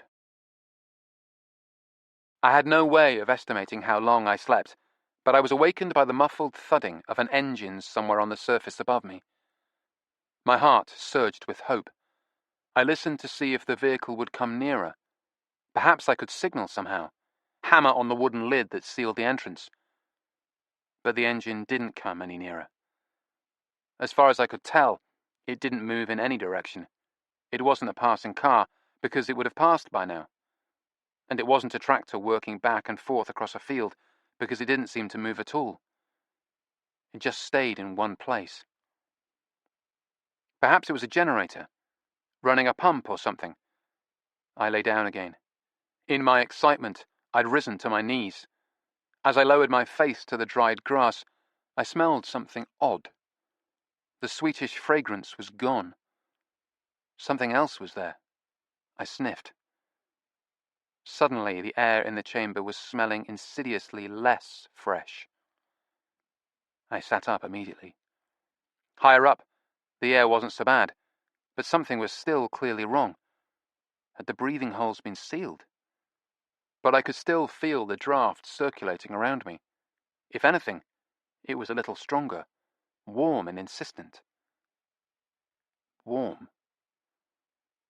And now it carried an itchy, choking smell with it. A faint odor of petrol. Suddenly, I knew exactly where I was. I was in a badger set, and they were pumping in exhaust fumes. Chapter 28. Upwards. I didn't know how long it takes for carbon monoxide to kill you, but I knew it wasn't long. I forced myself to think. What were they doing to me? They were pumping exhaust fumes from an engine on the surface. They must be using a hose or something, and getting it into the set through a breathing hole. A breathing hole.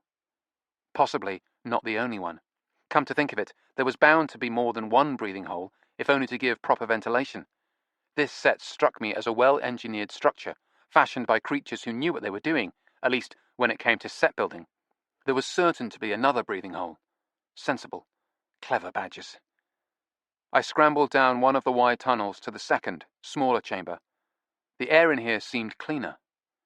I searched the walls, feeling them like a blind man reading Braille. As I found each hole, I stuck my head into it and breathed, searching for that incoming breeze, clean and pure and cool. Instead, what I found was dead, stale air.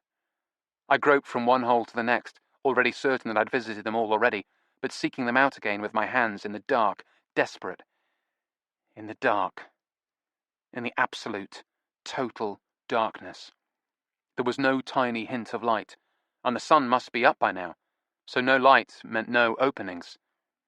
If there were other breathing holes, someone had closed them. I was sealed in.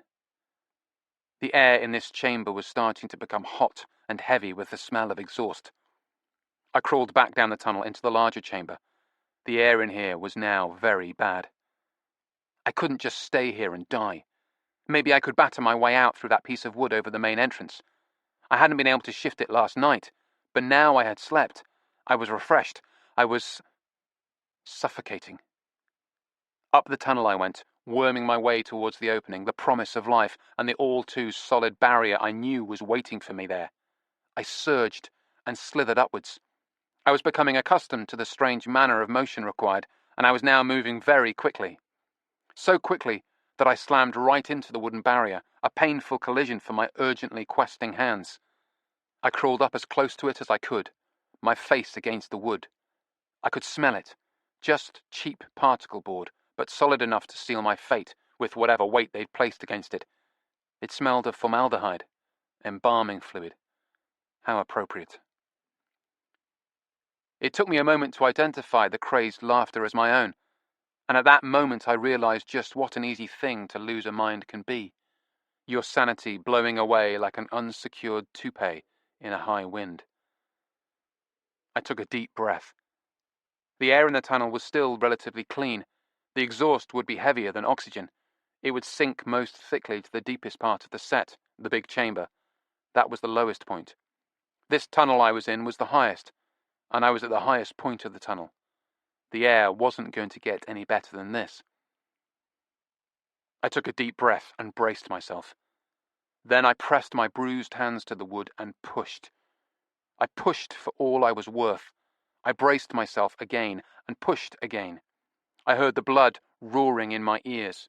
I pushed for my life, desperately trying to lever up the wood. Even the tiniest fraction, even a hairline crack would be enough. I'd be able to breathe. I could suck in the cool air. But the piece of wood didn't budge. Not even a hairline crack. I pushed and pushed, and red lightning began to flash in my head. I was sure it was going to budge. I knew it would budge. It had to. It didn't. It wasn't going to move. Not by the tiniest fraction. I couldn't do it. I was too weak. It was too late. I kept pushing at the wooden barrier, giving it everything I had, but that was no longer very much. My arms were cylinders made of damp, twisted rags. From the darkness below, the fumes rose towards me. Nevada. Nevada was staring down at me. I realized I'd heard the sound of something shifting, something dragging and thudding, just before she lifted away the big square sheet of wood and looked down at me. The sky behind her was pale blue, denim just starting to fade. Dawn.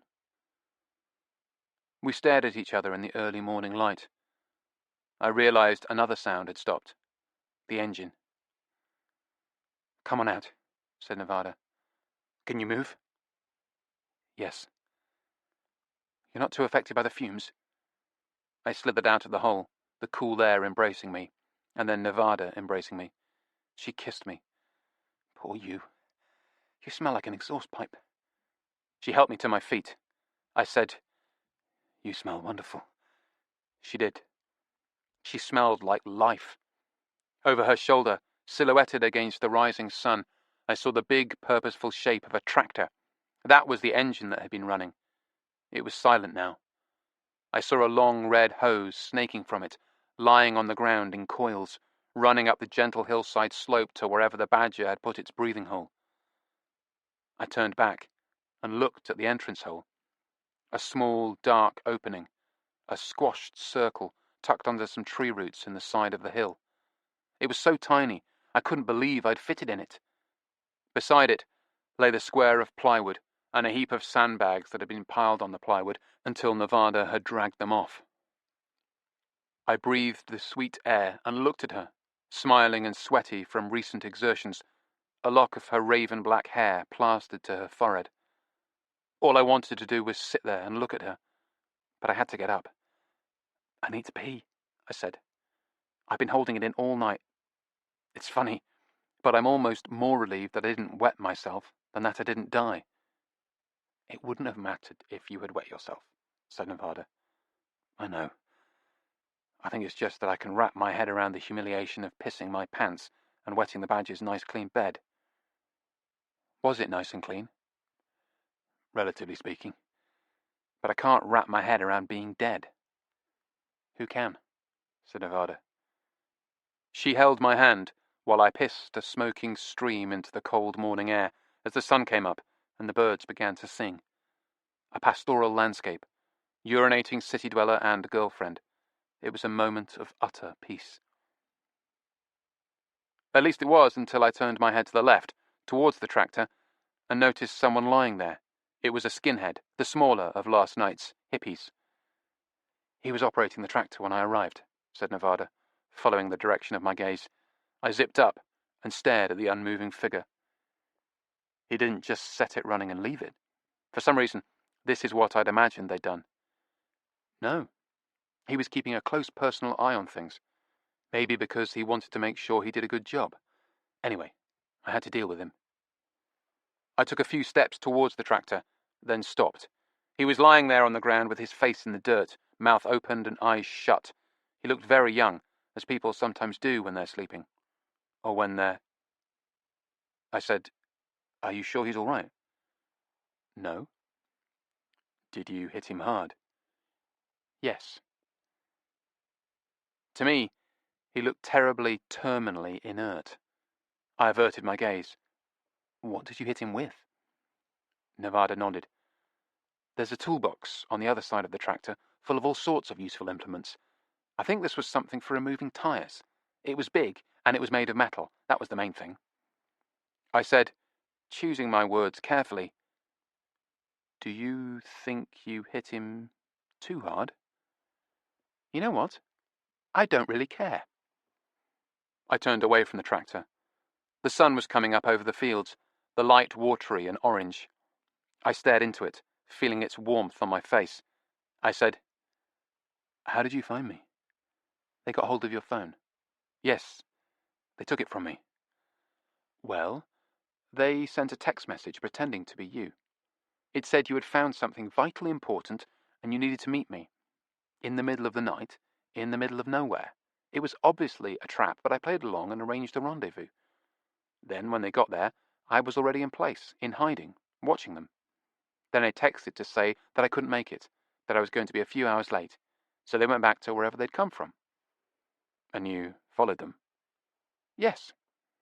First back to their farmhouse, where they split up, and the little one went off, and luckily I followed him. I looked at the body, lying by the tractor. Here. Yes. I saw the tractor and saw the hose and the set and everything, and I worked out what he was doing. Thank God. Thank God. I felt something in my pocket. A damp, tightly folded piece of paper. It was the piece of paper from the tunnel, which they'd shoved in after me last night. I unfolded it. It was one of the leaflets the Badger Man had been handing out. I read it with interest. I'd wondered about it all night long, unable to decipher it in the dark. It spoke of solidarity with the Badgers, and suggested that volunteers could chain themselves to machinery and even occupy sets. Occupy sets, I said. Nevada nodded. It's what gave them the idea. I said, That's why they left me with the leaflet. So you'd seem to be a Save the Badger activist. Exactly. Like chaining myself to a tree to stop it from being cut down. I looked at the dark mouth of the set, the morning sunlight probing at it. It would have been a tragic accident. Nevada nodded again. It certainly would have muddied the water in any murder investigation. I looked around. The golden sunlight was stealing over the fields, moving the shadows of trees. Even so, I said, they were crazy to do it on their own farm. This isn't their own farm, isn't it? No. Their place is a couple of miles away. That made sense. I looked at Nevada. Do you know how to get there? Of course I do. Let's go. The rising sun was growing brighter and more intense, ambushing us with bursts of brilliance between clusters of trees as we drove along winding country lanes. At the wheel, Nevada was wearing sunglasses. I said, I'm not going home until we get what we came for. She studied the road. That's the spirit. Just because you were nearly gassed to death, you're not going to pass up the opportunity of obtaining a rare record. That's right. I'm made of sterner stuff than that. Indeed you are.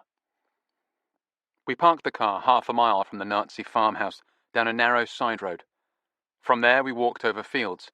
Nevada had scouted all this last night. It looked very different through the night vision binoculars, but I think I remember the way. She did indeed. And, after a pleasant 10-minute walk through the countryside, we were sheltering behind a barn opposite the main building of the farmhouse. It was no longer a working farm, just buildings and several acres of land surrounding them, consisting of hedges, woods, and overgrown fields. Some fairly new-looking fences demarcated the edge of the property. I guessed that what had once been extensive land belonging to the farm had now been sold to the neighbours, who would actually be able to work them. Meanwhile, no one here was earning a living through the honest sweat of their brow.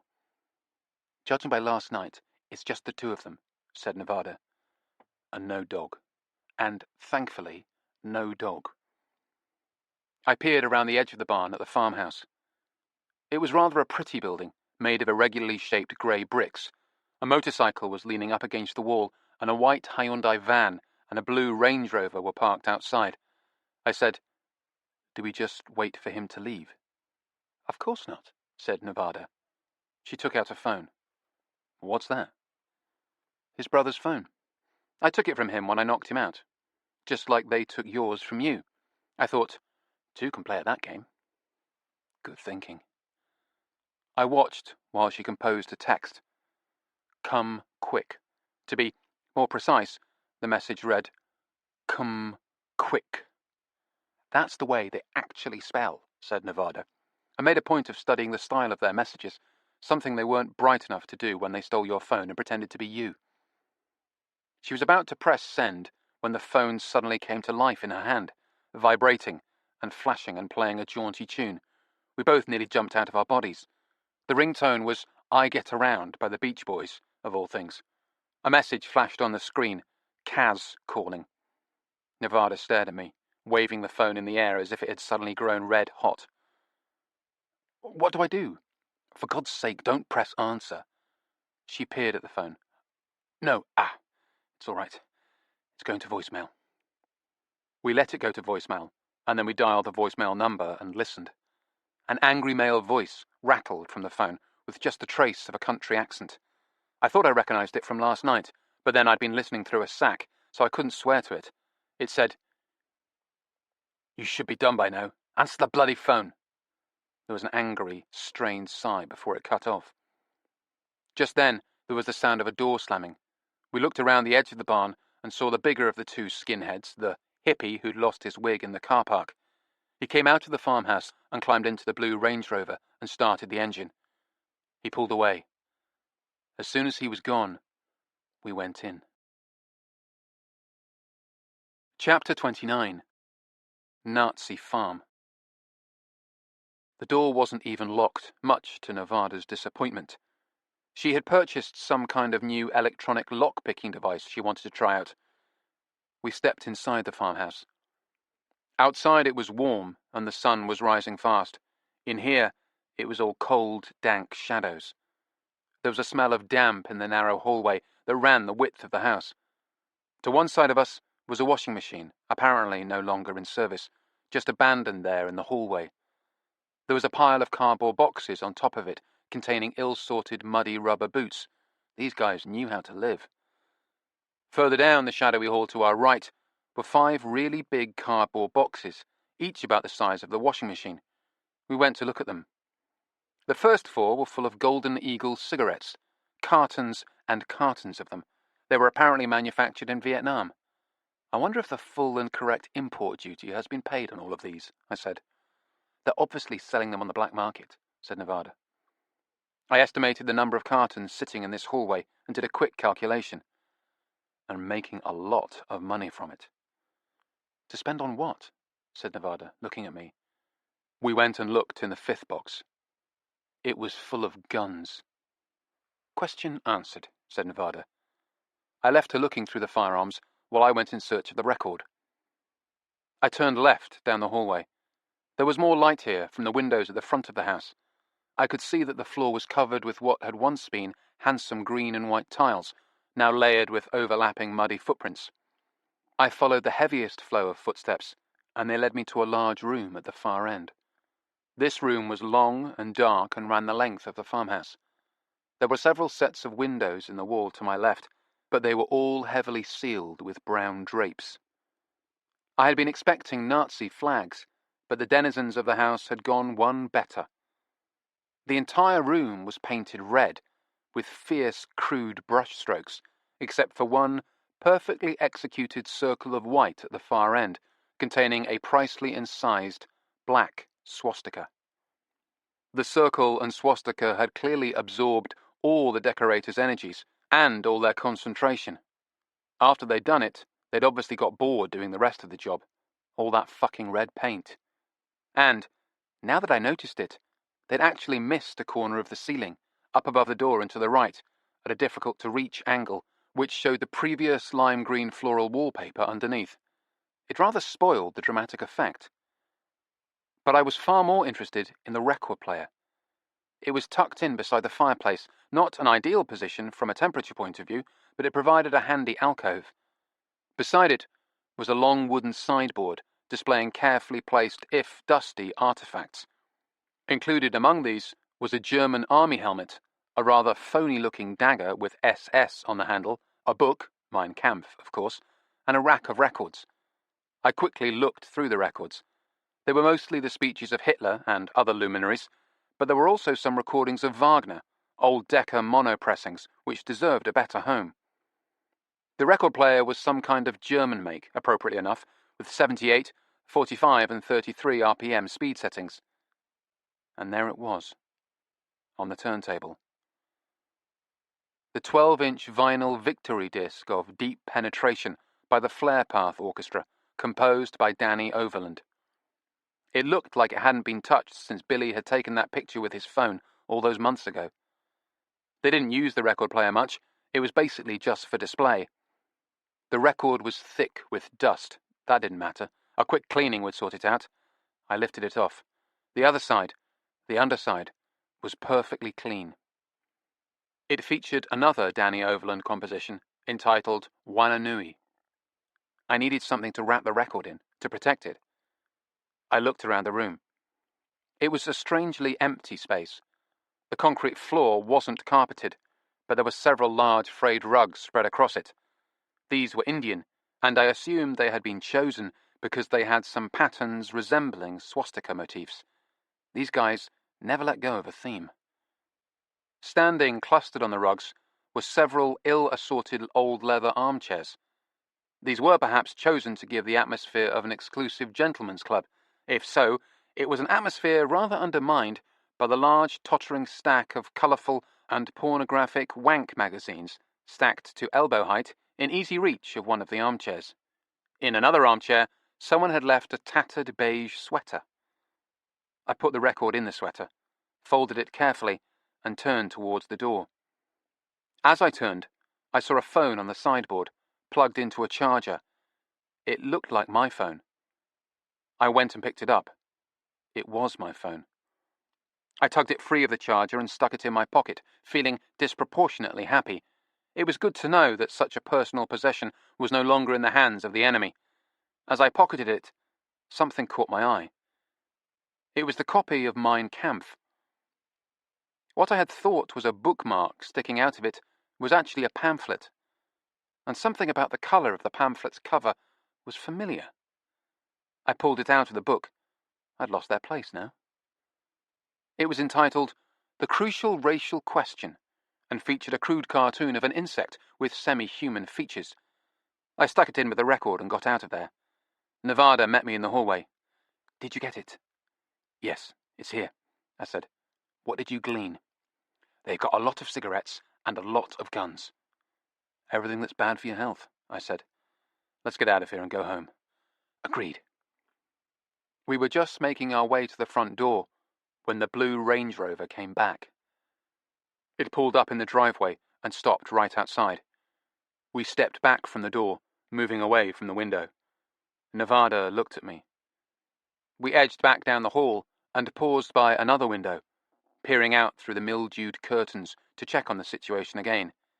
They weren't getting out of the car. "What do we do?" said Nevada. "Go out the back way?" "Are we even sure there is a back way?" Just then, the skinhead brothers got out of the car. The smaller one, last seen lying on the ground by the tractor, was holding his head and looked pale and very much the worse for wear. But he was alive. I felt relieved, then ashamed that I was relieved. The fucker had tried to gas me like a poor fucking badger. Then the two of them started towards the front door. I looked at Nevada, then at the doors along the hallway leading to various rooms, all potentially dead ends. We had to choose one. I picked one and took Nevada's hand and pulled her towards it. She pulled back. I looked at her. She nodded eagerly at the window. I looked out. The younger, smaller skinhead had paused halfway to the front door to turn and puke all over his brother. There was suddenly vomit all down the brother's jeans and spattering copiously onto his gleaming boots. His brother stared at him in horror, then at himself in even greater horror, then dragged him away.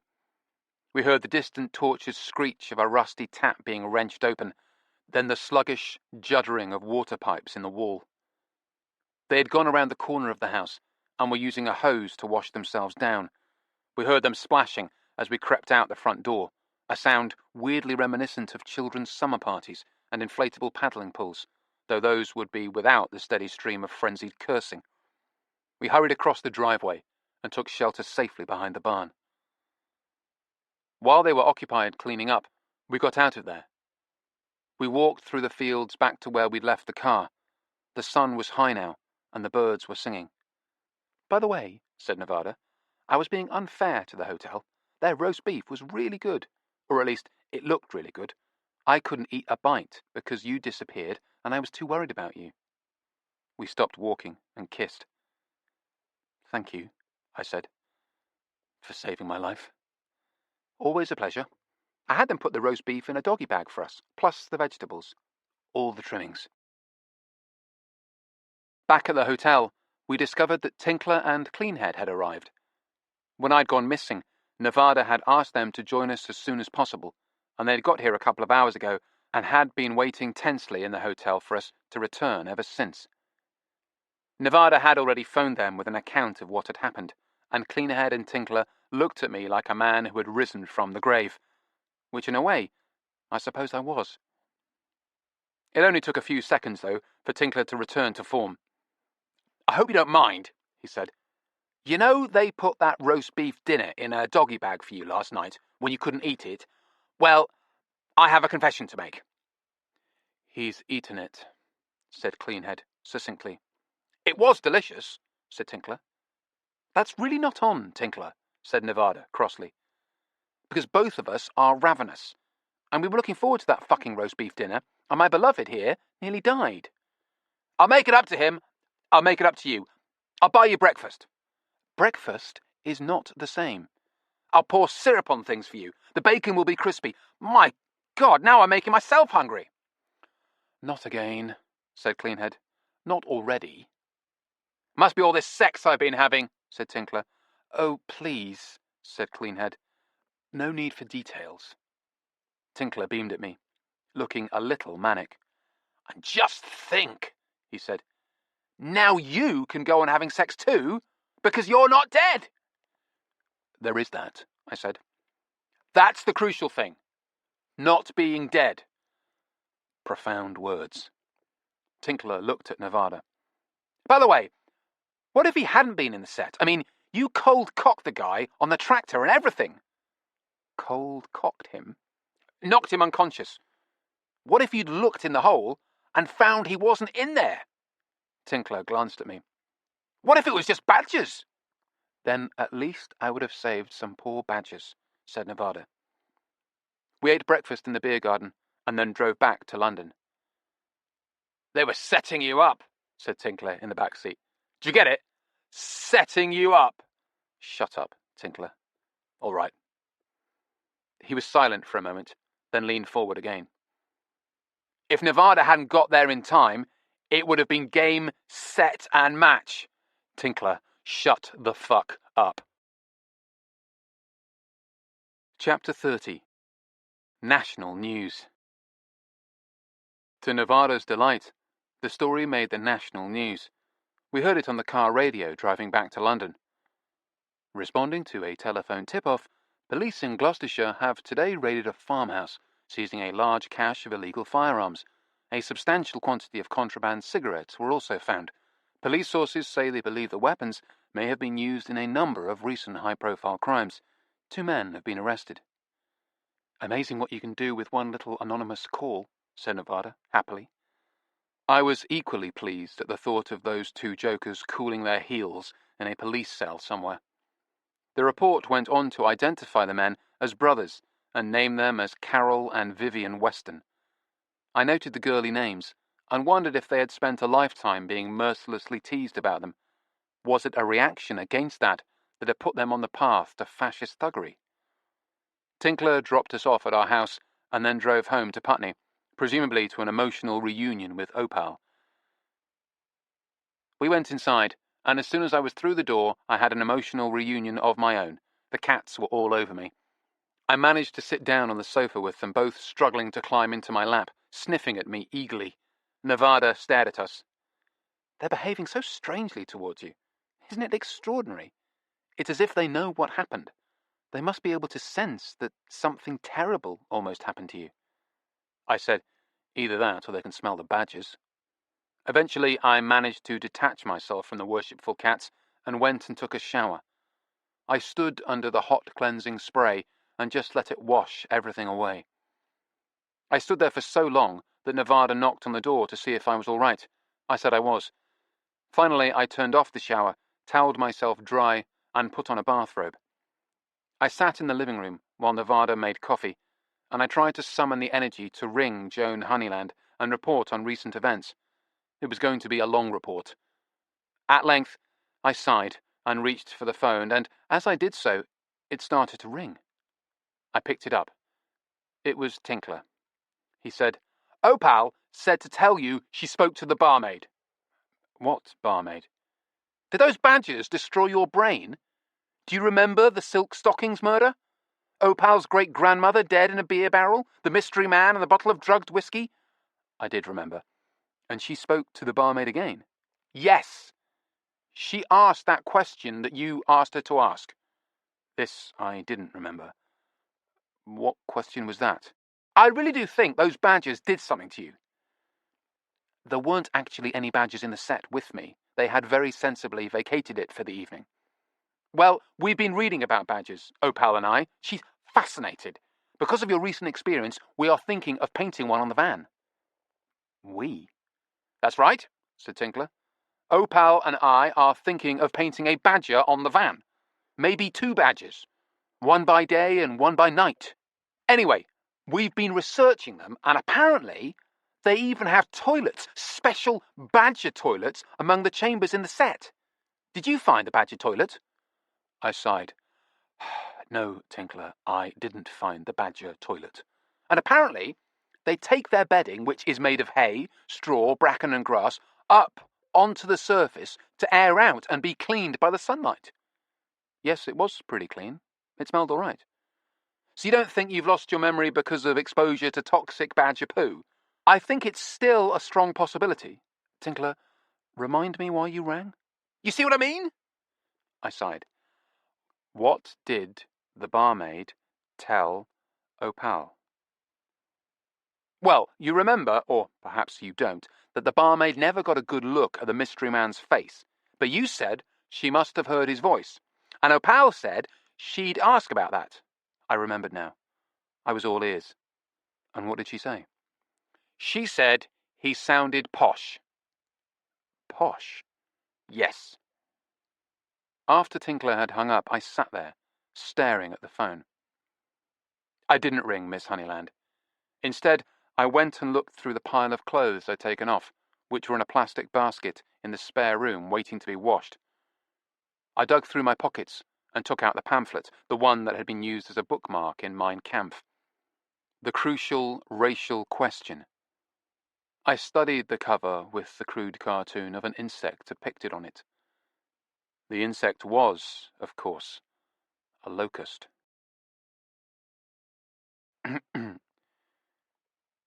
"These are very good," said Toba Posner, looking through the photos. "These will do very well." They were colour photographs that Nevada had printed off our computer, featuring our cats. Perhaps not surprisingly, we had quite a few photographs of the 2 of them stored on our hard drive. "I'm glad you like them," said Nevada, leaning forward eagerly. The 3 of us were sat in Toba's tiny front room in her flat in Chelsea, which meant all our knees were virtually touching. I tried to choose the best ones. "They're lovely. The colours are excellent. Look at those exquisite turquoise eyes." That's her name, actually. Turquoise. We call her Turk for short. "And their coats as well. Lovely markings. I shall be able to make great use of the interplay of the colour of their coats, the way I juxtapose them in the composition, according to their posture, and the way they are lying against each other. The contrast of their markings, as they follow the contours of their bodies." She set the photographs aside, and looked at us shrewdly. "But that isn't what you came here to talk to me about, is it? Commissioning a portrait of your cats?" Nevada looked at me. Not exclusively, no." I said, "Do you remember showing us the clipping that Lucky Honeyland gave you before you started work on the illustrations for his book?" She looked at us steadily, with her strange, pale brown eyes.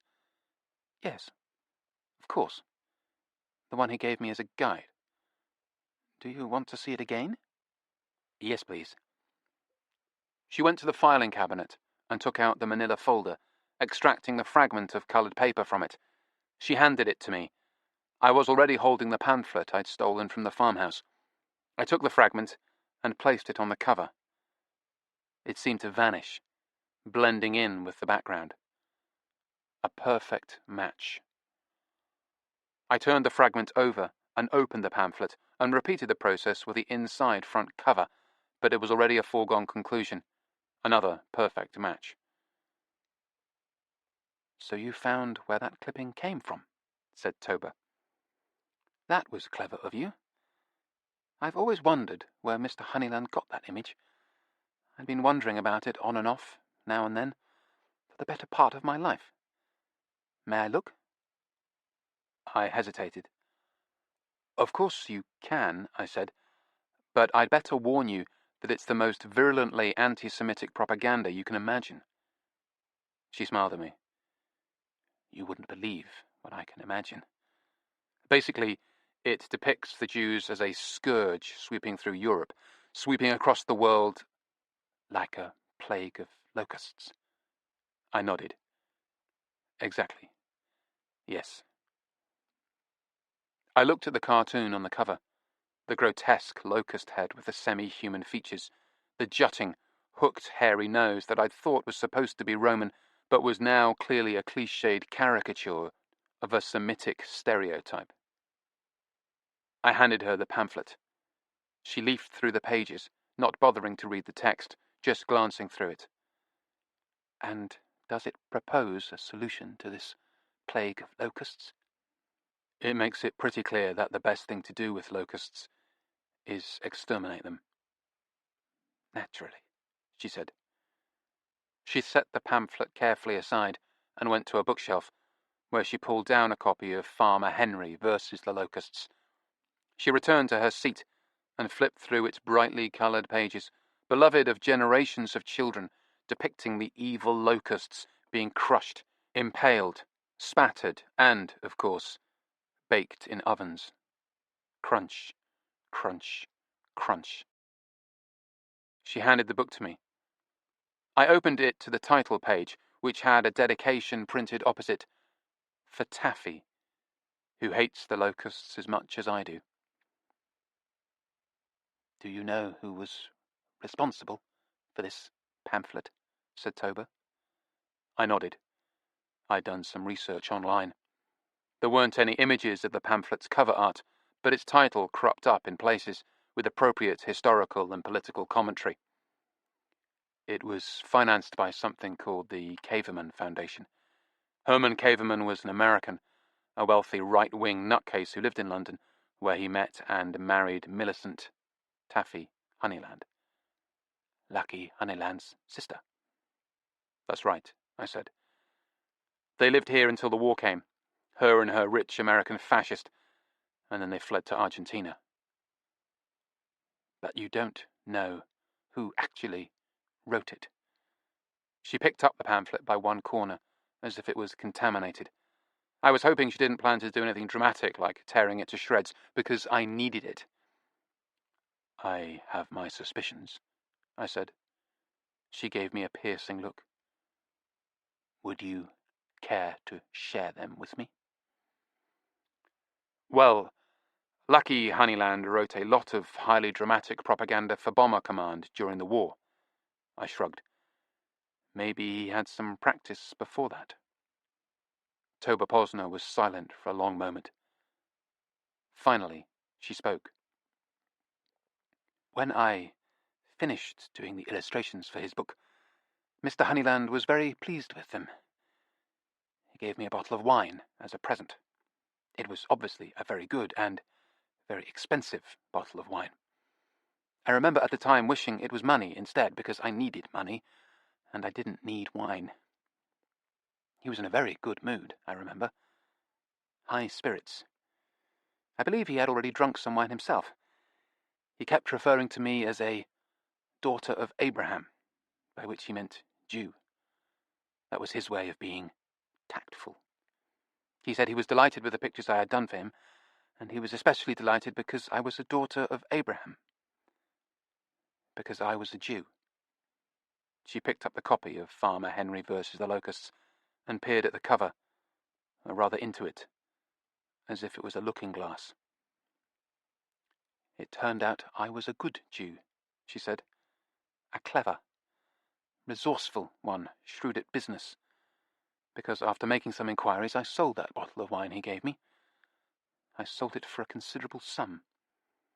Rather more than my commission for doing the illustrations, in fact. Good for you, said Nevada. I admired her restraint in not asking what kind of wine it was. Toba put the book down and picked up the pamphlet again. She smiled a crooked smile. Now at last I know what he meant. Why it was particularly pleasurable for him to have a Jew doing the pictures for his book, and her not even knowing what it was really about. It must have been, how can I put it, piquant. When we got back to the house, Tinkler was waiting for us, sitting on the raised concrete edge of the garden bed by our front gate. Fanny was lying among the flowers beside him, allowing him to rub her ears. What are you doing here? I said. I was waiting for you to come home. It's certainly taken you long enough. We unlocked the front door and Fanny hopped out of the flower beds to follow us in. But why, pray tell, were you waiting in the first place? I came over to get some stuff from Opal's van in the garage. Tinkler followed us in. But you can't get into the garage without a key. So I realised. And we've got the key. That's why I'm so glad to see you, said Tinkler. We gave him the key and he went out again, heading for the garage area. Nevada fed the cats while I started to prepare dinner. We heard the front gate open and saw Tinkler there, holding a precarious pile of boxes. He'd evidently got what he wanted. Nevada opened the door for him, and he tottered into the kitchen, still holding the boxes. There was a precarious stack of books protruding from the one on top. Got what you came for, then? I said. Yep. Yes, indeed. Just thought I'd check in to see what's cooking for dinner. If it's something nice. Is it ever not? Said Nevada. If it's something nice, continued Tinkler, pointedly, I thought I might grace you with my company. What about Opal? Surely you will want to dine with your turtle dove. I thought I could take her a doggy bag, said Tinkler. She says she misses your cooking. Enough with the doggy bags, said Nevada, and hit Tinkler between the shoulder blades. It was only a playful blow, but it carried sufficient force to cause the boxes to tremble in his hands, and consequently the book at the top of the stack toppled off and fell to the floor. Ouch, said Tinkler. That hurt. I'd be rubbing my back if my hands weren't full. Here, I'll rub it for you, said Nevada. You big baby. I bent down to pick up the book. It had a curiously familiar cover. Put it back in the box, then, said Tinkler. I ignored him, studying the book. It was a statistics text. I realised where I'd seen it before.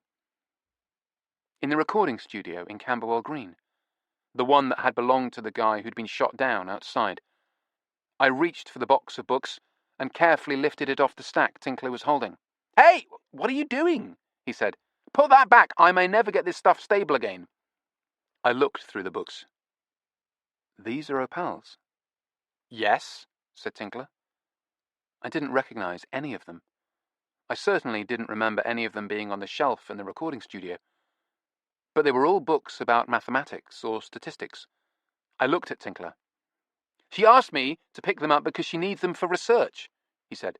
She's working on a dissertation about her great-grandmother. And her great-grandmother was a statistician? No, she was a code breaker. And you need statistics to break codes. Chapter 31. Signal Flare. A pleasure to meet you, darling, said Jerry, taking Opal's tiny hand in his two enormous ones. I knew your gran, and she was a lovely girl. Really lovely. What happened to her was terrible, just terrible. I was a little alarmed to see that there were tears gleaming in his rheumy old eyes. There were suddenly tears in Opal's eyes, too. Thank you, sir, she said. It's so nice to meet someone who met her, who remembers her. Remember her? I could never forget her. Have a seat." He gestured towards the white plastic table and chairs in a flagstone corner of the garden. It was a warm, glorious spring day, and I was glad we were sitting outside. Since I'd been buried alive, I'd acquired a new appreciation for fresh air. We all sat down and looked around at the garden. It was quite a garden. There was sensibly little lawn, mostly just narrow strips of grass for access between the flower beds. We were basically sitting among flowers. "It's a lovely place you've got here," said Opal. I could see that Nevada was a little annoyed that she was doing all the talking, but the teenager had clearly established a rapport with our host, and Nevada wasn't about to interfere. "It's not bad, allowed Jerry Wuggins, looking around. "I really like the cowboy theme you've got going on." "Southwestern, love. It's called Southwestern, or ranch style." Nevada rather pointedly waited for Opal to stop talking so we could get down to business. There was still an undercurrent of hostility among us, between Nevada and Opal, and, to a lesser extent, between Opal and myself. Tinkler seemed quite oblivious to it, and indeed to the beautiful day around us. Butterflies were dancing above the flower beds, but Tinkler looked bored. Jerry got down to business. "It was terrible, what happened to your gran," he said again. "But we never believed it was Johnny Thomas who done it." "I don't believe it was either," said Opal. Jerry's eyes widened. I said, "In fact, we have an idea of who it really was." Jerry stared at me, moist eyes wide with surprise. "You know who the killer was?" "We think so," I said. "And it definitely wasn't Johnny?" "No, it wasn't." He sighed and leaned back, as if a great weight had been lifted off his shoulders after all these years. Then he laughed a strange, bitter little laugh. Shrugging, he said, "I don't suppose it matters any more, though, does it? I mean, what with it being over half a century ago now, and with poor Johnny being dead all that time. Hanged for something he didn't do, I thought." "It matters a great deal," I said. "We know who the killer is," said Tinkler, smugly. "By the way, when is lunch?" "Soon, mate," said Jerry. "More importantly," I said, "we know why the killer did it." "Why he killed my great-grandmother," said Opal. Jerry shook his head. "Why would anyone want to kill that lovely girl? Her face used to light up when we played. You could always spot her in the audience. She loved our music. What was her favourite number?" He wrinkled his forehead. "What was that now?" "You're right," said Opal. "She loved swing music, and she thought your band was the best." "We were, darling. We were the best." He frowned and shook his head, an old man trying to remember. "What was the one she was always asking us to play?" His eyes were on other days. Gillian Guerdon lived again in his mind. "Her favourite piece of music?" "Yes." "By the Flare Path Orchestra?" "Yes, love. Who else?" "It was called Cookies," said Opal. "I came across that in my research. She mentions it in a letter." Jerry snapped his fingers. "Cookies! That's it. That was her favourite tune. And you know what the name means?" "Not a sweet biscuit-like confection?" said Tinkler, hopefully. "No, mate. It was a £4,000 bomb." "4,000?" said Nevada. "Yes, dear. We used to call them cookies. No one can say we didn't have a sense of humour." £4,000 of high explosive? "Yeah. But don't worry. We didn't drop many on the enemy. They were ruddy, great, useless things. They just weighed the plane down. The idea was to dump them in the ocean as soon as you could after takeoff, so you could gain some decent altitude and avoid the bloody night fighters. But High Command got wind of it. Us dumping the bombs. Somebody told them, I suppose. Somebody who went to the right schools and learned to do the proper thing. And after that, the bastards went to diabolical lengths to stop us wasting their precious cookies. The buggers rewired the bomb release circuits so that the photoflash system would go off whenever we dumped one." There was silence in the garden for a moment. Oh, look, a squirrel, said Tinkler. The small squirrel hopped across the lawn, passing near our table. It didn't seem at all alarmed by our presence. He's probably on his way to lunch, suggested Tinkler. That was the reason it all happened, I said. Because Opal's great-grandmother loved swing music. Because she loved your band. That's why she got killed, I thought. Opal nodded. That's why she became interested in the puzzle in the first place. What puzzle? Said Jerry. My great-grandmother was a code-breaker, a junior code-breaker, a code-breaker's assistant. After all, she was just a woman. She worked at Bletchley Park. You have heard of Bletchley Park? Of course I have. Enigma and all that. She was one of them, Mob? Yes, a cryptographer. She was always good at crossword puzzles, number puzzles. She used to call them brain teasers, all that sort of thing. So they took her on. Of course, she was basically just a secretary at first, but then they realized how smart and talented she was. Opal positively glowed with pride. When they realized her abilities, they moved her into one of the huts where the real work was being done. But it wasn't all work, I said. Even during the war, people had to take a break, even if it was only listening to the radio at night. That's right, said Opal. They called it the wireless. And my great-grandmother never missed a broadcast by the Flare Path Orchestra. That's why she began to notice some strange things. Jerry's big grey eyebrows angled up. Things? Patterns. In the music. Music and cryptography were her two passions, and a puzzle that combined them both was irresistible. Nevada leaned over and casually whispered in my ear, Another sentence from her thesis. Dissertation, I murmured. Dissertation, whatever. The only problem, said Opal, was that no one would listen to her. No one believed she was onto something. So she set out to investigate it herself. She attended live concerts by the Flare Path Orchestra and met the men who were playing the music. She knew that one of them would have the answer. Jerry suddenly stood up. I realized he was looking down at the far end of the garden, where the driveway snaked up among trees from the front gate. A figure was standing there, a small, sun-tanned man in a short-sleeved shirt. His stance, even at this remove, was aggressive and cocky. It was Danny Overland. He paused and stared at us, ostentatiously shading his eyes with his hands. Come on, then, shouted Jerry. You took bloody long enough to get here. Overland shouted back.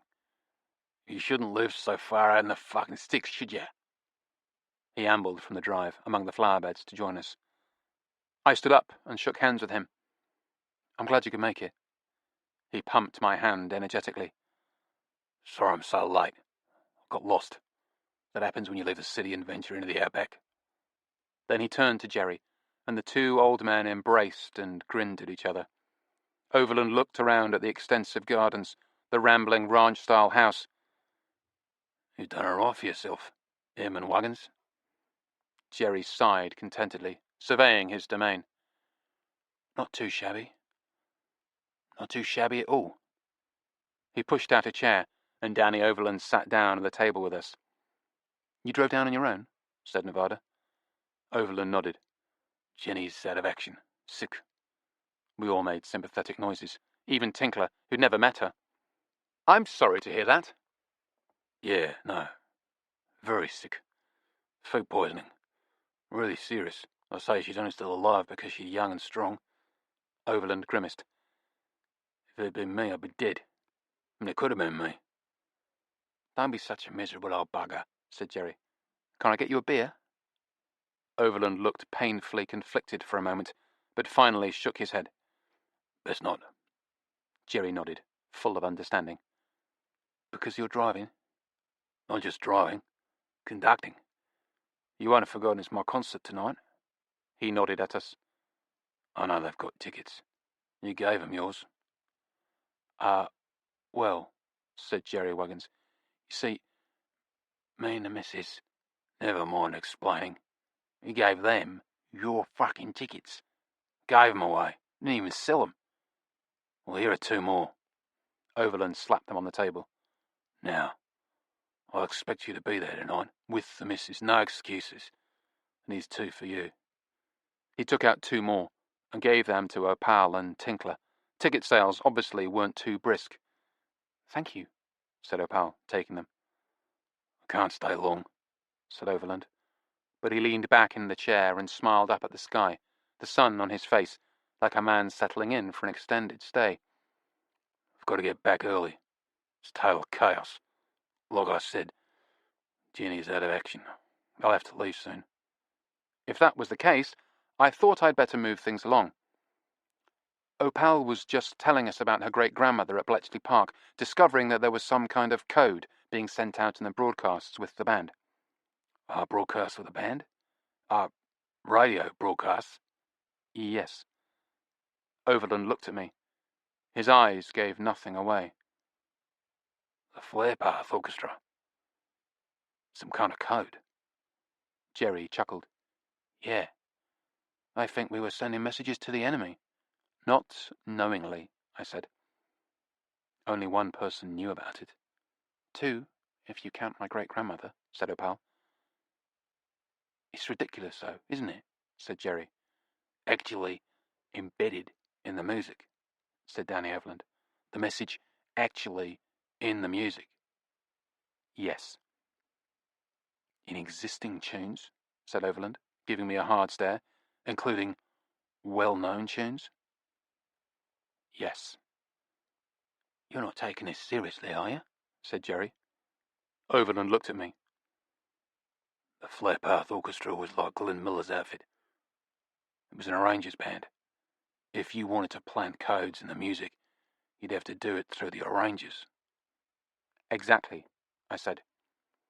If Lucky Honeyland wanted to send a message, he had to get the arranger to make the necessary changes. Lucky? Said Jerry. Colonel Honeyland? You must be joking. Without realizing what they were doing, of course, I said. The arrangers were completely innocent. Danny Overland nodded thoughtfully. At least that would explain why Lucky always insisted on interfering with my arrangements, and everybody else's. We all thought he fancied himself as some kind of master orchestrator, which was a bit of a tragedy, because he couldn't tell a baritone sax from a banjo on his best day on earth. He trailed off, thinking. But it would also explain something else, he said slowly. Why he always insisted on adding such jarringly inappropriate instruments. He looked at me. Because it wasn't the musical message he was interested in. No, I said. He was more interested in the message being sent to his Nazi masters. I'd already begun to formulate a very negative view of old Lucky. You're not taking this seriously, are you? Said Jerry. You can't believe any of it. Lucky sending messages to the Germans? More than that, I said. He killed Opal's great-grandmother. He was the one who strangled her. The silk stockings murder solved at last. Oh, come on now. Let me ask you something, Jerry, I said. Do you remember Lucky riding around the country at night on his motorbike? Yeah? Do you think he could have got to Kingsdown and back in the course of a night? Jerry paused to consider this. Yeah, he said, finally. Sure. It would have been a long run, but Bomber Harris had got him a special pass, so he could use any road he wanted. And he always had priority. He was probably the fastest thing on wheels in England, but so what? Let me ask you something else. Did he wear goggles when he was riding his bike? Of course he did. So what? Why would he have killed that girl? He looked at Opal. Her poor gran. He must have got wind that she'd found him out, I said. Found out that he was a traitor and a Nazi spy, and she was on the verge of exposing him. How? From Johnny Thomas. Danny Overland nodded. Johnny was the weakest of us arrangers. He wouldn't stand up for himself. He would always do exactly what Lucky wanted him to. Someone wanted to find out what Lucky was up to. Lucky wasn't up to anything. He wasn't a Nazi spy. If anybody wanted to find out, said Danny Overland gently, Johnny would have been a man to talk to, because he did most of the so-called music work through Johnny. That was why my great-grandmother got to know him, said her pal. That's why she was with him. She was pumping him, said Tinkler. For information, among other things. And she'd ended up dead in his bed. Jerry shook his head stubbornly. You don't really think Lucky was the Silk Stockings killer? And that he let poor old Johnny go to the gallows for it? It would have been a neat way of silencing everyone who might be in a position to implicate him, I said. 2 for the price of 1. But he went down there to be with that boy in his cell, right up to the minute they took him away to be hanged. Maybe he had a guilty conscience, said Nevada. Or he wanted to make sure Johnny Thomas didn't tell anyone anything he shouldn't, I said. Keeping an eye on him right up to the end. Or maybe he was just gloating. Oh, come off it now, said Jerry. Lucky might have been a stuck-up, toffee-nosed bastard, but he wasn't a sodding spy, and he certainly wasn't a bleeding cold-blooded murderer. None of us would meet his eye. Danny Overland took out a cigarette, looked at it, and then carefully put it back in the pack. He smiled at us. Trying to cut down. My official fan club has asked me to stop. The man from Dope, I said. Don't remind me, said Nevada. Overland squinted at me. If Lucky was sending messages to the Germans, how did they get messages back to him? In the same way, I imagine, I said. In musical broadcasts? Why not, I said. I seem to recall he was fond of listening to German broadcasts of a certain Berlin swing band.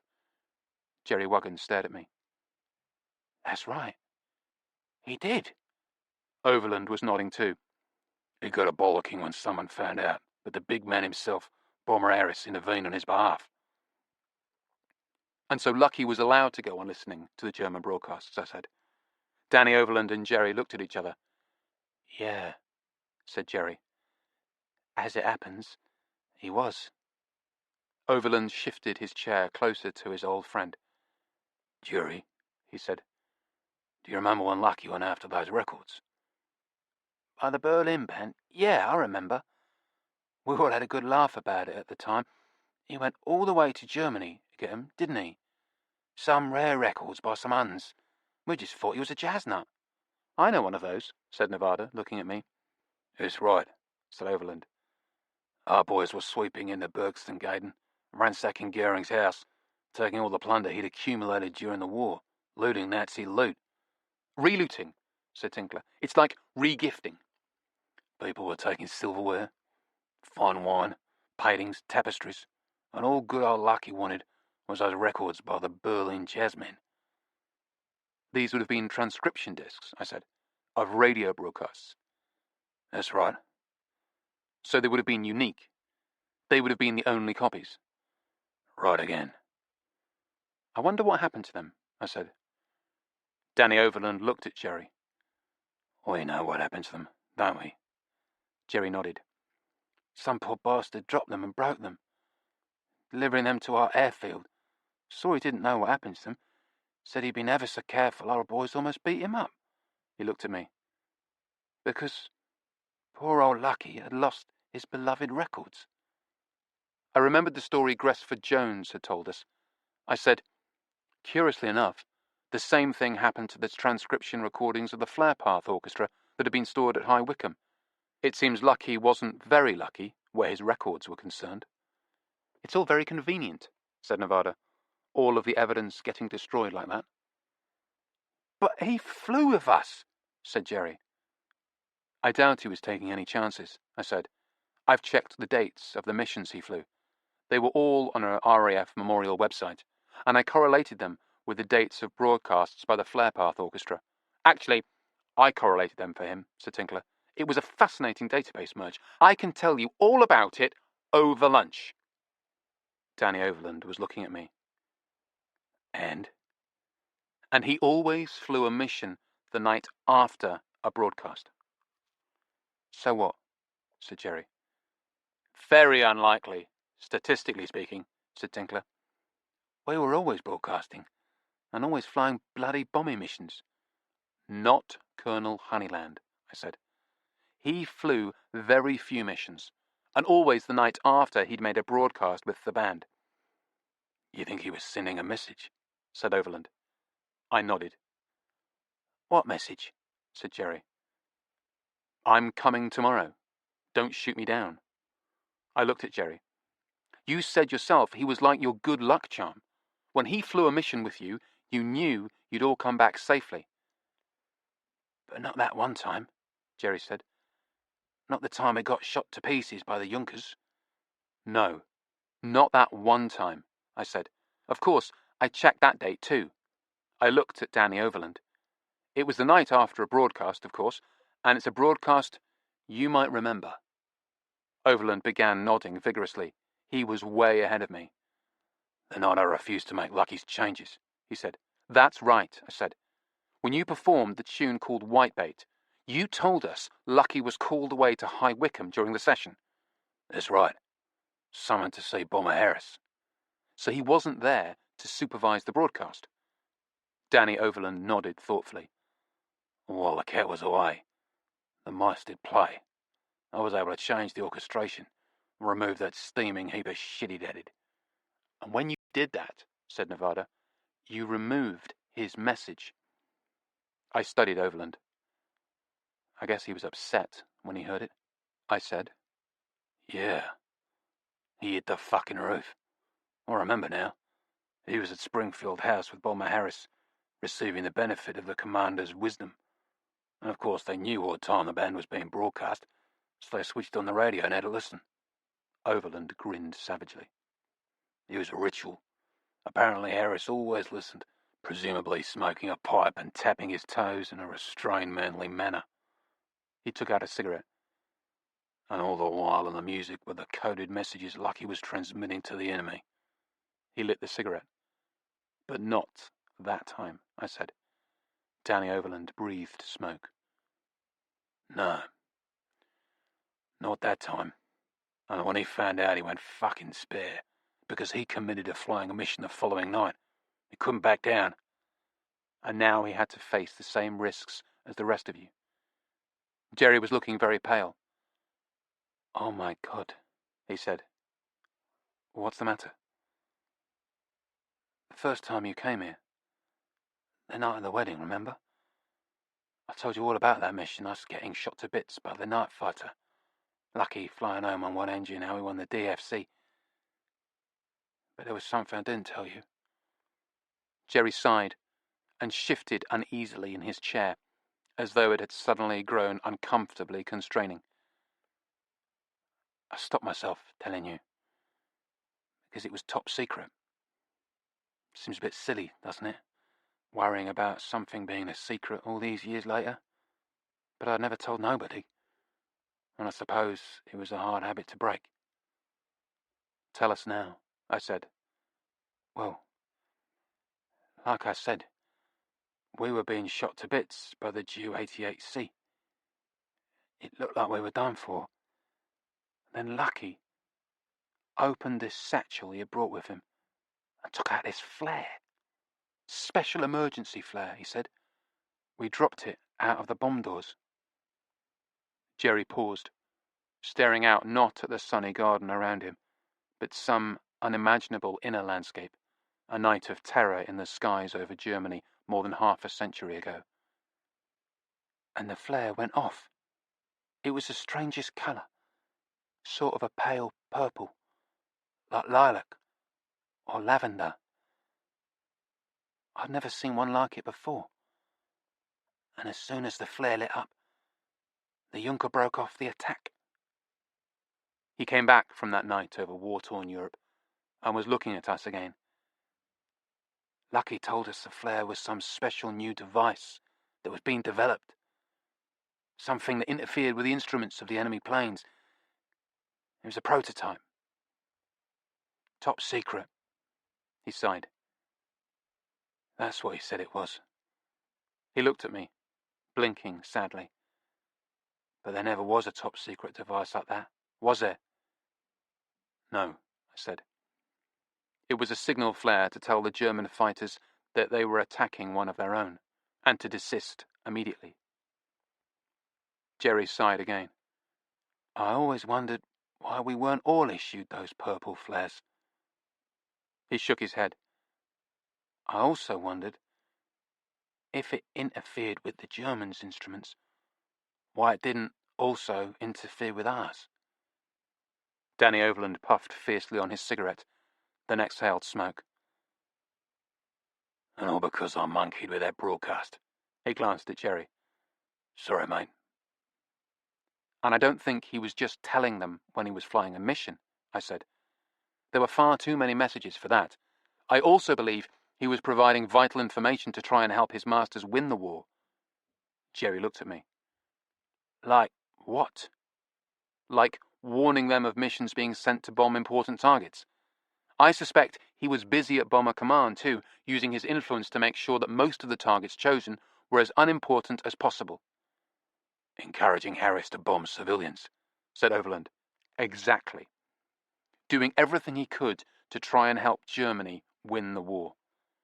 Jerry glared at me. Well, he didn't manage it, did he? No, he didn't, I said. But he was still a very valuable asset to them. Too valuable for the Nazis to risk losing, so they had a contingency plan in place in case he was in danger, hence the purple flare. Tinkler rubbed his hands. Well, that's settled, he said. Colonel Honeyland was a treacherous code-sending Nazi spy and also the Silk Stockings murderer. Now, how about lunch? A look from Nevada, and he quickly fell silent. But that's just the start of it, I said. Danny Overland frowned through cigarette smoke. What do you mean? I mean, it's not over. People are still being killed, including, almost, me. Who? Demanded Overland. What people? There was a sound engineer who ran a studio in Camberwell Green. He was gunned down on the street. What does a sound engineer in Camberwell Green have to do with anything? He was making digital transfers of your records, I said, and he discovered they contained a code. He was shot dead in front of his studio, and the police think it was a gang shooting, but I think that was just a convenient cover for the real killers. Overland tapped ash off his cigarette. And who are the real killers? People working for Joan Honeyland. Oh, come on now, said Jerry. I nodded. She's the one who hired us. She set the whole thing in motion. She wanted us to find the records so she could suppress them. But it backfired. The recording engineer noticed something. I remembered the books about statistics that had lined the wall of his studio. He seemed to be taking forever to do the transfers. There was a very good reason for that. He was holding on to the records, stalling for time until he had enough samples to prove his theory. When I got the last batch of records from Jerry here, he had enough. And once he knew what he had, I suspect he was going to blackmail her. Joan Honeyland? Lucky's daughter? Yes. So she had him killed. She did what? Said Jerry. Why would she be willing to do that? Said Danny Overland. Just to protect the reputation of her old man. More than his reputation, I said. His children's books are worth millions. Providing she can sell them to the right media giant, and evidence of murder, treachery, and rampant anti-Semitism would tend to dramatically reduce their market value. Wait a minute, said Tinkler. So you're saying Joan Honeyland killed the recording studio guy? She arranged to have him killed. It still doesn't make any sense, he said. She has him killed, and then she hires you to go in and steal back the records from his studio. Yes, said Nevada. What doesn't make any sense about it? Well, if she's going to hire someone to kill him, why not just get them to steal back the records as well? Would you trust a hired goon with something as fragile as an antique disc of shellac? I could see I'd scored a point with him. Besides, Miss Honeyland knew she could depend on us to return the records to us. I don't think she could trust the goons. In fact, I think there was serious conflict between her and the goons. Danny Overland was looking at me. What sort of serious conflict? I said, judging by the fact that they fired a shot through Miss Honeyland's window." "You think that was them?" said Tinkler. I nodded. "They also ran her car off the road. Combined with the fact that they were holding on to one of her father's records, which she must have wanted for herself, I get the picture of two parties who have shared interests and occasionally shared actions, but who don't trust each other and don't like each other." "What shared interests?" "Making a shitload of money out of Lucky Honeyland's children's books," said Nevada. "You think the Nazis want a piece of that action?" said Tinkler. I nodded. "I think he would buy a lot of guns." Overland considered all this. Finally, he breathed out smoke, then waved his hand in the air to clear it away. He grinned at me. "Ah, you're full of it," he said. "You almost had me going for a minute there, but I don't believe it." "What don't you believe?" Danny Overland shook his head. "Joan Honeyland isn't a murderer." "What makes you sure of that?" "If she's so worried about those recordings, why did she make me a copy? I never liked her, old man, and in all modesty, nobody in the world knows more about arranging than I do. What if I'd noticed something on those recordings?" "The disc she provided for you was right protected," I said. "You couldn't make copies, and she asked for it back, didn't she?" "Yeah, and I've given it back to her. I gave it back the other day at lunch." He stopped. He took the cigarette out of his mouth and looked at it as if he was surprised to see it there. Maybe he was. He was supposed to be quitting. "Lunch." He frowned. "She invited me out for lunch the other day. I took Ginny with me. And Ginny got sick afterwards." He paused, then looked at me. "But you see, we've had this running joke in restaurants, Ginny and me, that whatever she orders turns out to be shit, and whatever I order is great. So that day we switched meals. We've been talking about doing it, and we finally did it." "And Jenny ate the food that was intended for you?" "Yes, and she got sick." We all looked at each other. "I think Joan Honeyland is tying up loose ends," I said. Danny Overland shook his head. "You can't be sure. You don't have any proof, mate. All we've really got is a case of food poisoning." I said, "There's one way to find out." Chapter 32. Royal Festival Hall. "This is nice," said Nevada. "Why don't we go out and hear live music more often?" It was a beautiful spring evening, warm but fresh, with the river wind blowing in on us as we navigated the modernist concrete blocks of the South Bank. "Because it sounds just like my hi-fi system at home," I said. "Yes, true, but at home there is no ordering of drinks for the interval. I love ordering drinks for the interval. You just order them, and then go in and enjoy the music, and then you come back out for the interval, and they're there, the drinks, waiting for you. They have appeared as if by magic." We made our way to the bar of the Royal Festival Hall and proceeded to order drinks for the interval, a lengthy procedure given Nevada's close scrutiny of the wine list and subsequent suspicious questioning of the bar staff before coming to a decision. But eventually we chose, ordered, and paid. The warning bell went off, and we filed towards the auditorium for the performance. The crowd was mostly older people and largely casually attired, so we stood out on at least 2 counts. Nevada was dressed to the nines in a black, strapless evening gown, stockings, and stilettos, and she'd carefully selected my own outfit, a Woodhouse suit bought at a Red Cross shop in Chiswick, and an Armani shirt from Oxfam in Hammersmith. I'd been allowed to choose my own shoes, provided I shined them. We had evidently ended up a little overdressed for the occasion, but there had been no alternative. Nevada had got the bit between her teeth as soon as she'd heard that Opal was planning to dress up for the concert. Personally, I was surprised that she and Tinkler were even going to use the tickets Danny had given them. I couldn't imagine it was the kind of music that would appeal to either of them. We glimpsed them behind us in the crowd as we filed into the auditorium. They'd arrived characteristically late. Tinkler waved to me happily.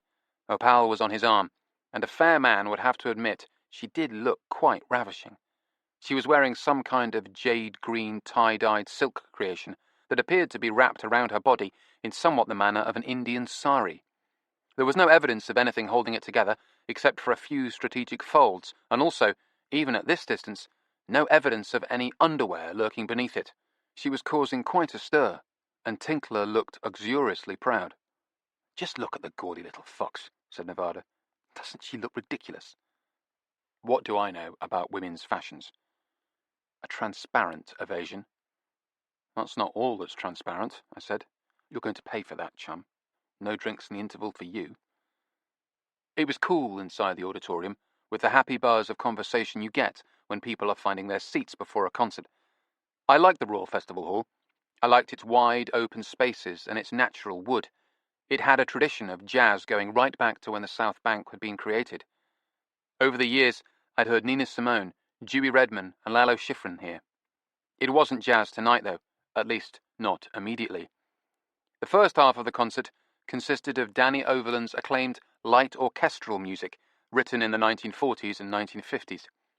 The second half would see some jazz surface, including the big band material from the war. We edged to our seats, easing past those already sitting down with the usual cheerful apologies, and past the occasional difficult bastards who wouldn't stand up, so you had to graze their knees to get by. As soon as we were seated, Nevada was craning around to see if she could spot Tinkler and Opal. They were at the back. "Good grief," said Nevada. "They're all over each other. He can't keep his hands off her, and vice versa. They're kissing. They're pouring. Thank God we're not sitting beside them. She'll probably give him a blowjob during the concert." "At least it will keep him awake," I said. The music in the first half wouldn't have been Tinkler's cup of tea, and it wasn't really mine either. Light orchestral was what our ancestors had before easy listening was invented. I could admire the nimble playing and the witty orchestrations, but ultimately it left me cold. The second half was what I was waiting for. Jazz, swing, the Flare Path Orchestra. "Look there," said Nevada suddenly. Along the wall to our left were the boxes where the well-heeled elite sat. In the one nearest the stage was Joan Honeyland. Beside her was a neatly dressed young man. It took me a moment to recognize Albert without his chauffeur's uniform. They waved at us. We waved back. Despite her threats, Nevada did let me have a drink in the interval. In fact, she sent me to fetch them while she went out onto the embankment to meet the composer and conductor, who was busy, furiously smoking. She was standing upwind of him when I arrived. It had grown dark, and a night wind was rippling along the Thames. The giant Art Deco alarm clock of the Shellmex building glowed at us from the other side of the river. I was carrying 2 glasses of wine. "Nothing for me, mate?" Overland looked dapper in his formal black conductor's outfit. "I thought you weren't drinking, because it was the evening of a performance." "Not drinking before. Lots of drinking halfway through." "Really?" "After the interval you'll notice a marked new level of energy from the brass section." I offered to get him something from the bar, which was now crammed and heaving, but thankfully he shook his head. "So what do you think of the music?" Nevada convincingly gushed with praise, but Danny Overland was looking steadily at me. "Thanks, darling. I'm really glad you liked it. But I sense your boyfriend here has some doubts." "Well, he's just a terrible music snob, that's his problem." "So, mate?" said Overland, looking at me. "It's just not really my kind of stuff." "You don't like light orchestral music?" "No, not really." "Why not?" "It's a slippery slope," I said, "and waiting at the bottom is Mantovani." He laughed. "Mantovani had his moments, you know. Fucking brilliant use of strings. He got all that from his arranger, Ronald Binge." He turned away from us and stared out at the river for a moment. He took a final drag on his cigarette, stubbed it out, and then put the spent stub back in the pack that went back into his pocket. His jacket must have smelled like an old ashtray. He checked his watch. "Oh well, you'll like the second half. Which reminds me, have you got it for me?" I handed him the slip of paper. He read it and gave a short snarl of laughter. "Very good," he said. He folded it and put it in his pocket. The second half of the concert began with some excellent modernist big band jazz directed by Danny at the piano. The compositions gradually devolved into 1940s-style swing. The auditorium grew darker, and lights danced across the stage, and then began to angle upwards, probing the dark ceiling. I realized they looked like searchlights, hunting the night skies for enemy planes. The horn section made a convincing imitation of aircraft sirens. They faded to silence, and Danny Overland left the piano and came to the microphone. A spotlight stabbed down on him. He seemed entirely at ease. During the Second World War, our war, the Royal Air Force chaplain, Reverend John Collins, was once forced to attend a lecture on the ethics of bombing. He sat through it patiently. Well, not so patiently. And when it was finally over, he stood up and said, "Sorry, I misunderstood you." Overland paused dramatically here. "I realise now that your lecture was actually about the bombing of ethics." There was laughter from the audience. "He was against the atom bomb, too," said Overland. "That's the sort of nutcase he was." More laughter. "In Australia, we love it when you come over and test your atom bombs." Laughter, cheers, and whistling from fellow Australians. "We like a bit of politics," said Overland. "but what we prefer is a bit of music.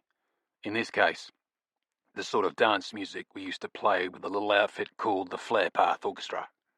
Tumultuous applause. "And after that, we will conclude with a world premiere performance of a new piece I've written especially for the occasion." He glanced casually into his hand, curled on the edge of the lectern. I doubt anyone else would have noticed anything, but I knew he was reading from the slip of paper I'd handed him. "It's a little number called Bletchley Park Girl Comes Good in the End." He stared into the audience. "It's part of a suite entitled Coded Messages to the Enemy." There was polite applause. I looked up at the box. Miss Honeyland was hurrying out, followed by Albert.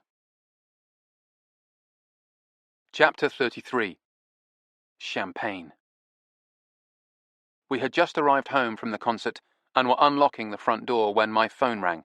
It was Danny Overland. "You need to get over here right away," he said. Then he told me where he was. The cats stared at us in astonishment as we turned around and headed back out the door, pausing only to pour them a few biscuits. "The poor darlings," said Nevada. "Did you see their little faces? They thought we were home for the night." "So did I said. As we hurried back towards the Upper Richmond Road, we phoned Cleanhead. It so happened she was working that night. She was currently in Bayswater and just clearing a fare. We arranged to meet her in Hammersmith and caught a 33 bus across the bridge. It was just after midnight by the time we arrived. Cleanhead was waiting for us in the road behind Marks and Spencer. We climbed into the back of the cab and set off, streetlights flashing by above the dark, busy streets. We hit traffic twice and got to Soho in about half an hour.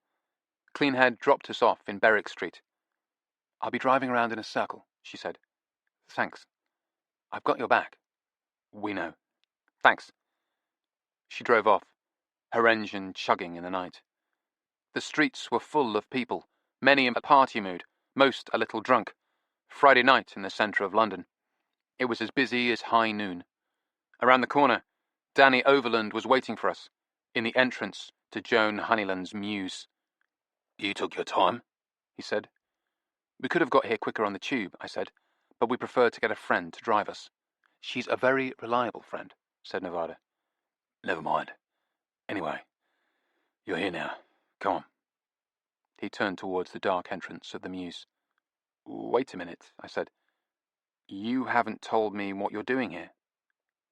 "She invited me here," he said, his voice echoing in the dark passageway. "For drinks." "She invited you for drinks?" He shrugged. "After the concert. She sent me the invitation a few days ago." Nevada said, "And you came? After she tried to poison you once already?" I said, "Knowing all that, you came here, on your own and unprotected?" Overland smiled. "Not unprotected. I've got this." He took out a taser. I knew what it was because I'd seen one just like it. One exactly like it, in fact. "I wonder where you got that," I said, and looked at Nevada. It was hard to tell in this light, but I think she had the good grace to blush. She'd probably rented it to him. "Anyway, I didn't need it," said Danny Overland. He put the taser back in his pocket. "Come on." We followed him down the dark passage and out into the cobbled courtyard where the Mercedes gleamed in the darkness. I remembered Albert's male stripper routine as he'd washed it here 1,000,000 years ago. We went through the open door and up the narrow staircase that smelled of dust. The dark apartment above us radiated a silent sense of emptiness, and Overland wasn't making any attempt to be careful. I knew now what he wanted to show us. The place was deserted. They had flown the coop. We came to the landing at the top of the stairs and advanced into the tiny sitting room. It wasn't so dark in here. There was a small red and green Art Nouveau lamp glowing on the corner of a desk, its light doubled by its reflection in the window. I searched the panes for any trace of the bullet hole I knew had been there. It was as if it had never happened. Nice window repair. I remembered their car, destroyed one day and like new again the next. She certainly knew how to get good service. The one lamp provided enough light to see a pile of records, all 78s, with a piece of notepaper on top, with some handwriting on it. I picked it up. It read, "For Daniel Overland, to make use of in any manner he sees fit. This music must live." The last 4 words were emphatically underlined. Overland and Nevada watched as I looked through the records. They were all the ones we'd found, with the exception of the Victory disc, which was still at my house, and a few others I'd never seen before. "Miss Honeyland's collection," I said, and handed Overland the note. "They're all for you." "Bazette too," he said, nodding at a white envelope on the desk. It was narrow, but bulky, and had my name written on it. "But first, you've to see what's through here," said Overland. He led us into a room I'd never entered before. The bedroom. There were 2 more lamps on in here, discreet spotlights over the bed. They created a dramatic light in the small, shadowy cube of a room. Joan Honeyland was lying in the bed. She wore an elegant pair of dove-grey pyjamas with yellow piping. Beside her, in a matching pair of pyjamas, lay Albert the chauffeur, the former chauffeur. He lay half on and half off the bed, his body twisted. His legs were still on the bed, but his face and shoulders were on the floor, his torso bent like a man frozen halfway in the act of rolling over. My mouth went dry. Nevada made a little sound in the back of her throat. "There." "Oh, yeah," said Danny Overland. "As cold as the fucking grave." There were roses strewn all over the bed, red and white and yellow roses. They had evidently been originally placed with great care, but now a number of them were disturbed, scattered and spilled on the floor, all on Albert's side of the bed. "Where do you get flowers this time of night?" said Danny Overland. "This is Soho," I said. "You can find anything, any time." There was a silver tray on the dressing table with a bottle of champagne and 2 glasses on it. Nevada went over and looked at it. "Don't touch that," said Danny Overland. "Oh, for God's sake, don't drink any of it." Nevada looked at the bottle of champagne, then at the bodies on the bed. "Suicide pact," she said. "Well, suicide pact-ish," said Overland. "What do you mean?" He nodded at the body of Albert, lying half on the floor. "If you look, you can see that bloke's got a t-shirt and boxer shorts on under his pyjamas." I saw what he meant. Albert's pyjama top was in rumpled disarray and had crept up his back, revealing shorts and a shirt. Danny Overland looked at me. "When's the last time you wore a t-shirt and boxers under your pyjamas, mate?" "Never," I said. I didn't wear pyjamas, but I knew what he was getting at. "You think she put them on him?" "Yeah. After he was unable to do so." Nevada was staring at the bottle of champagne. "You mean she gave him a drink first," I said, "and waited for it to take effect on him?" Overland nodded. "And then put him on the bed, and put the pyjamas on him. And then she did all the—" He waved his hand at the flowers, the discreet lighting. "All the set decoration for a little tableau." "Then she took a drink herself," said Nevada, looking at the glasses. One of them had a bright red smear of lipstick across it. "And then she lay down beside him," I said, moving towards the bed. It wasn't an easy thing to do. But later, after she was unconscious, he must have woken up. I peered down at Albert lying on the floor. Luckily, his face was deep in shadow. It had a different effect on him, whatever they took, said Danny Overland behind me. He's young and strong. Was. As my eyes grew accustomed to the darkness, I saw what was on the floor by Albert's pale hand. There's a telephone here. He was reaching for it, but he didn't quite make it. He didn't want to make the journey with her, said Overland. Or maybe he changed his mind.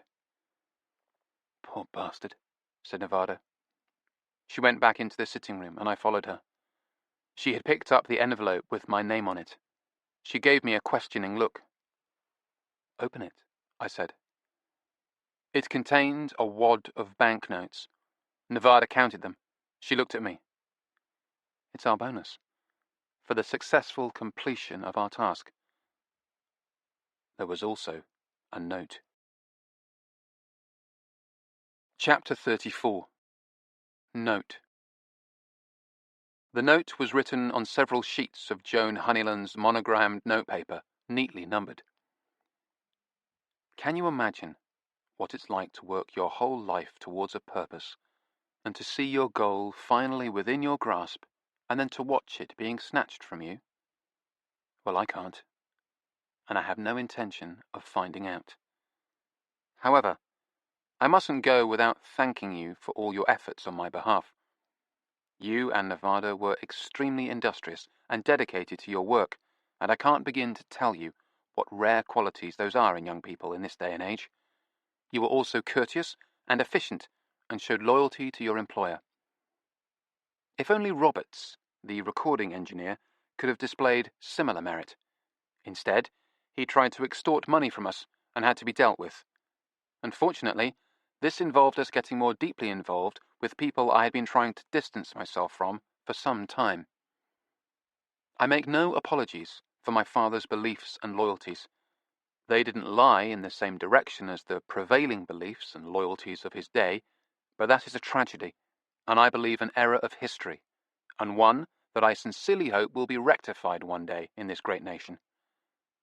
I am deeply sorry that I destroyed the journals of my father, but having read them, I realized what a vulnerable position his literary estate was actually in, so I set about making sure that no one would learn of those aspects of his character that might damage the value of his books.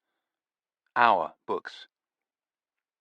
That is why I hired you to collect all the remaining copies of his records. I knew there would be few enough of these, and once I had them all in my control, we would be safe for posterity. Unfortunately, however, I am not the only one who is devoted to keeping my father's memory alive. She meant the Nazis at the farmhouse. I turned to the next page of the letter. By a bitter irony, these people, whom he would regard with nothing but deserved disdain, know the truth about his heroic wartime effort, and they rightly venerate him for it. But this veneration comes hand in hand with a desire to share in the revenues flowing from his books. They seem to believe that they are continuing his work, and my father would, if he were alive today, want to fund their efforts. In fact, if he were alive today, he would put them in chains and make them dig ditches, which is about all they are good for. Perhaps, after 20 years of hard labour, he would let them join the fine new world he would build. But if my father were alive today, everything would be very different. Perhaps he could have succeeded at my task. I have failed. I turned to the next page of the letter. I realized what I was doing wasn't enough. That obtaining all his records, burning his journal, and suppressing the last copies of some pamphlets he wrote in the flush of his youthful enthusiasm wasn't enough. It would never be enough. Even silencing that recording engineer wasn't enough. What followed was a series of bullet points.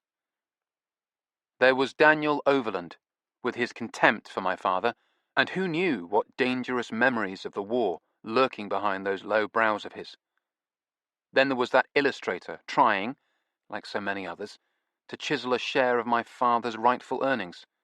He was always very proud of how he had dealt with her, making an agreement with her that only paid her what she was worth, and not a penny more. I outjewed a Jew, he liked to say. And there were others, a seemingly unlimited supply of them, like the little man with a beard who's been hanging around our street, taking photographs. The bullet points ended.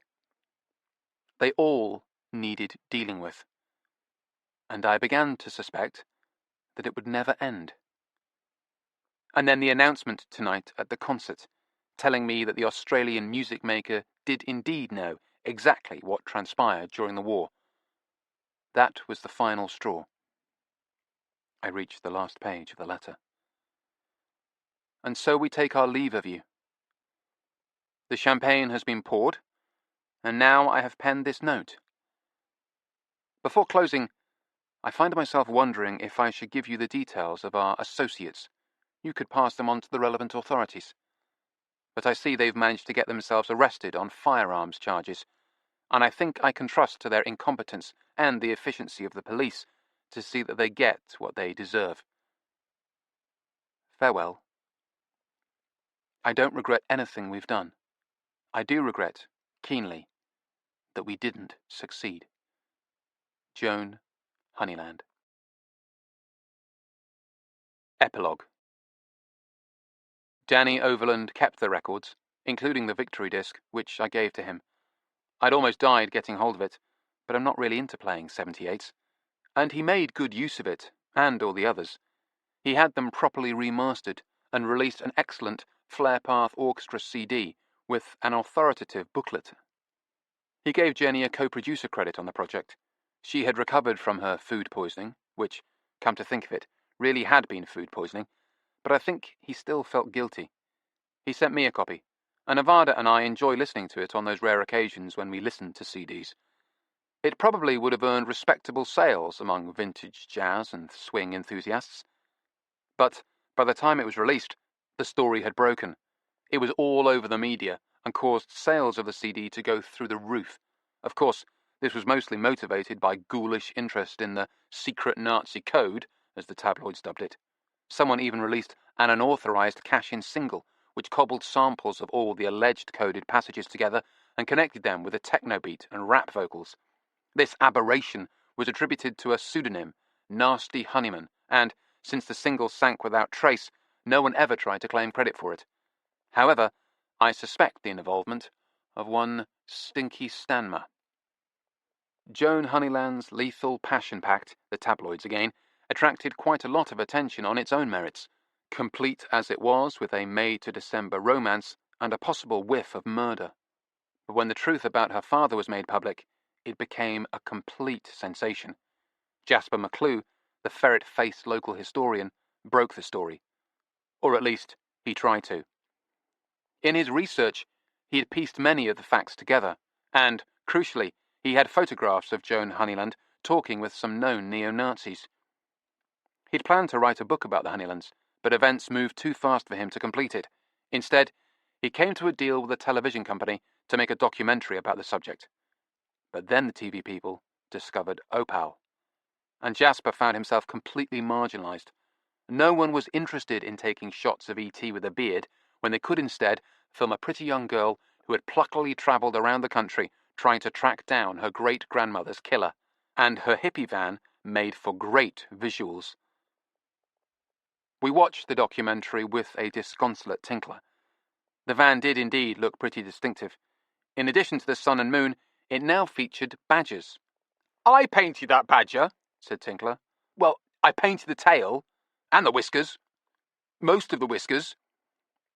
Opal had moved out of Tinkler's place as soon as the television project beckoned, leaving Tinkler alone in his house with only 10,000 records and a huge, extraordinary hi-fi system to comfort him. He had hoped she'd return when the documentary was complete, and indeed she had, but only to say goodbye. "She's dumped me to go backpacking in the USA," he reported to us. "Why on earth didn't you volunteer to go backpacking with her?" said Nevada. "I did. She said it was a journey of self-discovery, and she wouldn't be able to discover herself if I was with her. I said I understood." "Do you understand?" "No. She lost me at self-discovery. So, after a brief burst of carnal bliss, Tinkler reverted to his status as what he called our designated sexual loser. One welcome effect of the publicity was the clearing of the name of Johnny Thomas. He was exonerated of murder.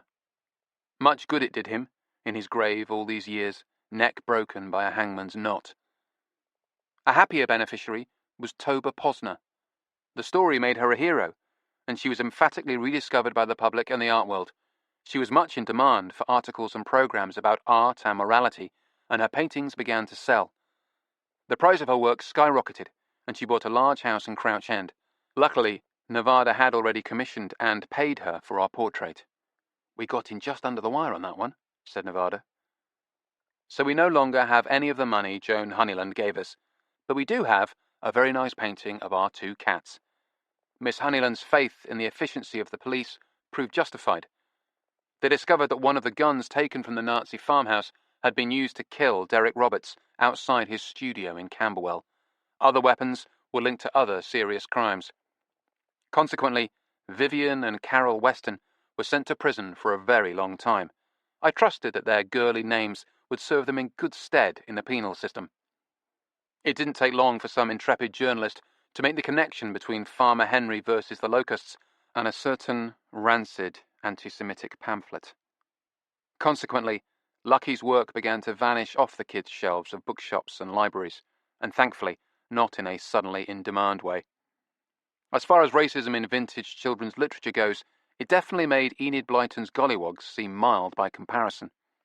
These days, you meet far fewer people who admit to having adored Farmer Henry's adventures when they were kids, and as Joan Honeyland predicted, the value of her father's literary estate plummeted, and some venture capitalists were able to pick up all of his assets for a rock-bottom price, which may yet prove to be a smart move. I understand there is an initiative in Hollywood to rehabilitate and reinvent his children's classics in an acceptable form. In fact, there's an animated feature in production. Coming soon to a movie screen near you. You've been listening to The Vinyl Detective Victory Disc by Andrew Cartmel, narrated by Finlay Robertson, published by Whole Story Audiobooks, an imprint of W.F. Howes Limited. This work is copyrighted Andrew Cartmel, 2018. This recording is copyrighted 2018 W.F. Howes.